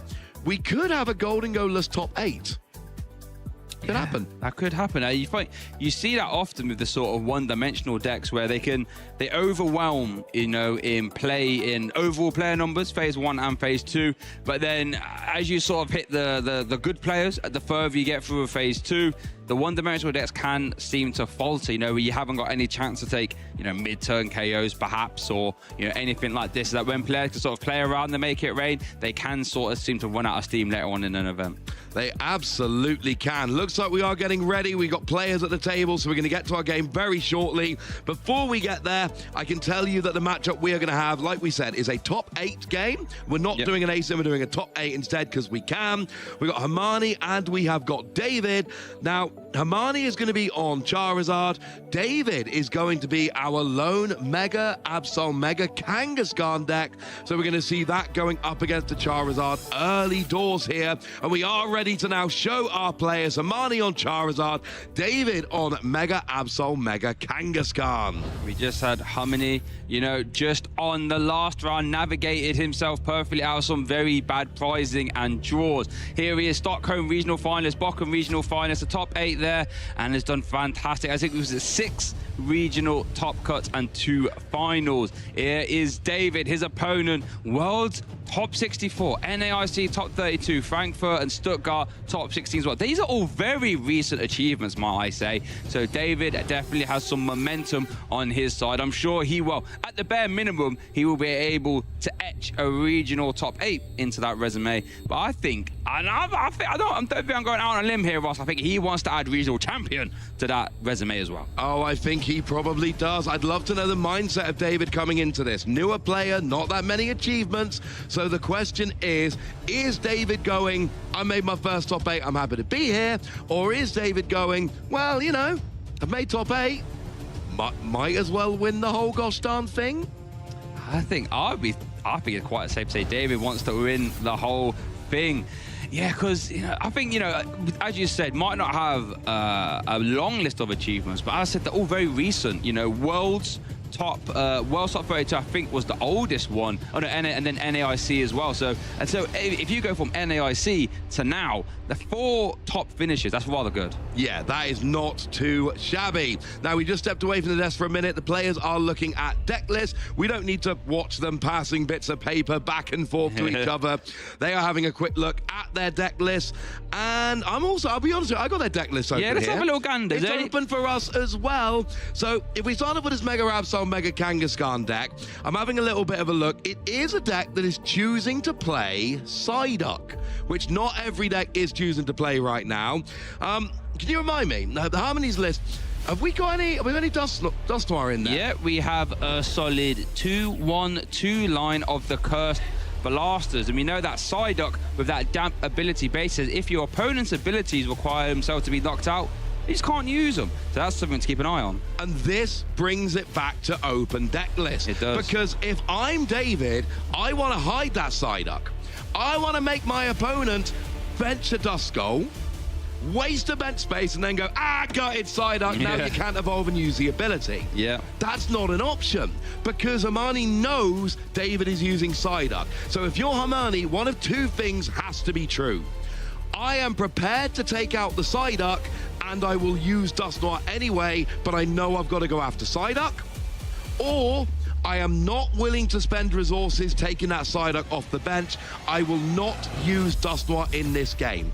You have to have one of those two attitudes going in. It's actually the perfect example of open deck lists in play. Yep. You can hide the Psyduck because not every deck plays it. You can't hide it in an open deck list. You can't, and it's also worth noting, it might not be super relevant in this matchup, but David does play the Toad Scroll as well. That's another thing you would imagine he would love to hide and just slam it down quickly. But now you can't get cards back out of your discard pile straight back into your hand. But yeah, this is history, folks. The very first European event with open deck list in asymmetrical top cut and further. This is really interesting. As you do say, you know, a card like that Psyduck, you would, especially since Psyduck is a basic, you can see your opponent go, you can even let them evolve up into Dusclops. You can be like, nope, not today. And your opponent just goes, what have you done that for?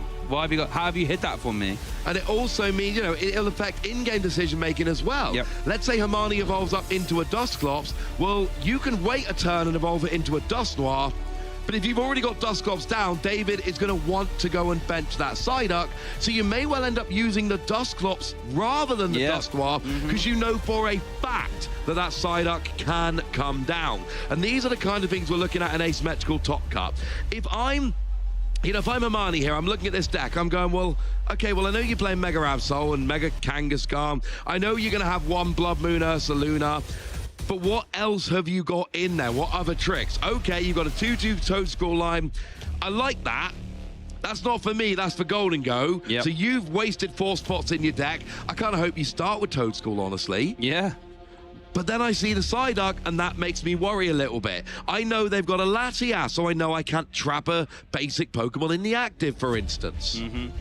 And you know about the Klefki from Harmony as well, something to keep an eye on. That could be very impactful here, as we will get into the matchup intricacies when the game gets on, but we'll keep an eye on that. But it looks like our players are taking their opening hands now, I believe. And this is going to be our top 8 feature match here at the Birmingham Regional Championships. The winner of this will advance to top 4, and we could be looking at a future Birmingham Regional Champion right now. We absolutely could. The loser, unfortunately, will see their journey end in top 8.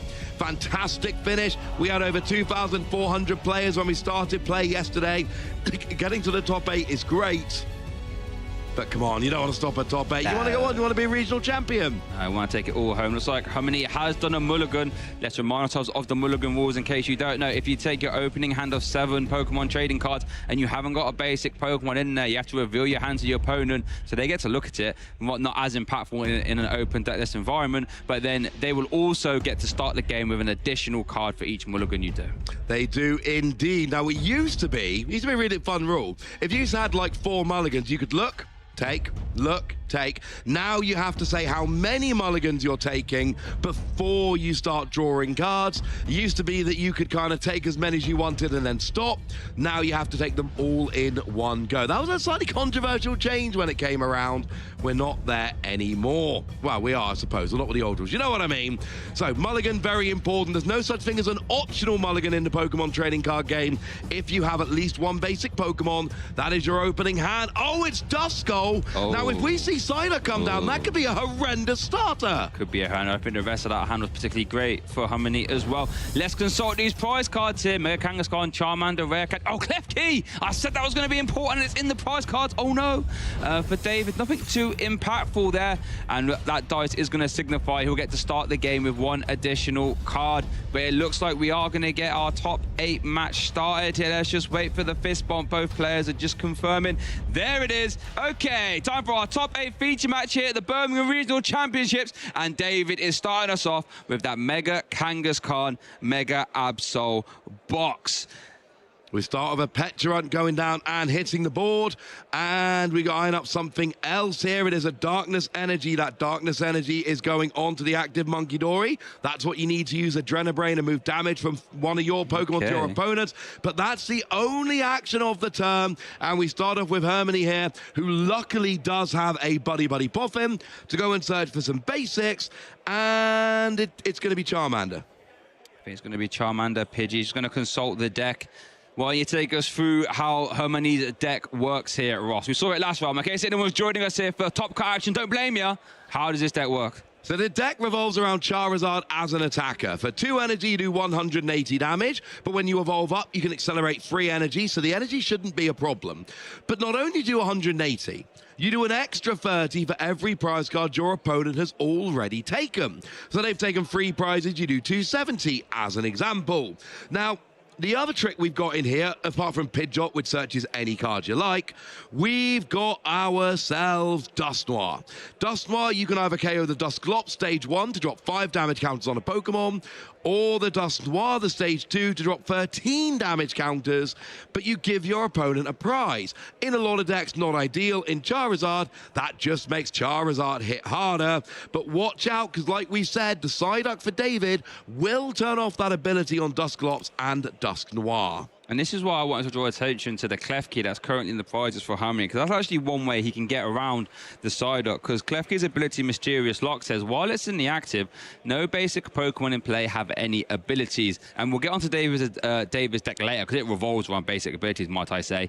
But equally, that would turn off a Psyduck that would otherwise turn off the Cursed Blasters. So we'll keep an eye on Klefki, and if that's going to be a relevant part of this matchup, as Harmony does conclude the turn with Charmander, Pidgey, and a pass. Over to David now. Let's see what he can manufacture. Didn't really have a playable outside of an energy attachment. I wonder if he has some tool card, some tool cards to attack technical machines or a supporter. And it looks like he's eyeing up an Ultra Ball, so that might not be the case. No, unfortunately not. I mean, we didn't see much on turn 1. Sometimes it's a bad turn 1 because you're waiting to play a supporter and you don't obviously have the opportunity to do so. But we need something going. Here's an Ultra Ball, getting rid of a Latias and another Pokemon here. Pheasantipity, it looks like there. So while David is going to do that deck search, let's have a look at his deck. The Mega Kangaskhan Mega Absol box, which did win Las Vegas, is a very tricky deck. Let's talk about Mega Absol first. I would say it's probably the build around. 2 very good attacks. Terminal Period for 2 energy basically says if your opponent's active has 6 damage on it, it's knocked out. That simple. Happy days. It also has the attack Claw of Darkness. 3 energy, 200 damage. You get to look at your opponent's hand and discard any card you find there. So you can really get clever with the damage manipulation. However, it also revolves around Mega Kangaskhan EX with that Run Errand ability, letting you draw 2 cards while it's in the active. Fantastic. And if you really need to try and bail yourself out for 3 energy rapid fire combo, there's 200 damage, good number. But then also you get to flip a coin until you get tails. For each heads, you do an extra 50. That is magnificent. And worth noting, that 200 can actually add up via use of Munkidori, that Adrenabrain letting you move around 3 damage counters from your Pokemon to any one of your opponents. So that's how we can manipulate that Terminal Period and the Mega Kangaskhan as well. It also makes really good use of technical machines, Devolution and Turbo Energize to get energy in play. Back over to the turn though. David is going to Ultra Ball for Mega Kangaskhan, attach an energy to it and do a Lily's Determination, meaning he can shuffle his hand away and draw 8. Yeah, if you've taken any prizes, you only get to draw 6, but David hasn't, so he gets to go and draw 8. One of the cool things about Kangaskhan is a basic of 300 HP. Yeah. So you whack it in the active, you draw 2 cards a turn, but you kind of want it to be attacked. If your opponent can one-hit KO it, don't whack it in the active. If they can't, well, they either attack and it gives you a pool of damage to throw back at them with Munkidori, or, yeah, you're cool. Just go for it. And this is the really interesting thing, as we do see the subjugating chains ability being used here in combination with that free retreat Yveltal. Subjugating chains means you can swap one of your bench dark Pokemon into the active and they get poisoned. That's sad. However, since Yveltal has a free retreat cost, you can use subjugating chains, put Yveltal in the active, immediately retreat into Kangaskhan, and then you can use Run Errand almost every single turn to get a free draw 2. Very nice little combination. Yeah, it's absolutely phenomenal. Leave Kangaskhan there, or whatever's in the active, you throw Yveltal up, it gets poisoned, you retreat out the poison, then what you want stays there. And here is exactly where we expect to be. Ooh. But Rare Candy onto the Charizard. We could be trying for a Power Spike turn nice and early here. Now, the thing about Charizard is right now you're not actually doing enough damage. You're doing 180. Yep. Now, if you hit into Kangaskhan, that essentially your opponent doesn't have enough energy. Sure, they can Monkey Dory, attach an energy, move 6 damage onto Charizard, but then they don't have the energy on Absol to go and use Terminal Period to go and get a KO. So there is an opportunity here, and there's only one energy switch in the deck, so that's not going to do it. There is an opportunity here to start attacking, knowing that your opponent cannot punish with an Absol yet. And that's why these Mega Kangaskhan decks love to try and use a turn 1 Turbo Energize, or at least turn 2, so you can get these energy in place, so you can try and get energy onto Monkey Dory or Absol or Kangaskhan, so you can start to attack early on and threaten. Because otherwise, if you're stuck attaching 1 energy a turn, it could be a while before you start to do anything impactful. So we are going to see the Infernal Rain activation, and you attach 3 basic 5 energy to a Pokemon any way you like. That is how Hermione was able to get Dusk Skull out of the active and then get 2 energy on that Charizard. We also see a Dusclops of evolution as well. And it looks like we are going to see the big, the bad, the scary Burning Darkness for 180 damage. Hermione is putting damage on the board. Is over to David. What can he do here? What David really needs is a Monkey Dory with an energy and an Absol with 2 energy. Had he got both the basics last turn with Turbo Energize, then you put an energy onto the Monkey Dory, energy on Absol, you attack this turn, you're good. You don't have those pieces, so Terminal Period's not an option here. We need to get attacking as fast as possible, though. I see the Technical Machine Devolution is currently in David's hand. Now, that would at least buy a little bit of time. That is a tool card that gives the Pokemon it is attached to the attack devolution. For 1 energy, you can de-evolve all your opponent's Pokemon, put them back into your opponent's hand. And since Harmony did use Rare Candy, that means there would be no threat outside of another Rare Candy Charizard combination of an attack next turn. It would also de-evolve the Dusclops for what it's worth, so there would be no Dusknoir. It looks like Arven is being played here. The supporter card letting you grab a tool card and an item. It looks like Turbo Energize is being eyed up. And the Precious Trolley. We saw this being used fantastically yesterday. Precious Trolley, one of the best A specs if you can use it for maximum value, letting you grab any amount of basic Pokemon from your deck and put them straight into play. Essentially, what David's doing now is what David wanted to do last turn. Yes. Getting those basics out. Oh, we're not going double Monkey Dory, though, because we had to get the Psyduck. And why is this so impactful, Ross? Because Psyduck turns off Dusclops. So now, and it's just taking up event space. It's not going to be attacking, but you can't use the ability to get it off the board even, so you just don't get to do anything. And here we start with a Monkey Dory. We put free energy onto the Charizard, you would imagine, and this is where things start getting a little bit dicey, because next turn, you can put another free energy on the Charizard, and then Mega Absol can use Terminal Period. So I don't love the position we're in with David, but I do see, oh, and I like this. You're going to put Petrunt in the active.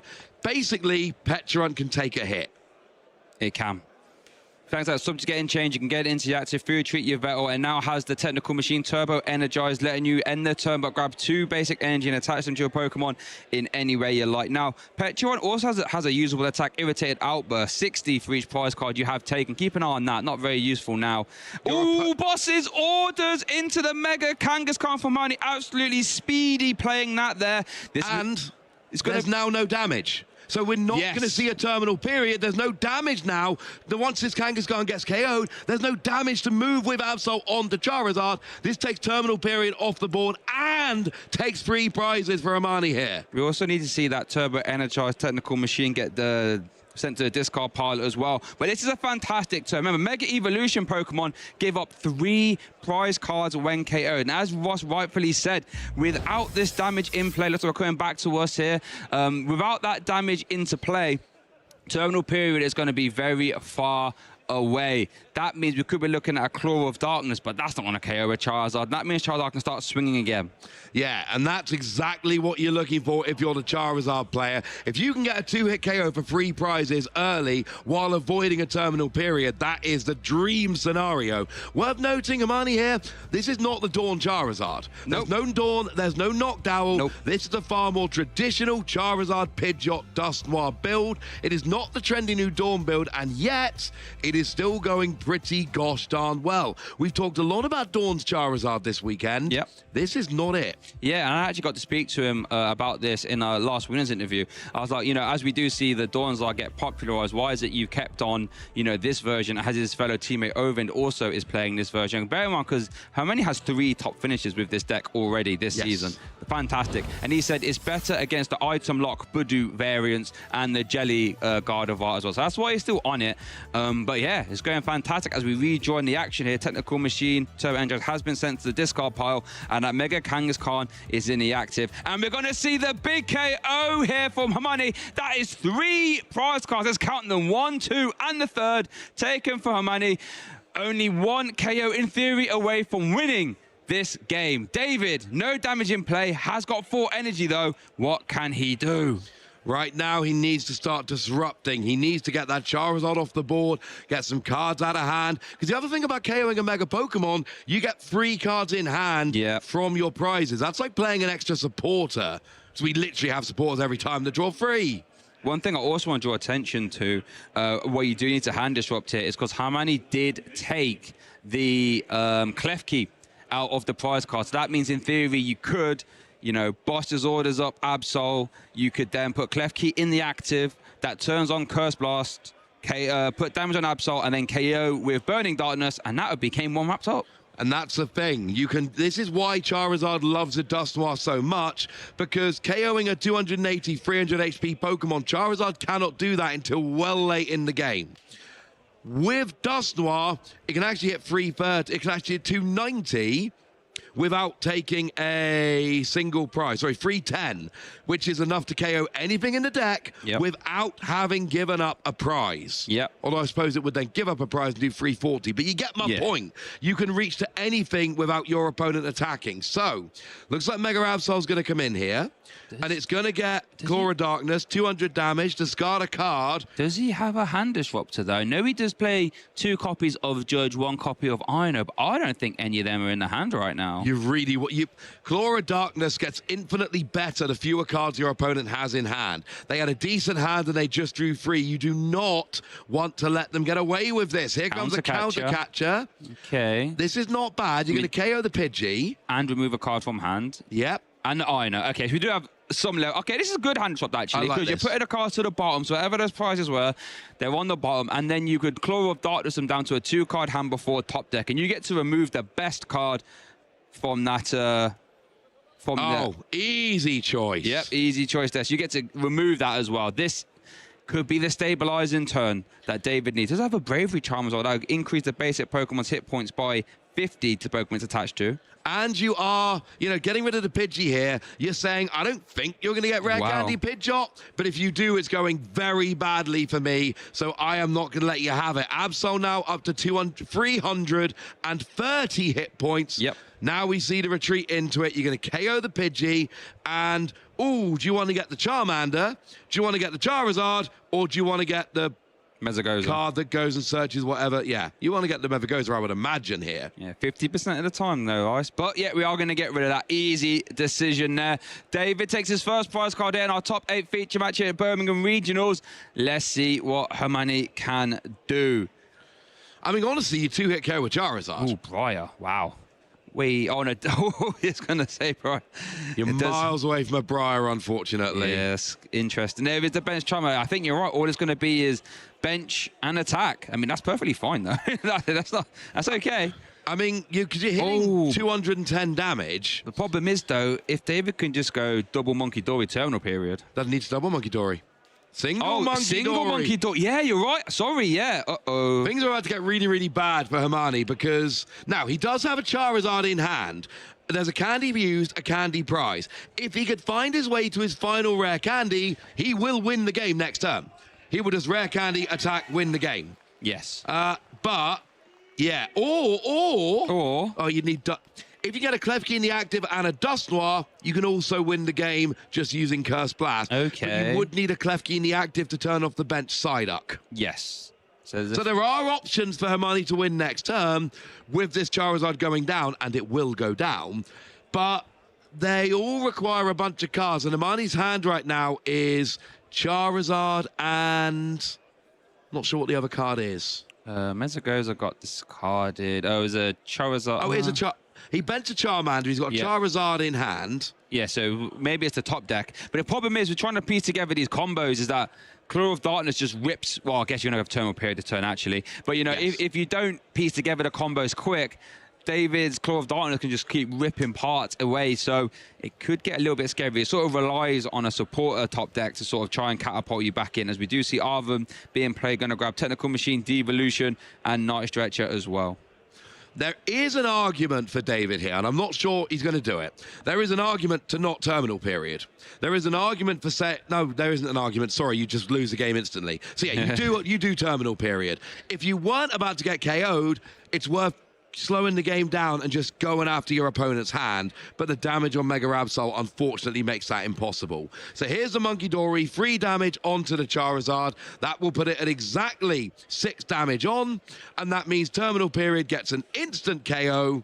Now you are using the other Monkey Dory. Do not put it onto the Charizard. That would be a terrible idea. I mean, you could just try and Lost Zone the damage, essentially. Could be going for a Technical Machine Devolution here as well. That might be where we're going. Because he did take it, and I think the Charmander has 70 hit points that has fall from, right? So you can actually Technical Machine de-evolve the Dusclops as well, close the door to any... Oh. Yeah, it looks like that is what we're doing. Leave the one prize in the active. Play. It is. In that case, it's a very good idea, because now you devolve the Charizard, you KO the Charmander, you devolve the Duskull. Now you... In theory, there is still a route to victory with Rare Candy, Dust Noir, Klefki in the active, but you're asking for a lot at this point. You really are. Especially when you know that Hermione's hand wasn't that great, because last turn he did, well, I think he just attacked, right? Bench and attacked. We are going to see Charmander promotion, David. 2 prize cards taken. Oh, Briar, Dust Noir, Charizard, Counter Catcher. Yep, that's... not regular. It's just going to be the pass. And now, so this is what I was talking about a minute ago. Now with the Charizard out of the way, now you can just go Claw of Darkness and just pick stuff out of the hand. Just take care of the Charmander while getting a card out of the hand. And then hopefully win in 2 turns' time, potentially. So it was a roundabout way to get there with TM Devolution, but it worked beautifully. And actually, you can KO Dusclops next turn as well. Yeah, you can just... keep Monkey Dory, Adrenabrain, and right, we are going to see Subjugating Chains, your Vettel. It looks like, oh no, we're not, sorry, so we're going to see the Adrenabrain being used. There's double Monkey Dory being used now. Double Monkey Dory. Remember that Dusclops only has 90 hit points. Now we're going to see Subjugating Chains retreat, I should say. Maybe not even retreat. Yeah, it's going to be a retreat. We want the it's going to be a want to get a card out of the hand. Just to really make sure that Dust Noir combination isn't going to happen. Claw of Darkness is a devastating attack. We're going to see Arvin first, though. Is it going to be thinning the deck, or is it going to be a super impactful item and or tool that we're going to see here? I think we've seen most of the tool cards, actually. So there's a Night Stretcher. Grab back a Pokemon or basic energy from your discard pile back into your hand. And I think, yep, no tool cards to search there, so just a Night Stretcher. And thank you, Hermione. I was also thinking the same thing. Well, what does he even have to get back from the discard? Nothing that relevant. Essentially, everything David wants is on the board. You've got Psyduck, you've got double Monkey Dory, you've got Pecharunt, you've got Mega Absol attacking. Maybe Kangaskhan for draw. Okay, what do we go for here? Oh, I mean, you're too far away from Briar. Probably Counter Catch. Yeah. Stop any shenanigans, even if you have got Subjugating Change to get you out of it. Because the Charizard are both just dead cards in hand at this point. Ultra Ball. Here's an Ultra Ball. So you Ultra Ball for a Pheasantipty here. And you cross your fingers. Yeah, basically. You draw 3 cards. You hope to draw a supporter. Again, there is a world here in which we find... Because you can use an energy attachment for the turn on Dusclops. It's got 1 or 2. 2 retreat cost, surely. Yeah. It is 2. So how do we even pivot that out of the active is the problem. So we're not playing Latias, we're not playing Air Balloon. But there is a world in which you basically get Klefki in the active. Jet energy? Just play 2 Jet Energy. That's what it'd have to be. Okay, so we need Klefki, Jet Energy, Dust Noir. So you bench Klefki, attach Jet Energy, go in the active, evolve to Dust Noir, and then KO it to... Oh, wait, no, the Mega Absol's healed too much, though. Oh, yeah, good point, actually, yeah. It's down. It's now got 190 left. You'd only be doing 130. Yeah. So that's not even going to work. I mean, you still get them a lot closer, but that's not even going to be a great option either at this point. Man, turns out Monkey Dory's really good. Yeah, 2 uses of double Monkey Dory. It's healing 120 damage, right? That's all we needed. Here's an Ultra Ball Chi Tech Machine Evolution. I don't think those 3 cards off Flip the Script, Pheasant Dipsy, were very good. Pheasant Dipsy, one of the best cards in the format right now, in case you don't know what it does. Basic Pokemon. If one of your Pokemon was knocked out in your opponent's last turn, you get to draw 3 cards. And there's no Blood Moon Ursaluna in the list, which would be a nice 0 energy attacker. Like, the attackers in the deck are Charizard. That's like it. In terms of your good, proper attackers, you are attacking with Charizard. We saw in the previous game, in the previous round on stream, Hermione was going for Pidgeot. We did. Which was not ideal, but it worked. But that's the thing. And by the time you get to your next turn, that Mega Absol's going to have 30 damage on. Yeah. With a Bravery Charm as well, so... Now, we are going for the Dust Noir here. That's just to put you out of range of Adrenabrain, right? Yes, it is indeed. It will get KO'd regardless next turn. Wow. I mean, even if you can just get an attacker. But the problem is, you've lost your Charmander, and you've got 1 rare candy left in the deck, and your opponent... Even if you try building up to any combo, your opponent's going to be like, Claw of Darkness, go ahead. Well, that's the thing. Hermione's got 1 card in hand, right? So Claw of Darkness just discards it. There's a boss's orders as well. We can actually KO this Pheasant Dipsy here. Yeah, you can. Move 3 damage over, do 200, that's 230. That is absolutely enough. Is there a world in which you don't KO, though, just to stop any Flip the Script, though? You could put the damage onto Dust Noir, bring that into range. No, we are going to move it. I think you just take the KO here. Because you've got...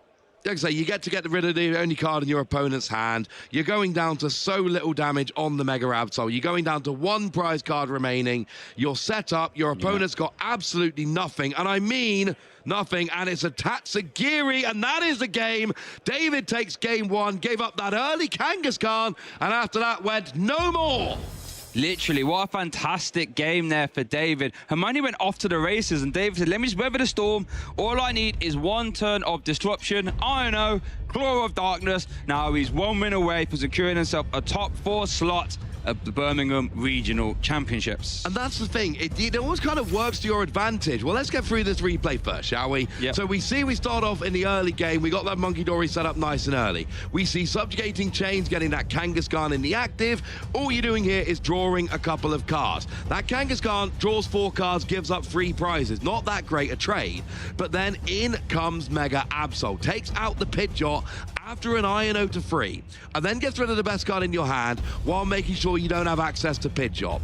Then we, instead of using Terminal Period, we actually get 9 damage on the Charizard, and we devolve it while also devolving the Dusclops, and then from there, Hermione just can't attack. There's just no Pokemon ready to attack, and that's when David goes into the classic Mega Absol thing of 200 damage, get the best card from your hand, and Hermione cannot piece together a combo in a world where the only way he wins is piecing together a combo, and then we finish out the game exactly like that. Tatsugiri was not going to get you there. Wasn't attracting any customers, that Tatsugiri, I can tell you that for free. Some real heads-up play from David there, going for the Technical Machine Devolution, closing the door to any, Klefki, boss's orders, Dust Noir shenanigans. Real heads-up play there, and now he secures himself a win, and we're going into a Game 2 scenario. And it looks like Hermione has actually mulliganed twice, I can see. So David will be starting off the game with another 2 cards in hand. Now, worth noting, his Mega Absol decks absolutely love to open up with the Professor Trolley, and the more cards you give your opponent, the more chance they have of doing it. Yeah, it's priced. Okay. I didn't see Shay. that. We got a little prize cam down here. You guys can't see it, but we can. We can see the prizes at all times. Shout out our technical crew for being awesome. And I can tell you, the Precious Trolley is in here. That's a bad thing. But still, extra cards can help you get there. Because we saw in the last game, there was a chance to basically turbo energize early doors, but you need a double Monkey Dory and Absol on the bench to pull that off, and we just didn't have the basics or indeed the Turbo Energize. Quickly before we get rolling, I just want to point out. What's that? You give up that Mega Kangaskhan. Yeah. You give up 3 prizes, but when you INO to 3, and then immediately get the best of those cards, and you give your opponent a 2-card hand, but it's the worst 2 out of 3 that they drew, maybe it's good to give up an early Mega KO? Maybe. I mean, if you definitely... I mean, it's not great, but you can work with it. I mean, if you... I mean, David did have to have the INO, remove the threat, and then immediately remove that Charizard, otherwise if it attacked again, that would have been game, obviously. Yep. So, but provided you can do that, then yeah, it's almost like, you know, Xerosic Machinations, a card that these decks sometimes play, which forces your opponent down to a 3-card hand. In this scenario, INO is the same. Yeah, and I'll be honest with you, INO's actually even better because it's 3 random cards rather than the 3 best. 2 rare candy and the Fez. Oh my word, both players have terrible prizes. And there was that confirmation of Precious Trolley. Oh, wait a second. He has led Klefki. Now, this is super impactful. David's deck revolves on basic abilities. Subjugating Chains, can't use it. Run Errand, can't use it. Damp, can't use it. And Adrenabrain, Monkey Dory. Can't use it. This Klefki alone could, well, it's the best start for money, I can tell you that for free. Flip the script. Can't use that either. Season skill. Can't use that. So what you're telling me is that that little mischievous lock is probably the best lead for Hermione right now, because you don't know what it does. Basic Pokemon Klefki, while it's in the active, basic Pokemon in play have no abilities. Worth noting that is all basic Pokemon, including your own. Yep. But Hermione doesn't have... I mean, there are basic Pokemon with abilities, but it's Tatsugiri and Klefki, who only work in the active anyway, so it's going to be okay. But the 2 prized rare candy is a very big deal. We see Hermione playing 3 in the deck. So there is still 1 available, but there is only 1 available. That's a very bad thing. We saw the explosive start last game, came tantalizingly close, and we have an update here. Emma Hagen, 1 game up on Vicente, and to be fair, you're playing Flareon against Golden Go. This is a matchup, though Emma did actually lose to Daniel Magda in this matchup in Swiss, but that is not something that is going to happen very often. Emma 1 game up in a matchup where we would expect her to be heavily favoured. Yep, love to see that. And it looks like we are going to see Hermione going for the Arvanez. That means Technical Machine Evolution can be around, and that's going to be one good thing he can do to not only defend himself against the Technical Machine Devolution, but also get around that reliance on the rare candy. And you're going to do it, hopefully, with Klefki in the active. Just saying, I've got no problems leaving this Klefki here. Make things as awkward for you as possible, and then I can start swinging with Charizard when I like. And I love this. Now, there is even a world... and it's a bit awkward to pull off, but easier with Klefki. There is a world where you build up Charizard, and you build up Dusknoir, and you go Curse Blast, immediate follow-up with Charizard. You take 3 prizes while leaving no damage on the board for your opponent to take advantage of. Yep. It's a lot to pull off because you need 2 different stage 2s, but it is a way to pull off a Mega KO without ever leaving damage on the board. Yeah, no, you're right. That would be really strong. Worth noting, Klefki has a potentially useful attack here as well in Joust. 1 energy, 10 damage, and discards active Pokemon's tool cards, so you could rip off a Bravery Charm. We also have another result coming in here from another one of our top cut matches. It looks like Ted, with that Gardevoir deck, is currently 1 game up against Neddy, against that Charizard Dusknoir. Again, we will try and forget. We'll get results coming to you hot and fast when we get them. For now, that is what we have. Hermione going to conclude the turn there with the Arven. Going to grab a Technical Machine Evolution and that secret box. And that means, Ross, there's a lot more cards coming. There are a lot more cards coming. Also, quick reminder, this is the only top 8 game being played right now. The other games in progress are all asymmetrical top cut games to get into top 8 afterwards. So secret box lets you discard 3 cards from your hand, and you grab an item and a tool and a stadium and a supporter, and if you struggle to remember that, if it's a trainer card, you can get 1 of that type. And looks like we are going to grab Lily, Buddy Puffin, Artisan, and Technical Machine Evolution. So that means Hermione can grab what? 3 basic non-rule box Pokemon with 70 hit points or less, and then end the turn with 8 cards in. Oh no, not this turn, so he played support already. But we'll then turn 2 of those Pokemon into stage 1s thanks to Technical Machine Evolution as well. Yeah, this is absolutely perfect. Now, there are actually 3 stage 2s you're looking for. Charizard, Pidgeot, and Dusknoir. But Charizard's your main attacker. Pidgeot is your engine. Now, do we have a way to get towards Charmander? Yeah, we do. It's the Artisan. Question is, you can only evolve 2 of them with Mega Evolution. Which 2 do you prioritize? Good question. I think I would go Charmander plus Pidgeot. Reason being, if your opponent tries to get sneaky with Technical Machine Devolution, at least you got a little bit of defense against that. We have a result. Elan with Golden Go has defeated Jonathan Sharpling's Charizard and booked their spot into Top Cut. And it is indeed, like you predicted, Pidgey and Charmander that are being evolved on Hermione's side of the board. So we have one more player getting into Top Cut, and we have 2 basics on the bench evolving up into stage 1s. Worth noting, David did top deck that Psyduck, by the way. But while Mischievous Lock Clef is in the active, that would be useless. Now, it's actually some things we have seen in some decks, because they actually play the Gold Duck as well. It has the same ability, but that obviously can't get hit by Clef. I think Alakazam plays that often, but we do not see that in David's deck. Is going to start the turn off there with Artisan, of course. That will be his first deck search, funnily enough. And then he can grab himself, I would imagine, a Monkey Dory, pop that on the bench, and start getting rocking and rolling. Now, I haven't had a chance to see David's hand much, but I'll be intrigued to see what it is. I mean, this deck is so, you know, chock full of trainers. I imagine it has some playables. So it's like eyeing up the Monkey Dory there. I think that's probably the best non-rule box basic Pokemon you can grab, unless you want to go for Toad School, but not super helpful in this matchup. No, there's an argument for Psyduck, but of course we've just seen the Psyduck get top decked. So yes, I absolutely agree. Monkey Dory is going to be, it's got to be the choice here. Now, the thing for David here is he's now got a setup, but you're losing those 2 cards a turn from your Kangaskhan. You're losing your easy switch. Oh, I told you Emma should be favored in that matchup. Wow. She's come through very quickly. That must have been a bit of a fast one, right? Yeah, that was a quick one. Emma 2-0. So Emma now making another top cut with her pet Flareon deck. One of the world, probably the world's best Flareon deck pilots. Probably, you never know. Oh, Psyduck has hit the bench, funnily enough. Okay, I don't mind that. You have to keep your opponent honest with your damp Psyduck threat, but maximum congratulations to Emma as she does secure herself a slot in top 8. I think you had to go Psyduck this turn, because next turn it is absolutely possible for Hermione to go evolve into Pidgeot.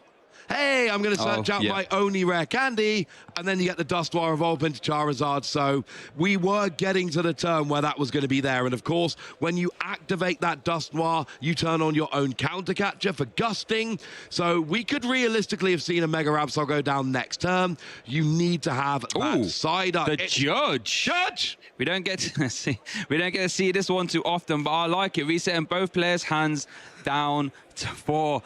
Boss loving himself there, going for showing out the Judge. This is interesting because, you know, when you are stage 2 deck, you need to stop your opponent from piecing together combinations.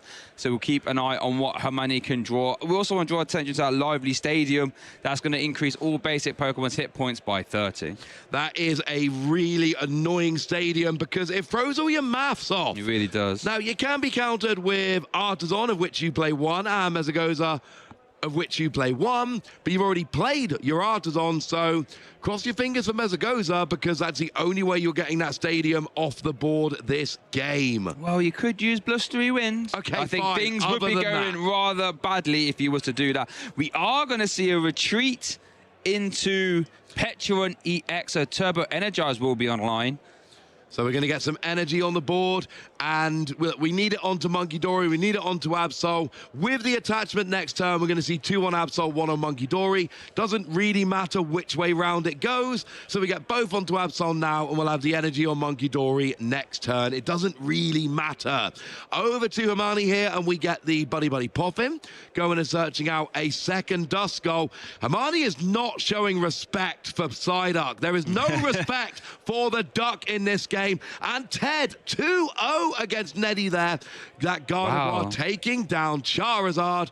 So only one spot left to be booked into our top 8 here, I believe. That was another fast game too. That we do was. see the Mesagoza stadium replacement, by the way. So that is now no more lively staging for this moment in time. We're going to see a Lily's Determination for a fresh hand of 8 there from Hamani. Can still develop Quick Search Pidgeot as well. We only need an Ultra Ball or the Pidgeot to do that. And it looks like that could be a rather strong turn. Looks well, they're just debating something here, but I don't know quite what's happened. But what do you think Hermione is looking for here off this Lily's Determination? I think you're looking for just a lot of evolutions. You want your Pidgeot, you want your Charizard, you want your out to your Dusknoir. This is a really awkward matchup. We saw that in game 1. Having the option to use Curse Blast with a counter catcher and a Charizard to take out the Absol, and we're hunting the energy here, especially when 2 went on with Turbo Energize. So I know it's a lot to ask, but it is possible to take it out this turn. You did a lot of pieces, but if you can get, say, Charizard, Dusknoir, Pidgeot, and either Rare Candy or Counter Catcher, because the other gets searched with Pidgeot, then you can actually take out that Mega Absol this turn and get 2 of the free energy off the board. I think that's what you're going for. It's a lot to ask. If that's not possible, you just want to keep getting established and keep that Klefki in the active. That would be the dreamer term. That would be super ideal if you could pull it off. It is asking a lot, and you know, I do always often think with a Klefki, like, it is a Psyduck answer. It's not the easiest one in the world to use. It has to be active when you use it, so it means you have to sequence your turn in a way that you Curse Blast while Klefki is in the active. It looks like we're getting back down to the table, just concluding this Lily's Determination. Thank you to our table judges for rectifying whatever went wrong there and getting it back us in the action. Always say thank you to your judges, guys. Come on. Always thank your judges. Cannot stress that enough. There's a hashtag goes around, thank your judges. Cannot agree with that heavily enough. Now, we're using Megagoza. I think this is the fine Pidgeot, because that hand didn't look very good. Megagoza. Meganoza, unfortunately.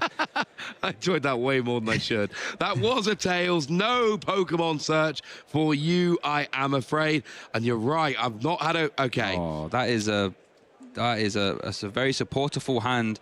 Wow, there's actually not a lot. There's not even a Charizard in this hand there. Yeah, it's just going to have to be... I mean, I don't think you even Joust, actually, because that damage just comes bouncing back with it. Oh, I guess with it in the active, actually, the damage wouldn't bounce back, in theory, with Adrenabrain.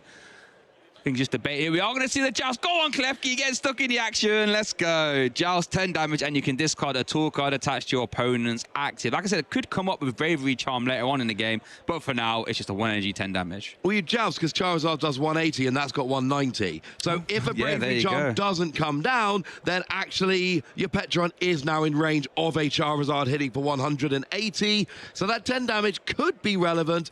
And honestly... Here we go, Mesagoza. Heads. Oh, it's a 1 again. Yeah. Okay. That's not ideal. Meganoza again. Okay. I'm not laughing at that. You can do as much as you like. There will be no more chuckling. So just as a quick reminder, Emma is into top 8. Ted is into top 8. Island and Jonathan, was that a 1-0 or a 2-0 we saw from Island? That was a 2-0, a quick one. So there we go. So it's Ted, Island, and Emma. They are our last 3 players. So not to interrupt you here, but it's going to be a Penny going to pick up that Petron. So the Joust, really impactful there, because you wouldn't have been able to use Penny otherwise. I mean, you would have been, I apologize. Oh, we're going to see a turn attachment, Claw of Darkness. Now, we know Hermione's hand wasn't the greatest, but Claw of Darkness, I think there was at least 1 Lily's Determination in that hand. Oh, there's 2. Okay. So, actually, I think you still... or Dusknoir, maybe? Dusknoir seems impactful. The thing is, I know if you get rid of a Lily, there's still a Lily to be played, but there's then 1 less Lily to play in the future, or a boss's orders, which could come back to bite you in future turns. I think it's got to be one of those 3, and it does look like it is the boss here. Obviously, Klefki will get KO'd as well, thanks to the 200 damage, of course. That mischievous lock has been, well, unlocked, you could say, as it's sent to the discard pile. Picked is the correct verb. Thank you very much for that one.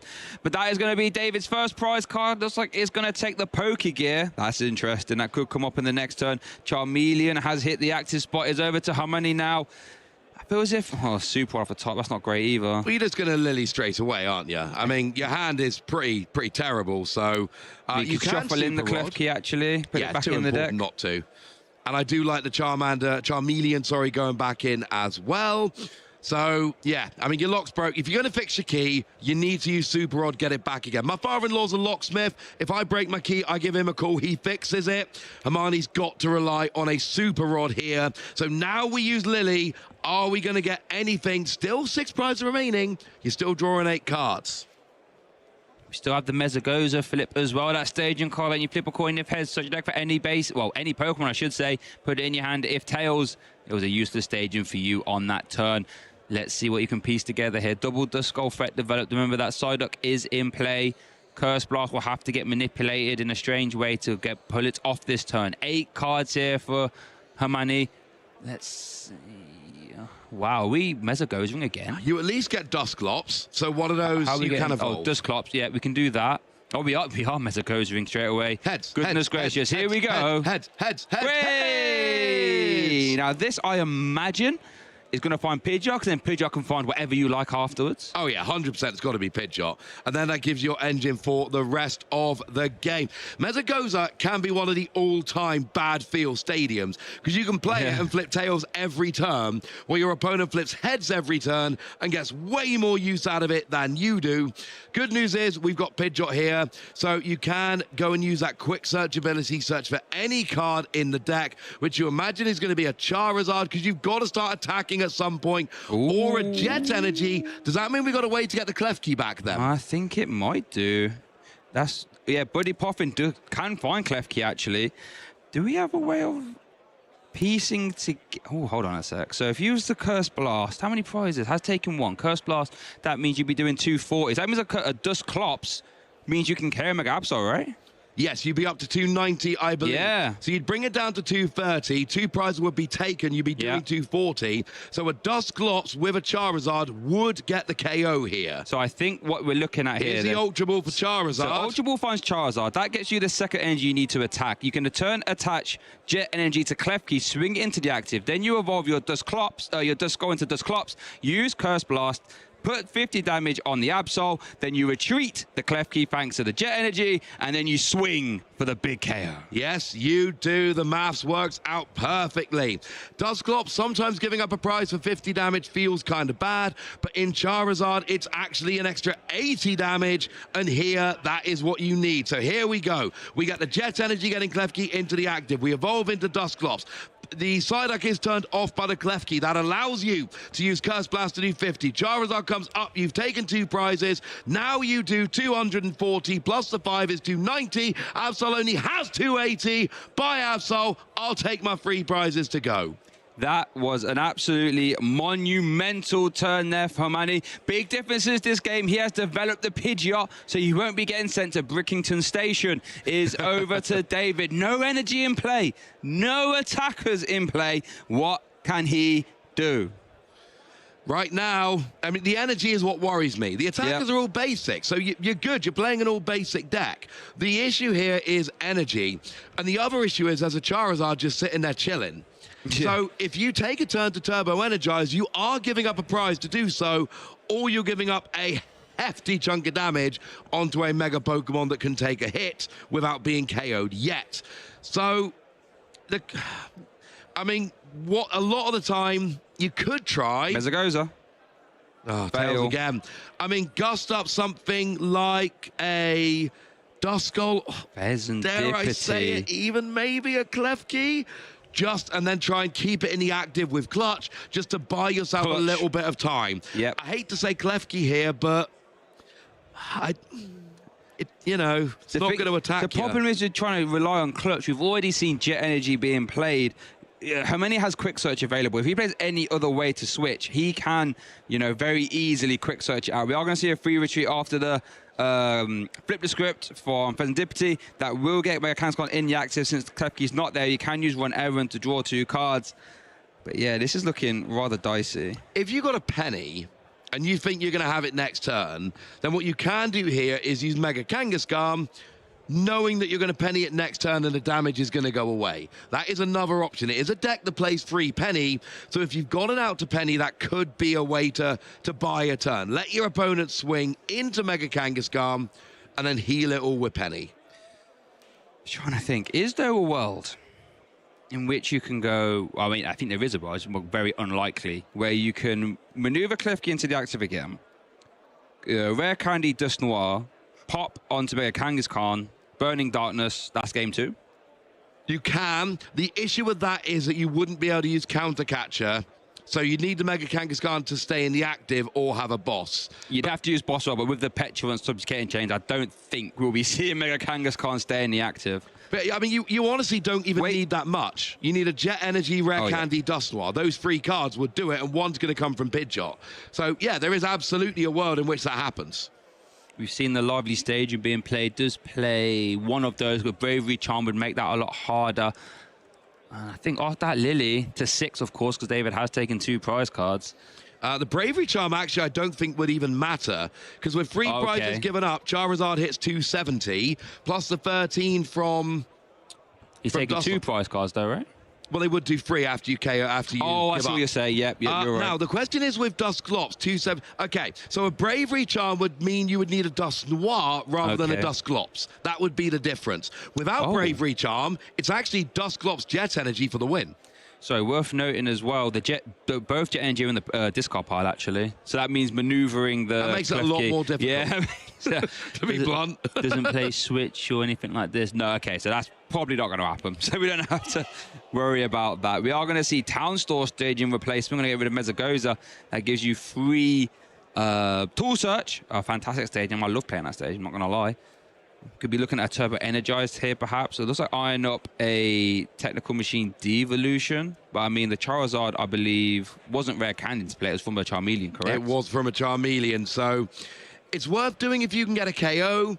But the fun thing about devolving something that evolved from a Rare Candy is that if you want to re-evolve it, you got to take 2 turns or use a Rare Candy. But if it evolved up normally, it goes to your hand, and then next turn you just evolve up again. And actually, you would then get Charizard's ability activating again if you wanted more energy. So it looks like we are going to be taking the Technical Machine Turbo Energize. Now, I imagine we're not going to be doing that with Mega Kangaskhan. You'd have to Subjugating Chain to throw your Vettel in the active, surely.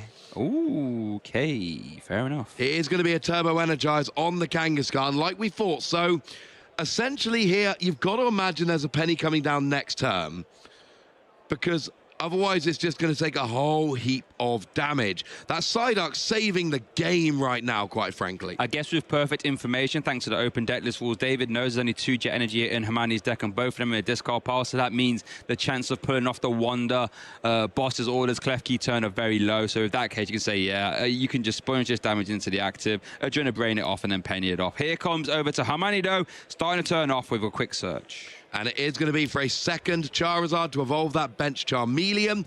And this is a really great example. Ooh, oh, hello. Hold on a second. Hold on a second, Ross. Rare Candy. Dust Noir. That's going to be a Cursed Blast. Can we maneuver Charizard? Yeah, you can. You can attach 2 energy to we've already retreated. Oh, yeah, we've retreated. Yeah, you can't retreat twice per turn. You can't retreat twice in a turn. What are we going? We're just going to leave it in, what are we? Professor's Scenario! And that's the KO. And that's a win for Hermione. They're here at 1 game each. What an ending! Wow! And there we were saying the Dreamer Scenario turn would be really hard. Hermione just had it all. That is a difference that Pidgeot EX can make. We didn't see it in game 1. We saw it in game 2. And that mischievous Lock had its hands all over that game. We are now going to a game 3 scenario. Win or go home. The winner will advance to top 4. The loser, their tournament ends right there. It felt like Hermione had to work so hard in this second game. There's Confirmation Island has gone through into that top 8. Oh, that was on the replay. That was on the replay. Still confirmation, though. So we saw this early game with the Klefki. The Klefki start was absolutely huge. We saw the Mezagoza finally hitting a head, and that went and got the Pidgeot, and Pidgeot goes and gets you anything you want for the rest of the game. We saw Klefki allowing the use of Dusclops by turning turning off the Psyduck, allowing the almost perfect maths to get a KO on the Absol using that Charizard. It took a lot of work to get that first KO, and that was the theme of this game for Hermione here. Now we saw the rare candy into Dusknoir, we saw the damage on the active, and it was a Professor Turo scenario after this evolution into Charizard, getting the energy, and that was the only way you could pivot Klefki out of the active. Oh my goodness, I know we're wrapping up the replay, but I can just see how our game 3 is starting here. There's the prize cards, Charmeleon, Yveltal, not Nothing too bad. terrible. But you never guess what Hermione's done. He's led that Klefki again, that mysterious lock again here in this game 3 scenario. Now, make no mistake about it. Game 1 was over rather fast for Hermione, and I believe it's because Klefki didn't have an effect. Now, Hermione led it in game 2. He won game 2. He leads it again in game 3. How confident do you think he's feeling? I think he's feeling pretty good. There is actually, I said there's nothing relevant, Bryce. We do need to watch. There is 1 penny for David, but more importantly, the only Pidgeotto in Hermione's deck is prized. That means you have to rare candy into a Pidgeot in order to get that into play. Not the end of the world. There are 3 rare candy in the deck, but it means that if you've got the chance to rare candy something, you really need to prioritize it. Worth noting, David actually prizes 1 copy of Technical Machine Devolution as well. That's his only copy. Oh, wow, that's not good. So we'll keep an eye on that. But it is over to Hermione, who is going first here, has led that Klefki, that awkward little Klefki that we saw was so impactful in game 2. Let's compose ourselves here now for our game 3. Reminder here, folks, we have 27 minutes left on the clock that the winner of this game will find themselves in top 4 here at the Birmingham Regional Championships. For the loser, their tournament ends here in top 8. A fantastic showing still, but I know with 1 game on the line, both players would love to win it. It's hard to get to top 8 of a big tournament like Birmingham Regionals, and sometimes you make top 8 and a loss there, it almost feels worse at times because when's the next time you're going to have a top 8? Maybe it's the next tournament. We've seen players do it back-to-back a lot. Ooh. But there's no guarantee you're going to get back. Double buddy popping, though. That's pretty good turn 1, isn't it? That's a great turn 1 with a Klefki in the active. That you couldn't ask up for a better turn than that, I think, for Hermione. Has got the Duskull out as well. Has a Technical Machine Evolute. Oh, wait. Did David... Oh, no, he didn't attach the Technical Machine. Okay, I was going to say, did David just have to do a pass? But it looks like that was our turn 1 there for Hermione. Yep, so it is over to David, who is his first turn, going second in the game. Let's see what he can do. He's eyeing up that hand. It doesn't seem like he's, I don't know, going off body language. Doesn't seem terribly happy. I know I can see an Arven at the very least, so that could find Precious Trolley. That's a card we haven't seen so far in this best of 3. No, and it's quite sad when you go into game 3 and you've yet to see your ace spec. But the good news is it is going to be coming out here. There is absolutely no way you don't get Precious Trolley off a turn 1 Arven if it's in, not prized. So that's going to get every basic you could possibly want. And then from there, you can start going. And honestly, well, you kind of want a Technical Machine Turbo Energize, right? Yep. Get some energy out nice and early. We know that. You don't really want it to be Psyduck. No. But that means 2 of the Pokemon you can get from Precious Trolley will be your Yveltal and your Petulant, which, as we've mentioned, give you essentially every turn switch. Well, not if Klefki's in the active, though. It looks like he's eyeing up... Oh, that's a good shout. Yeah, looks like eyeing up potential Latias as well. That's another card that ability won't work. So it looks like our Arven going to have Precious Trolley Turbo Energize. Obviously, we will need an energy in hand to pull that off. But you're right, you would rather it not be Psyduck having to do the Turbo Energize, because if you're Hermione, if you can even just KO that Psyduck at some point, make life really hard. But here's that Precious Trolley ace spec. We haven't seen it yet. Well, for full value, I should say. Letting you grab any basic Pokemon, any amount, and you put them straight onto your bench. You can grab a full 5 here and basically set yourself up for the rest of the game. Yeah, no, you absolutely can. A nice little bit of trivia was released in Japan in the Sylveon special deck that did come around. Yeah, I don't know, I pay way too much attention to this stuff. And it was a special one in that deck. And when we saw it, we thought, well, what decks are going to use it? Not that many, it turns out. Yeah. But in this particular deck, oh, it suits absolutely beautifully. Now, Mist energy, that's interesting. Not super relevant, but... No, so you're right. And yeah, like we said, you don't want to turbo energize a Psyduck, but you have to turbo energize with Psyduck, because the only way to get out the active is using Petuant's ability, which is turned off by Klefki. So, yeah, sorry about that. Hold on, little duck, for like 1 turn, all right? You got this. Well, you have to imagine it probably will hold on. Hermione will probably use her own technical machine, perhaps, unless it can get funky with some rare candy. I mean, it is possible. But yeah, we are going to see the Turbo Energize there onto the Mega Absol. Big turn there for Hermione. You saw the turn attachment to the Klefki, so that can maneuver with its retreat here. We are going to see the Arva. This is going to give us some clues into what Hermione's going to try and piece together here. Are we going to see rare candy? Are we going to see technical machine evolution? There's only one way to find out, and that's by watching Hermione play. Remember, this is a game 3 scenario. If you are joining us here in our top 8 feature match here at the Birmingham Regional Championships, the winner will find themselves in top 4, and the loser, their tournament ends here. We are currently seeing Hermione concluding an Arven for a tool card and an item. I thought he had technical machine evolution in hand already, actually, but there aren't that many tools you really want, so maybe go and grab it anyway. You Ultra Ball? No. Changing our mind. It is a rare candy. So leaving the door open for some explosiveness here. We do... Oh, is that Pidgeot in hand? Ooh. Did I see that? That would be it was fantastic. Very it is a Pidgeot in hand. Uh-oh. Turn 2 quick search. That is what you want in a game 3. I can tell you that for free. Quick search on Pidgeot, letting you grab any card you like from your deck. Oh, we love this. And now the Pidgeotto being prized becomes entirely irrelevant. So now we can just crack on doing what we want to do. What do we search for? Okay, once again, not much respect for the duck here because we are searching out, it looks to be a second Duskull. I mean, that is scary. What a statement. And your opponent's playing Psyduck saying, well, I've got Klefki, so I don't care. Have two Duskull down. I mean, make no mistake about it. Klefki and Duskull is how, well, the Dusknar line, I should say, is how Hermione won game 2. So, you know, if it ain't broke, don't fix it. Do it again. And he isn't to know that technical machine devolution is currently prized for David. So this is quite good. There is the Duskull. There is the technical machine evolution. So we're going to go for here Charmeleon plus Dusclops, I'm imagining. And there 100%. It is. And this is awesome. What this does is open up the maximum number of possibilities for Hermione next turn. You can get your Charizard, you can get your Dusknoir, and it's always important to note that your opponent, you know, that Psyduck isn't doing anything. And if you do go into Dusknoir, you'll be behind on prizes. You'll open up a counter catcher. So we do have one of those potential Curse Blast plus Charizard into an Absol with 2 energy attacks. That could happen next game. It really could. Next turn. Next turn. Next game's not happening. It's game 3. This is the last game, Shay. The next game you see here on the stream will be a top 4 match. So let's see what happens here. Is over to David. What are we eyeing up? Haven't had a chance to consult his hand much. Looks like counter catchers in hand. Earthen Vessel. We needed to see basic energy so you can do a Claw of Darkness this turn. You would imagine is what he's going to try and hope to do. So we would need to see that being played. I mean, you can't use, when you could use Terminal Period right now, it would do exactly nothing. So we do need to get that 3rd energy. I think Boss's Orders is currently in hand as well. So you could do Boss's Orders, Claw of Darkness, Earthen Vessel to KO Charmeleon. That is an option. That is absolutely an option. So I think this is the Boss's Orders being bit. Is that gets this art? Yep.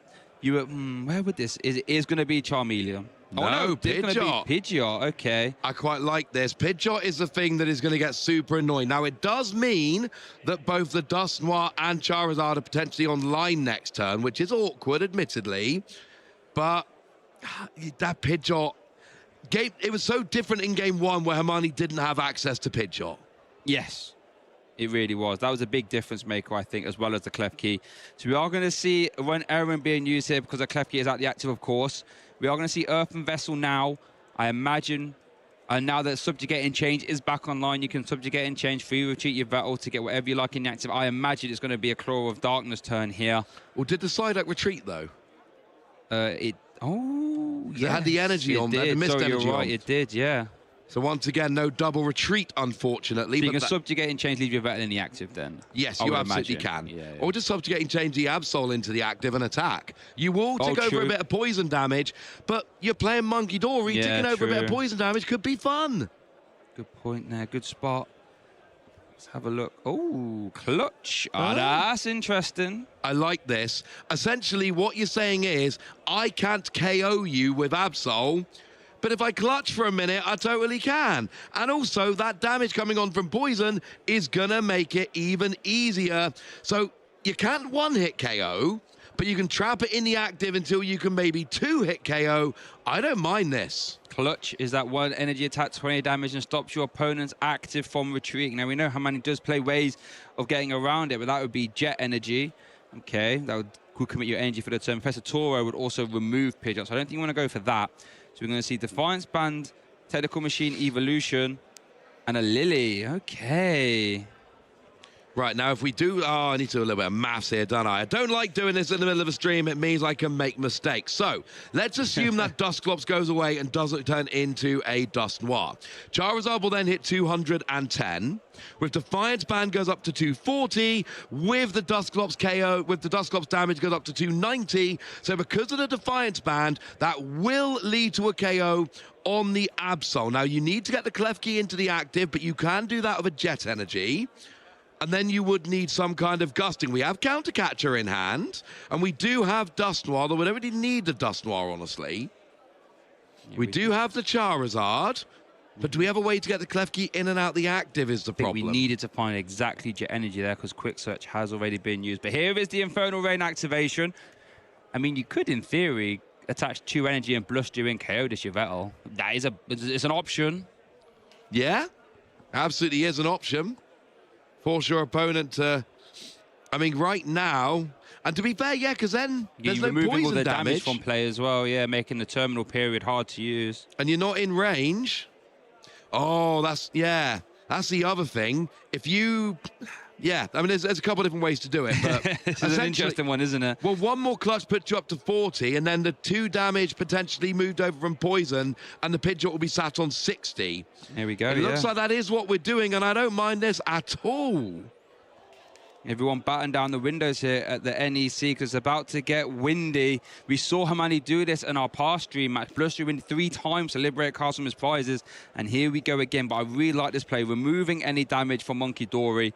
Basically saying, well, you can have Pidgeot here, but he can attack as well. Bluster you win 2 energy, 120 damage. Discard any stadium in play. Oh, and a rare... Oh, hold on. Oh, I love this. This makes me very happy. This is a scary looking board state, Ross. Because now, the next time you get Klefki in the active, you've got 50 and 130 that you can throw around, plus any attacks wild, and... You take 1 prize, but if you give up 2, that'll activate the Counter Catcher, which we know is in hand. It's 180 damage to play with. Ross once Klefki gets back in the active.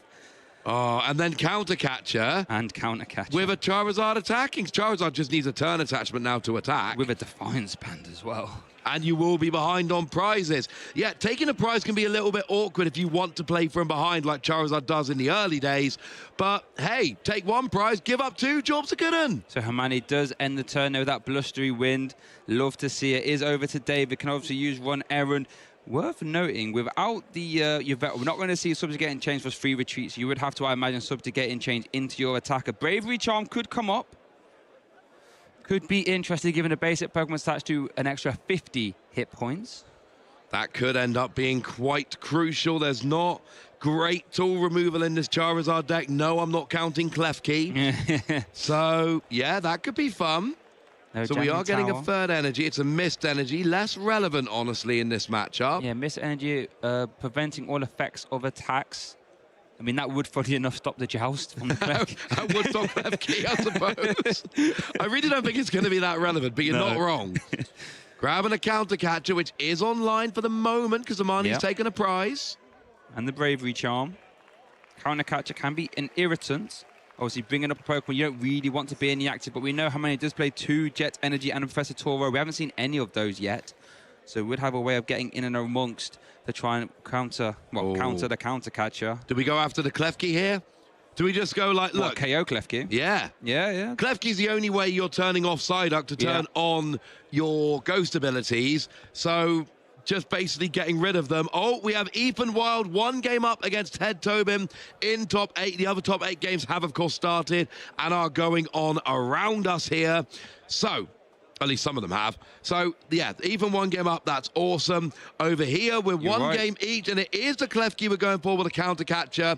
Basically, wait, that doesn't work. You can't use Subjugating Change when Klefki's in the active. You can't use Subjugating Change. Someone tell them. That doesn't work. Someone tell them to stop this. You would have to have done that the other way around. You had to do that the other way around.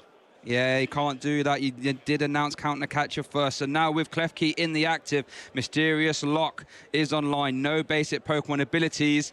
That means that Mega Kangaskhan is stuck there. That is, unfortunately, you had to, like you say, you had to do it the other way around. You had to use Subjugating Chains to get it into the active, then use Counter Catcher to bring Klefki. Unfortunately, as soon as you bring Klefki in the active, all your abilities are gone. So an unfortunate mistake there, and then passing back over to Hermione, who really needs to try and take advantage of this, because you've got Dusclops on the bench, you've got Dusknoir on the bench, you've got Klefki in the active, there's a free prize Pokemon sitting there asking to be KO'd. Hermione, listen to it. Yeah, I think Hermione's going to kick open this window of opportunity here. Looks like Curse Blast activation going to go on the bench. Do we? Oh, we counter catcher in hand. Yeah, I think we still go after the Absol here. Yeah, we chase the energy. Curse Blast number 1, 130 damage on the bench. We are going to see Curse Blast activation number 2, just debating it. Well, this is awkward because you need to use this to turn on your Counter Catcher, but you've already done enough to Absol. But if you do it to Kangaskhan, that damage can come back to you. But I think you're going to be so far ahead after this, though. I think you can just afford to race. Here comes Arven. So, do we have the energy to attack, actually? We do need to find that. We do need an energy right now. Rod. I wonder, is he eyeing up a Rare Candy Charizard play here to get this extra energy? Oh, no, we're going to see a retreat now. You can Super Rod it in and search it with Pidgeot if you really want to. Good point. Good point. Yeah, you're easy. Having Pidgeot on the field really is like a cheat code, honestly. Who would have thought it? A free card a turn. Remember there were debates when the first camp. People said, oh, it's not the same as Pidgeot of old if you're going all the way back to old formats. But yep, I think searching any card is rather strong. So there is the Super Rod. There is the turn attachment. And there is the Counter Catcher. This is a big turn. Hermione's going to try and apply the pressure to get himself in top 4. Defiance Band, Burning Darkness. 2 prize cards taken there for David. Is this the turn, Ross, where Hermione sits in the driver's seat? I think this is the turn where he gets in, buckles up, shuts the door, turns on the engine, picks his favorite song on the radio. Right now is about to go up to 2 prizes remaining, and the problem is, at this point, you can stop mucking about. There's a 2 prize Petra Just KO that and win the game. There we go, the big Burning Darkness from Hermione. That is a 3 prize card turn. David is on the ropes. No energy in play. 50 damage on the Mega Kangaskhan. Hermione is only 2 prize cards away from winning. And as you quite rightfully and wonderfully said, Hermione does not need to muck about with Klefki anymore. There is the Petcheron. There is a damaged Mega Kangaskhan, both of which Hermione can KO. And it feels like Hermione's had to work so hard for the knockouts in this game. He really has. It must be beautiful to be like, wait, I can just boss his orders to win? Yeah, having to worry about getting Klefki in the active, and Hermione says, oh, you did it for me? Great. Here we go. Bish, bash, bosh. 3 prize cards. Is over to David, though. Can he get back in? Is going to start the turn off with benching Yveltal and the run errand activation. Or not quite yet. I apologize. We are going to see a turn attachment. This is dicey for David. I'm trying to think, what is... Hey, Shay. What's that? Ask me if Hermione's going to find boss's orders next turn. Ross? Is Hermione going to find boss's orders next turn? Dude, he's got Pidgeot. Of course he's going to find it. Of course he is. Quick search. Come on. And that is the problem when you are David facing this down. You know your opponent can just gust and win next turn. Technical Machine Evolution. That's going to stop the boss. Oh, now that's a good job I said it when I did. Essentially, what you're doing here is putting the Pidgeot back into hand. Now, a Rare Candy will still be an out. It does. Oh, here's an Ino, though. Okay. Now so we're rolling. Here is a comeback. We have another match coming in from one of our top 8 matches. Nikolai Stieberg is currently 1 game up against Emma Hagen. We'll try and feed you more results as we get them. Back down to here, a big turn. Hermione has 2 cards in hand now. David has 4. Is going to try and stop this relentless assault from Hermione by Technical Machine Devolution. Going to return that Pidgeot back to the hand. We'll return the Charizard EX for what it's worth. And we are going to see the run errand now.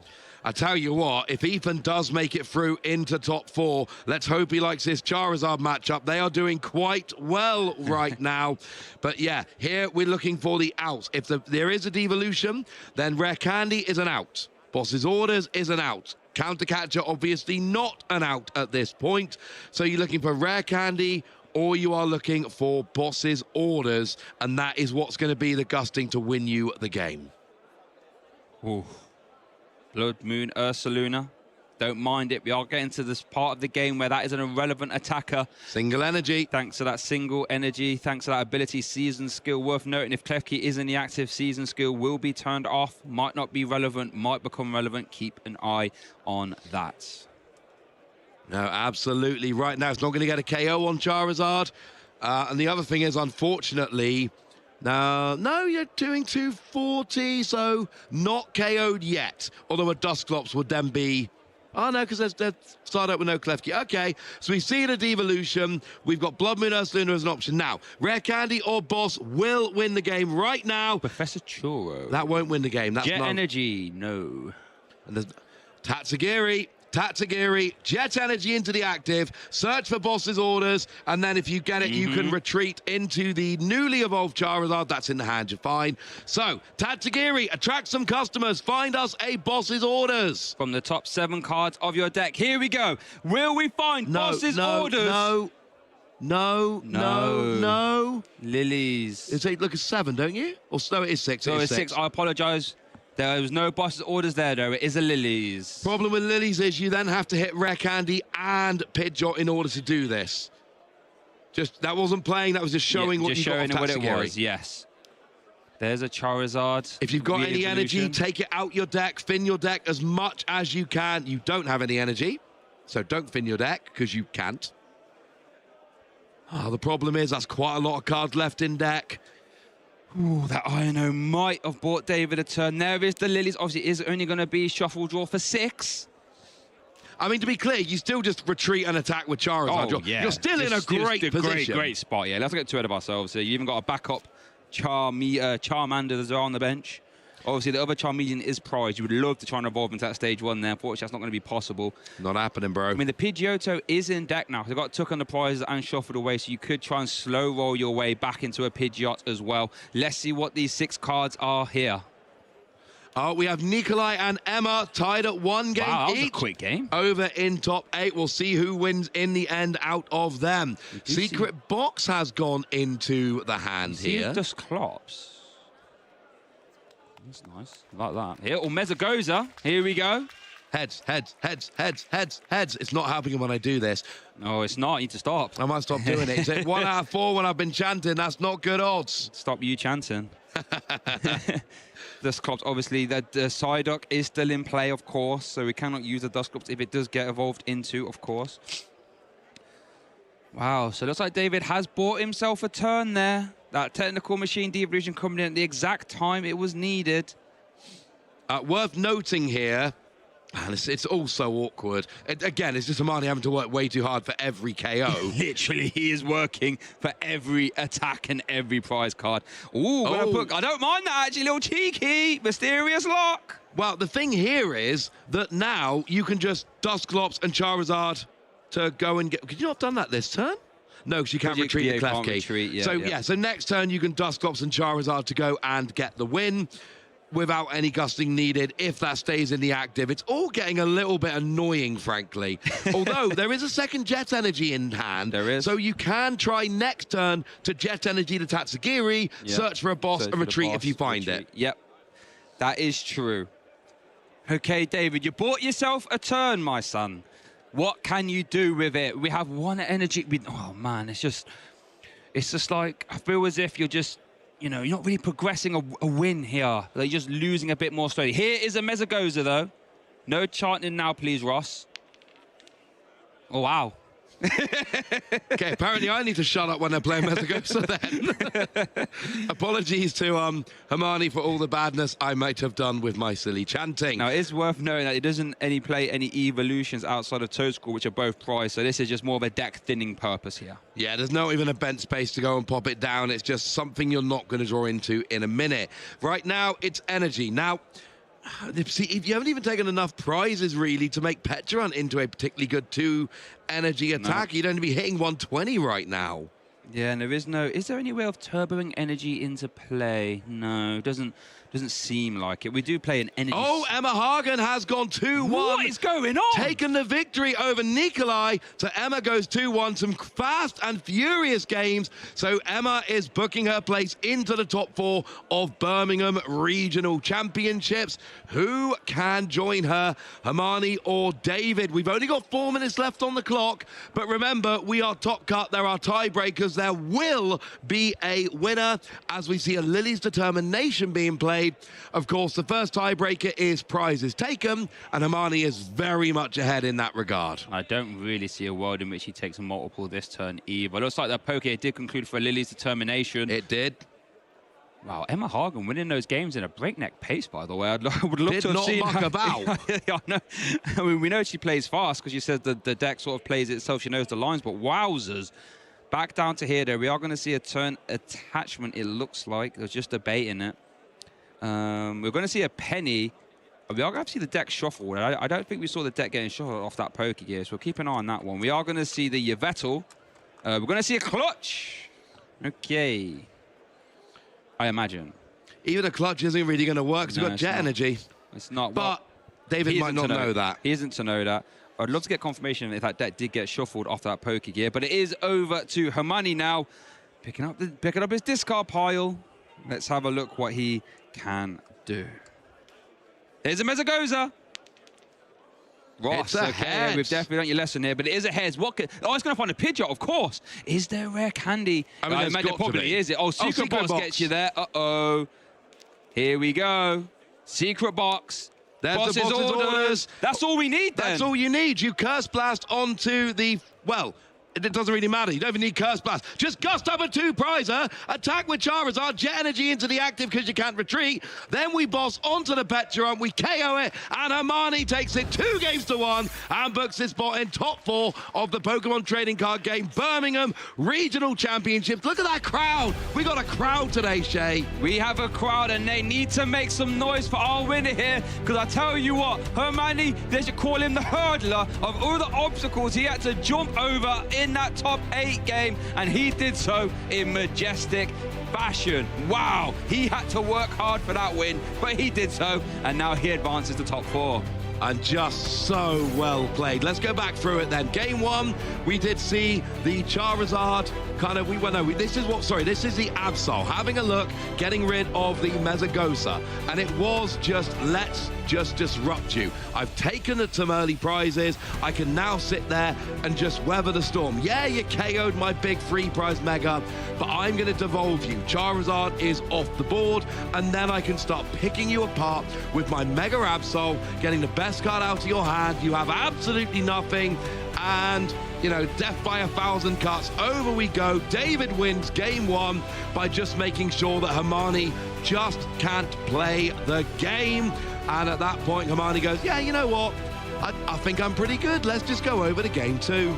In game 2, this is where Hermione had his handprints all over the game. Him and that Klefki, leading that Klefki, just made things so much more interesting. He was able to weave in the technical machine evolution early on. That meant getting towards Charizards and Pidgeot was so much easier. And when you have access to Klefki and you start using those Curse Blasts, you can start to really overcome those basic Mega Pokemon's hit points. Because make no mistake about it, they're actually not that high when you have access to Charizard, who hits like a truck already, and then Curse Blast to weave in more damage. Here we can see Klefki again, rare candy, Curse Blast again, and that's all you need then in combination with Charizard EX to just keep swinging. And anytime you can just keep Charizard EX swinging in combination with Curse Blast, these Mega Pokemon's hit points become rather squishy, in all honesty. Professor Churro to maneuver that Klefki back out of the way, and that's all we needed for game 2. Now, game 3, Ross, that is a devastating board gate to be staring down. It is. Once again, Hermione started with that Klefki, and that was a very big deal.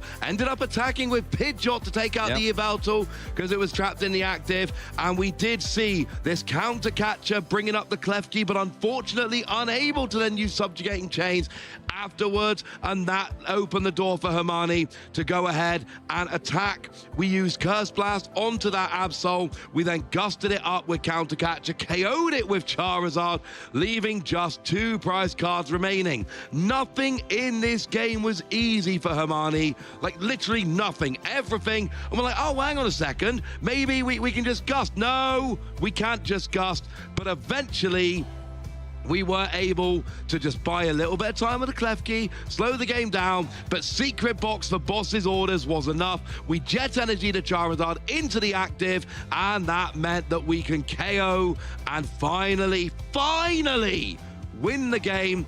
I don't know if I've ever seen a player have to work so hard for every single prize. Yeah, I'm definitely going to call Hermione the hurdler from now on, because like I said, all the obstacles and walls he had to jump over. Like, every single turn, it was like, he needs this, needs that, needs to get Klefki here, needs to activate Curse Blast there, needs to do this, needs to do that. And give him credit, he was able to do so.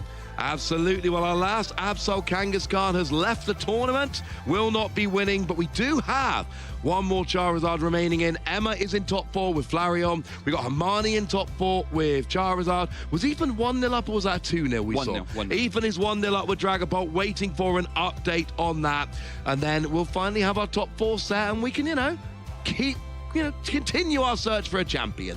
Well, I want to hear from the hurdler himself, Hermione, and I believe he is ready for our winner's interview. So let's kick it down to the area and hear from him. Thank you very much, Shay. Yes, I'm delighted to be joined by... So apparently Shay's given you a new nickname, Hermione the Hurdler Yatalati. So you can carry that one with you. How are you feeling after that game? It's a pretty good matchup, I will say. So I did like seeing that. But it was really stressful to lose the first game. I had some really poor draws. And then I think I was in a pretty good spot the third game, but he made the unfortunate misplay with the forgetting about Klefki's ability, so that made the win pretty easy for me in the end. Yeah, you kind of ran away from it from there, right? So something I want to focus on just while we're talking here. You have been like punching at the ceiling of a win for so long. You had so many second places and top cut finishes. What would it mean to you if this time you were finally able to break through and make it through all the way to the finals and actually claim that first win? I mean, it's a dream, of course. It's a dream. I've been performing so well that I know it's a matter of time. But I want to win. Yeah, I want to win real bad. Yeah, I can only imagine. In terms of how you see the rest of the field going through into top 4 and the finals, how do you fancy your chances? I don't know what anybody is playing, so I have no idea what I'm up against, but I'm confident against anything right now. I'm playing very well. Yeah. And of course, you've been piloting this deck for a long time. Earlier, we talked to Daniel Magda, who was saying how just piloting the same strong archetype has given him a lot of strength. Do you find that same strength in piloting this Charizard archetype for so long and having that experience with the deck, really helping you through the matches? Yeah, at this point I've been playing it for a while. I've played so many games. I feel like everything is coming from the back of my head, even in like very weird spots. I'm really happy with how I've been playing here. Yeah, that's really awesome to hear. Now you're here in this position. You're going into top 4. I imagine nerves are high. But is there anyone you want to say like thank you to, or maybe give a shout out? Well, thank you to my local scene, my girlfriend, my parents, everyone who's watching, my friends, the Hermanos. Thank you to everyone who supports me. Yeah, that's really good to hear. Thank you very much for your time. Now, I imagine you'll be at EUIC competing. I can only imagine, right? Yes. So, and I imagine a lot of you at home will also be excited for UIC. So we've got a little video to hype you up for the upcoming European International Championships.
Hey trainers, my name's Ross Gilbert, and today I'm going to try and do something which should be very, very easy indeed. Get you hyped for the European International Championships that are going to be happening in London on February the 13th, 14th and 15th. Already this season in Europe, we have crowned 4 regional champions, but the European International Championships will be bigger with more players, more variety of decks, more prizes on offer than any other European event through the season. Already we've crowned champions in Frankfurt, where Rune Heimans took down the tournament with Gardevoir, in Lille, where Alexander Rutowicz won with Dragapult, in Gdansk, where Daniel Magda took the trophy home with Golden Go, and most recently in Stuttgart, where Nikolai Stiborg proved that Charizard is not to be overlooked, winning that regional.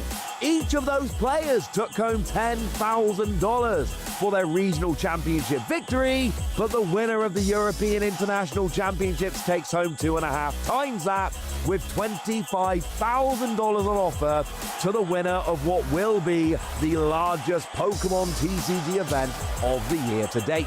And I'd like to thank those players because they have shown us the 4 best decks in the metagame. But which players should we be looking out for when we get to London in February? Well, one name on everybody's lips is Brent Tonneson, who was last season the #1 player in the entire world on championship points, amassing 2,020, nearly 300 more than their nearest rival on the leaderboard.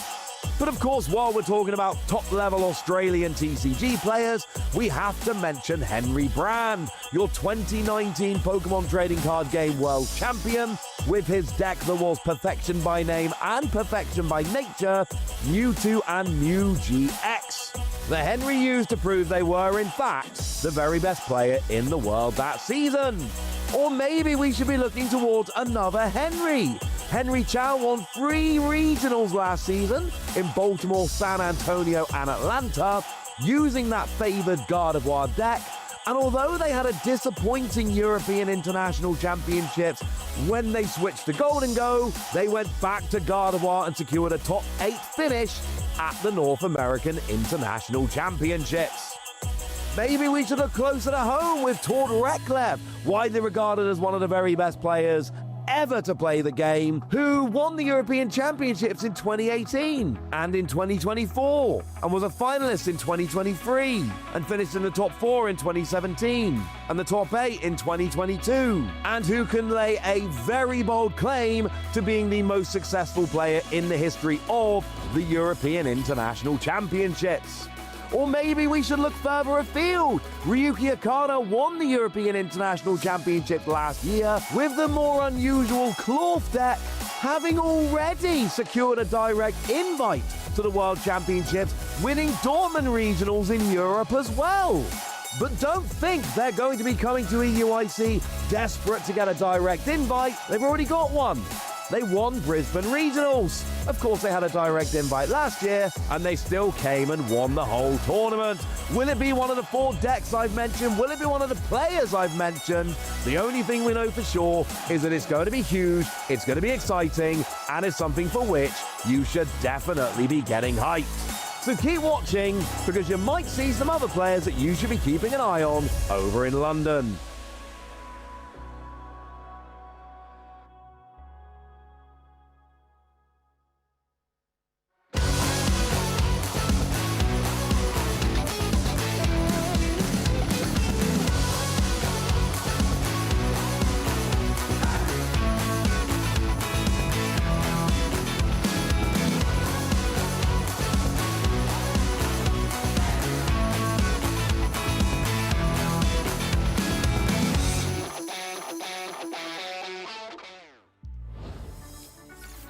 I don't know about all of you at home, but I'm even more excited for EUIC, having seen that lovely little recap from our very own Ross Gilbert, and I hope you at home too are too. But you can be even more excited for the top 8 match that's going to happen right now here in Birmingham. I'm Freya Pierce. I'm joined by Joe Bernard. How are you feeling about top 8? I'm feeling amazing after seeing Hermione book themselves into top 4. Why don't we see the same deck list again, but with a different player? Irvin rocking the same list.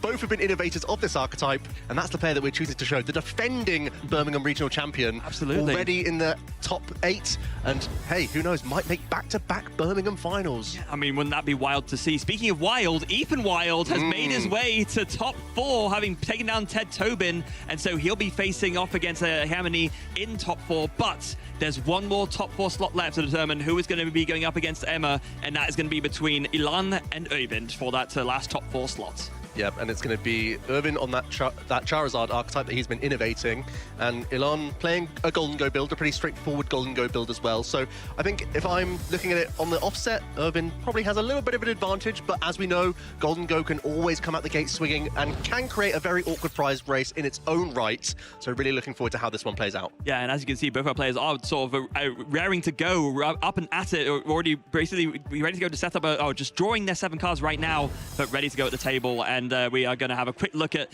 just some of the accomplishments that both these players have. Oyvind, I mean, he literally won this event last year, and he's back now in top 8. Really enjoys it out here in Birmingham. Also a Stuttgart finalist with the same archetype, getting that world's top 8. Also with Charizard. This is a true master of the archetype and isn't really fussed by the new tricks of a Dawn-based build, sticking with what he knows, a very similar build to what we've just seen Hermione do so well with, and it's getting more and more clear to see why that is the case. Yeah, on a almost like generational, at least seasonal run, right? From the world's top 8 and also having a great last season, continuing that on now with just consistent top finishes.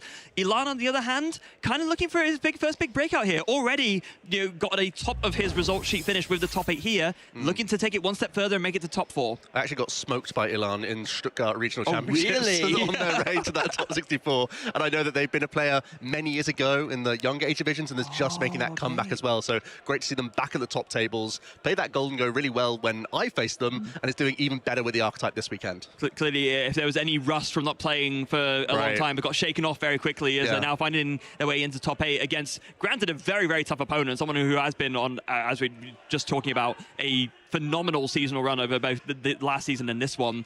And yeah, can he take down the Titan that is Oyvind? And another thing to bear in mind, folks, is that players have perfect knowledge of both deck lists at this stage. In 2026, when we get to the asymmetrical top cut, our players have 2 minutes to look over both players' exact deck lists, so we know exact counts to be playing around here. You might be seeing even more sifting through the discard pile and whatnot to see what resources are available as we start to see some prize cards, Freya, a decent number of energy and superiors, and 2 Charmeleon for Irvin. Some all good prices on both sides. Nothing completely game-breaking, but definitely something that both players got to bear in mind and work around as we progress through this top 8 match. Both players ready to go. There's the fist bump. We are kicking off in top 8. A Gimmighoul start versus a Tatsugiri start. And who's going to be going first? It looks like it's going to be Ilan. Ilan, yes. Starting off with that Buddy Poffin. Exactly what you want to see. Already leading out with a Gimmighoul, and we'll be easily able to find a couple more of those. The Golden Go archetype's got like a strange synergy going on, where the Buddy Poffin only gets those Gimmighoul, then you weave in your Nest Ball and Fighting Gong to find your Solrock and Lunatone package. These are so integral to the early game of this archetype. Getting in the equation early with your Cosmic Beams, taking out these evolving Pokemon, and retaining that single prize board is going to be really important here, Freya, for your prize mapping. Additionally, Lunacycle is one of your best draw engine Pokemon. You can see that Lunatone there. You discard a fighting energy from your hand, then you get to draw 3 cards. Already that's allowing you to see a lot more options, but at the same time, it's fueling that discard pile. We call it fuel because very often the Golden Go wants to access those superior energy retrievals to get this massive damage output. Yeah, it's really, Lunatone and Solrock together is really what took Golden Go over the edge. We saw at the World Championships just gone that there was already a big upset in Golden Go because, of course, that Genesect DX and Air Balloon really fixed 2 of the biggest problems with the deck, and now you have Lunatone and Solrock. It's just gotten even stronger. However, no Lunatone or Solrock found for Ilan on his turn. Irvin gonna have a look. Starts with the Secret Box A-Spec. That's exactly how you want to do it to kick off our top 8 match here in Birmingham. Before any actions, though, we're going to attract a customer. Straight away, we're seeing a couple options. This might even be fodder for that Secret Box because it does have a painful 3 discard here. It could allow Irvin also to save that secret box for later. Yeah, so it does find Lily's Determination off that attract customers. And no, just going straight in for the secret box. It's got three supporters, actually. A Boss Orders, an Ino, and a Lily's Determination. Now, why is secret box so strong and seen in so many decks, Joe? Well, because it allows you to search for a supporter card, a trainer card, an item card, a tool card, and a stadium. And that means if you can construct your deck perfectly, it normally leads to setups that you're about to see here, Freya, where you can get that early search for whatever basics you need. And in this case, we're going to rely on that TM evolution, so then we can evolve into some stage 1 Pokemon very quickly as well. Other builds of Secret Box are going to have a different flurry of stadiums and whatnot within their deck, but ultimately it just gets you a lot of value for one card. Yeah, it really does. One of each type of trainer card that we have in the game, hence I guess the thematic theming of Secret Box. And yeah, such a strong card, especially, I mean, when you hard open it, right, not even need to use the Arven to search for it, you can get a pretty much perfect board setup because, like you were just saying, look, there's the one piece already, Artisan, that lets you get a non-rule box basic Pokemon from your deck and put it onto the bench. You can grab Buddy Poppin for 2 more, and then you can also grab some kind of useful tool like a TM Evolution to set up, and then finish off by drawing even more cards by finding something like Lily's Determination. And so often we applaud the Buddy Poffin opener from players. In this case, the Secret Box allows you to then get Artisan on top of that. So we're going to get even more basic Pokemon down on this first turn for Irvin, which is phenomenal for this archetype. As we build towards these stage 2s, that's when we really start to see the deck flourish. The Pidgeot's quick search allows to search for any individual card each turn, and that really gives the Charizard player control of the game. That's when they can start using their Power Spike cards, their sort of prize manipulation mechanics here in the Curse Blast from Dustoir, as well as that Briar Supporter, which you don't always see played too often, but simply by having it within your deck, your opponent's entire turn changes. Yeah, now I want to draw attention to something here, because we were just talking about how the prizes were a little bit awkward, but not game-breaking. In this specific instance, even having both Charmeleon prizes is a bit awkward. That means that this TM Evo won't be able to find anything that evolves from a Charmander. Only going to be able to find a Pidgeotto, maybe a Dusclops if he finds a way to get a Duskull down. Not going to be as strong a TM Evo as you would have liked. Yeah, Irvin's really hoping to find that second Pidgey, or definitely the Duskull, because if you can hide that information, that would be huge, because there's reasonable logic to go for an early evolution onto Dusclops as well as a Pidgeotto. So let's see what these 8 cards provide here. Is that Charmander number 3, it looks like? Yeah, that's the final one. I don't see any additional... Oh, there is one Ultra Ball, but you might just want to hold on to it, honestly. Maybe with the Dust Noir in hand, it might be worth getting that Duskull going immediately into Dusclops. Yeah, I was going to say, I mean, it's a tough one, because absolutely holding it so that you can grab, for example, Pidgeot EX next turn could be really good, but maybe you can just find that off of another attract customers with an Arven or something like that. It's like the choice is going to be to commit to it now, so it's got a Charmander, and was that the Mesagosa. That's right, yeah. No coin flip action this time. It's a card that Irvin hasn't shied away from. Also remember the Pokestop that was once in the list. That was pre it rotating. And here we do see 2 stage 1s are coming out, just not those Charmeleon. Thanks to those prize cards, it will get them one step closer to the Pidgeot EX, as well as towards the Dustoir, both in hand, actually. So this is a really good setup for Irvin, who's crossing their fingers that there's not going to be an early Boss's Orders knockout on any of those stage 1s. Because I didn't quite realize the Pidgeot is in hand. That makes the justifying this a lot more so, because what do you want to hold the Ultra Ball for Dustoir or for Pidgeot? Maybe Charizard, I guess, but even so, yeah, this makes make a lot more sense. That's a really strong hand that Irvin's holding on to. Yep, and even if the Pidgeotto is dealt with, there's at least the Lily's Determination. So Irvin's got a lot held back for this turn. And we do see Ilan able to find both the combination of Solrock and Lunatone. These cards are absolutely rubbish on their own, but incredible together. Yeah, so they both, each one enables the other. So with Solrock, if you have a Lunatone in play, you get to do 70 damage that punches through weakness and resistance. And that'll deal with most evolving basics in the game, so it's very, very strong. And then Lunatone, as we already discussed, discard a Fighting Energy from your hand, draw 3 cards, set up your discard pile, see more of your deck, set up. Super, super strong. It's everything you want for this archetype. Ilan does have a couple of decisions here. There is a Golden Go EX in the hand, and it's whether or not we want to use our Earthen Vessel now, and that is going to be the choice before using any coin bonus. Yeah, what's the discard here? I guess, yeah, maybe you can force to get rid of one Boss's Orders. You really want to be using those to finish out the game where you can. There's also Lana's Aid, potentially, but that could be a good recovery supporter for later. Yeah. So I guess Boss it is. Oh, it's a tough decision, though. You can tell Ilan's struggling with it. Yeah, not an easy one, especially because that Lana's Aid almost acts as a 5th copy of Superior Energy Retrieval. Absolutely. And remember, 2 of them are in the prize cards, so that might be paying into Ilan's thinking right now of like valuing that a little bit more. Not only that, of course, but 2 Superior Energy Retrieval and 3 basic Fighting Energy in there as well. So every single recovery card, even more valuable than it already is in this given situation. But for what it's worth, yeah, discarding the Boss's Orders off of the Earthen Vessel, grabbing 2 Fighting Energy, and then already pre-activating the Lunar Cycle saying, yep, I'm going to go for this now. Just discard one of those Fighting Energies and draw 3. Oh, wait, did it already happen? We're going to stash an energy onto the Solrock. There is the Professor Turo scenario now, bringing the Solrock into the active. So we're just going to take out the Tatsugiri here, Freya. Very fair. I think the Lunar Cycle happened so quickly. I didn't realize it happened. Yeah, so... But this is exactly where Solrock comes in at its strongest, just dealing with those small guys, either evolving or not in the case of Tatsugiri, but just taking this cheap prize as well you can, and also, like you were rightfully saying, Joe, keeping a single prize board state that is a lot harder for Oven to kind of make a meaningful impact on. I think Alon could have evolved into Golden Go, seeing those cards then Turod, so a little bit of a missequence there, missing out on 2 draws, but ultimately still started that prize race, got the knockout there on the Tatsugiri. That denies the attract customers, which both Irvin and Hermione have lent into during the game. So that's a nice little bit of denial here. We have 2 stage 2s online.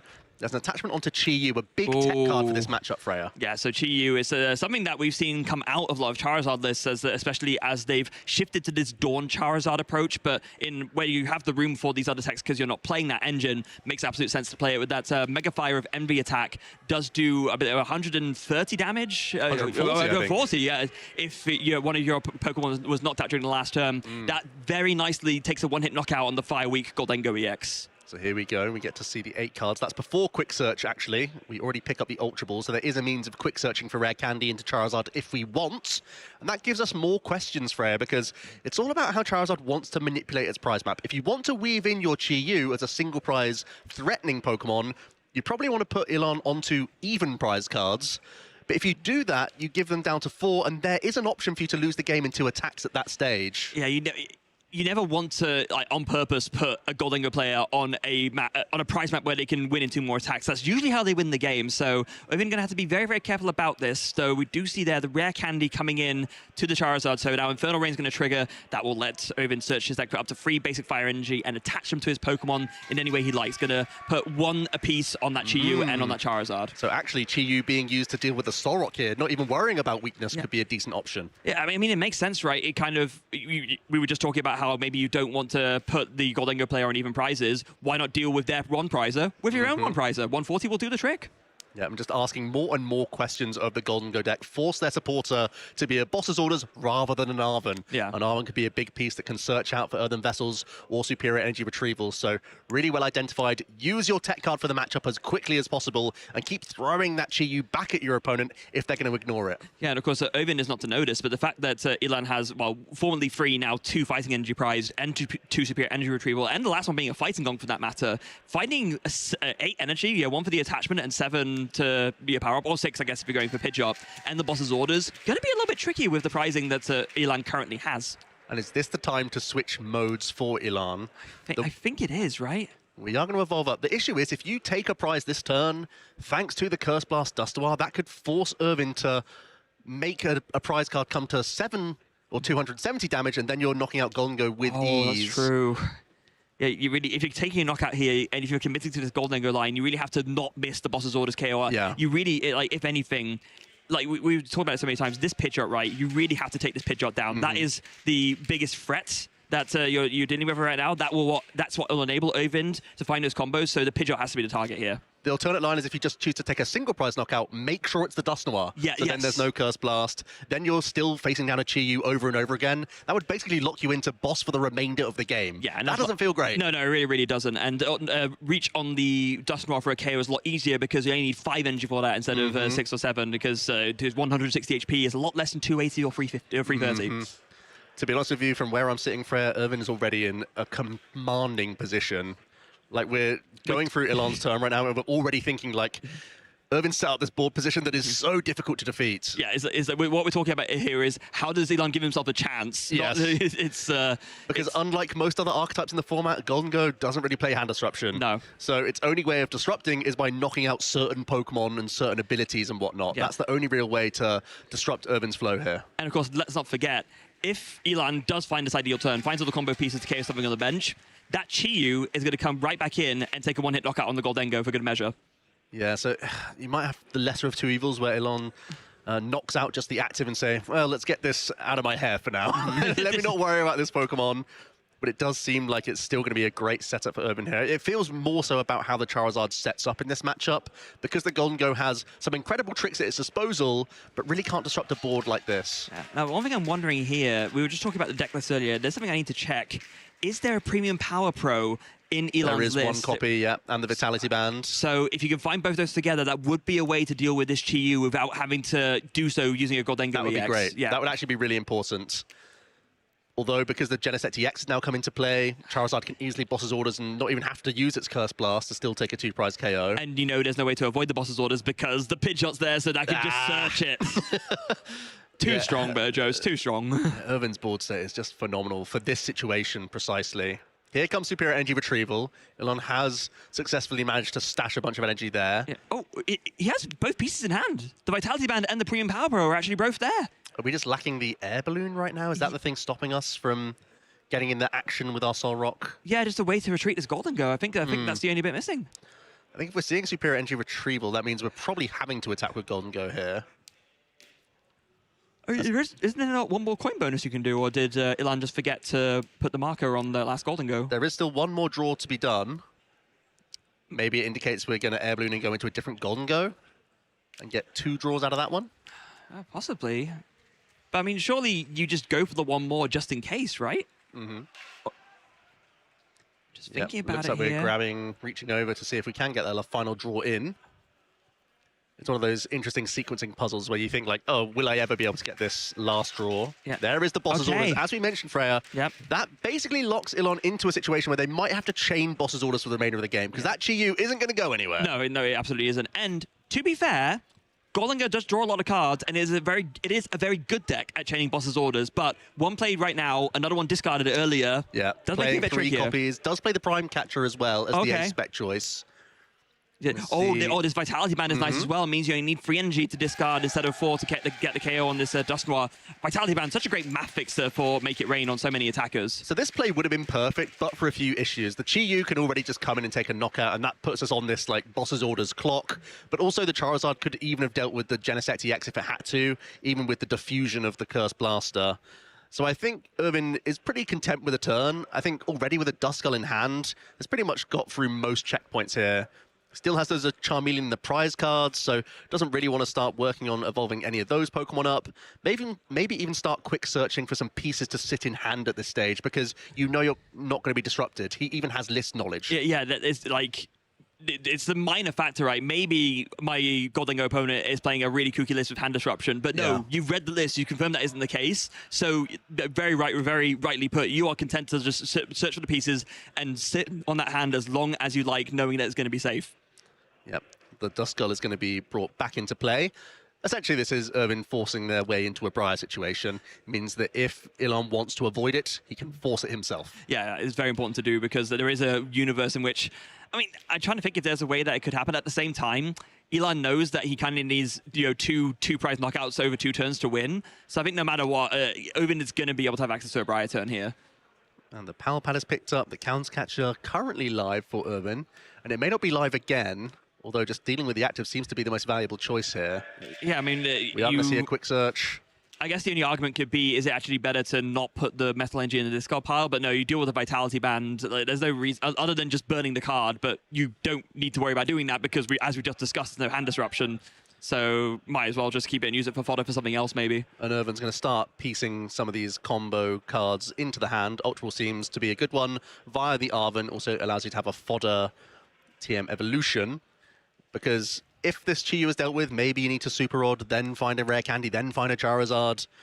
You know, although it does seem like Irvin only needs to attack twice to win this game. Yeah, and just making sure that there are multiple Charizards set up just in case. Yeah, Fuel's fine here. Chi-Yu comes in with that Mega Fire of Envy, 280 damage, easily knocks out that Goldengo EX. Elan needs to find a 2-prize KO, but if he does, just going to fall victim to Quick Search Briar win, right? Yeah, and I'm pretty sure Briar's in hand. Ultra Ball's in hand. Yeah, things are looking a little rough.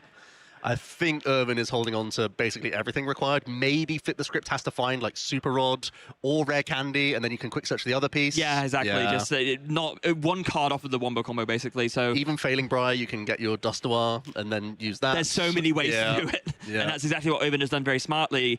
This is something that the best players are really good at doing: is in a winning position, making sure that you don't get ahead of yourself and set yourself up so you can carry on that winning position in case your opponent does find the crazy out or the one small chance to claw their way back into the game. Yeah, looking at Irvin's hand, it's an embarrassment of riches. There's already Ultra Ball, there's already Rare Candy, there's already Briar, there's everything. Like, there's no jeopardy here by the looks of things from where we're sat, Freya. Yeah, even more so, again, knowing that Elan does not play any hand disruption and Irvin having 100% guaranteed knowledge of that, unless he has somehow forgotten in the short amount of time that he looked at Elan's list before the match. That is one of the only downsides of this Golden Go EX deck. It seems to be so fantastic at getting early pressure. It has that pressure of being able to reach onto these multi-prize Pokemon so easily, and it can even bounce back from basically any Iono situation. It's welcoming going down to like one-card hands and says, I'll be able to draw my way out of it. But when you come up against this matchup where they can manipulate your prizes and just take the game away in 2 attacks or 3 attacks, it's really, really tough to come up against. Yeah, Flip the Script comes in to draw free cards. There's a Prime Catcher, so there is the gusting that you would need to maybe have a chance here. But again, you deal with Pidgeot to stop Quick Search, but then the Charizard's there ready to go, and so is the Chi-Yu. There's nothing good to target here. Yeah, I think this is the best thing you can construct, to be fair. If you are dealing with Pidgeot EX this turn, you know that Chi-Yu coming in, taking 2 isn't a bad thing for you. You could win with Boss's Orders yourself. Yeah, I suppose so. And if you take away the Pidgeot, maybe Irvin isn't holding on to the big combination we know he has. But that is exactly why that Irvin pieced it together now while he could, just like preempting.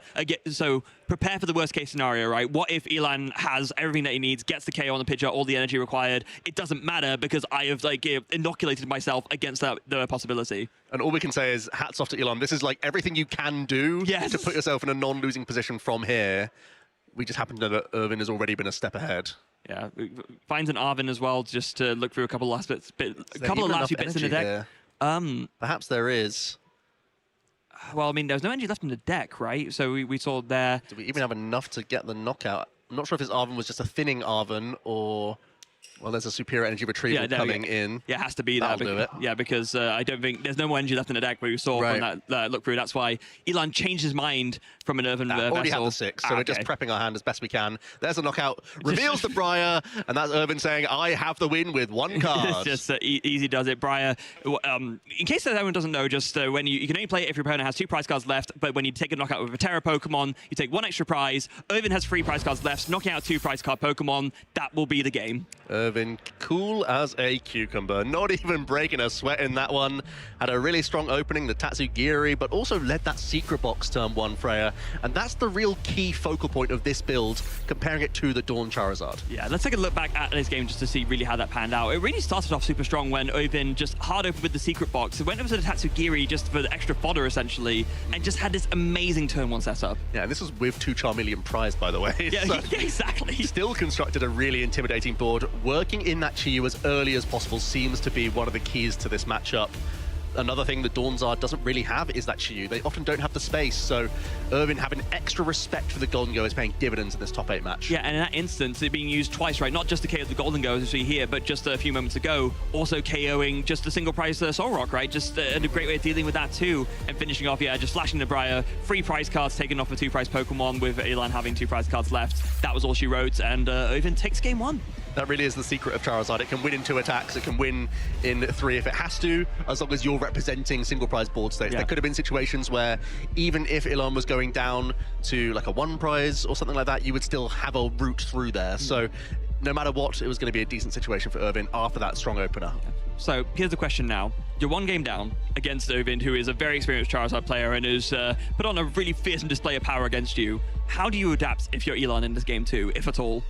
Well, there were some tiny windows there. If we had gone Golden Go without having to put Genesect EX in play, there wouldn't be the easy prize knockout, although there was still the Chi-Yu. I don't know, in this case it feels really rough to say, but it doesn't feel like the game is in the Golden Go player's hands so much. Like, outside of getting early pressure, it still feels more about what Irvin's able to construct. Yeah, it's other than obviously whether Elan can set up or not, but granted Golden Go, with its consistency, more often than not can get there.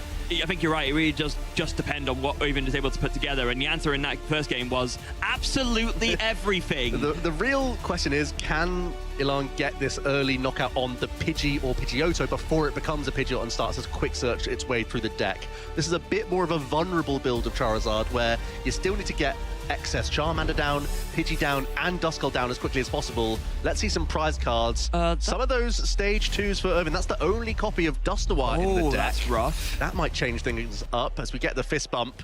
And it is Irvin forced first. This is another way you can try and capitalize on your opponent, but not when Irvin's hand is this good. It was that double Buddy Poffin, and I believe that's Charmander. And more basics in hand. Yeah, this is the kind of hand where you don't mind going first to Charizard, right? That's such a awkward feeling. You're hoping when you choose to go second, not only that you get the first attack in and you can start picking away your opponent's Pokemon, especially with that Solrock, but also you're hoping you catch them on a hand without that crucial Buddy Poffin and say that their supporter outs are limited, they have less access to what they need.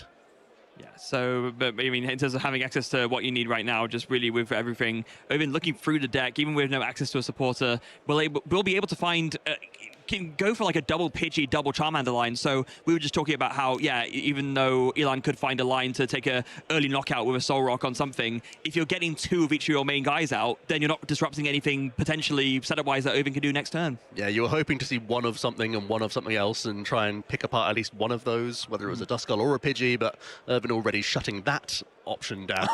Yeah, but look at that. Double bird, double lizard. Holding on to Rare Candy Ultra Ball Lily, Freya. Oh, come it doesn't feel fair. That's literally just Ultra Ball, Rare Candy Pidgeot, and then go for it there. To be fair, Elan with a pretty decent start himself does have the Nest Ball Fighting Gong combo to find the Lunar Rock package straight off, so that's got to feel pretty good at least. Yeah, this is what gets you ticking over. To be fair, Elan has to get cycling through a lot of cards themselves, and nothing better than the Lunar Cycle to help do that. We've already mentioned that stashing those fighting energy is the perfect place in the discard pile for them to reload really quickly just from one superior energy retrieval. So it's still going to be business as usual for Elan. Try and get that early knockout with Cosmic Beam is still the priority here. Yeah. And I guess the question is here, if you do find the pieces for that early Cosmic Beam knockout, what do you prioritize out of the two? I think still probably Pidgey. I don't think I care too much about bossing one of these Charmander when there's 2 of anyway. I would just opt to use a different supporter for setup instead. Yeah, because I mean, that way you can use Arvin to grab an item in an air balloon, for example, and I think that's actually already there present, or the air balloon's already in hand, but so is the Arvin, so actually Elan is able to piece together a KO on the active no matter what, so that's got to feel, you know, a little bit of a recompense at least for what is otherwise a potentially not great setup, although you could Arvin for Buddy Poffin, and then actually you'd probably be feeling okay.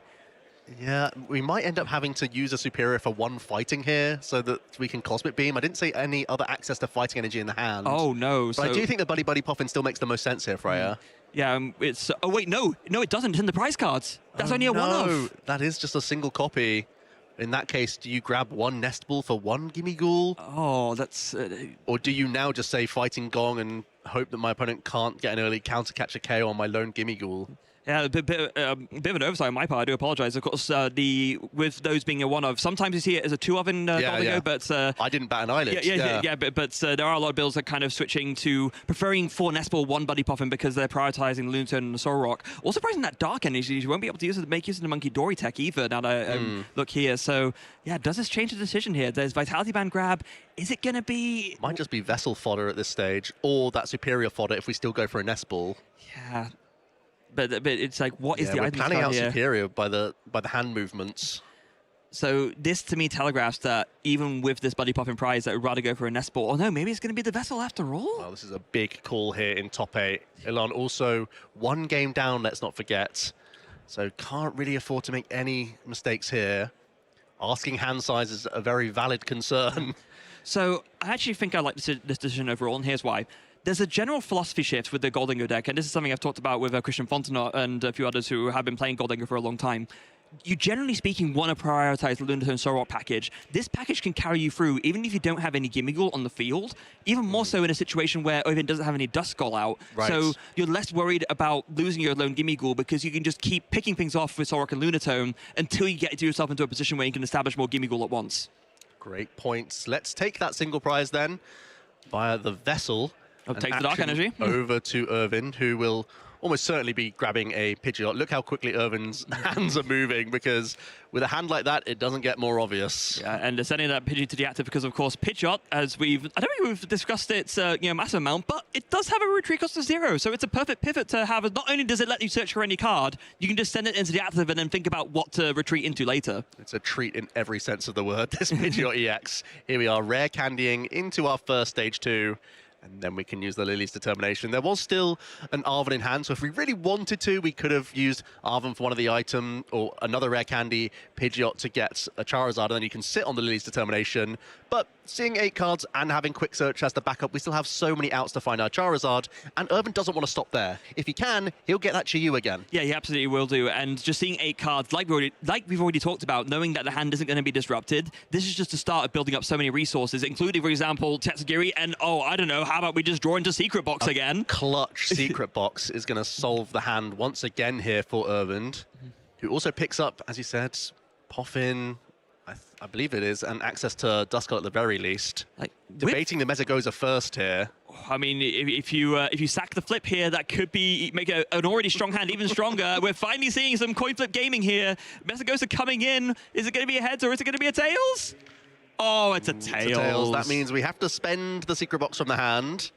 But Irvin had a backup plan for this. Yeah, this is just the bonus, right? Like, yes. This is like the least impactful Mesagoza Tails maybe in the history of the Pokemon trading card game. It's rare that they're unimpactful, but in this case, Irvin had the fullback. Just meant that he can also get the Chi-Yu in the mix by the looks of things. Yeah, just finding plenty of fodder here. I think Irvin having a recognition that Defiance Band not as important in this matchup. There might be some situations where it could be relevant. Oh, actually, is it? I suppose here? it punishes the Gust KO on a Duskull. It does, absolutely, yeah. So that could be maybe an important tool for later. It'll be interesting to see if he's kind of keeping that in hand for that punish, or if he's thinking about using it for discard fodder. And there's no stadium to pick up. Irvin just discarded their Artisan from the Secret Box. Yep, so just going to be these 3 choices. Yep. So Candy, Iono, and that Defiance Band are now going to go in for the Quick Search, and you've got to think a Charizard's coming. Yeah, it absolutely will be. There's the first Terra Charizard EX coming into the hand.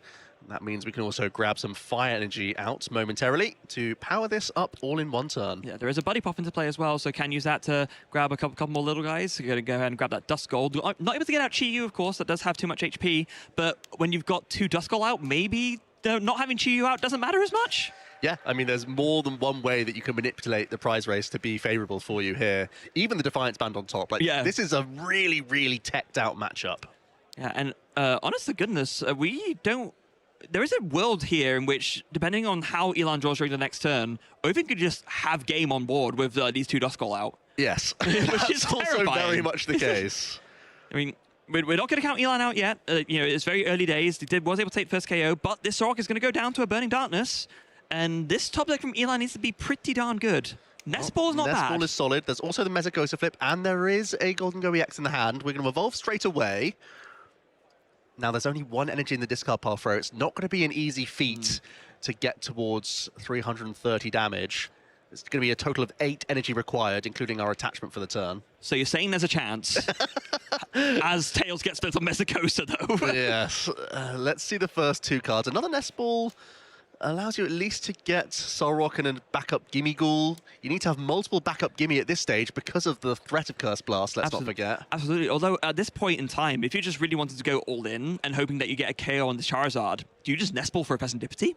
Yeah, I think that might be the next Nest Ball, to be honest with you, Freya. Oh, we're going to just use the Solrock. Yep, and also, hold on a second. That's not the one with the ability. Yeah. Well, we did grab a Gimme for free from that draw, so that's pretty nice. Actually, some good sequencing here from Elon as well, because going for the Lunar Cycle first means that if you find one basic one off a Nest Ball, you could then do, or that you would find off a Nest Ball, then you know what to target with the other one you have in your hand. Yep, a little bit of sequencing goes a long way. What's this debate now? Whether or not we turn attach metal energy.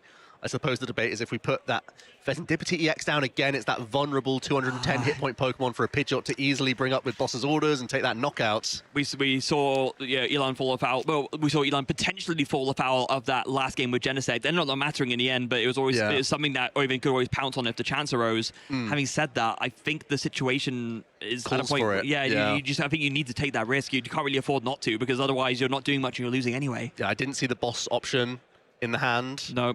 And we clearly don't have enough energy in the hand right now either for Golden Go to mop up. So it has to be calling on Serendipity EX here for Flip the Script to give us one of those options. Even Arvin helps out here for the Prime Catcher, don't forget. Yeah, then you can use that to take out... take out the Pidgeot could be really, really good, for example. That's a dream scenario. Yeah. Let's see. So, Coin Bonus has been used. Lunar Cycle has been used. Flip the Script. 3 cards drawn. What does he see? That's a Hops Cramorant, a Fighting Gong, and another Gimme Ghoul or something at least. Yeah, I'm happy to see that additional Gimme Ghoul. That's a bit of a relief, because now it would force a huge amount of rare candies to come out from Irvin to finish off multiple of those. Is that going to be enough for the KO here? I'm going to start counting energy. I think I only see like 3 or 4 in the hand. Is there a boss's order sneaking in there? Well, Superior can get back 1 fighting. I'm not sure if there's any others in there, Freya. No, I don't think so, unless they've not been good to pull that to the side like the others. Punching into a Charizard does not feel good. Is there a hidden boss's orders at the end of that hand? There might just be. The very far left of the hand, it might be a boss's orders, just about keeping us in this. Yeah, so a debate on what the discard is. Oh, yeah, there it is. It's the Full Art Cyrus. So, yeah, there we go. So we're actually going to get back. Oh, wait. Oh, there's way more there. Okay, they're a little off screen. There's only one that I could see. Does that mean it is a Pidgeot KO here? That's 6. That's 6. There we go. My goodness, a much better turn than we were expecting, Freya. Ilan is not done yet. Knocking out that Pidgeot EX very smoothly. Has been able to cruise a number of those energy into the discard pile. Very importantly, was only able to do that because he pulled that Dark Energy out of the prizes with that first knockout. So a huge swing turn for Ilan, as suddenly Irvin's left with no quick search. But once again, Irvin seems to be one step ahead, choosing to grab the Defiance Band, now looking like a genius decision, because that's going to deal a huge amount more damage. So, well, actually, you were already able to reach on the Golden Go. Yeah, you were, but I mean, I'm trying to think if there's any reason why you wouldn't be able to reach otherwise. Oh, if Ilan only took a 1 prize knockout, then it would have made the difference, actually. Yeah, that's true. So that's what Irvin was preparing for. Now just attaching it just to get out of the hand, I guess. Super Rod coming in to recover some resources. Going to be getting back, of course, that Dusclops and also the 101 Pidgeot line. Wants to reestablish that as soon as possible, especially given that the second one is prized. So got to be happy with this turn of events. Also has the Iono in hand, so can evolve up into Charmeleon after the Mezagoza. And just reload here. Already has a happy 2 prize knockout set up, and Irvin then is looking to find that Briar play. At this stage, if Ilan can string together another 2 prize knockout, there will be no fear of Briar or Dust Noir. Yeah, so that's going to be what Irvin wants to avoid. Yeah, so this Iono has to really stick here. It's a very different game from game 1. Yeah, it really is. And how many times have we talked about if there was ever a deck where Iono is a lie, it's often against Goldengo, and that's even with 1 card, let alone with Ilan being able to get free from this Iono here. It's going to be a Dusclops choice from Irvin here. We know that Dust Noir is in the prizes, don't forget. So is Irvin hoping to just take the 50-50 and grab it from those prizes? Not even 50-50, less than that, because there's 5 prizes remaining. Yeah, there's the knockout. But, of course, Irvin, as usual, takes his prizes from the top, and so was not able to get that Dust Noir because it is at the bottom. At least grabbed a Charizard for next turn. No, that's true. Without Quick Search, there's no guarantees that Irvin has anything useful in that hand. It's easy to assume, right, but you think that Charizard will always have it because they often do, but that's because they have Pidgeot. Without any Pidgeot, that becomes a lot trickier, as Ilan does find a head on Mesagosa, so that finds a Goldengo. That's very important, actually. That's a massive flip. I was expecting it to be the Genesect EX to get both, but instead we're just going straight for the Goldengo EX. Possibly we still have 1 remaining in the hand, because we could have Metallic Signaled out 2 here. Maybe we're expecting to fill the bench with another Pokemon instead. I think the other one is already in hand because I didn't see any in the deck, actually. So here we go. Script coming in. 3 cards drawn. Larnazade and Superior in the hand, Freya. That's looking like we should have a big KO lined up. Ilan going to be going down to a single prize here, and that really makes Charizard far less intimidating. I mean, when you take the Charizard deck to the point where 2 of your bench cards are essentially, if you use this, you lose the game, that's a pretty good position for you to be in when you're making your opponent do that. We're going to be discarding Monkey Dory, and it looks like Super Rod here. I mean, I don't think you really need Super Rod at this point, right? I think you're getting KO here. You have enough established to carry on with this game. Basically, Irvin's only out is Iono Ilan to 1, KO this Goldengo, hope it sticks. I mean, only. That still sounds pretty good. But here we go. 4 energy back from the Superior. We also have the perfect 3 remaining for this Larnazade. We mentioned it in game 1, but now it's coming up in game number 2. That's going to allow us to get to 350 damage. It's a card that found its way into Goldengo mainly as an out to KO things like, Frillish under item lock, but it's one of those techs that has its uses in other matchups too. But we're seeing... Surely we don't... Okay, we're going to use Arven here. Oh, hold on a second. I'm surprised to not see the Larnazade in this spot. Is it going to be Superior and Air Balloon and thin something out here? Maybe via favoring getting some more stuff out of the deck. Maybe in the eventuality of an Iono, maybe just kind of preparing himself a little bit for that. But yeah, I'm not entirely sure what's going on here. Nest Ball for Genesect. So the Mesagoza could have found the Nest Ball for free, but instead we still end up with a Metallic Signal. We get the refund of a random card. with this coin bonus, it does mean we're a bit more robust against an INO next turn, which is still the most important thing here. But a little bit of sequencing going awry. Are we still able to get the Superior off here? Yeah, because when the other Superior is in hand, so the KO is happening no matter what. And yeah, I think what this is Ilan saying, I am going to make as much of my deck as possible out to energy to take a KO. That's the approach that he's taking. Yeah, I was thinking just hold on to as many Superior as possible, because the final Charizard, you do need 8 energy, which means double Superior wins the game, whereas the Lana plus the single Superior does not. Quite enough. Yeah. But there are a couple of basic energy in the deck that you could find to kind of top up that last energy. That's so true. that's another way of doing it. So either way, recovering the energy needed now with that second Superior energy retrieval, and we'll have enough to KO this Charizard. That's 7 energy in the hand. Make It Rain does 350 damage, takes out this Charizard, puts Elan down to 1 prize card left. Oyvind, what is your response? No guarantees an INO here. It's going to be a concession.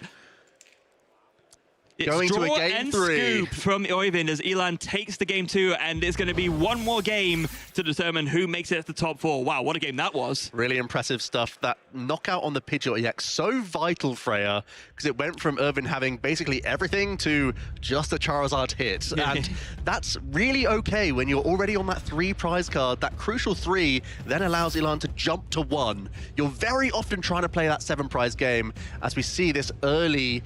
Was it that early vessel choice rather than using that Superior? That came back to be really handy. Yeah, and that's exactly why you do it, because like I was saying at the beginning when it happened, you don't mind necessarily losing a Gimmighoul early on when you can just kind of cruise through the game with Solrock and Lunatone, and Elan recognizing that, and it paying off because the Gimmighoul didn't even get KO'd in the end, and he was just able to chain KOs turn after turn, and this big one on the Pidgeot especially was huge. That's the nightmare scenario. Even the Charizard would have been preferable for Irvin there to be knocked out in the active position. Just say, yeah, you're still on that like prize map, but I can still quick search my way around all of this. I can figure out a way to get around this. Yeah, spot. but with no Pidgeot and also no Pidgey to set up a second Pidgeot, nothing could be done there. Even more so with that second Pidgeot prize. So maybe that was also why Oyvind didn't bother, but it really ended up hurting him a lot. And from that, Elan was able to find the win. And without the INO in hand, Irvin's like, I'm going to give you credit for the knockout. You're golden go. You've got 1 million cards in hand. You're going to get there. I'm not going to waste my own time. Yeah, very, very sensible there from Oyvind. I'm sure he's done that many a time to not tie a lot. There's a very low number of ties in his match record. Now, the prize cards again...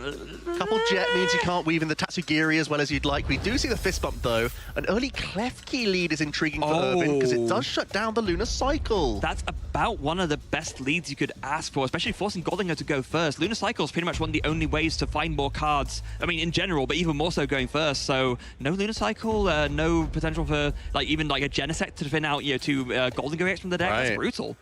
Yeah, we are going to see a quick search from Elan here with that Golden Go deck. You do still have a really good hand, fortunately, so you're not completely reliant on that Lunar Cycle in this exact instance. That being a search that is quick, rather than a quick search ability from Pidgeot. I've said that way too often today.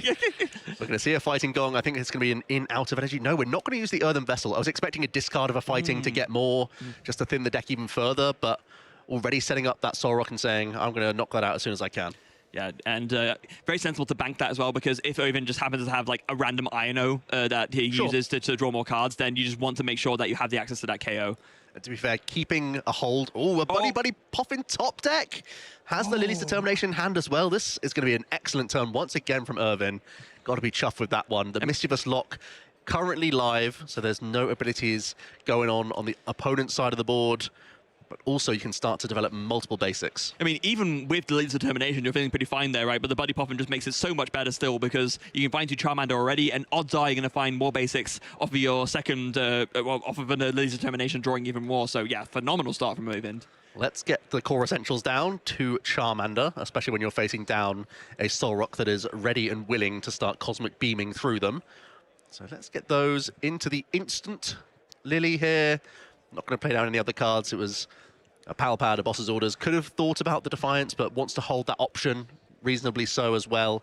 Let's see the fresh 8 and try and look for some additional basics. Yeah, if you commit the Defiance Band early to one of these Charmander, it doesn't feel great, because that just makes it a very easy target for Elan to say Boss's Orders KO, and then you lose that potential damage modification that we saw could have made a big difference in the last game.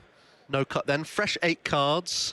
Looks like an additional Charm. Oh, that's a Charmeleon. There is a Buddy Poffin and a Pidgey, so this has worked out excellently, Freya. Yeah, and a Duskull for good measure. Wow, just all the basics, everything that you could ever want in a setup, or even really only missing a TM evolution. That would have made this turn really, really strong. Yeah, that would have been the absolute best case scenario, but even now you get to thin the ones that are in your deck, you get to hold additional Pidgey, and actually that might be the final bench spot, the Pidgey coming down as well. Then you fill your board entirely, and it means that even if there is that boss's orders, you're always going to still have access to Rare Candy Pidgeot. Yeah, you would much rather lose, say, one Duskull and be denied a potential Curse Blast rather than losing your access to Quick Search, because Quick Search is what makes this deck work, as we saw when he didn't have access to it in the last game.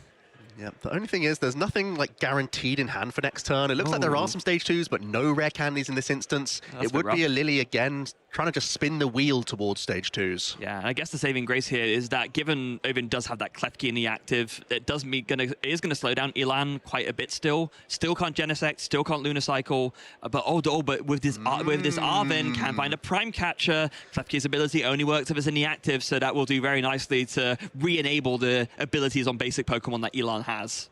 It would be pretty tempting to go for the Prime Catcher, but I do think the Buddy Poffin also a reasonable choice, because if you go for the Prime, then you have that like one Lunacycle chance to try and find some Gimmighoul. In this case, you're not going to be too carried away. You're just going to deal with this, establish your multiple basics, and say that when you have Lunacycle back, you'll find a way out of this dead hand. Yeah, which makes sense. And also just dealing with this Klefki now, it's a KO with very minimal investment, because it's just there in front of you, just deal with it, and then, yeah, you're more likely to be able to find out next turn to draw into ways to set up further. And there's an Earth Vessel already in hand, so it's feeling pretty good to go once this Klefki is down. Well, that's only if you have a way of getting into a Soul Rock. I think Lilana's Aid doesn't feel like an ideal supporter on the next turn, but actually taking the prize got them an Artisan, so that's going to help out a lot. Just some people are built different, I guess. It's finding it exactly when needed, but Elan's got to be feeling pretty relieved about that now. How does Irvin respond here? It's a very tricky promotion, because like we already discussed, the Charmander right now. Let's see the top deck. A Rare Candy blows this wide open. No, Defiance Band is the pickup. Yeah. You can Charmeleon the bench. Yeah, I mean, I guess it's not the worst, right? You can do, because you have two of each basic setup, you can go, evolve twice, and then you have the not even the and Lily's in hand. So you can do that and set up the stage 1s, whilst maybe if not High Power Spike, you Luck Spike, a Rare Candy Pidgeot combination or a Rare Candy Charizard, you can still have an insanely strong turn. Yep, it's cross your fingers and toes time, Freya, because we've got to find not just one card, but multiple. Has to find those Rare Candies and Pidgeots, or Ultra Balls, or Charizards. It's all got to come together here. Secret Box would also be a great pickup. Let's see what we've been here. Oh, there's the Secret box. Oh my goodness, that changes everything. Well, is it down to Mesagosa flip? Oh, possibly, Dippity X is in the prizes, so we can't use that for any more draw. Freya, I think in Game 3 of Top 8, it comes down to Mesagosa, whether or not we can hit heads. Oh my we goodness. know that Irvin has been a high roller in the past, is happy to spin that wheel when nothing else presents itself. The amount of times that he has won a game off of a crazy Pokestop, Mesagosa, it kind of hits similarly, right? So here we go. Secret Box is getting Buddy Poffin, Arven, and that's 80 HP Charmander. It's going to be Mesagosa, Rare Candy. Cross your fingers, and if it pays off, you might set yourself in a very, very good position to make it to top 4. There it is, coming to the top, Freya. Oh no! Irvin just having any thought, is there anything better? Can I have a backdoor TM evolution if it all goes awry? I don't even think there's energy in this hand for it. It really is all in on this stadium. Oh, that's so rough. I mean, Lily's for next turn, I guess, just in case this is a miss. But yeah, if you had an energy in hand at least, that could be a backup. But without that, that does not feel good.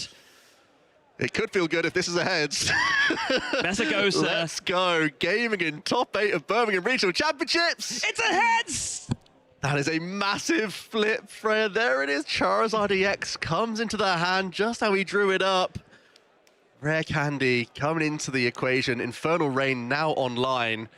Irvin has got that response, and even though it's a one prize knockout, that can still be so useful for him on future turns. It sets up your prize map nicely. It also, like we were just saying, in a situation where Elan didn't find an out to re-establish a Soul Rock, that would deny half of Elan's draw engine. So it's about as good a turn as you could ask for, especially given you're banking on that Mesagosa flip. Yeah, built different. If you start submitting those prize cards too early, if there was no attack being launched here, Elan would have felt so much more comfortable just announcing attack after attack with Cosmic Beam. Instead, it's a vastly different picture. The heads from Mesagosa comes in for Ilan as well, though. Okay. That could grant us access to Genesect EX if we wish to start flooding the board with Golden Go. Or we could still just, well, yeah, because we'd go to 3 prize cards, so it definitely feels right to go Genesect here. Yeah, but Ilan, maybe just kind of overcorrecting for recognizing that the Genesect bench in one of those games could have come back to bite him. But is he changing his might? No, he's putting it into the hand. Well, so what this does do is allow you to just take a single prize knockout again, because the Golden Go is sat at that 260 hit points. So if you take the single prize knockout on exactly Duskull, you do have license to do that. You only get punished by a second Charizard plus Chi-Yu combination, although you have just given your opponent Artisan, so still quite scary. Yeah, because the Artisan will just find the Chi-Yu, and it's not prized either, so we know that getting it won't be an issue.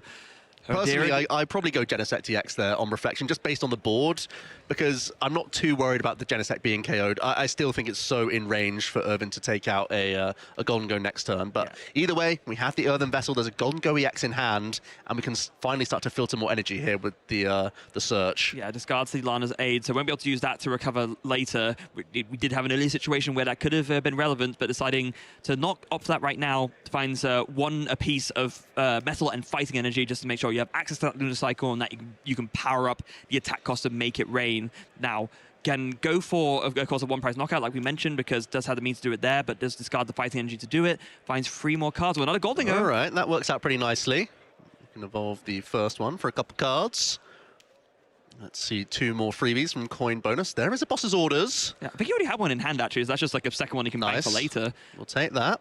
Dengo number 2. We do have Air Balloon as well, so we can get maximum draws from our Coin Bonus. Oh, and we're committing to this Dengo line here. We are not going into the Soul Rock. I think by indication of not going Genesect EX, it's like really hallmarking that you just want to take 1 this turn. Yeah, but taking 1 with the Golden Go, right, rather than taking it with the Soul Rock. And yeah, discard the Premium Power Pro. The time for that's kind of come and gone. And with 2 Golden Go set up, you probably can afford to discard the Genesect at this point. I mean, maybe Cramorant could come in to take out 1 prizer, so just keep access to that. So Superior Energy Retrieval comes in, gets 2 energy back. We know the boss is in hand, so that can bring up the Charmeleon. Okay. Yeah, this is how you safeguard yourself around Chi-Yu. Right, so of course. now you're sort of allowing a Curse Blast and saying that's the lesser of 2 evils. Yeah, that makes a lot of sense because, of course, with the Chi-Yu, it has a 2 energy attack cost, so you need to use Infernal Rain to power it up. That's no longer an option. Well, a telltale sign that Irvin doesn't have access to Pidgeot EX because promoting Charizard. Top decks of Fire Energy, that's not too handy. We'd rather have those in the deck. We did see that Harmony, fellow Finn, almost came undone by drawing that in a previous game.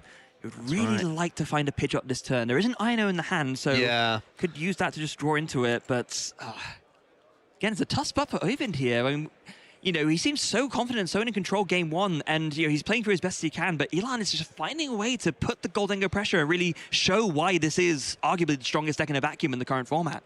I think we're going to see the Artisan first here. It's got to be backup Charmander, I would imagine. You have to, right? Because you just need access to that Infernal Rain. Ooh, thinking about Chi-Yu. If you have a manual attachment, you can go Chi-Yu here. Oh, just for the first attack? Or no, as a backup. You just manually attach this turn, say that even if Charizard's knocked out, you have the knockout from Chi-Yu in the back. Yeah, I guess that does also work, because that way you're not relying on that Charizard to power up again because you already have that one manual attachment there. So in that case, maybe the drawing Fire Energy for turn might end up being beneficial so that he can have this reserve play. And Irvin is shuffling up, which means we're not going to use Arven for Defiance Band. That would be the perfect time to use it. But we're going to shuffle instead, which might indicate an Ino. Wait, doesn't he already have the Defiance Band in hand? Oh, is that right? Oh, no, it was in the previous hand. So, yeah. I mean, I misremember. It was before a shuffle draw, so instead, going to be a TM Evo. Active is the last place I would have expected. Oh. We're going to bring up a Gimme Ghoul. Are we going to INO stall TM Evo, perhaps? Hope that there's a miss of a retreat option? Wow, here we are. This is a really outside-the-box choice from Irvin. Not feeling comfortable about the position. I can't really blame him, right? Hand Disrupt. 5 cards drawn. Would really, really like to find a Pidgeot this turn. There's Ultra Ball. There's Pidgeot. There's 2 Ultra Balls. There's another TM Evo. Oh, that's great. There's Ultra Ball plus fodder. But your prize map does get a little messier now. We will see a quick search, though. Firstly, consulting the discard pile, but then can grab anything from this deck. It's going to be super odd. We need to reload some Charmander, perhaps. I mean, there should be one more Charmander left in the deck. I thought so. I think. thought there was the 80 hit point Agile one. Oh no, he discarded it. Remember? Oh, was that a secret box discard? Yeah, it was a discard from something. Yes, actually, he needs to play the Super Rod to be able to do this. That makes a lot of sense. I'm sure we're going to see it now. Yeah, there it is. Well, one Fire Energy too, but there it is. Yeah, just one Charmander and one Fire Energy. No point to put additional ones back in because just the way the prize map's going to run down, you only ever need one more Charizard at most. Yeah, so, and if you're going to grab one Charizard at most, why not make it the one that forces Solrock to need a Vitality Band to KO it? Also, free retreat pivot with the ability, which is nice too. And Ilan going to have a quick look at the discard pile, see what resources Oivin has left. Of course, it's very important to keep track of this, knowing that what recovery cards have been played and what your opponent has access to and what is just gone for the rest of the game. Super important to keep track of this so that you can keep aware of that and inform your plays based on that. It's just going to be the Burning Darkness. Yeah, so Irvin is setting the trap here. He's saying he can win with Briar plus Dustoir next turn. You'd have to Briar first, then use Dustoir to take the 4 prize win if Ilan chooses to go down to 2 prize cards. Yeah, and of course, unlike last time, there is a backup Pidgey here. So if Ilan can find the Wombo combo turn and KO this Pidgeot, there is another rare candy Pidgeot possibility, and that should make it easier to access. Oh! Boss's Orders in the hand, Freya. Oh my goodness, how many energy retreat into Golden Go. I think there's already a decent sum here. Artisan 2?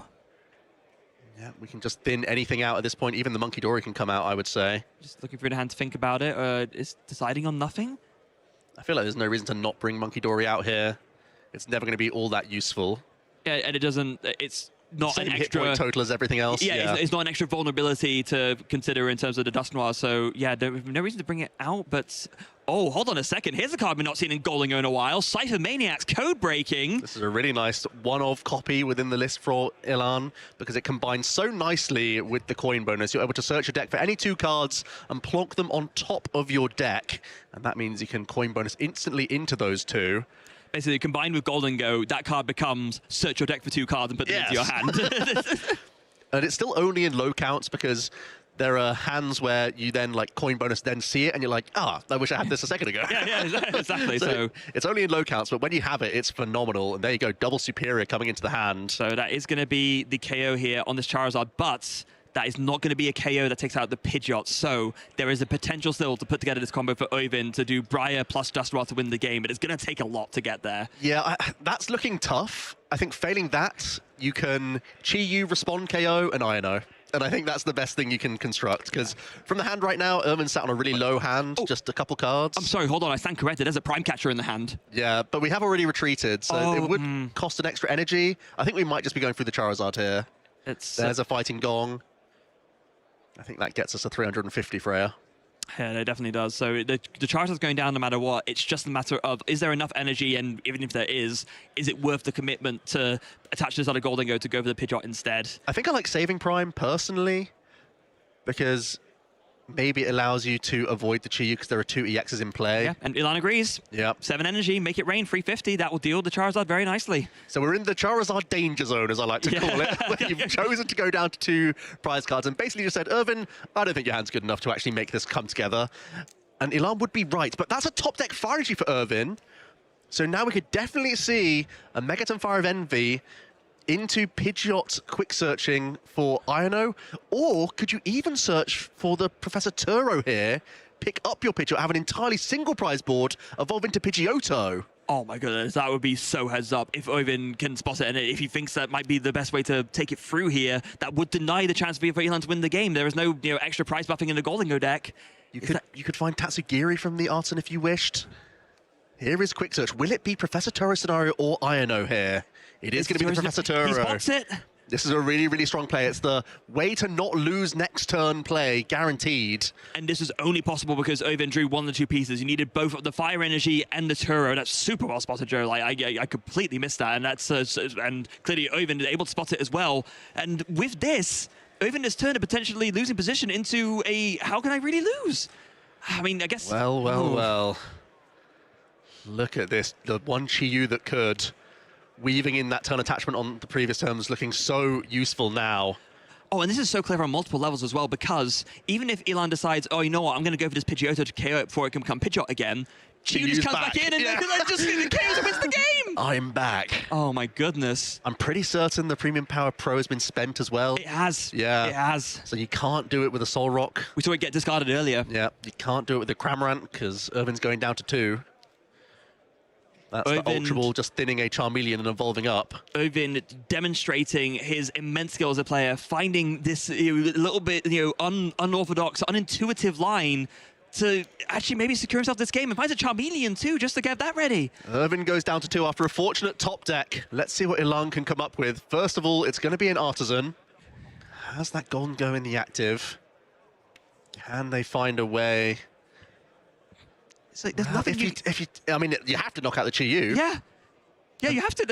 If you're taking care of the Golden Go, there's nothing else you can target. That's brutal. Is the hope that Quick Search for Charizard isn't game because there are so many Fire Energy in the discard pile? Is that the only thing left for Ilan here? We'd have to have a look at the discard, because otherwise the one card hand that Irvin had before the knockout was that Pidgeot EX, and that would be enough. Yeah, I'm fairly sure that Irvin's been very clever about it. He super rodded back in a fire earlier, remember? So I think he probably did that knowing, hold on, I need a... Oh, that's very Irvin doing us a favor. He does have 2 in the discard pile, which means there's not enough for a Charizard next turn. So Ilan is able to take a knockout, and then it comes down to Irvin, who just took a Serendipity EX off his prize cards. Oh my goodness! Whether or not they can draw back into a Charizard or a Super Rod, and then Pidgeot can find the final piece. Yeah, and then, because there are 2 Super Rods on the list, right? He's only used 1. There's 1 remaining. So, yeah, that's going to be very important. There's a 2-card combo. It's Super Rod.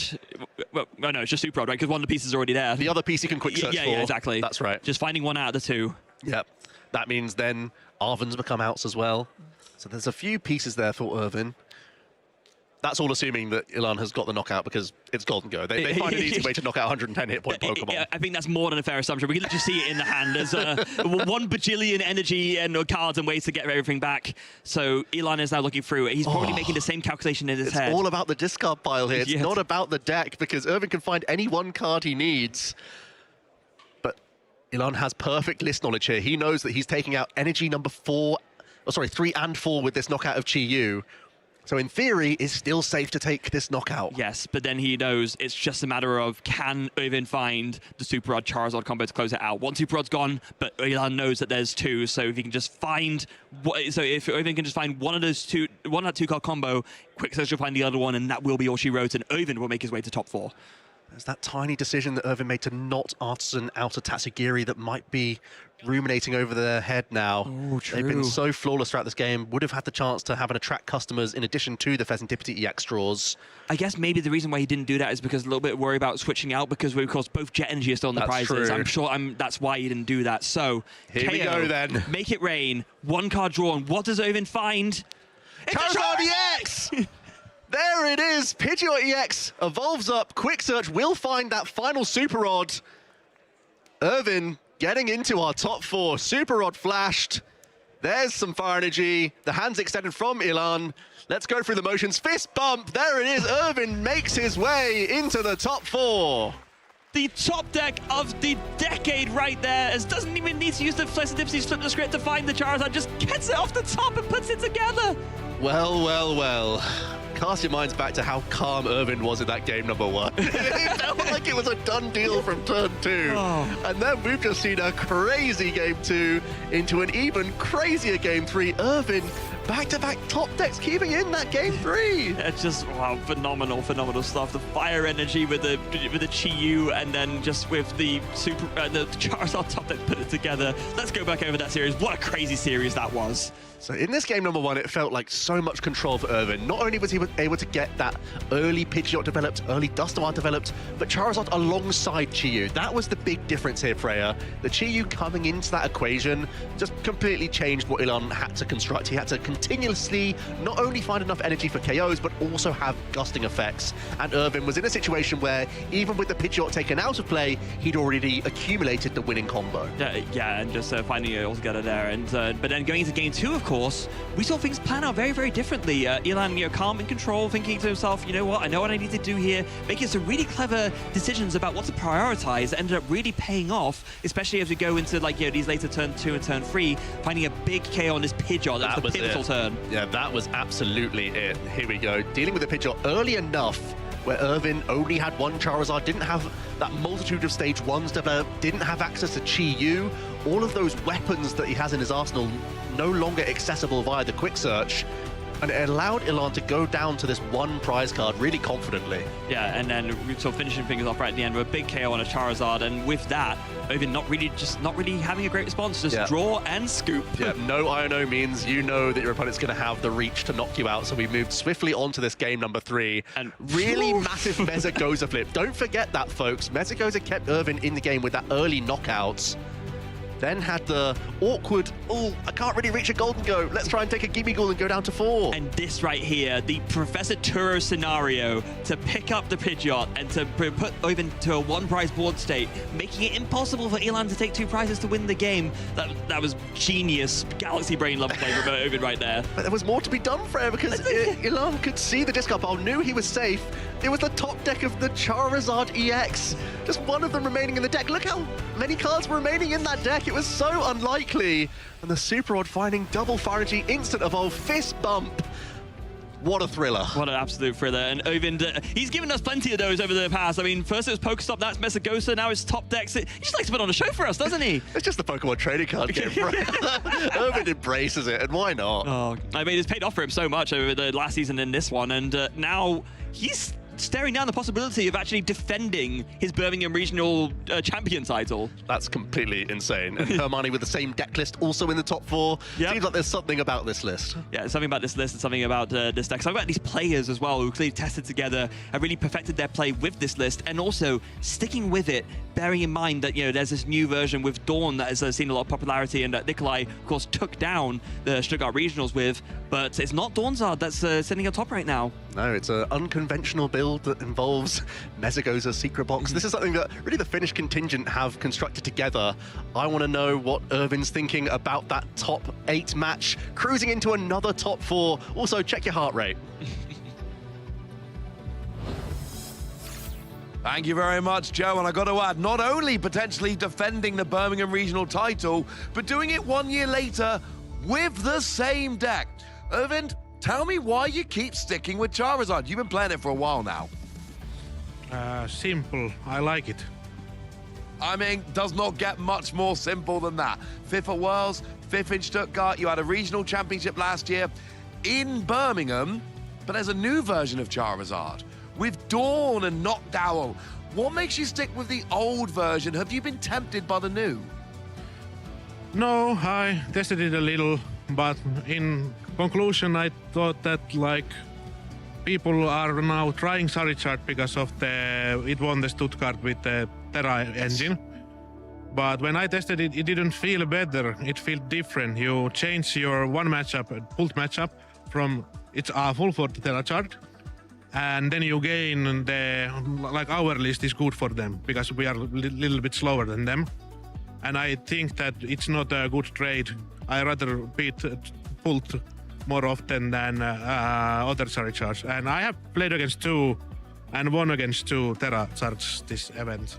Seems to be working for you nicely now. We saw the big Mesagoza flip, had to be heads, came up your...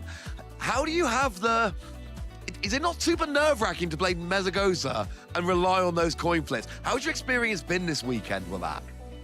Well, I have been flipping a lot of heads, some crucial tails. There was one game I played against Mega Kangaskhan, and they flipped they KO'd my Charizard with like the Kangaskhan attack, so no tails.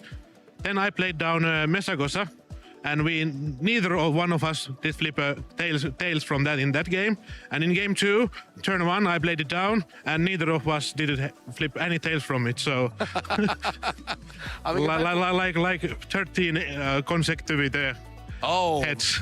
It's absolutely wild, but it works. We see Chi-Yu making his way into the deck. Yeah. With Golden Go being the most played deck for a while now, how useful has Chi-Yu been in the list?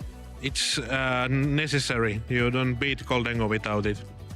I mean, you have to have something to respond to the first Soul Rock knockout.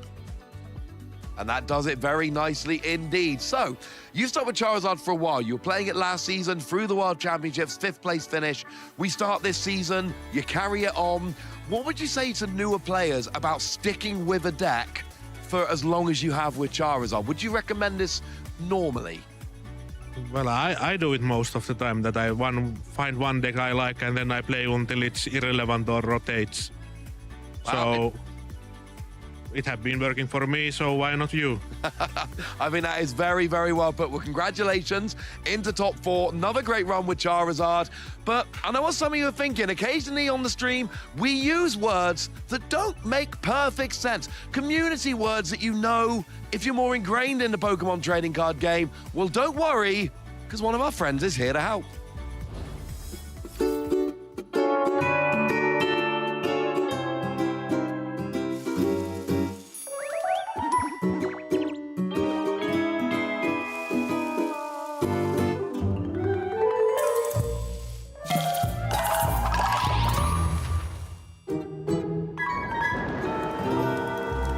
In the Pokemon TCG, there are some terms that you might hear that might not be so obvious what they mean at face value. So today, let's take a quick crash course on some of them. Toolbox. What is a toolbox deck? A toolbox deck is where you aim to build a deck that has a wide range of attackers.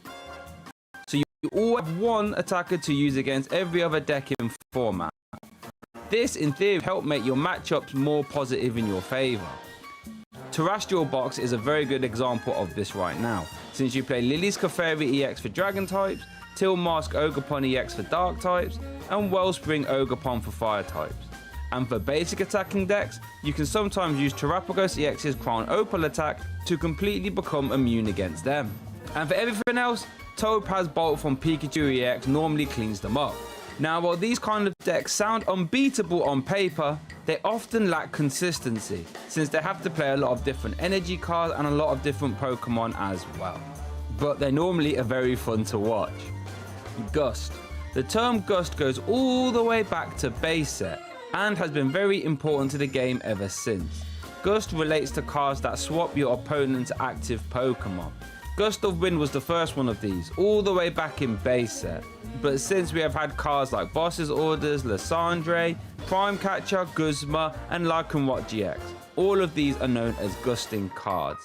As you can imagine, these cards are normally very powerful and are seen in almost every deck in format right now, making them a true cornerstone of every format they are available in. Safeguard. The term Safeguard refers to Pokemon that have abilities or attacks that make them immune to other Pokemon. For example, Crystal's ability makes it immune to damage from EX Pokemon, and Cornerstone Ogerpon's ability makes it immune to damage from Pokemon that has ability. So these can be referred to as Safeguard Pokemon, even though their abilities aren't specifically called Safeguard, like Mimikyu for example. So now that we're all clued up to some Pokemon jargon, let's see if any of these terms will make it onto the show this weekend. So let's get back to the action.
I want to take it. I feel like that could have just been sold to a poker flute personally, but what do I know? Getting ready for top 4 action, you got myself, Ross, and the lovely Shea Burton, who you may have recognized was busting some jargon there while we were taking a couple of minutes to set up our top 4 game. Yeah, it's always good to know some of those terms we use, like gust, for example. We say it a lot on stream, but if you haven't been around since base set days, you might not know exactly where that's come from. So that's why I decided to knock that video up. But now we're getting moving into our top 4 match really soon. Only 2 wins away, these players, from being, you know, having the title of a regional champion. Yeah, and I'm seeing players shuffling up. I'm seeing basic Pokemon being put down into play. We are just moments away from top 4 action here at the Birmingham Regional Championships for the Pokemon trading card game. We're going to set up 2 finalists, and then, because it'd be frankly rude if we didn't, we're going to show you the final. Here is our bracket so far, and we can see in our semi-finals, we've got Ethan with that Dragapult deck against Hermione with that Charizard deck. That is what we're going to be watching over on the other stream, but don't worry, we'll keep you updated when we know things. We've got Irvin with that Charizard against Emma with that Flareon deck. So Charizard, Dragapult, and Flareon, they are the 4 decks remaining. Shay, I'm putting you on the spot. Give me a winner. Well, I have to go with Ovind. He's going to defend his title from last year. Oh, that would be a good story, wouldn't it? It would be a good story. I mean, he's only 2 wins away from doing so. I know. And that's the thing, like, defending your title in the same venue a year later, that is an impressive feat. Doing it with the same deck, like, a lot changes in a year of the Pokemon TCG. And Evan's like, not that much, my friend. No, I can come back with Charizard and still keep winning. Doesn't need that fancy new Dawn version. Yep. They're going to say there's even been a whole new iteration of the deck, and he says, you know what, I'm still going to stick it with old, true, faithful. But now I think we can get ready and head down to the table, I think, for our next feature match here. Our top 4 match, Ethan Wild on the left versus Hermione on the right. Absolutely. Both of these players having very good seasons. Ethan slightly newer, but having an absolute blistering pace the past couple of years. Hermione has been around for a very long time. Look at those achievements. 24 top 8 in Stuttgart, and then in 25, top 8 in Lille, top 32 in Birmingham, top 128 at NAIC. For the past couple of seasons, Ethan has come out and said, I am a great player. I think it's time for Ethan to cement that with a win. That's what I think. So he's only 2 wins away from doing so. But over on the right is Hermione, 2-time regional finalist and 2-time top 8. I think he actually has 6 top cut placements in total. So that means that resume is going off the page there. And you know, he's only 2 wins away. I know he wants that championship title. He's only been finalist twice, but he wants to take that golden medal home. There does come a point, we saw this with Isaiah Bradner last season, there comes a point where you've been a finalist enough, it's time to get that win. Isaiah actually won their first regional in Europe, and then swiftly followed it up with an international championship. What have we got in terms of the prizes? I see a Pheasantipity. I don't like seeing a Pheasantipity in the prizes for Ethan. Also 2 rare candy currently in the prize cards there. There's the fist bump. Here is our top 4 at Birmingham Regionals. We're starting off with Ethan. This might be a great time as we see this buddy pop in to learn a bit about what this Dragapult deck does. Yeah, you know, it revolves around Dragapult EX with that terrifying attack Phantom Dive, 200 damage into the active, then you can spread 6 damage counters on your opponent's bench. We have seen Ethan Wild previously on stream win games only announcing that attack twice. That's how devastating it is. How do we make it even more scarier? How about you weave in some Cursed Blasts from Dusclops and Dusknoir? If you use Cursed Blast from Dusclops, you KO it. Oh no. But you can put 5 damage counters on one of your opponent's Pokemon. Make it even worse, evolve up into Dusknoir. Then you can spread 13 damage counters on one of your opponent's Pokemon. That right there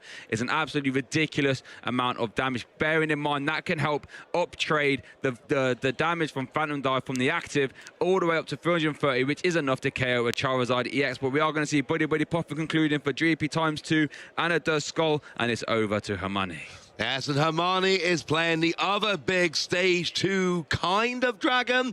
We've got Charizard here, and we are starting off as we see this Buddy Puffin. Might be a good time to tell you a bit more about this deck. It is not a deck that really cares too much about the early game. We've got Charizard, you evolve up, you get energy. We've got this Burning Darkness attack. 180 damage for 2 energy is okay, not great. But every time your opponent takes a prize, that does 30 extra damage. And again, also plays that same Dusclops, Dust Noir line. So you can drop damage, but not only are you dropping damage, you are powering up Charizard's attack as you do so. And then we got a bit of Pidgeot for searching out whatever you want as you go. And if this looks a little bit familiar, well, were you watching the last game on stream? If you were, I believe this might be the exact same list that we saw from Irvin in the previous round. If not the exact same list, and very, very similar. So yeah, both decks kind of similar in the sense that you want to get out your big, scary Stage 2 Pokemon. Obviously, Hermione does play that Pidgeot to help keep things moving over with that quick search. Ethan will be using Recon Directive to filter cards throughout the game into his hand from the Dracloak. So while they're both similar in the fact that they both run Stage 2 attackers, they both have different ways of keeping themselves consistent. And who will be the victor? Who will secure themselves a slot in the final? Only one way to find out. That's why watching the rest of our feature match here. Bear in mind, the loser of this, their tournament ends here. Top 4 will be their best finish.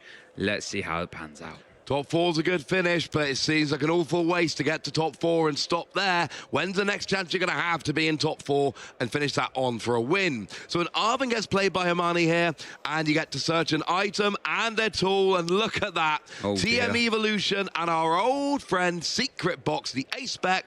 You have to discard 3 cards from your hand, not ideal, but you get an item and a supporter and a tool and a stadium card. If it's a type of trainer, you can go and get one of them. And here we go with a lot more searching.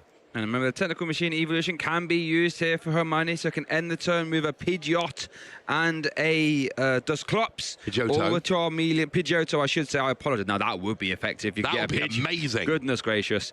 But, or a Charmeleon, if you can get another Charmander down. There's that Mesagoza. We saw Mesagoza be so impactful in that last game. Will Hermione put it down and opt to use it here? Look at the ridiculous value from this Arvin. This Arvin has turned into a whole cornucopia of cards here. It has turned into, hopefully, everything Hermione needs. Now, right now, if you've got enough basics, you save them as it goes for next turn. This is perfect. Nice. Jet Energy into the active. Now, there is something you need, apparently. So we can go for Buddy Pop in here, and then we can flip for the Mesagoza afterwards. But this is going to allow you to TM Evolution, evolving those bench Pokemon. And Fezandipti really not in much danger here. By this point, well, we're open deck list, aren't we? So Hermione knows for a fact Ethan's not playing any rare candy, so he knows there is not going to be a big Dragapult Phantom Dive coming down, which makes you more confident. We're trying to point out this weekend, of it being the first weekend of open deck list, trying to kind of show these situations where open deck list makes a real difference. This is one of those situations. Worth noting, we did need to see Mesagoza come down to replace that Jamming Tower if we did want your Technical Machine Evolution, and we do see a heads on the Mesagoza. That means any Pokemon Hermione can grab from the deck now. Gonna grab the Pidgeot, basically saying, if you can't drop my hand, I will have quick search next turn. Well, is there a rare candy in hand? 'Cause if there isn't, I can tell you one of the things that's getting TM Evolutioned up. It's going to be Pidgey into Pidgeotto, and with that Charmander.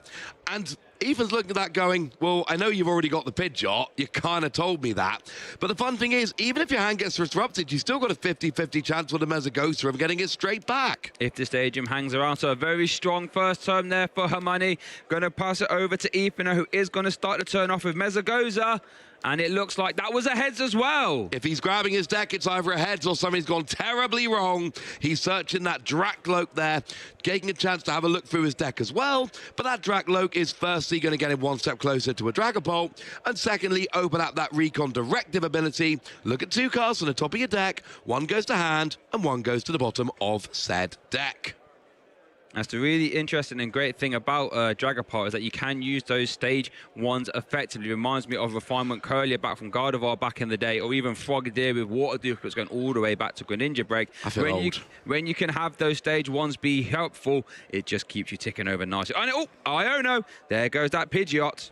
Yeah, you had to do that. And you know, on the one hand, Amani was absolutely kind of telegraphing this, but you might as well make your opponent have to play the INO. Means they're not playing something like a Lily's Encouragement, so Lily's Determination, sorry. So in a way, it's almost like it's worth searching out the Pidgeot to force your opponent to play the stadium they support they might not have wanted to. Why are we oohing? It's a very interesting recon directive. I think it was Hilda and Ultra Ball, both very good cards. Hilda can obviously find you a lot of good stuff. But it's like, it's gonna grab the Hilda, yeah. Like, let you grab Neo Upper Energy, let you grab any energy card, actually, I should say, and Evolution Pokemon. Here comes a Nest Ball as well. I imagine it's going to be another Dreepy, perhaps. No. Latias, okay. Of course, yeah. Want to try and get the old Budu. Interested in combination with the INO. Budu can obviously item lock with Itchy Pollen, but it looks like we're going to go for Latias. Do we have another way to grab the Budu then? Yeah, we got a second Nest Ball. There we go. So this is going to get the Budu. Latias will give free retreat to the Dreepy, because even though you could manually retreat by discarding the energy, that is not something you really want to do here, because if you do that, then you're further away from the energy. I like having the option to Hilda. We're getting rid of the Hilda with an Ultra Ball. That recon directive meant nothing. Well, we have to try and replace that stadium, that Mesagoza, so keep and hold of that jamming tower. Otherwise, you know, you could just Mesagoza back into Pidgeot. So you have to hold on to that. So I think now that is why we have to. Well, I guess at the very least, Recon Directive gave you an extra card to play, to discard for the Ultra Ball. Yeah, but it makes me sad. You go and search out a good card, and then it just gets discarded with Ultra Ball. It's, well, never mind, eh? Doesn't matter. You can still get the Budu up. You can still get some Itchy Pollen. First, we're going to Recon Directive, and I think it probably is worth replacing that Mesagoza with the Jamming Tower, because otherwise, like you say, your opponent, if they flip ahead, they will just go straight away to go and get that. That Pidgeot, we're not doing it, though. Okay. That does open the door for Hermione to flip heads and go, yay, Pidgeot! Well, Charizard EX is currently in the hand, so we can... Yay, Charizard! That's a very good. There it is, that Charizard Infernal Rain activation. Such a deck to 3 basic fire engines. Has some 2 Pokemon in any way you like. We still haven't seen Mesagoza. This could be a very strong turn 2 for her money if you can establish Pidgeot and Charizard. Remember that Charizard X Burning Darkness attack. Ooh, Cruel Arrow potentially being eyed up here. We've not attached for turn yet, so Cruel Arrow. We have now, and Cruel Arrow is absolutely on board. Lily's Determination is going to search for, well, not search for. You're going to shove your hand into your deck. You've not taken any prizes. You're going to get 8 cards. So you're going to be able to go after the bench here. You've got to imagine it's probably going to be one of the Dracloak with an energy on. Try and make things hard for your opponent. You could go after the Duskull if you wanted. But if we can get a Pidgeot as well, give that quick search potential. I mean, that's, I think you said it yourself, a very strong turn. That Cruel Arrow, love to see that, doing 100 damage to any one of your opponent's Pokemon, including the bench. Let's see what Lily's Determination can grab. Can we going to see Pidgeot? The answer is no. Yes, that's the final card. It's right there in his hand. Incredible. Here comes Mesagoza as well. And that's a head. Oh, my word. Goodness gracious me, Hermione. Got to be a Dusclops here. That gets you one step closer to the Dustoir. This is a definition of a nice little bonus because you had Pidgeot in your hand anyway. You could actually here have said, oh, he's got Dustoir in hand. So here you can go for a Charmeleon, and what you're doing is firstly building up all these stage 2s on your bench, which is crucial, but you're not even having to rare candy. You're doing it all manually, and Cruel Arrow is about to start getting a lot of fun. Hermione is definitely in the driver's seat here. This is what Dragapult doesn't want to see. These sort of stage 2s, you know, where you slow evolve up through them, taking away all these low hit point Pokemon rather fast. Now, there is a point, and that is that the Pheasant Dipty does have a damage on. It does. Which means Dragapult will be able to get a very easy return KO, which is a little bit sad, I grant you. But, I mean, Ethan only has a 2-card hand, though. How likely is it that you can piece together, you know, we need some energy dive? Energy and Dragapult. You're right. That is, and there's going to be, hopefully, you would imagine, one Recon Directive only. Oh, hopefully from Hermione's side of the board. So that's going to be super awkward. And also, even if you do, your opponent takes 2 prizes. Well, now your Charizard's getting up to potential Dragapult KOing territory, especially when combined with them Ghosts. It is a Dragapult taken down Dracloak with that Cruel Arrow, and Ethan's got 1 turn to evolve, because if you don't, I know what's going to happen next turn. Going to be another Cruel Arrow. Looks like I know was... Oh, here we go. Mesagoza. This could be a rather impactful flip. Uh-oh. Not today. Not yet. There's a staging replacement. And it is going to be Buddy Puff, and I think it's going to have to be the Ino back up to 6. I mean, it's not a completely unheard of situation to grab your Dragapult and an energy off that Ino, but I tell you what, if you don't, this game could get out of hand. Absolutely could. So we Ino here, we see 6. We have 1 Recon Directive. There is a possibility of drawing a Dragapult and getting a Dracloak and getting a second Recon Directive off the bench Dreepy. So you could be seeing as many as 10 cards here. But you're right, you need to see the combo. If you do, you're in a pretty good position. If you don't, you are in a pretty bad place. All right, let's have a look. 6 cards. Night Stretcher. Oh, hold on. Do we have anything in the discard that we got with Night Stretcher? I don't think so, you know. Still early doors, isn't it? Here's a Recon Directive. Ultra Ball, good start. Oh, and the Dragapult, okay. But I don't think I saw energy in that hand. Is there energy in the discard pile for Night? Oh, there would be off the Cruel Arrow KO, right? And it's the right energy, because there was different energy on... Oh, no, was it a Luminous attached to that Dracloak, though? Oh, I think it might have been. Oh, that would be bad. And actually, if you went after Luminous Energy to turn off Night Stretcher, that is an incredible heads-up play. Oh, there is a fire energy There is one in there, we're good. Okay. I thought there was. So we go to Dusclops. Okay, so that was a very good Ino there for sure. Now we go up into Dragapult. Now we can rescue Stretcher to go and get the fire energy, which is needed for that Dragapult to attack. But Doo's got free retreat, so we can go ahead and use that Phantom Dive. You can KO. Oh, there's a Duskull on the bench, actually. That seems like a nice place to put 6 damage counters. That seems pretty helpful. Cannot lie about that. Could be a free prize turn. Should be a free prize turn, I think. So who needs it? That's a free prize turn the old-fashioned way. Who needs Mega Evolution KO? Or... Okay. No, it's just a Badoo. Okay. Set up for a free prize turn. Instead went, you know what?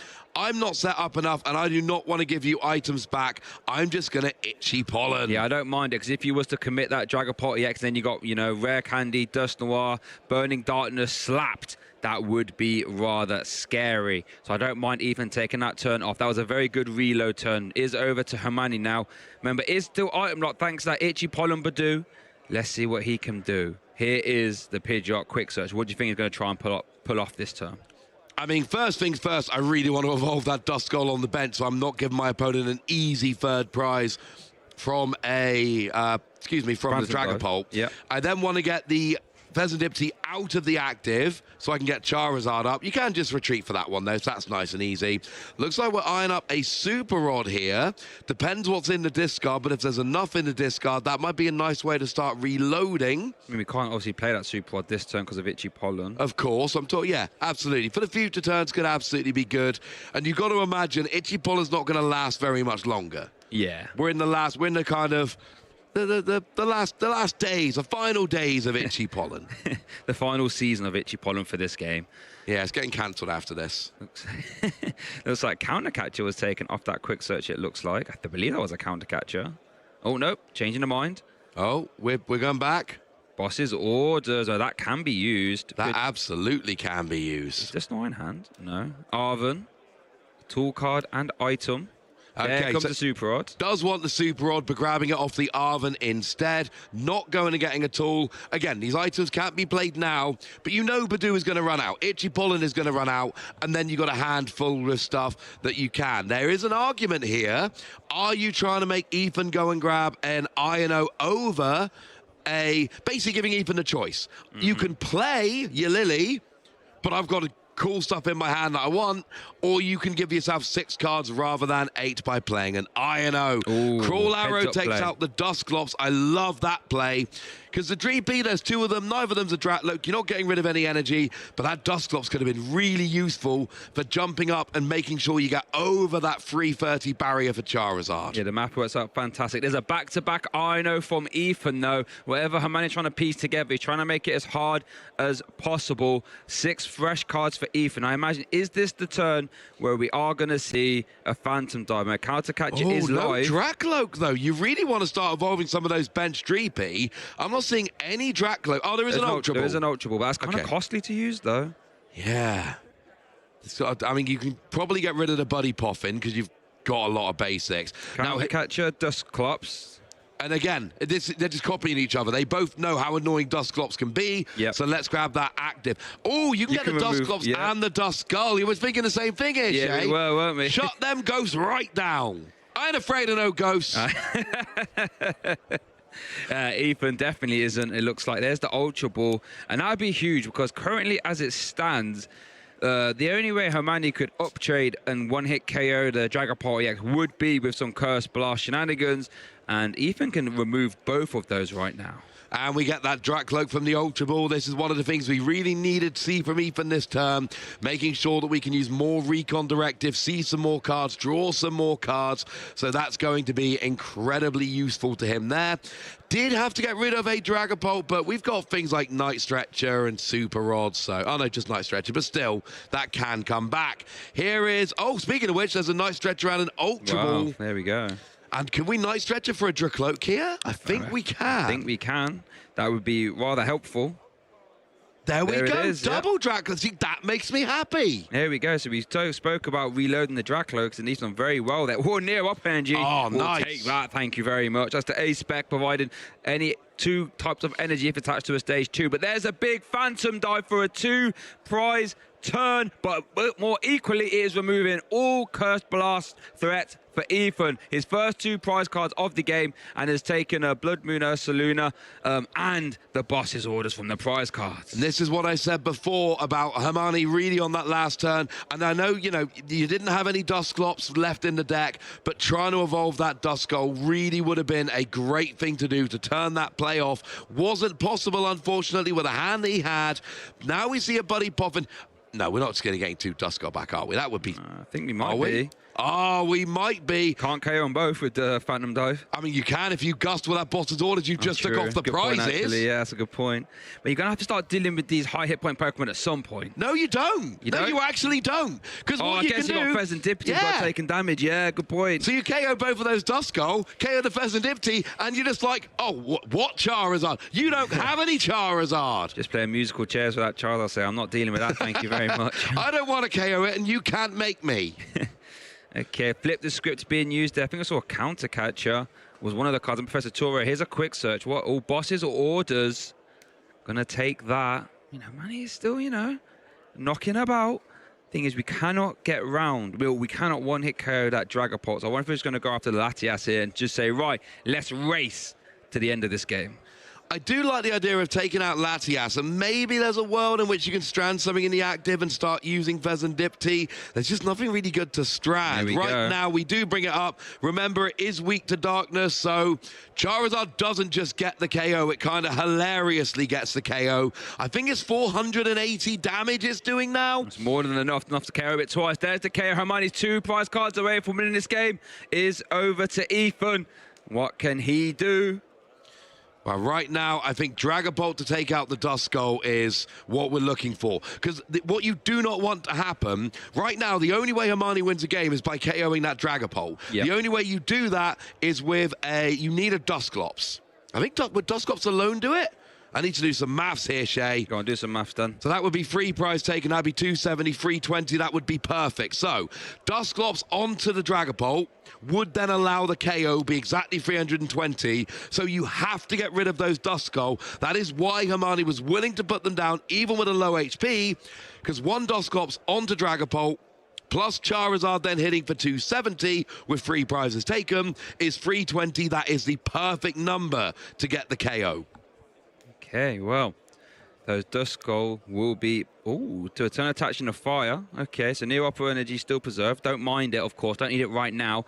Only works when attached to a stage 2 Pokemon, of course.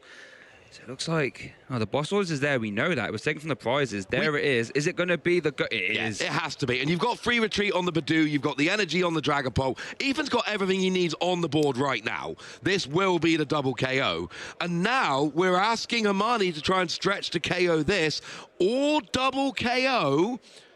No, there's no double KO. The deck doesn't do that. No, we can't. Well, not with Curse Blast not available. We can't. That's my point. Counter Catcher's not live. Defiance Band is not live because they're tied on prize cards here. Yeah, you even could have Curse Blaster Badoo and KO the Dracloak, for instance, but that's not an option. Hold on a second. There is the Briar, but we need to get the Dragapult out of the active.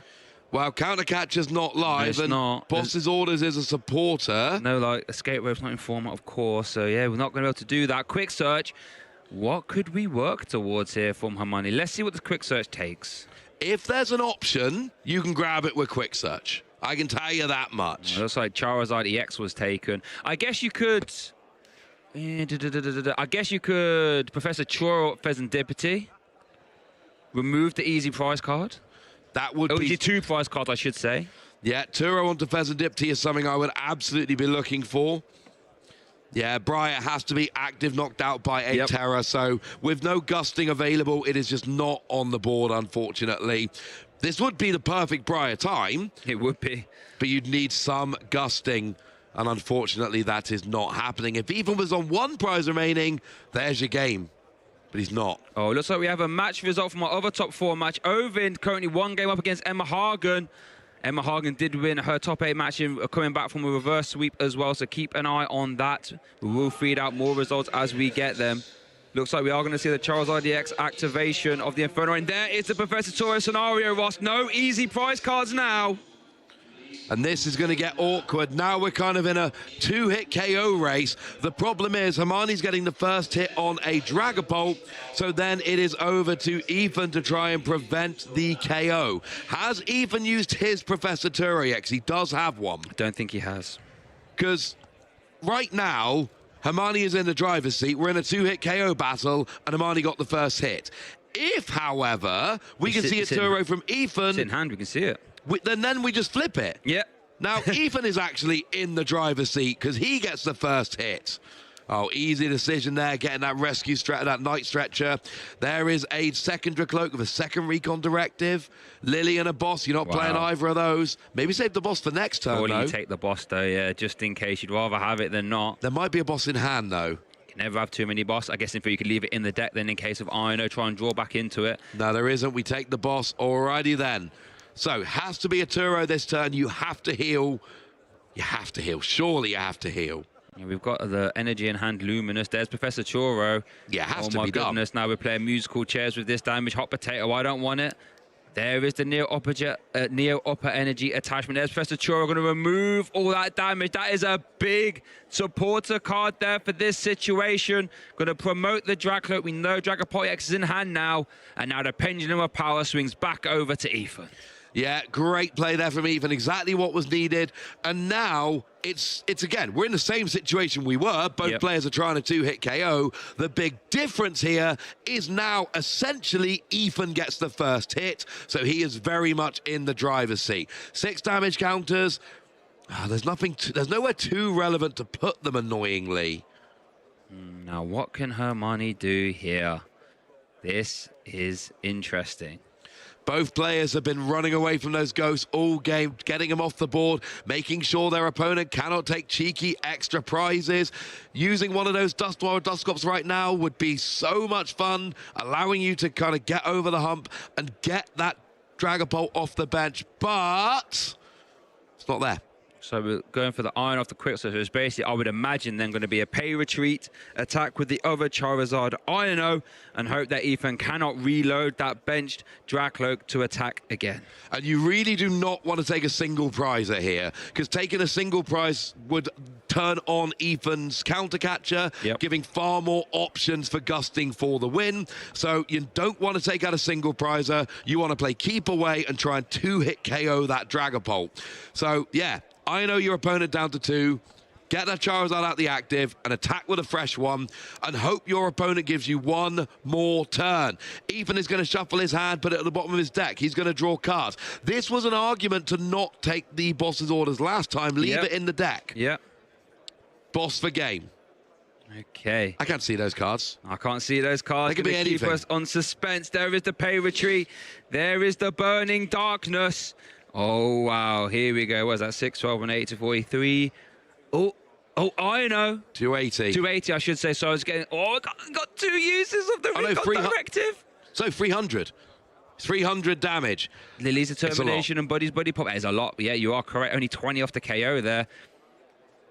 Defiance Band, if it was live, would have been nice. It would have been a game. Would have been game.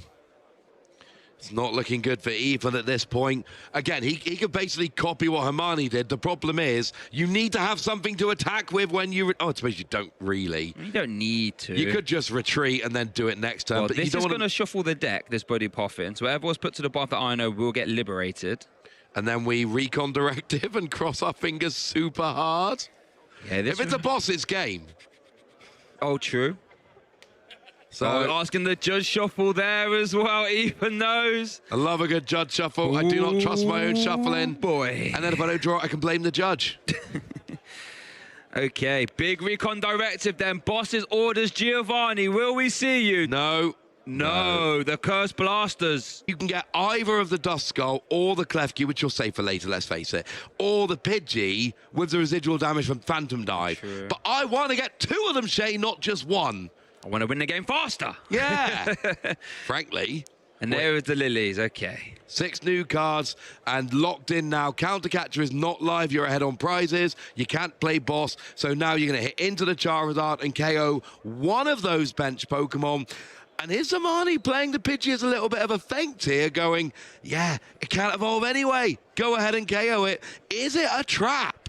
I'm sure these players make the fantastic read. I'm sure Ethan has already realised you haven't been prioritising Pidgey much, so you must have them prize. So you could be thinking, maybe he took it out the prize cards, actually. These are the reads that these top players make when we listen to them on player interviews, the way they look and interact with the game, nothing goes past them. So I'm sure you're right, that could be a feint from Hermione.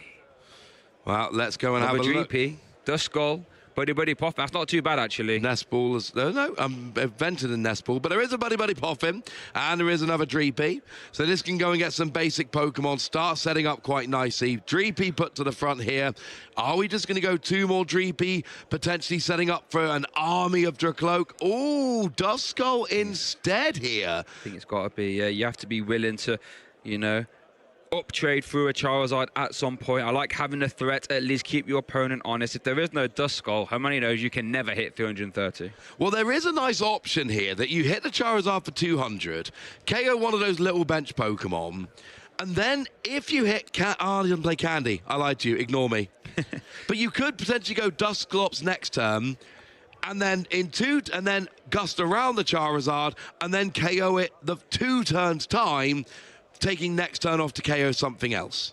It did just KO the Pidgey, so the feint on the Pidgey maybe has done its job. 200 damage into the active, and it looks like Ethan did take the Hilda, I believe, from the prize card. Yep, 3 prize cards remaining for Ethan. Hermione is on 5. What can he do? There's Lilies. There is actually an easy prize map here. We don't need to worry about the Curse Blast or anything in 2 turns' time. If you can KO the Charizard, the Klefki, that's 3 prizes. You win. There you go. And that Klefki, as you did say, is going to be stuck there outside of Professor Chura, so we're going to have to keep an eye on that one. That is a heavily damaged Charizard, and that is a damaged Klefki. Here is the Lily's determination. Will only get 6, I say only, 6 cards there for Hermione. Dusclops is a pretty big deal here. Right now, Charizard is hitting 270. Dusclops would then guarantee a KO. You don't need Dusknoir. Dusclops would get the KO, and Ethan doesn't play Rare Candy, and there's no Dracloak on the board. And Hermione knows this as well. Open deck list. Open deck list. Here, this could be a big coin flip then. And it looks like a heads. He's picking up the deck. Okay, so Dusclops here. That means you can go and get a KO on that active Charizard, and that means that you will be able to fit, well, but even in a horrible position. Dusclops is in hand, so this Mesogoza can grab something else. Nice. So it could be eyeing up Fez or Charizard EX. I mean, honestly, you've got what you need. Everything else now is a nice little bonus. Your opponent took a prize. Might as well have an extra 3 cards in hand from Pheasantipity. The only thing you need this turn is Dusclops, but I would like to work towards getting another Charizard. A fresh Charizard. An undamaged Charizard. I was literally going to follow up with that. Good work. There is the Ultra Ball for the Charizard, so I imagine we would have a Rare Candy in hand or a Charmeleon. You can sort of slow roll your way there. But this looks like this is what Hermione needs. The only awkward thing about Hermione's turn, I feel like here, he is on that odd prize map. So if you did KO the Dragapult and then you KO, let's say like a Latias, you are still 1 prize card away. But I think that's the sort of problems you will take right now just to stay in the game. Right now, it's not about prize racing for Hermione. It is about resource denial. If you can take out this Dragapult, essentially next turn just turns into, I want to make sure whatever you're ready to attack with, I take out. There we go, Rare Candy, Charizard, Infernal Rain. Its energy isn't as important. Actually, it hasn't got any basic energy in the deck. Keep an eye on that one. But we'll get to just consult the deck anyway. But that was what we needed. We did say we wanted a fresh, clean, undamaged Charizard. I did want he's that. done that. Now for Ethan's turn, he's going to be in such an awkward position here, but he essentially has to evolve up both his Dreepy and get what we see. Wait a second. If you did use Curse Blast here, that opens up Briar, right? On your next turn, because Ethan will be on 2 prize cards. That does potentially open up Briar. Yes, it does. Keep an eye on that one. So bear in mind that awkward prize map could get a bit dicey. We did see Curse Blast into the active though. Ooh, this is scary times, Well, your KO Charizard go down to 3 prize cards remaining. There would have to be, the problem is there'd have to be a 2-prizer in the active in order for that to work. You can still get the KO, but essentially a Dragapult, you need another Dusclops. And yes, the ruling is if you play Briar and then go below 2 prizes, Briar does still work. Here goes a KO on Dragapult. There is a chance for Hermione to win next turn. Right now, Ethan needs to try and deny that. So what do you need to do? Evolve Dreepy into Dracloak and fix your energy. And hope. It's getting awkward. It is getting awkward. Keep those fingers crossed. Hilda is in the hand, but I think you kind of need to weave in Iono here just to keep Hermione honest. Has promoted the Budu. Obviously has a free retreat cost on it, and a free retreat cost thanks to Skyline. I love to see that. But what do we exactly? We need to just start evolving up a little bit. No Rare Candy means there is no catapulting yourself back into a Phantom Dive via Neo Up Energy. Here is a Mezagoza. That is a Tails. That is unfortunate. What you need to do here is hope Hermione doesn't have a 3 prize turn, which you could deny by just leaving Budu in the active. You could guarantee Hermione doesn't win the game. Yes. So what you really need to do is evolve both of your Dreepy and then make sure you've got an energy on both of them or Neo Upper Energy ready to go.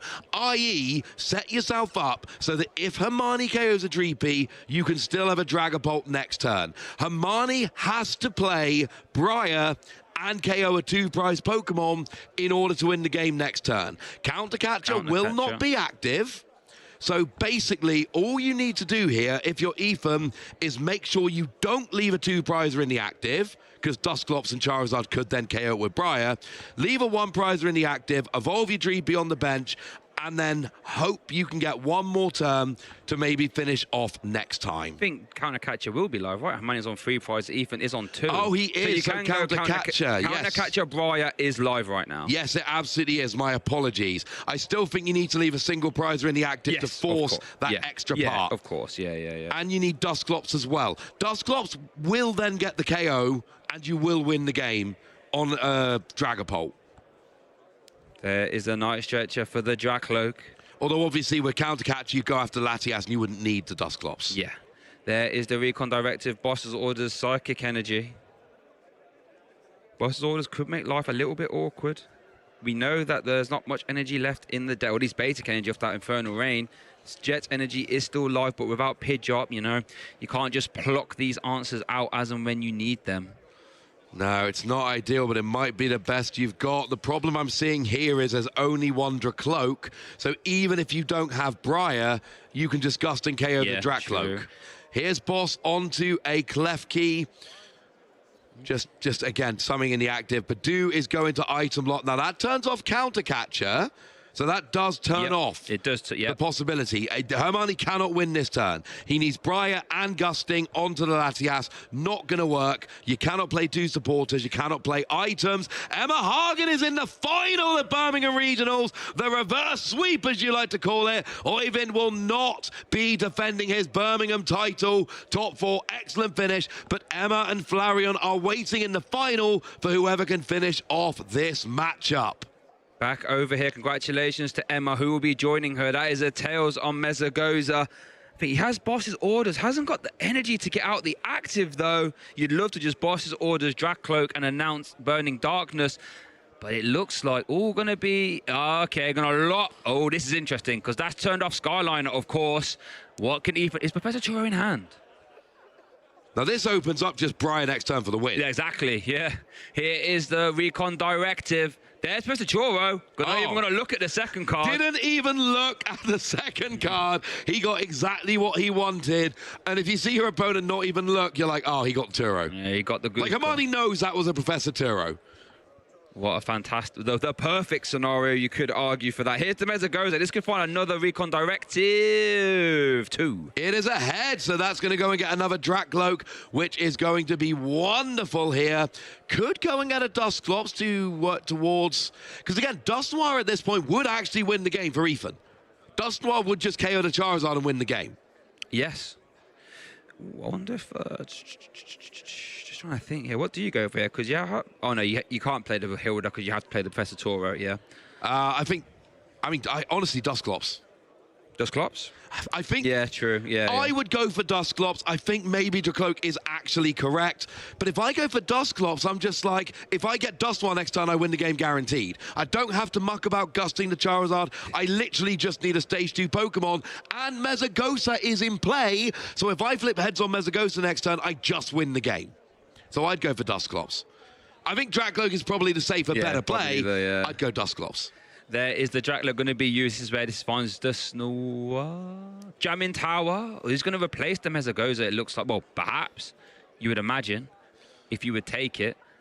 I don't know what Pokemon Hermione is sort of really digging for here, but I guess your Cursed Blasters perhaps. But we are going to replace that stadium with the Jamming Tower. No tools are no longer have any effect. Here's a Buddy Poffin as well. I'm going to shuffle the deck. I imagine, yep, this isn't going to find anything. Well, Hermione does play Rare Candy, so there is a possibility of just Rare Candy into Dusknoir, KO a one prizer on the bench, and then KO Latias for the win. So certainly turning off that or making that more difficult. Good thing to do. Professor Turo has to be played here. Then you put the Badoo in the active. And again, Hermione can't win the game this turn. No Briar 2 prizer shenanigans because there is no 2 prizer. Well, you can still Briar and KO Badoo for 2 prizes and make it easy next turn. Oh, no. Okay, no, there is. There isn't now. There was a super awkward play where you could Candy Dusknoir, KO Drakloak, Briar, KO Badoo. Yeah, I mean, that would get there. You would have to play the Briar before, obviously, Curse Blasting, but it would have been awkward, but it would have been possible. With that Lily, that is no longer possible. This is ridiculously close here, folks. Who will be joining Emma Hagen in the final here in Birmingham? Will it be Ethan? Will it be Hermione? Ethan needs to win this game to have a chance. Hermione just needs to take 3 more, I say just 3 more prize cards. Let's have a look. Jet Energy. Okay. That's going to allow a Counter Catcher. I was going to say, would have been live. Itchy Pollen, no longer live. Hermione, head in the hands, has to work out what is the best way for him to navigate out of this. I mean, fresh Charizard. At this point, I just want to take a prize. You have to just make it as hard as possible, right? Being on 3 prizes is so annoying. And if you take a prize here, you can Briar and KO a single prize Pokemon for 2 prizes. So honestly, at this point, I just want to take a prize. 2 prizes is so much easier to navigate than 3. Here is the Jet Energy Tatsuguri in the active. Attract customers. Look at top 6 cards of your deck, sorry. Grab a supporter. Oh, Professor Choro. That could pick up the damaged Charizard next turn, of course. Next turn. Ooh. I think that's a really good place. Honestly, here, I want to KO the Badoo. I'm down to 2 prizes. Next turn, I can Turo the Charizard and play defense. Or, because again, I know my opponent hasn't got the big one-hit potential with the Dusklops. A Dusknoir, or I can Briar for the win, or I can potentially Gust for the win if there's a 2 prizer at any point. Like, my options are far more open at that point. But I do want to KO the Badoo here. We are going to then pay retreat of that Jet Energy. Promote the big, bad, scary, undamaged, clean Charizard EX. Big Burning Darkness here. Going to send that Buddha to the discard pile. Hermione's 2 prize cards away. It's going to be over to Ethan. Oh, he's got Rare Candy Secret Box in hand. That is going to make Dusknoir quite easy to get hold of next turn. So Dusknoir to KO something on the bench and then KO the active. Hermione probably has game in hand next turn. I mean, Hilda can obviously catapult you into the next Dragapult. Oh, or Secret Box for Briar would also do it. Point is, Hermione's hand is good. I mean, Ethan does have Ino in hand, does have a multitude of options. There is Recon Directive. Counter Catcher obviously is not live right now. There is Dracloak. 1 and 2. Now, you could use Dust Clops to activate your Dust Noir. I mean, your counter catcher, I should say. Do we... Is Dust... No, we haven't got a way to Phantom Dive currently in hand. Wow, that would have been clutch. The problem is leaving Hermione on 1 prize remaining. Yeah, you can't do that. No, way too scary. Way too many options. 2 Charizard running around. Don't know how there's even space for them both, but apparently there is. Running around. Or probably flying. What a you know majestic sight that would be. I'd be terrified, mate. But yeah, you have to INO here. You look at your opponent's hand. You see how many outs they've got. You have to INO. Yeah, just consulting the discard piles here. This is extremely close. What a nail biter, folks. Both players could realistically win this game. It could honestly go either way at this point. Ethan. Ooh, going for the Curse Blast. Oh, this is dicey. On to Pheasantipity. Okay, so what you're doing here is you're opening up Counter Catcher. Yep. You are going to Counter Catcher the Pheasantipity into the active. And hope that INO gives you energy plus Dragapult. You have to have energy Dragapult off this. Here we go. Bearing in mind, you've used your Recon directives. These next 2 cards have to be, well, Night Stretcher or Dragapult EX plus energy, Luminous or Neo Upper. It's a Pheasantipity, and an INO was a prize taken last turn. It was off the Badoo. It was. So 3 more cards to go. I'm invested. Nespal. Luminous. Energy. Ooh. And another energy. I don't think there's enough. What can a Nespal get us towards, though? Not a lot, to be honest with you. A Moltres, apparently. That's not going to make... Wait, how much damage does Moltres do? It doesn't do enough, does 110, right? 20 plus 90? Yeah, 110, that puts up to 160. Another Dusclops would, well, give your opponent a win, but theoretically, get yourself over the line. Dust Noir plus Moltres would have actually done it, but that's a moot point at this stage. It doesn't do it. I don't know what we can do here. Now, it's Ethan that replaced the Mesagosa. If he hadn't replaced the Mesagosa, he could be flipping here, and a hedge would give the Dragapult. That is true. And he's got the energy in hand, so he'd have a 50-50 chance of winning. It's a moot point. There is no Mesagosa right now.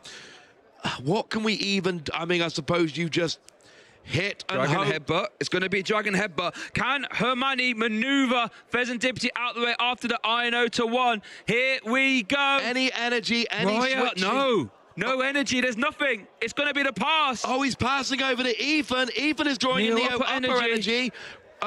Is this game? Yeah, it's with the Moltres. Moltres takes the KO, and Ethan evens it up at 1 game apiece. We got a game free, Shay. Wow, the Moltres coming in clutch. Probably not for this matchup, but that efficiency with the fighting wings. And now we're going to a game 3, a win or go home scenario. Who will be joining Emma? We're about to find out. Let's take a look at this replay.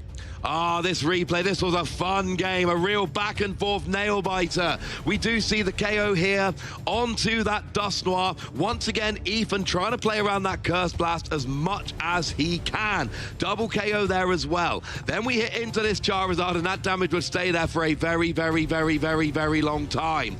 Then we get a bit more damage, an extra KO, and we're stuck at 2 prizes. We boss up the Klefki because we run out of Dragapult. We play Jamming Tower to get rid of the Mesagosa, and now it's just down to Badoo. Hermione has out after out, but every out is an awkward combination. It never comes. We hit with Dragapult. If Hermione can get out the active, he can win this game, but he can't get out the active, and it's a Moltres, which actually ends up coming up and taking the win. Who saw that coming at the start of the game? I did not. Let's look at these prize cards here going to game 3. Seems about fair. There is no, access to Pidgeot and all that jazz. So here we go. Game 3, the winner of this will advance to the Birmingham Regional Championship final to compete for the title of champion. $10,000 and an automatic invitation to the World Championships in San Francisco. Ethan is starting us off. He is. We definitely picked the best top 4 game to pop onto the stream. Shout out to whoever made that decision. It wasn't me. I was busy off doing something else. Ethan gets a Dreepy and a Badoo down onto the bench with a Duskull in the active. So obviously going first, you're not going to be Itchy Pollening, but oh, Dreepy with an energy. Honestly, Dreepy with an energy is all you need going first as a Dragapult player. Whoa, what is in? Okay, there's a lead determination in that hand. I was about to say that hand saw a lot of energy, but here is an Artisan. This is going to be Hermione's first time to search the deck here, work out those prize cards. Now, I feel as if Manny was rather unlucky, obviously, to prize those. Well, A-Spec and Pidgeot has access to them now. So I think we're going to see a game where both players are firing off on all cylinders. And who will be the victor? Yeah, Hermione's looking through his deck, being like, hang on a second. Yeah. I don't have horrendous prizes. There we go. Like, I've got both Charizard, I've got both Pidgeot, I've got my A-Spec. All my prizes are like one-offs, or, you know, singular prizes that I've got spares of in the deck. What's going on here? The answer is it's game 3 to decide who goes into the final, Hermione. We've made it nice and easy for both of you. There we go, checking everything there. I tell you what, that last game was so intense looking back. We had like Briar potential, you know, we had the Professor Church to remove the Latias. Both players had to just take a deep breath and compose themselves here for a game 3. Yeah, here's the problem though. I just had a quick look at the clock. 13 minutes remaining. We've not got a lot of time. Now, we're on 75 minutes here in top 4. We're an hour in, and we've gone through 2 games. So if these games are as long as the other 2, it's going to come down to tiebreakers. The first tiebreaker, the most important one, is prizes taken. So early prizes is going to be very important. Could this affect Curse Blasting? Yeah, it makes it really interesting, the effective use of Curse Blast. It also means, you know, does that change your play style if you start thinking about target? Do you start, I mean, Ethan doesn't play rare candies. I can't really turbo out and start firing off Phantom Dimes early. Hermione does and can present a higher hit point board if you can evolve up into your Pidgeots and things like this. So that will be interesting. For now, I've got 12 minutes before we start worrying about that. And I believe if both players are tied on prizes, then it's next player to take a prize, correct? It is indeed. Or the next player to achieve a win condition or take a prize. Okay. So it could also be benching or decking out or things of that. Well, decking out. Does that fail to attract customers? Whoa, you never fail to attract customers. What's that Tatsugiri done to put off every customer there? Well, if nothing else, we do at least have a Lily's Determination to go and grab 8 to get 8 cards. Yeah, you're absolutely right. We are not there yet, but it is something we need to bear in mind. Right now, Hermione, they're playing Rare Candy. Even is not playing Rare Candy. So take this turn with items. Badu has an Itchy Pollen. It couldn't. See what you can do here to try and turbo as much as you can. And you know what's good for turboing? What's that? TM Evolution. It really is. However, I want your attention. This is a 50 hit point Pidgey, so you could just Curse Blast into it off a Dusclops and remove it instantly from play. It's a lot of energy. TM Evolution found! No, wait, Charmander? Charmander, where are you? Where you gone, Charmander? Oh, you can't TM Evolution Tatsugiri.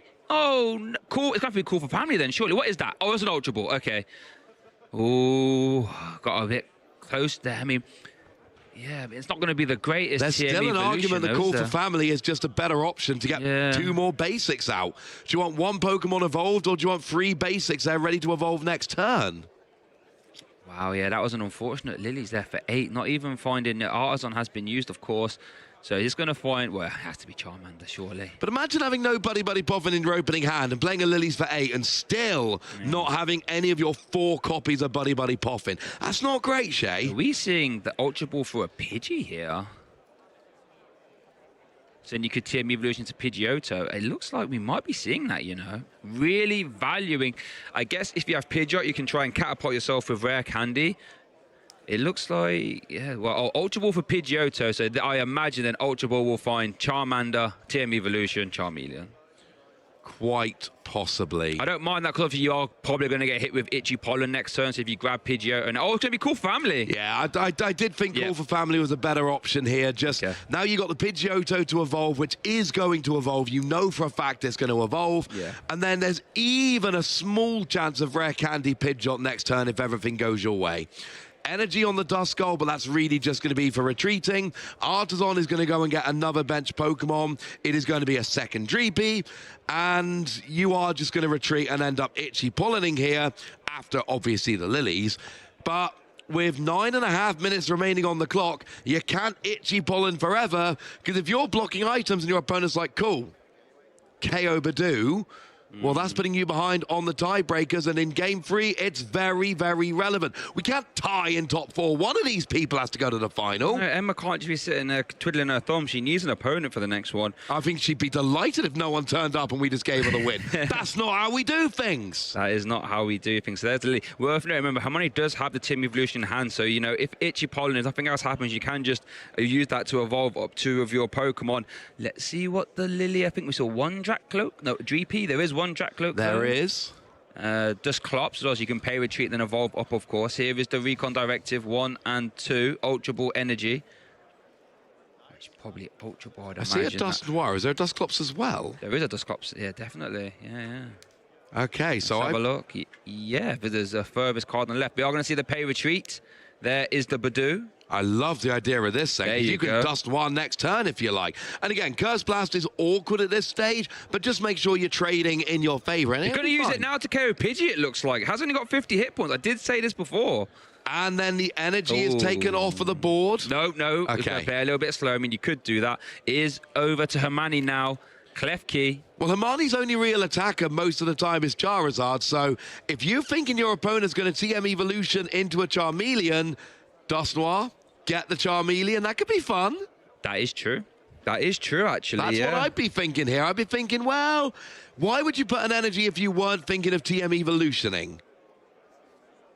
So there is a Jet Energy Tatsuguri into active again. Attract customers. Can't go 0 for 2, surely. I don't know. Now, that could be good. He isn't to know that there is obviously a Dusknoir in hand, but that would obviously remove it.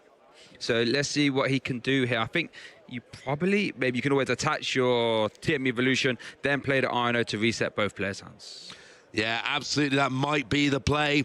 And again, it's all with the reads, isn't it? But maybe you saw your opponent go Dusclops and you tried to use it but didn't. So you think, well, why wouldn't they use it? Oh, maybe they got a Dusknoir ready to go. Whether it was predicted or not, it's going to the bottom of the deck. Ino is going to give both players a new hand of 6 cards. And now we are going to have a quick look. We got a Duskull, which is nice. We got a Latias, Buddy Poppin. What are you seeing from Hermione? I see 1 Pidgeot. Hasn't drawn to both of them, so you can still do it. I see a lot of Pokemon filling up. It's probably what you want when you get under Itchy Pod unlock, right? So it looks like Artisan is going to be used. They're going to grab a Duskull. There could be a world in which you TM Evolution into Dusclops, perhaps.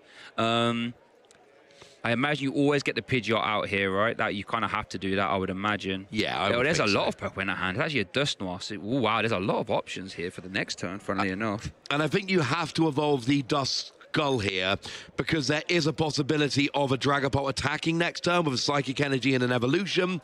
So you do not, especially when time is running out. Yeah, true. You do not want to give your opponent an easy prize to take. That is what can lose you on the prize count. No, it is going to be the Pidgeotto and the this is interesting, isn't it? Charmander and the Pidgeot. I can see both sides here, right? You kind of want to guarantee the Pidgeot. You don't want it to get boss KO'd. But then you're right, you don't want to go easy prize cards either. It's just a tough situation, isn't it? It really is. There is the Pidgeot, though. Now, the Duskull is just sitting there. So this is the option for this. This is the opening for Ethan. If you can KO the Tatsugiri and then go for the Duskull on the bench, you'll be up by 2 prizes. You could even then use Dusknoir potentially. Oh, no, there's nothing. Okay.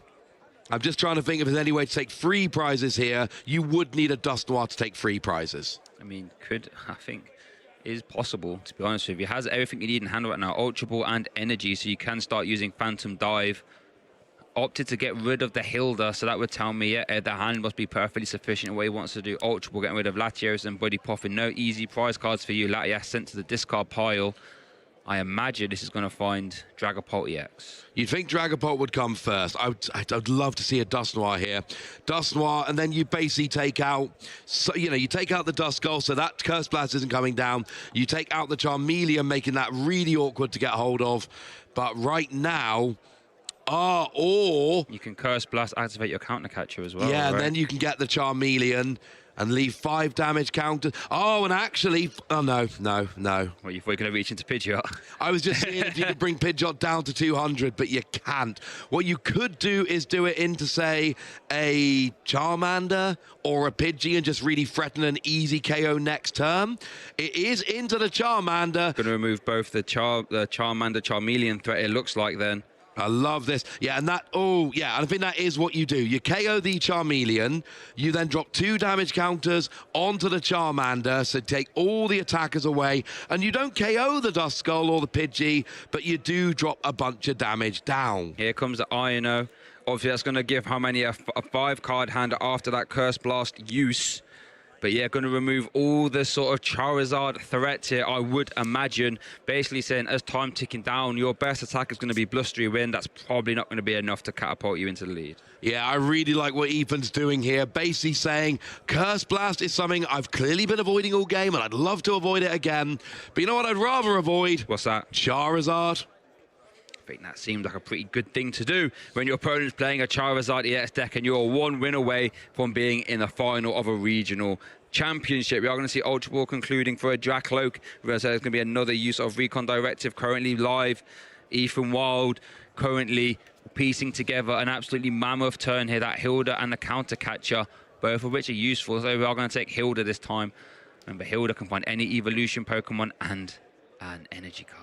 Yeah, absolutely can. There's a jamming tower. I'm just thinking about the rest of the damage counters. I'm thinking maybe 1 on Tatsugiri to leave it on 60 and 3 on the Pidgey to leave it on 60 if it evolves. But no, instead going on to the Pidgeot here, making that much easier to KO in the future. The important thing, Charmander gone. Yep. Charmeleon gone. Attackers, Pidgeot. Blustery Wind, 120. It's not great into a Dragapult EX, frankly. Even with Dust Noir support, what is that? Just over 200-ish, 250. I mean, it's not quite, where we need to be. Here is an attract customers. I don't know. I mean, you can double Blustery Wind over 2 turns with a Dust Noir to do it. You could. Doesn't seem like the most efficient way to take prizes. Might be, given Hermione's board, unfortunately, the best option. But it's not something I'd be relishing, frankly. No, and the scary thing is now, of course, with a Duskull down, you can't just put down 1 Charmander. It's not safe from that Phantom Dive threat. It really isn't. You have to try and double Charmander if at all possible. Don't know whether it is at all possible, but that's something you want to be doing if you can. Wow, looks like Fez and Dippy's been out of PS, another Pokemon that's quite easy to get KO'd. I think the Halucha was in the prize cards for Ethan, but I think he took it. It's not in there anymore. So you can fly an entry, Boss's orders KO that as well. Yep. There's an Arno. That's going to make life a bit harder for Ethan. Reset a hand down to 4. Hermione will get 5. Hasn't used Quick Search yet. But with the bench space currently now, won't be able to go double Charmander, actually. Nope. So I wonder what's going through his head. What is he going to try and do? There's a flip the script. Draw 3, 2, and a 3rd. Does still have Quick Search available. And this is the big problem. You really need to be trying to set up some kind of really good attacker. We got 1 minute and 15 seconds remaining. Ethan is up by 1 prize. I just realised 2 Charmander effectively got KO'd last turn, right? And the 3rd one's in the prizes. Needs to actually Night Stretcher or Super Rod to get the Charmander back. There's only 3 in the deck. You're absolutely right, Shay. There's none in the deck right now. They're in the discard or in the prizes. Counter Catcher onto a Dracloak. This is just a way to take a prize with Pidgeot. And frankly, with 50 seconds left, that's where we are. Just take prizes now. Oh, is there a way to Dusclops KO the Pidgeot here? Take 2 prizes. That would leave Ethan on 4 taken, Hermione on 3 taken, going into the final game, assuming time is called on Ethan's turn. So that's what I'd be looking at here. Because if Ethan doesn't take a KO this turn, and Hermione takes a 1 prize KO on his final turn, that would leave him ahead on prizes as time expires. Ethan needs to take a prize this turn badly. I tell you what, that hand doesn't really support it. This might have to be for a Fez, Fez is in the discard pile. Oh, sorry, of course, yeah, it is.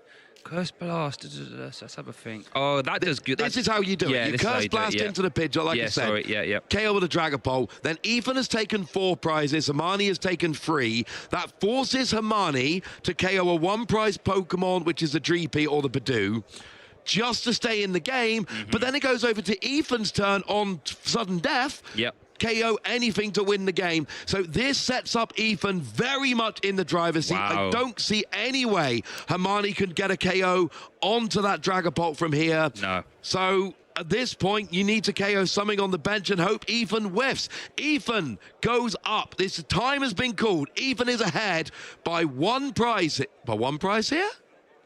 Well, that was a 3-prize turn, right? KO's Pidgeot and then... Oh, and on the bench as on the well. bench, yeah, of course. And there it is! Ethan is going to go into the final to play against Emma Hagen. 3 prizes is too much to overcome. Ethan, you're in the final. Can you get your first win here? Well, it's going to be only one best of 3 away, doing that in fantastic fashion there. Congratulations to Ethan as he comes out of the headset to a roar from the crowd. Hold your head up high, my friend. One best of 3 away from becoming a champion. I told him yesterday if he keeps winning, we'd have him on stream. Well, we've had him on stream twice, and we're about to have him on stream again. Let's see how he got there.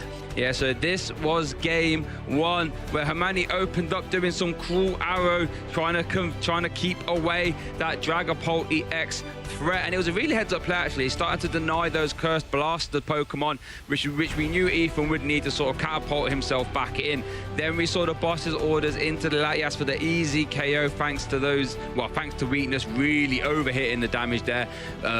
Yeah, now it is back over to Hermione now. Let's see what was piecing together. This was where we started to try and play keep away with the damage. A little bit of musical chairs, like, I'll hit you, I'll Choro you, I'll do this, I'll do that, I'll retreat. And then we saw dice flying here, there, and everywhere. And Ethan, I think, yeah, just wasn't really able to draw out of it at this moment in time and was able to quickly concede and go over to game 2.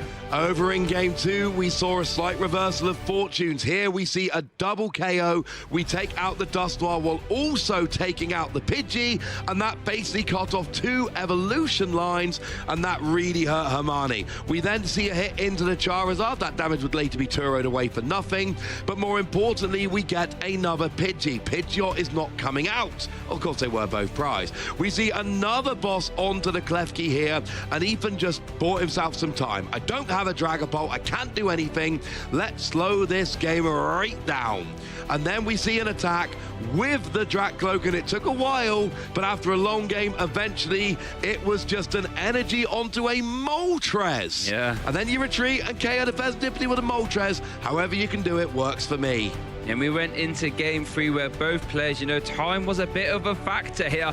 But, Itchy Pollen had its mitts all over this game again. Hermione did miss and attract customers. This was a big turn here where you Curse Blast into the Counter Catcher, into the Phantom Dive, removing all the Charizard line from play. And at that point, Hermione was definitely on the back foot. Here we see the turn, removing the Charmeleon and the Charmander. And at that point, Hermione's thinking, wowzers, I'm in blustery wind territory again. I've found myself in this scenario.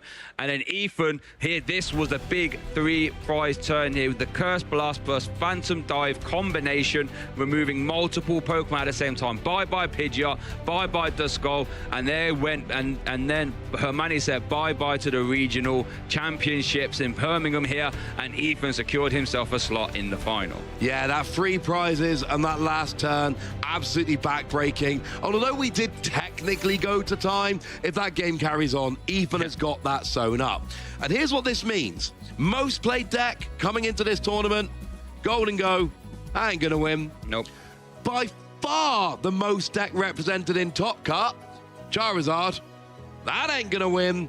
The only Flareon has made it to the final. The only Dragapult has made it to the final. The only thing we can really say is the person who wins this regional's name begins with an E.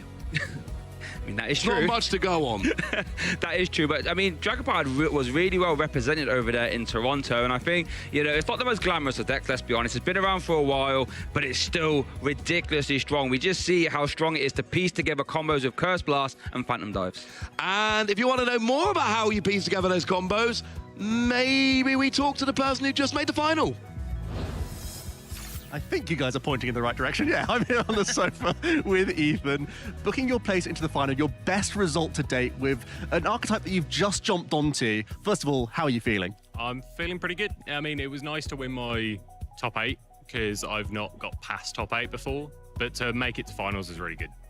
Yeah, an amazing scene. Taking out the Finnish Charizard deck. That seems to have been like the story of the tournament, with both Irvin and Hermione making it into top 4 placements. Yep. What did you think about that matchup going in? Does that list differ from other Charizard builds for you? So Charizard, is theoretically a good matchup. I can like not take prizes and set up multi-prize turns, which limits Charizard's damage output. And I've actually played against that deck a few times this run. I think that's the third time I've played against that deck. So I was pretty well versed in that specific matchup. Yeah, that makes sense. I know it's been over an hour now since your game number 1, but just to sort of take you back into the vibe of that game number 1, where you both had this strange Professor Turo scenario standoff where you're trying to punch each other. Has Professor Turo been a massive card for you this weekend? Turo's been really good. The healing of Turo, or just like if you start awkward Pokemon, you can just remove them from the board. Also, like, you can get 2 uses out of Hawlucha in a turn. It's pretty cool. Yeah, and in that situation, you were the one sort of digging for boss's orders. You had a couple of Drac Cloaks, couldn't quite make it come together, had to pick your cards up. What are you thinking, you know, a game down in this top 4 match? What were you sort of trying to reset for that game number 2? I think the matchup's favoured to me. And so while I missed the boss in game 1, one was prized, so there was only 1 left in deck. But yeah, I mean, I think the matchup's favoured, so I was just like, yeah, go into game 2 with a clear mind. And it's glad you did have a clear mind, because that got really scrappy.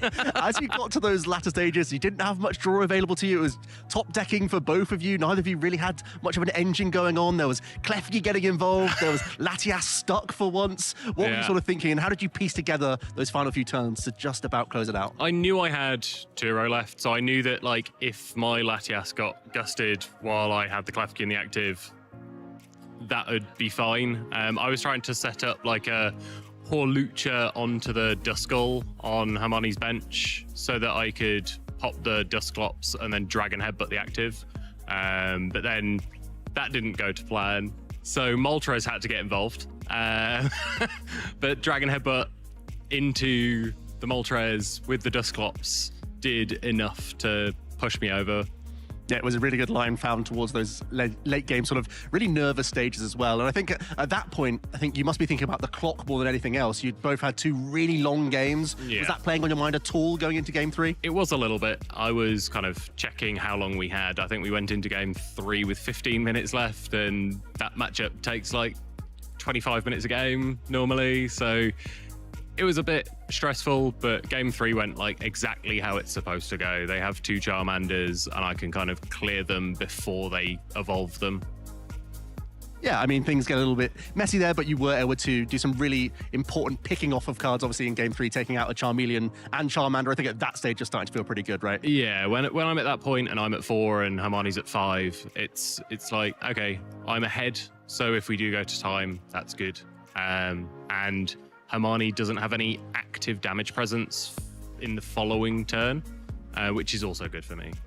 And I know this season you've been thinking about playing all sorts of different decks. Haven't really found one that gels with you. Does it feel like Dragapult's now that deck? This one seems like the one. Yeah.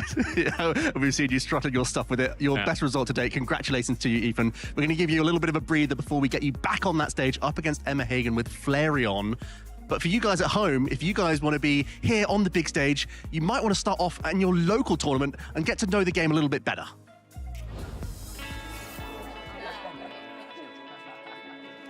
Hey, do you want to play? Yeah.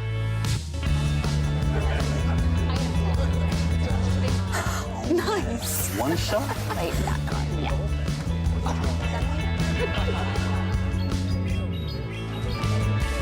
I'll use twin cannons. Great game, guys. Bye. See you next week. Come play at your local Pokémon League.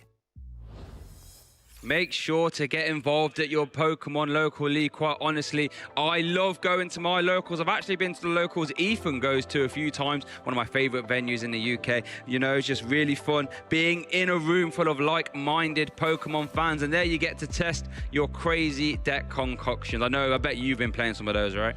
I like playing me. I mean, Paldean Tauros is my current kind of crazy deck. It's way too reliant on Risky Ruins. Like, if you don't hit early Risky Ruins, that deck does not function. But if you do hit early Risky Ruins, you can have some fun with Paldean Tauros.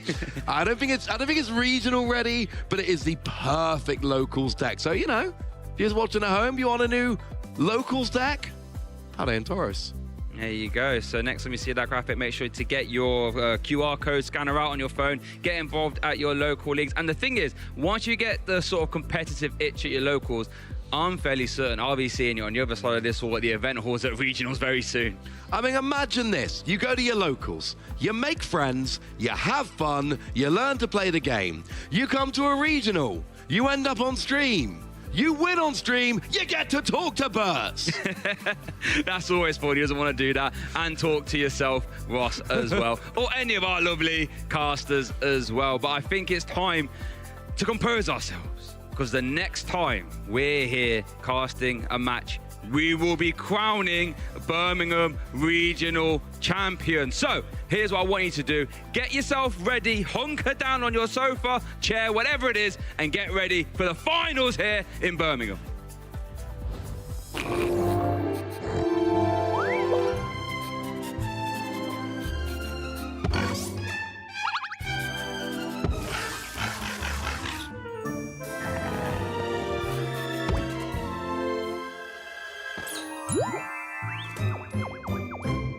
Hey Pokemon trainers, my name is Benjamin and I'm here to talk to you about an important TCG strategy called prize mapping. First of all, what is prize mapping? Prize mapping is the conscious act of solving your most efficient way to victory in any Pokemon TCG game.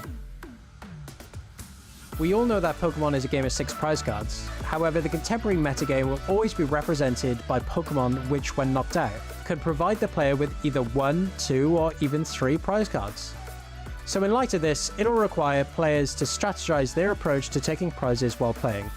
Much like prize checking or even sequencing, prize mapping and understanding your route to victory and what Pokemon you need to knock out in order to achieve your win is something that is held to the highest importance among all of our experienced players. So how does prize mapping look practically, and how can we relate this to the current metagame? Well, a deck that takes advantage of having a fantastic time prize mapping is of course Lost Box. Lost Box utilizes a plethora of powerful one-prize Pokemon, most notably in Sableye and Cramorant. So why is using one-prize Pokemon such a large advantage? Well, their opponent is only taking 1 prize card against a certain Pokemon. This ultimately means that the opponent will require 6 whole turns of attacking to take all of their prize cards, making it difficult to win within the same time frame that it takes for the Lost Box player to complete their strategy.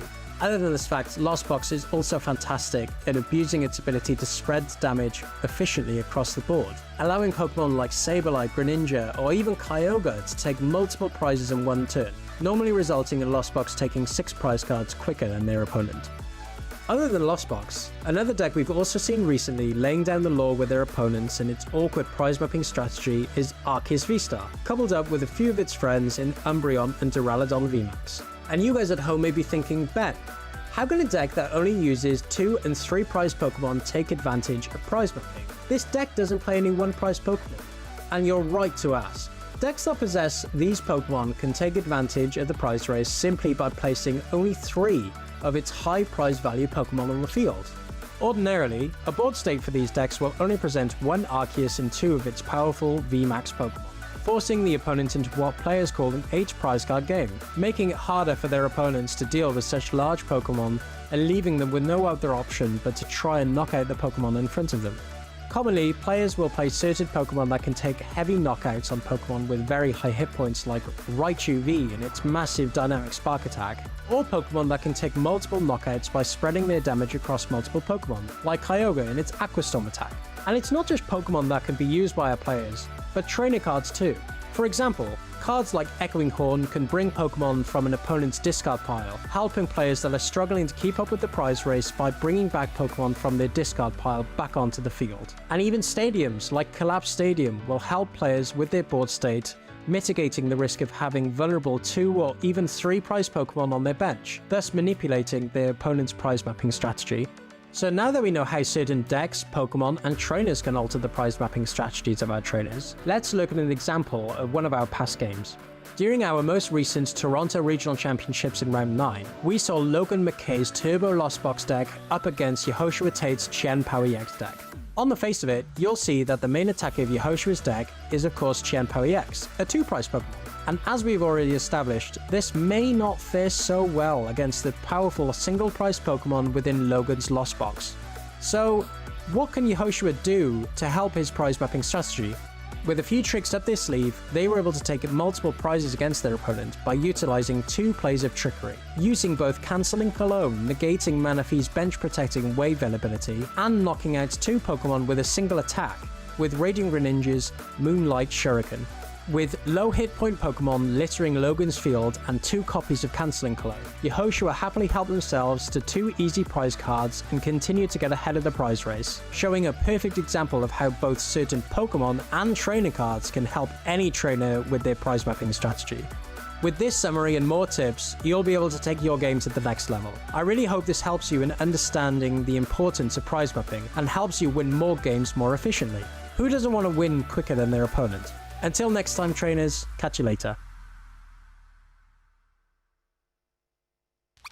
It's going to be the KO. He won the whole thing, and now he's come to London and won the whole thing. Another day. Here we go, which is it into the flood of man, and it is going to be enough. The race to level up. Come on, take it all the way you're in. Here we go. Look all the pieces.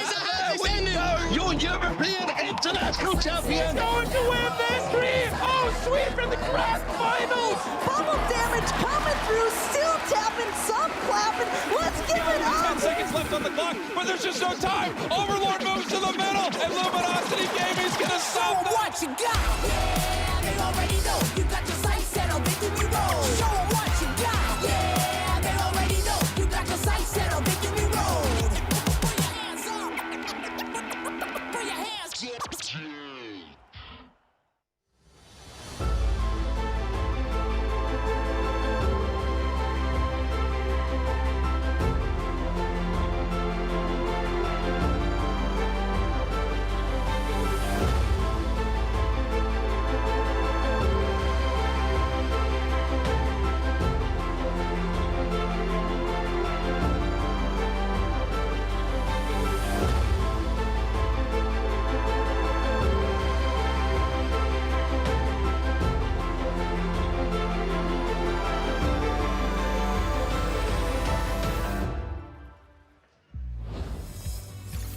A city of heavy metal, a city of industry, a city of canals and chocolate, a city bearing host to the finals here at the Birmingham Regional Championships for the Pokemon Trading Card Game. I'm Freya Pierce, I'm joined by Joe, and Joe, how are you feeling about this finals? I'm feeling so ecstatic to be casting an amazing finals with 2 exceptional players. Emma Hagen with that Flareon archetype, probably the master of this deck, if anyone is. So confident with the deck that is happy to post their list days before the tournament and say, everyone, you can already see it. I don't mind about open deck list. I'm going to be in Top Cut anyway. And she is. It's almost like telegraphing it, right? So, you know, when you get to Top Cut, there's your open deck list. How about I pre-open my deck list?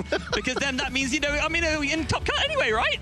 Let's see how both her and Ethan made their way into this finals. Ethan had the benefit of waiting and didn't have to worry about that top 16, that asymmetrical top cut, whereas Emma did. Emma had to best Vicente here, playing a Golden Go build. So one of the matchups that she's fairly favored into, but as we know, she has struggled against that in a final previously. Now she's time for redemption. Yeah, time for redemption. Falling to Daniel Magda in Gdansk, but making it through another regional champion, Nikolai Steborg, did take down that in top 8, and then taking down Ovin in top 4 for good measure. So not an easy route to the finals here for Emma. Yeah, besting a couple of Charizard variants where both players have access to Briar and other shenanigans, so really cool to see great prize mapping from Emma. She exhibits so many ways to capitalize on the metagame. The Flareon toolbox does seem to have answers to all sorts, whether it's Wellspring Mask Ogerpon in the early game. Obviously, the Leafeon would have been really integral against the Charizard matchup as well, so you can see why she was having a good time into those matchups, whereas Ethan had a slightly different time, a different route to the final. Yeah, a slightly different route to the final. Of course, playing to that Dragon Ball archetype, which will be a challenge for Emma to overcome. Probably one of the trickier matchups for the Flareon deck, but we've yapped long enough. We need to kick it over to the main stage because it is time to bear witness to the Pokemon Trading Card Game Birmingham Regional Finals.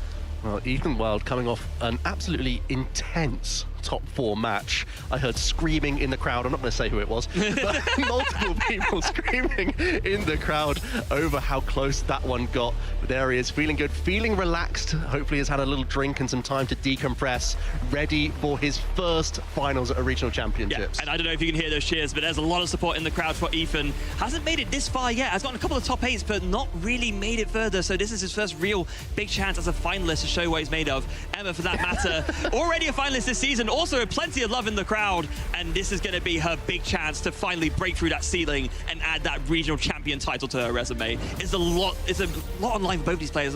It means a lot to both of them to finally break through that barrier. One of them is going to have the accomplishment of a lifetime on their hands. Yeah, both of them seem to be champions in waiting.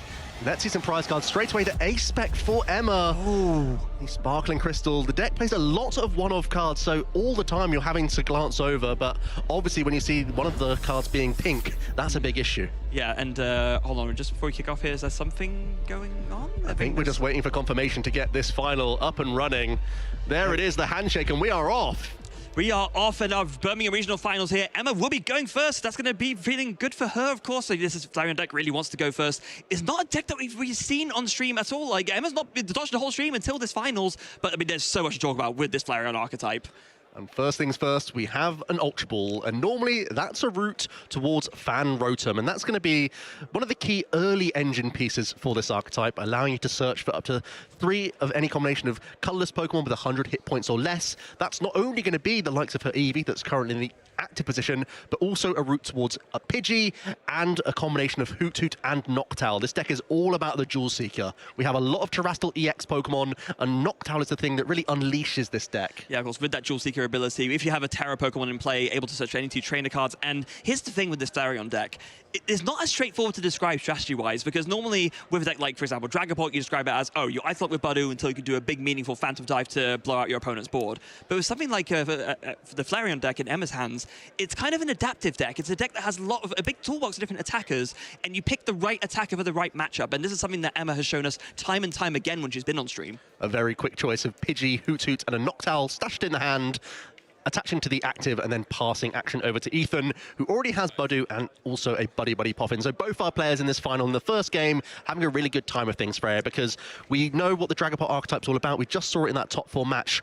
Working towards multiple evolution Pokemon is the key here. Yeah, multiple evolution Pokemon, especially that Dracloak, of course, with its Recon Directive ability. This is really the engine that gets the Dragapult deck going, because that middle stage of between the Dreepy and the Dragapult has, you can once per turn look at the top 2 cards of your deck, put one in your hand and the other one on the bottom, so you just filter through and find all the pieces you need, and you can do that turn after turn because you hide behind that Budu and keep announcing Itchy Pollen, which of course that devastating attack for no energy cost, 10 damage, stops your opponent from using items, so you have the time to build up those resources and then just blow out your opponent's board. And on top of the Buddy Buddy Poffin, we have an Ultra Ball, getting rid of an Ino and a Blood Moon Ursaluna EX. I think one thing Ethan does have to be aware of is the threat of Wellspring Mask Ogerpon EX, so even getting a 3rd or 4th Dreepy down is going to be really handy at some points in this game.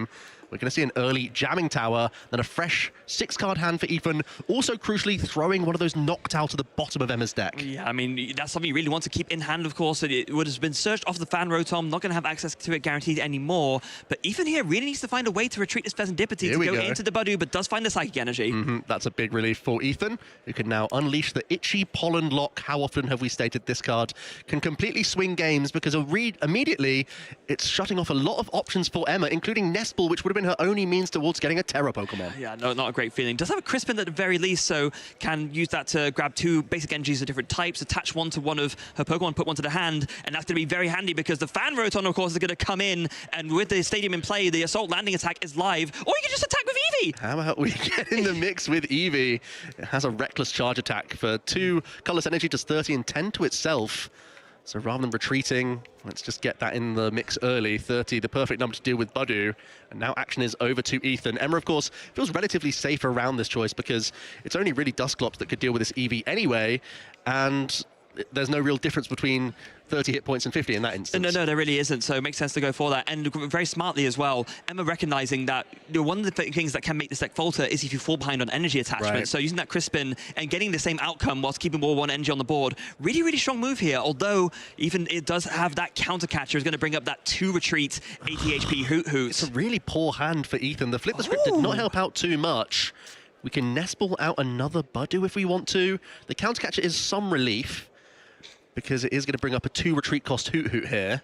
Yeah, and that's needed to buy some time because I think the other problem is Ethan doesn't have a way into a Dracloak, but also doesn't have a way to retreat this Duskull into another Budu, I don't think, unless there's energy in hand. I think I saw Night Stretcher. I think that might be one of the only ways we can do so. Once again, submitting your attachment for the turn just to try and get some breathing room with item lock.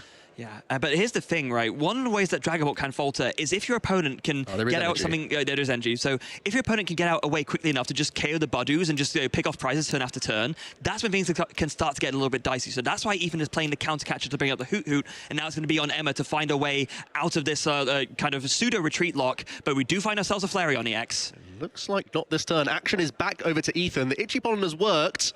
The top deck, however... not so much. We can attach an energy and once again maintain this lock. The top deck not too helpful. Yeah. Emma finds a Pidgeot EX, but of course with no access to rare candy, can't evolve that Pidgeot. Oh, Dracloak! Dracloak in the mix. Finally, Ethan trying to scramble something together here. The Jamming Tower, an easy choice to put to the bottom of the deck, instantly into another Buddy Poffin. I think it's time for that third Dreepy. Yeah, and this is, we were talking about, how the matchup goes between the two decks. Budu does really put a lot of hurt on Flareon. Like you were saying, Joe, it's a deck that plays a lot of different, there's not just a Pokemon, also items and different things that help you to keep going. There's a lot of items in Emma's hand that if she could play them, this would be a very different game right now. Absolutely the case. But as it is, another swing from this Budu. It's a paper thin. Ooh, here comes the Noctowl off the top. Huge find for Emma. She finds herself the Noctowl. That's going to be absolutely brilliant for her. Could even evolve the active Hoot Hoot to kind of reduce the retreat cost from 2 to 1. And yeah, that's exactly what she's going to do. There's a Flareon out. Flareon is a Terra Pokemon, so Jewel Seeker is live. I think that means it's Hilda time. That's a supporter which can grab not only an evolution Pokemon, but also an energy card. And that's the crucial piece of the puzzle missing for her right now. I think that's going to be her best way of moving out of the active. Yeah, I think so. And also it builds up one more energy onto the field. The more energy you get onto the board, the better you really feel as the Flareon player. And yeah, definitely eyeing up that Hilda there now. It'd be interesting to see what the other choice is. Yeah, maybe just stashing a Noctowl in the hand for next turn, saying that there's going to be a point in which Ethan can't just keep announcing Itchy Pollen, especially after taking another knockout. Emma's going to start pulling far too far ahead in a race. Yeah. Oh, and Emma just kind of showing it all at once. So, Hilda for the Jet Energy, and rather, Jewel Seeker for the Night Stretcher and the Hilda for the Jet Energy and the Noctowl, just kind of putting it all together right there. And in comes the Assault Landing from Fan Rotom. Emma now going to go up 2 prize cards. Ethan promotes immediately that Dracloak. Is it? Ooh, and a top deck of Dracloak as well. Okay. Lots of draw from this with the Flip the Script as well as a couple of Recon Directive. Ethan is starting to work towards that first Dragapult attack. Yeah, and that could be pretty devastating here. There's not a lot of big HP things on Emma's board. There's a Hoot Hoot that's not looking too big right now. That Pidgey is very much slim pickings for a Phantom Dive. We know that Ethan has the attack ready to go. This could spell trouble. I mean, that's exactly why Ethan is so quick to get into this Dragapult EX. You want to remove that Pidgey at all costs, because without Quick Search, you can disrupt Emma much more easily. And that 280 hit points is a nuisance to deal with as we see Night Stretcher back for Fire Energy. In comes Counter Catcher as well. We're going to bring up the Flareon EX, try and get some damage into that Pokemon. Of course, if we can combine it, if the Lily can find us a Dusclops here, that's going to be a KO. We could be taking out the active Pokemon and dealing with Pidgey all in one turn. Actually, no, wait, is that going to be enough? Because it's 280. Oh, it's got 270. 270. Oh, I thought it was 280 for some reason. Oh, no, that's a perfect knockout. Yep, this is going to be a big hand drawn then from Ethan, looking for that Dusclops. One of them is in the prize cards, as is one Ultra Ball, but still one to be found here. Don't forget, we still have Flip the Script, we still have Recon Directive. It doesn't have to be from this 8, but we need to find it somehow. So, yes, 8 cards drawn. Oh, that's an Ultra Ball. Straight away, That'll as do well it. as another Dracloak. This is an amazing setup for Ethan. That bit of time gain from those Itchy Pollens into the high retreat cost Hoot Hoot has been magical for him now. Yeah, keeps finding that Jamming Tower off of the Recon Directive, it seems. Get out of here. We've gone down. You. Don't need another one. The crystal, you don't need that. Absolutely. Does find another Duskull as well as, what was that other card that found that from there? It was an Iono. Yeah, definitely want to keep that. You really want to keep that Iono chain going if you want to disrupt Ember from any chance of making a comeback play. And is it going to be the Flip the Script now? No, it's going to be Ultra Ball first. And we can find a way of getting some fodder here. Looks like Lily's Determination. The time has passed for that card. I mean, you're taking prize cards this turn, so you know that Lily's Determination is going to turn from a Shuffle Draw 8 to a Shuffle Draw 6, which, granted, is still very good, but I think Iono becomes more important the later the game goes on. Wow, look at this. Even sacrificing a boss's orders with the discard, valuing other options instead. Looking through the deck now. Wait, hold on a second. Okay, I was just about to say, one Dusclops prize, but of course, even playing the 2-2-1 line, so no issues there. Does find that Dusclops. Plays a Buddy Popping for good measure just to get that last bench slot filled, and yep, another Dusclops coming down. You want those Curse Blasts to be able to be accessed whenever you need them most. Yep, you just want to keep having access to this. You can easily blast through the only Terrastal EX Pokemon in play, deal with the Pidgey at the same time. This is looking excellent for Ethan in this first game. Yeah, and not only that, but that last residual 10 damage that you don't need to finish off the Pidgey, that can go on either the Noctowl or the Hoot to put that in range too. Flip the script at the end. It could even get better for Ethan here. He gets to hold on to a monster. Oh my god, wait, what's... Just How many cards holding that in hand? Yeah. That's the beauty of Lily into Recon, flip the script. Here's the 200 damage from Phantom Dive. Let's finish off that Pidgey, and let's plonk 1 damage onto Fan Rotom as well. Ethan taking a massive 3-prize turn here and setting himself up possibly for game next turn. Yeah, so what does Emma find here? Looks like a boss's orders. Can finally now play a bunch of those items that were stuck in the hand for a while, but it's going to need to figure out something pretty big here to try and put together some kind of comeback. Now, it may look pretty poor when there's no energy on any real useful attacker, but Emma does have some tricks in her deck. She does have Energy Switch, she does have Glass Trumpet. There could be a way towards getting something like a Blood Moon Ursaluna, maybe a Terrapagos into the equation. Also, if we can recover the Eevee, it does have boosted evolution. It could evolve into a stage 1 Pokemon. There's a lot of tricks up her sleeve here. Yeah, there absolutely is. Emma not out of it by any means, just going to have to think very carefully about how she wants the pieces together. And this is the advantage that she has. She has been in these situations before. She's played this deck so much that even a kind of marginal, not as likely scenario as this to happen, she'll know the best way to play through it with the resources that she has access to. So she's going to think through this very meticulously, execute it in post-haste, because she's practiced this so much. She does these turns with like great speed, and if she finds the pieces to put it together and to make the comeback, she will. But it's all down to her. And to be fair, if all else fails, we could just see like panic sob play into something like a true, actually, yeah.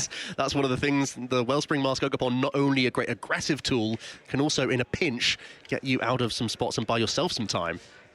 The choice from the nest ball does end up being the Pheasantipity EX. Emma not quite content with the resources in the hand and wants to find 3 more cards. So flip the script for 3 cards. What does she find here?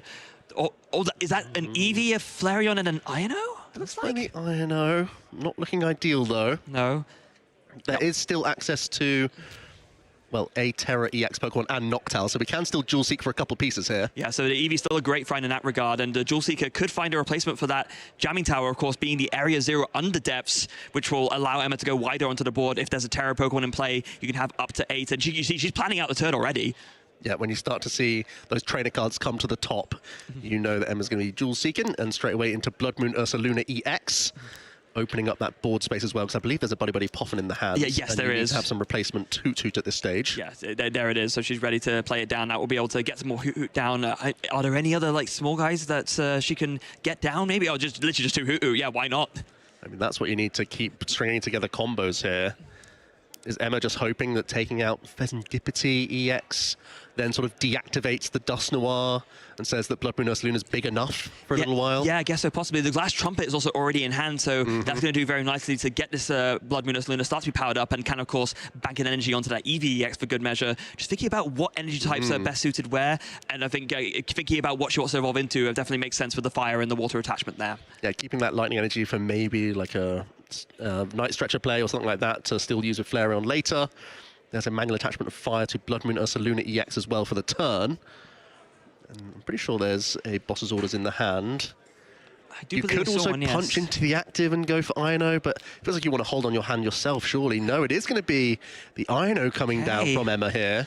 So Emma valuing putting Ethan on a lower hand size more than a potential taking out Fez. I guess, to be fair, this is kind of the way to limit Ethan's hand the most, because if you just attack with this Blood Moon Ursaluna into this active Dragapult, there's going to be no flip the script activation. Yeah, that's pretty much the best thing we can sculpt. Just say that the low hand size, it's kind of the lesser of 2 evils. When there's 2 Dracloak in play, Ethan's got a really robust board. Yes. Like, he's still got a decent way towards winning the game. But Emma's saying this is still one of her best options. Let's see if these 3 cards help her for future. Well, an Ultra Ball means she can hold on to a potential Noctowl next turn. So that's about all you can ask for here. Yeah, also, to be fair, not only that, this is potentially setting up the game next turn with a Wellspring Mask Okapon play. It is. It certainly is. So this is what we go for. Still has Energy Switch available and stuff like that. So Blood Moon coming in for 240 damage. Oh, but even has the Night Stretcher. That's just going to be it, isn't it? I'm fairly sure. See, well, Curse Blasting. There's still 3 prize cards to take for Ethan. The Fan Rotom's the single prize KO. Yeah, so you just do this on the... Do we have Counter Catcher available? Oh no, on the active wouldn't be enough. There it is. Counter Catcher shown. Ethan able to bring up the Pheasantipity EX, taking out that 2 prize Pokemon and finishing off the Fan Rotom that was damaged a little bit earlier on. Great scenes there, not even needing those Drakloak. No, I mean, just had it, and this is the thing when you just pilot this deck and you filter through the resources already. I know it can sometimes be impactful, but sometimes it just ends up not being enough, and that's how we saw it bear out at the end of that game 1.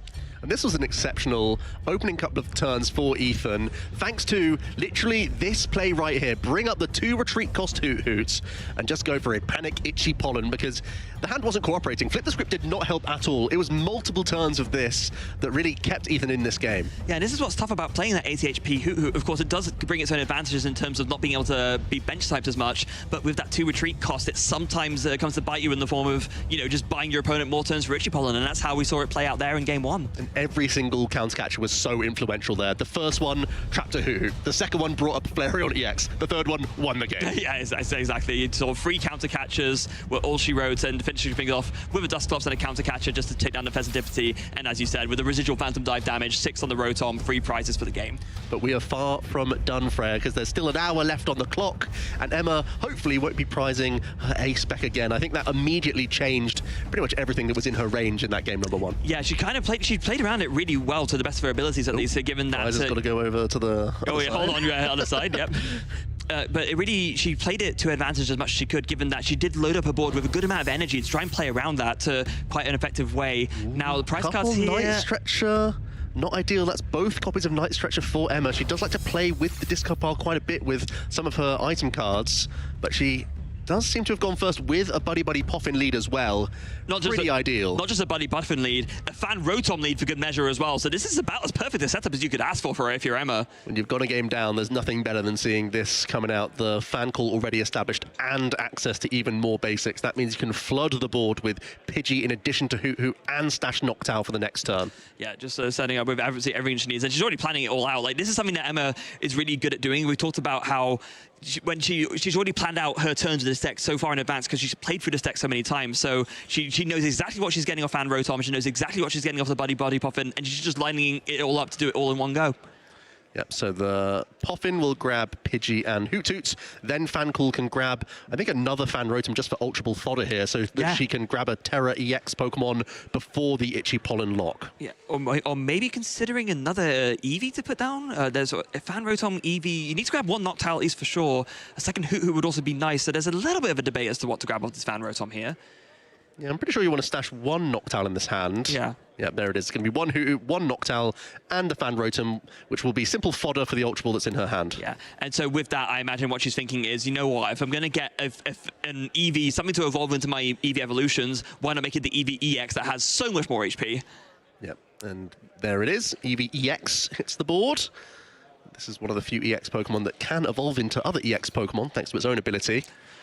Yeah, and we'll be, of course, using that to evolve into one of either Flareon EX and Leafeon EX, the 2 Eevee evolutions of choice, so both with their own purposes and different matchups. Flareon really being the key attacker, though, of course, with that Burning Charge, does set up your other attackers and KO a lot of Fire Weak stuff. But back over to Ethan's turn, who going second, because I mean, even with the going second advantage, Emma would still rather go first herself. So Ethan with a good chance of a great start here, and already before even playing a supporter, does have a Buddy Puffin. Yeah, both players have pretty much their optimal start in terms of what's active, but also have a Buddy Puffin apiece.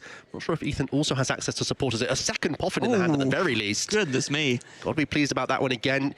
Ethan has to be thinking about the threat of that Wellspring Mask Ogerpon EX. Even though Emma didn't search it out with the initial Ultra Ball, went for the Eevee instead, Ethan still has to be aware that at any point, multiple Drakloak could be dealt with. And crucially, Ethan doesn't play any rare candy in the list. Emma knows that because she's seen Ethan's list. So at any point, she can sort of catch him out with that Wellspring. Yeah, she can plan around that very, very well. The only thing that's going to be a little bit of a problem here, of course, is that Emma really wants to get that Pidgeot set up turn 2. That's not going to happen when you're getting hit by Itchy Pollen. Now, does Ethan have an Ino to go with this Badu, or is it just going to be... I think we're just sat on multiple evolutions. I think there were Drakloak in the hand, so don't panic just yet.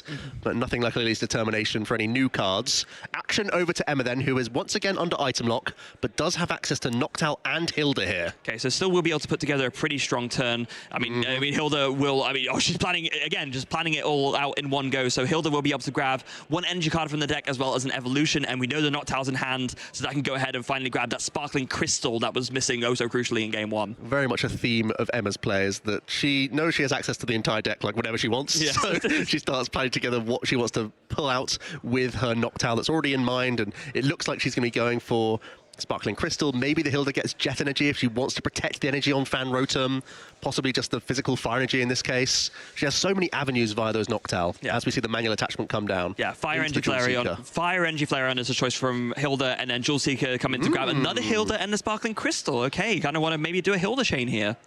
Yeah, it feels like a really important supporter to hold on to when you are going to be continually item blocked. Emma's basically saying, well, I know there's not a Dragapult coming, so the best thing that can happen is that Ethan goes for another Itchy Pollen, so just prepare your hand for that. Yeah, and also preparing her Flareon for a bigger attack, recognizing there's nothing great on the bench to attach to. So with this Burning Charge, I'm just going to load up an extra Lightning Energy onto this Flareon EX, and now it can go for that. The devastating second attack does 280 damage with a Black Belt's Training. Could reach for a one-hit knockout on a Dragapult EX. Yeah, one of the crucial supporter cards she opts to play in her deck is that Black Belt's Training, so that can allow the Flareon EX to deal with a Dragapult EX in one hit. Again, Ethan knows this because has been able to look at Emma's list, so will be aware of the threat of the Flareon, and Ethan is able to evolve up into multiple stage 1s and then has the determination, so we'll see a fresh 8 cards here. Yeah, definitely going to be scared of that Carnelian. And granted, right now, not something that Emma wants to use, given that you really want to be using that when you're KOing a Dragapult, because if you don't, then you can't attack next turn. So definitely need to be mindful of that. And Ethan can still have a very, very strong turn here, regardless of all of that. Yeah, I mean, there's potential for multiple Recon Directive, there's potential for Flip the Script if he wants to, there's all sorts that can come from these 8 cards. That's why this setup base deck can still be so reliable, because you just see so many cards from the supporter on the opening couple turns, and then really Drakloak takes the wheel for even more access to the deck. And I think an ideal turn for Ethan here would be, if you can find a way into a Budu, you use the Dusclops just to KO the Pidgey, kind of free retreat into the Budu and just go Itchy Pollen again. Yeah, I mean, that's why we opted to promote Dusclops, basically saying, yep, I don't want to deal with this Pidgey. I want it out of here as quickly as possible. I know that much. Yeah, and that is, of course, a disadvantage. We've talked about it this whole weekend, weighing up the 60 HP versus the 50 HP Pidgey. The 50 HP one can bail you out so much with a much better attack, but the fact that it gets KO'd by a Dusclops Curse Blast never feels good, and we do see it coming to hurt a little bit in this instance. And Ethan is going to go through these Recon Directives before any decisions with the likes of the Nest Ball that was picked up, because he might still want to go into that Itchy Pollen option. Countercatcher currently live as well, thanks to the early prize card from Emma. Yeah. It could be once again looking to pick up that 80 hit point Hoot Toot. That was the one that she put down. Again, recognizing that it's more safe against the residual damage from Phantom Dive, but it does come with that disadvantage of being a very, very prime countercatcher target. Night Stretcher Budu then, so perhaps Nest Ball could be for another... Well, the Duskull's already in hand, so that's all looking pretty solid. I feel like Pidgey has to go down here. I mean, you did mention the Pheasantipity option, right? So, I mean, maybe Nest Ball was being saved for that, and that because once you do the Curse Blast, you'll have more bench space. Countercatcher does come in, and yep, we called it going for Deja that. vu, Freya. Going for that little Insomnia Hoot again. The upside of the 10 additional hit points means you play around Holucha. The downside is it's a real pain when it's countercatchered up. Yeah. Ultra Ball coming in as well, going to discard Latias, kind of recognizing that other bench slots are more important right now, and that Emma won't really be able to punish the lack of free retreat most of the time. So I think the time for Latias has kind of passed, and now it's free Drakloak onto the field. Goodness gracious. Yep, this is a way that Ethan can protect around also that Wellspring Mask Ogopon, let's not forget. So getting all 3 means that even if Emma was to construct a Gusting play, bringing one of the Drakloak into the active and dealing with both of them in one go, Ethan would still have a bounce back of potential Neo Upper Energy Dragapult, so pretty much everything he could ask for here. Third Recon Directive coming in, just topping up the resources of this hand even more. Finds, Fire Energy for next turn, that's great. I know as well. Oof. Well, there's already one in the hand, so you can just freely take the fire here. Yeah, and that will set you up very nicely for your Phantom Dive on your next turn. So, again, it's about as good a turn as Ethan could have asked for given the circumstances. And, you could even just commit the Fire Energy now. Spread your bets a little bit. Spread your energies around, absolutely. Seems to be the best option. I also like the option of Jamming Tower here. Even though the Flareon can still attack with Burning Charge or stopping any shenanigans with Carnelian for future turns. Yeah. So now we come in, Curse Blast, actually going to target the Flareon. Actually, this makes a lot of sense. We talked about how there's no Pidgeotto in, well, not specifically, but you need Rare Candy to go into Pidgeot because there is no Pidgeotto in Emma's deck, and even knows this because of open deck lists. So instead, just going to target the Flareon, knowing that because of Itchy Pollen, there'll be no Pidgeot this turn. Well, it's intriguing because the 5 isn't a number that helps too much. Like, we're still no real closer to dealing with the Flareon unless we were thinking way longer down when we're thinking about Blood Moon or Saluna EX. That's the only time that math really helps out. But simply, Ethan had to move out of the active position, and Curse Blasting was the way to do it. Yeah. And this is kind of where we see a kind of smart telegraph from Emma here, recognizing that this play could happen. That's why she banked the Hilda in her hand, because now Jet Energy comes in, and all of a sudden, she's smooth sailing once again. Flareon EX back into the action. And now we're going to see an energy coming onto a Noctowl as we take the knockout with Burning Charge once again. Emma not too afraid of that 5 damage counters. Like I said, it's a curious choice of damage because it doesn't really help Ethan too much. You could even put it on something like the Noctowl, right? Just so it could be residual Phantom Dive knocked out later. I'm sure there's something that Ethan's thinking of that we're missing here, but either way, it's back to his turn. He does still have free Dracloak on board, and now here comes the Pheasantipity EX. Yeah, so much draw available to Ethan, and will crucially be using an Ino against Emma here, who's gone down to 3 prize cards pretty swiftly, thanks to the Curse Blast as well. And this is where it sort of becomes phase 2 of the game for Dragapult. Phase 1, it's about submitting the prizes as you build basically the board state that Ethan has. And now the game becomes, I'm going to be announcing the best attack in the game, Phantom Dive, whilst giving you basically no resources to play with. Yeah, and we're speaking of like no resources to play with versus all the resources to play with. Ino getting played, 6 cards for Ethan, Emma only getting 3, and with no control over the hand, especially with no access to Pidgeot, this Ino is going to be very, very rough for Emma. It looks like we were able to find Ultra Ball and a Dragapult. We have so much draw, so don't panic yet that we haven't found an energy, because we see so many ways to do so. Recon Director number 1, there's a Dust Noir and a... Is that Chi-Yu? It's a Moltres. A Moltres, right. Yeah. That makes so much more sense. But we're going to hold off. Well, we could possibly play the Ultra Ball now, because there's not much else we need beyond Hawlucha. I actually think Hawluchaing and targeting the Hoot that still has 70 hit points remaining would be possibly more valuable than taking out the Pidgey here. Possibly. I guess maybe the logic is that you even would much rather keep the deck in order so that you keep digging through the deck, knowing that there's a bunch of non-energies at the bottom. That's true. I also has found the Neo Upper here, and Flip the Script finds a Dragapult too. He's got it all. That's excellent, and I really feel like shutting down the option for Jewel Seeker is the real way to shut down this archetype. Luminous Energy, a great pickup, as you mentioned, Freya. And actually, it's a really good point to not play the Ultra Ball, because you know the order of your deck after the Ino. So I feel like Hawlucha has to be great here. Oh, it's actually in the prize card, so that's not an option for Ethan. I've just spotted that. That means you have to take the Pidgey then. Yeah, you just have to. And to be fair, take out the Pidgey, you do have 1 more damage left. You can then put that on the Hoot, then that's in range of a later Phantom Dive. So that works too. And still Ultra Ball coming into the equation. If Emma can't find a way to exactly Black Belt's training, possibly Ethan has to start thinking about re-establishing a Duskull here if possible. Though I'm pretty sure both are in the discard pile. I think one was discarded earlier with a Bull Search. Yeah, I see two purple cards there, 2 Psychics, but I do believe that's Dusclops and Dust Noir. So instead the choice is going to be to go for that Blood Moon Ursa Luna. Just thinning it out, I think, because Emma still does have the option of her own Ino. I don't think there's too much fear in putting down the Blood Moon Ursa Luna either, seeing as though Pheasantipity is already in play. I guess it's another 2-prizer for Emma to Carmine, or Carnelian rather, but if you're using Carnelian on the Dragapult, you only need 1 more prize left after that anyway, so it's not really an extra liability in that sense. Let's see if there's any more actions for Ethan. No, it's simply going to be the Phantom Dive here. Hey. Still 6 prize cards to take for Ethan, so it's going to be like a long game approach here. Do you give Emma credit for finding Candy Pidgeot? Well, we're putting 1 onto the Hoot. That was a free choice, because the 5 would finish off this Pidgey. But this is the debate, right? Do you give her the credit to maybe finding that? Is it's 4 and 1? Ethan getting very creative. Is this to deny Flip the Script? Yeah. It must be, right? That could be the case. As we do see a Nest Ball from Emma, she's going to grab her Blood Moon Ursa Luna EX. Or is she just taking a look to see what's available? I didn't see any access to Ultra Ball. I didn't see access to Noctowl in the hand. So Ethan may have found a position where Emma can't Jewel Seek this turn.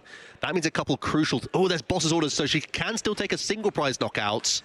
That means it's still a very relevant burning charge, and she's going to power up Blood Moon Ursaluna, trying to put herself in a position to finish off Pheasantipity EX for the game. Yeah, this is really, really smart, just kind of preparing her prize map exactly the way that she knows it works best, knowing that the Slayer is going to go down, preparing a backup attacker, which is isolated her board, or like inoculated her board as best as she can for whatever Ethan can do, especially, I mean, this only works because Ethan has yet to take a prize card.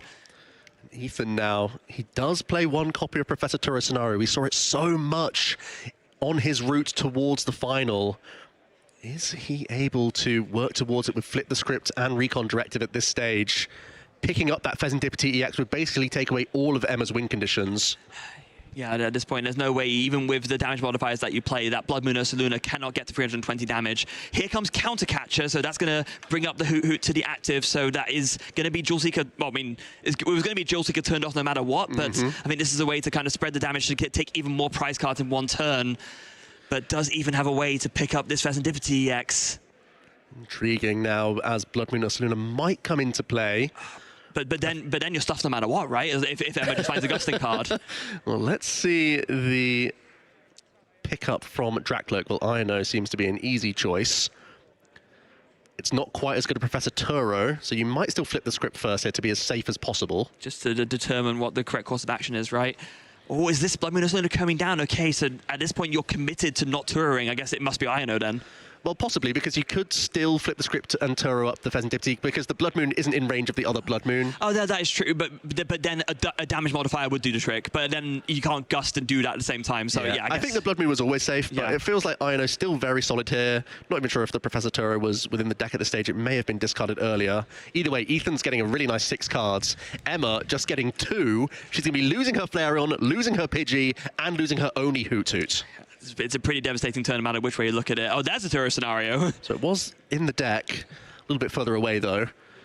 But there is a route for Emma to win here, even with a 4-prize turn here from Ethan. Yeah, but it is just going to be, can she find a gusting card to finish off this Pheasantipity EX to take game 2 and bring us to a game 3? Here comes the Phantom Dive, softening up the Blood Moon Ursaluna, taking a 4-prize turn from Ethan's side. It all comes down to this top deck for Emma. It's a very simple question, Emma. Do you have it? Here comes Blood Moon Ursaluna EX. It's not in the hand. Top she deck. flips it. Oh, it's a Noctowl. It's nothing. It's game.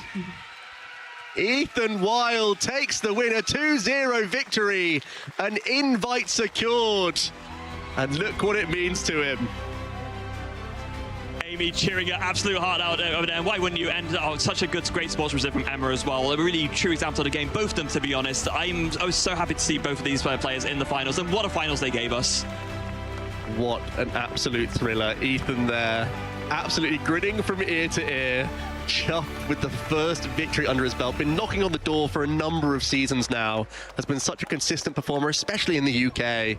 And now finally getting the just desserts. Let's see how it all played out. So that first game, it just really came down to this play right here, Counter Catcher onto that Hoot Hoot with the 2 energy retreat cost, and that meant that Itchy Pollen could just buy enough turns for even set up, because Emma was just not able to find a way to retreat it. Yep, and once again, the Counter Catcher being so pivotal the entirety of that game number 1, combined with the Dusclops here, being able to pick apart the Pidgey as well as taking out the Flareon was so integral. Also, stashing that 1 damage counter became crucial as the game carried on. Yeah, because that was the way that Ethan was able to finish it, just combining with that Dusclops plus the Counter Catcher to carry the Pheasantipity, and then the residual 6 from Phantom Dive finished off the fan row top of 3 prizes. Now, going into game 2, it could have been a very different story, Joe.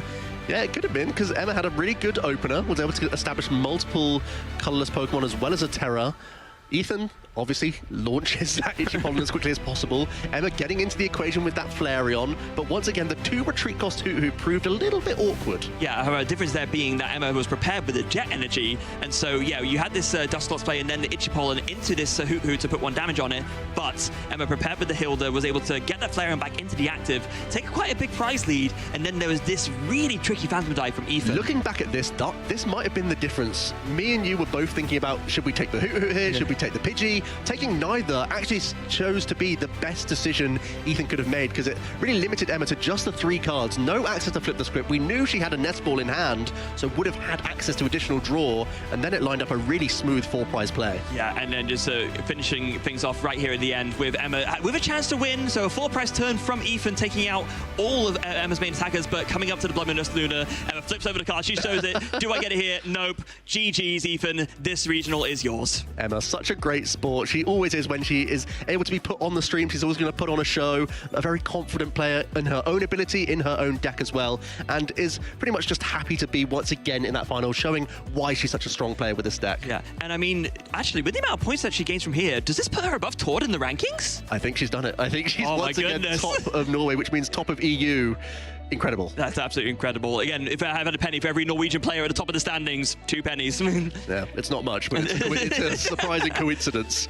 But Ethan, wow, where does he go from here? Now getting that invitation, something he's been searching for so long, as well as that regional win under his belt. It feels like he just sort of needing that confidence boost to now be someone that we see in these top cuts over and over again. Yeah, and he's been closer many times as well, because we top 8 twice that we saw him, and now finally breaking through that barrier, but not just going through to the top 4 of the finals, actually winning the whole thing. And also, I mean, commiserations on Emma's side as well. What, 2 finals now? Like, top of the rankings of the EU, it's got to come for her sooner rather than later, surely. Yeah, she seems to be the lady in waiting right now for that regionals win. Taking you back to the beginning of Birmingham then, let's sort of look at how the sort of phase 1 and phase 2 of our tournament developed. How did these decks end up in the final? Well, it started off a little bit like this.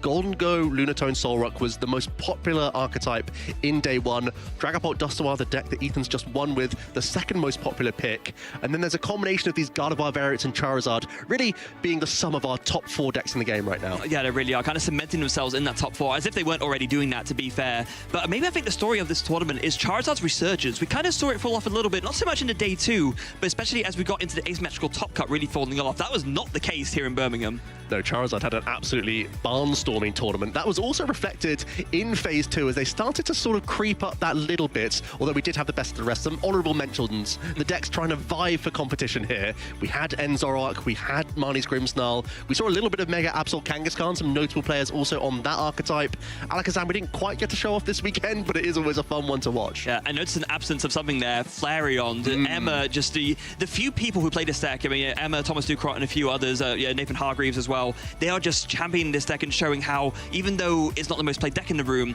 it is still so strong that even if it's in the right pilot's hands, it can go so far. And then going from unclassified, it was Marnie's Grimmsnarl sort of peeking its head in and saying, hi, I'm one of the top 5 decks, right? Please, I'm here too. Please notice me. Other than that, it was just the big 4 doing their thing. And that was pretty much the story of our stream, to be honest with you. Yeah. Lots of Charizard doing well, lots of Golden Go doing well, lots of the familiar faces as well, Freya. Yeah, and then also, I mean, even more so, Dragapult actually usurping Golden Go as the top deck in phase 2 I think is also another big story, because it's always been there as one of the big 4, but which one is the top of the big 4, I think is still quite a hotly contested debate.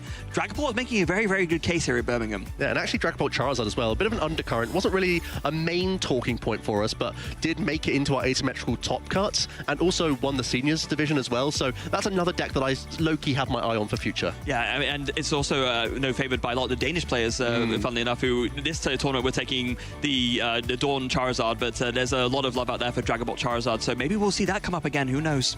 And after all that, the players who had, I believe it's 34 match points or better, were the ones making it into our asymmetrical top cut.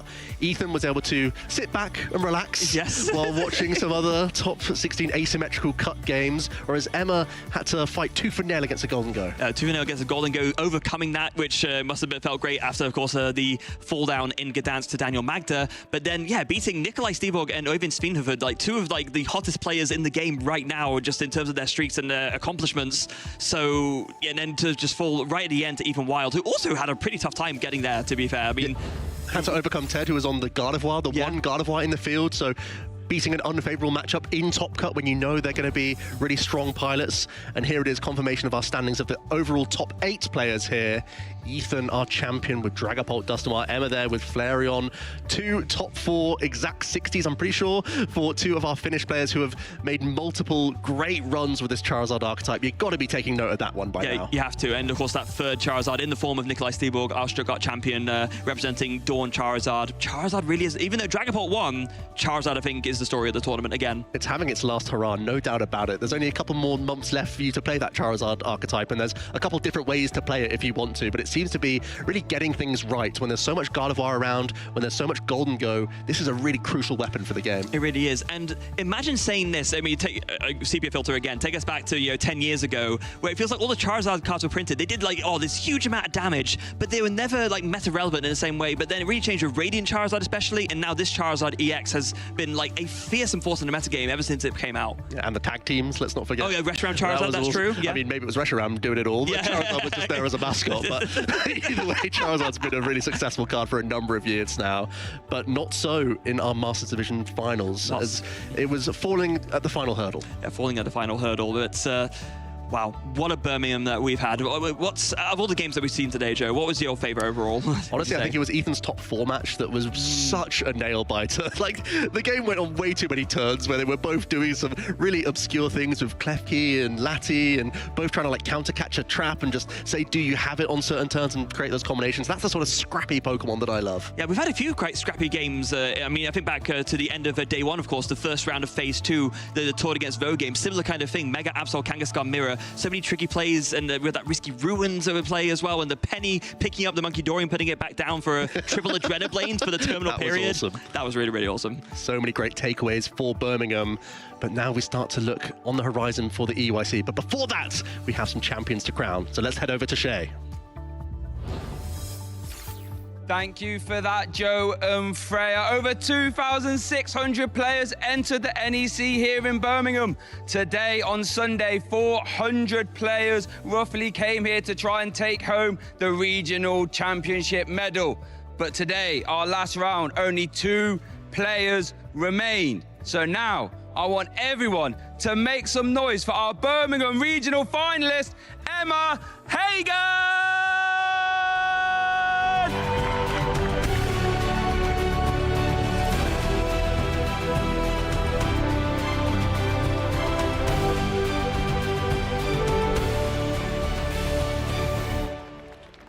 Wow, Emma, I feel as if this is the second time we've been here on this stage talking to you after a fantastic regional performance.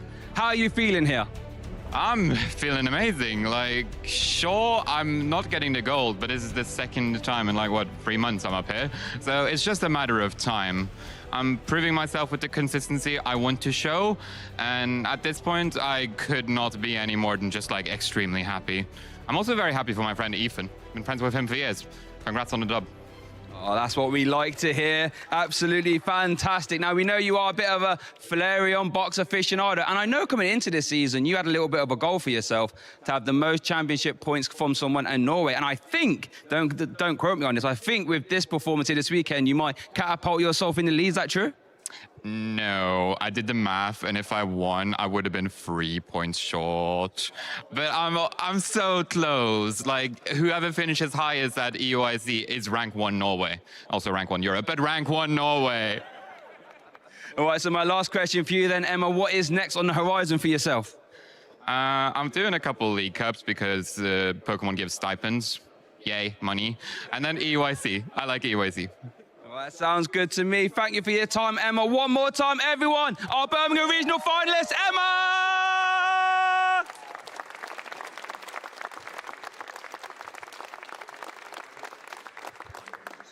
But now, our Birmingham Regional champion. Let's put your hands together and make some noise for Ethan Wyatt!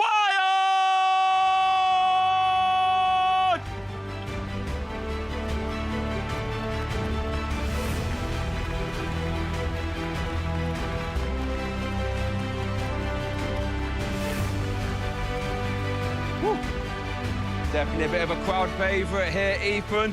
Your first time becoming a regional champion. What's going through your head right now? It's still not set in, to be honest, but it feels good. I can imagine you've had a rather hard route to this final. Your top 4 match was here, there, and everywhere, you know. And I also found out that you only picked up this deck on Tuesday. What made you want to play it? Well, I had an awful run in Toronto with Gardevoir. It wasn't feeling it for this event, and I thought I'd swap, and Dragapult just seemed like the correct deck for it. Well, I think it's safe to say you made the correct decision there, 100%, as you sit here with the regional championship medal. Now the floor is yours, my friends. Any shout-outs?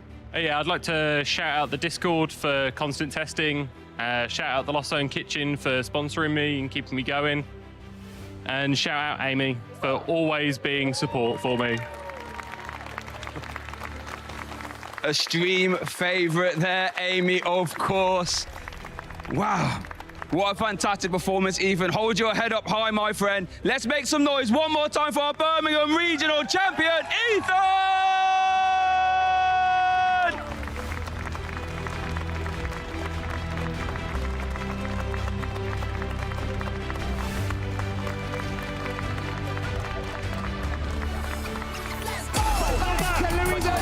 It's going to be the KO. He won the whole thing, and now he's come to London and won the whole thing. Another day. Here we go, which is an into the Flutter Man, and it is going to be enough. The race will level up. Come on, take it all the way you're in. Here we go.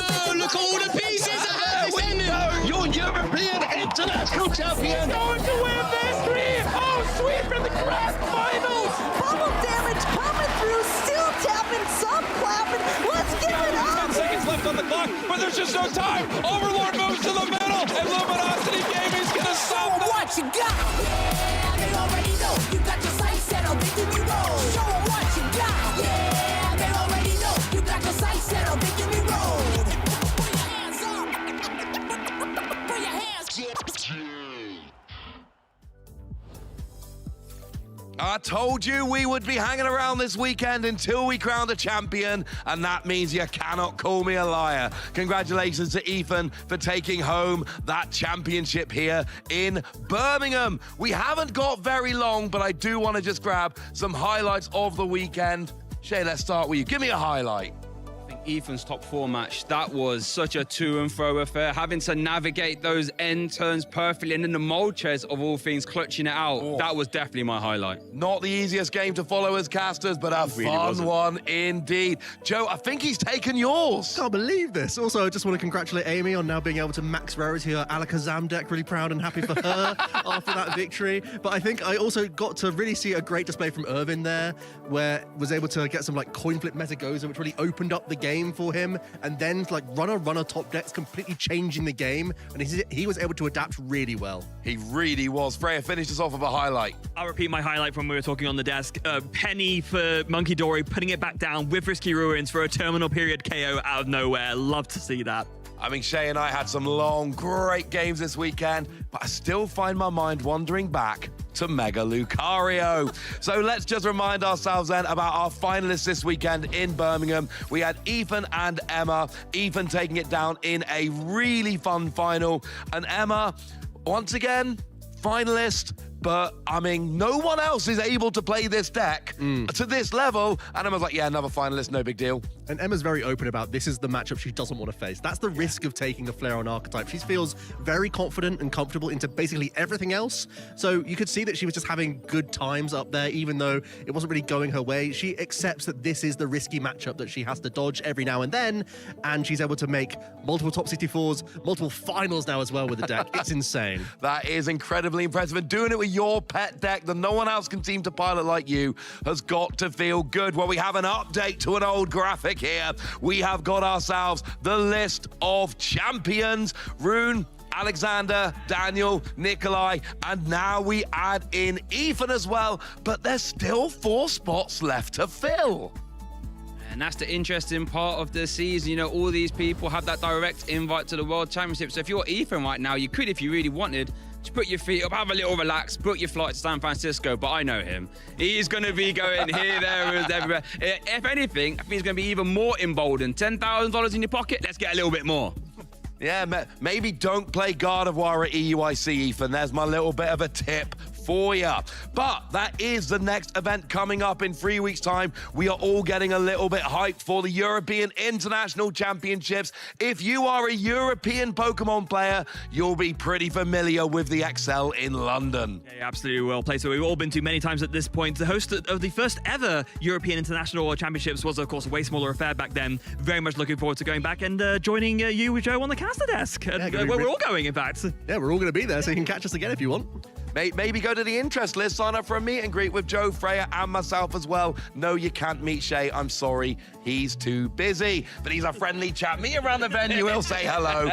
It's going to be fine. But it's going to be a great event in a venue of which we're all very familiar. But that is not the only event coming up. There is a regional in North America in Seattle coming up. Actually, the weekend of Pokémon Day. What a weekend to have a regional on, and of course very fitting given that Seattle, kind of the home of Pokemon. It's home, of course, to the Pokemon Company International office in the USA, so lovely city. We've been there before, of course. It's just really looking forward to seeing that regional there. Yeah, but they moved the office after we went, so I wouldn't be able to find it nowadays. Dang it. But it was still a very good weekend. Seattle was a city that was very, very kind to us, so make sure that you are joining in or at least watching that.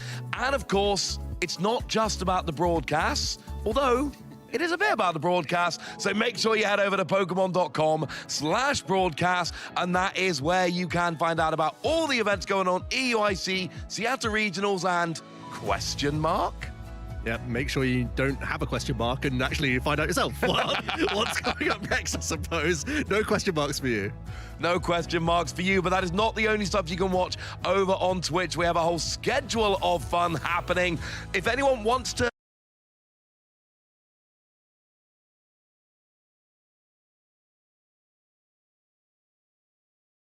at home, Freya. You looked right at me. But that is going on Tuesday and on Thursday, and there is a rerun of the TCG, the Pokemon Pittsburgh Regional Championships, that you can go and check out as well. And as well as checking out the broadcast, we want to be hearing from you lovely ladies and gentlemen on social media, and there are a bunch of ways that you can get in touch with us on X @PlayPokemon, YouTube /Pokemon, Facebook /Pokemon, and Instagram /Pokemon, and of course our very favorite hashtag #PlayPokemon. Yeah, don't forget, it's really easy to remember, and we can't shout out any now, kind of out of time, but in future events, yeah, we absolutely can. But make sure you're following those channels on YouTube @PlayPokemon, Twitch /Pokemon TCG, where you can check out everything that is going on in the world of competitive Pokemon. And I'm just looking at my sheet. I think we're kind of out of topics, unfortunately. Is anyone want to take one last word before we say goodbye? What a way to kick off the calendar year for Pokemon TCG. That's it. Indeed. So let's take a quick look at the upcoming regionals here in the European region. And, Shay, give us a walkthrough what's coming up. Yeah, well, we got the big one in London, baby! The European International Championships only in a few weeks. And we mentioned Seattle as well. That's going to be in between there and Seville. Then you've got Prague. We haven't had a Pokemon event in Prague for a very long time. Exciting to be back to there. Utrecht, we're almost there every year. Going back to Turin, had a couple years off, back to Turin, but then we're into the business end of the season, the North American International Championships, and then Pokemon XP for the first time at the World Championships there in San Francisco. Such a fantastically large event, we had to split it in half. It's going to be an absolutely fantastic time there in Seattle. Right, last time I lied to you, but this time I mean it. We really are out of things we need to tell you. So thank you very much for giving us your time this weekend. If you spent time watching this stream, we are very appreciative. If you guys don't watch, there's no point us being here. So thank you sincerely for sharing your weekend with us. And we're going to leave you with some highlights of the weekend.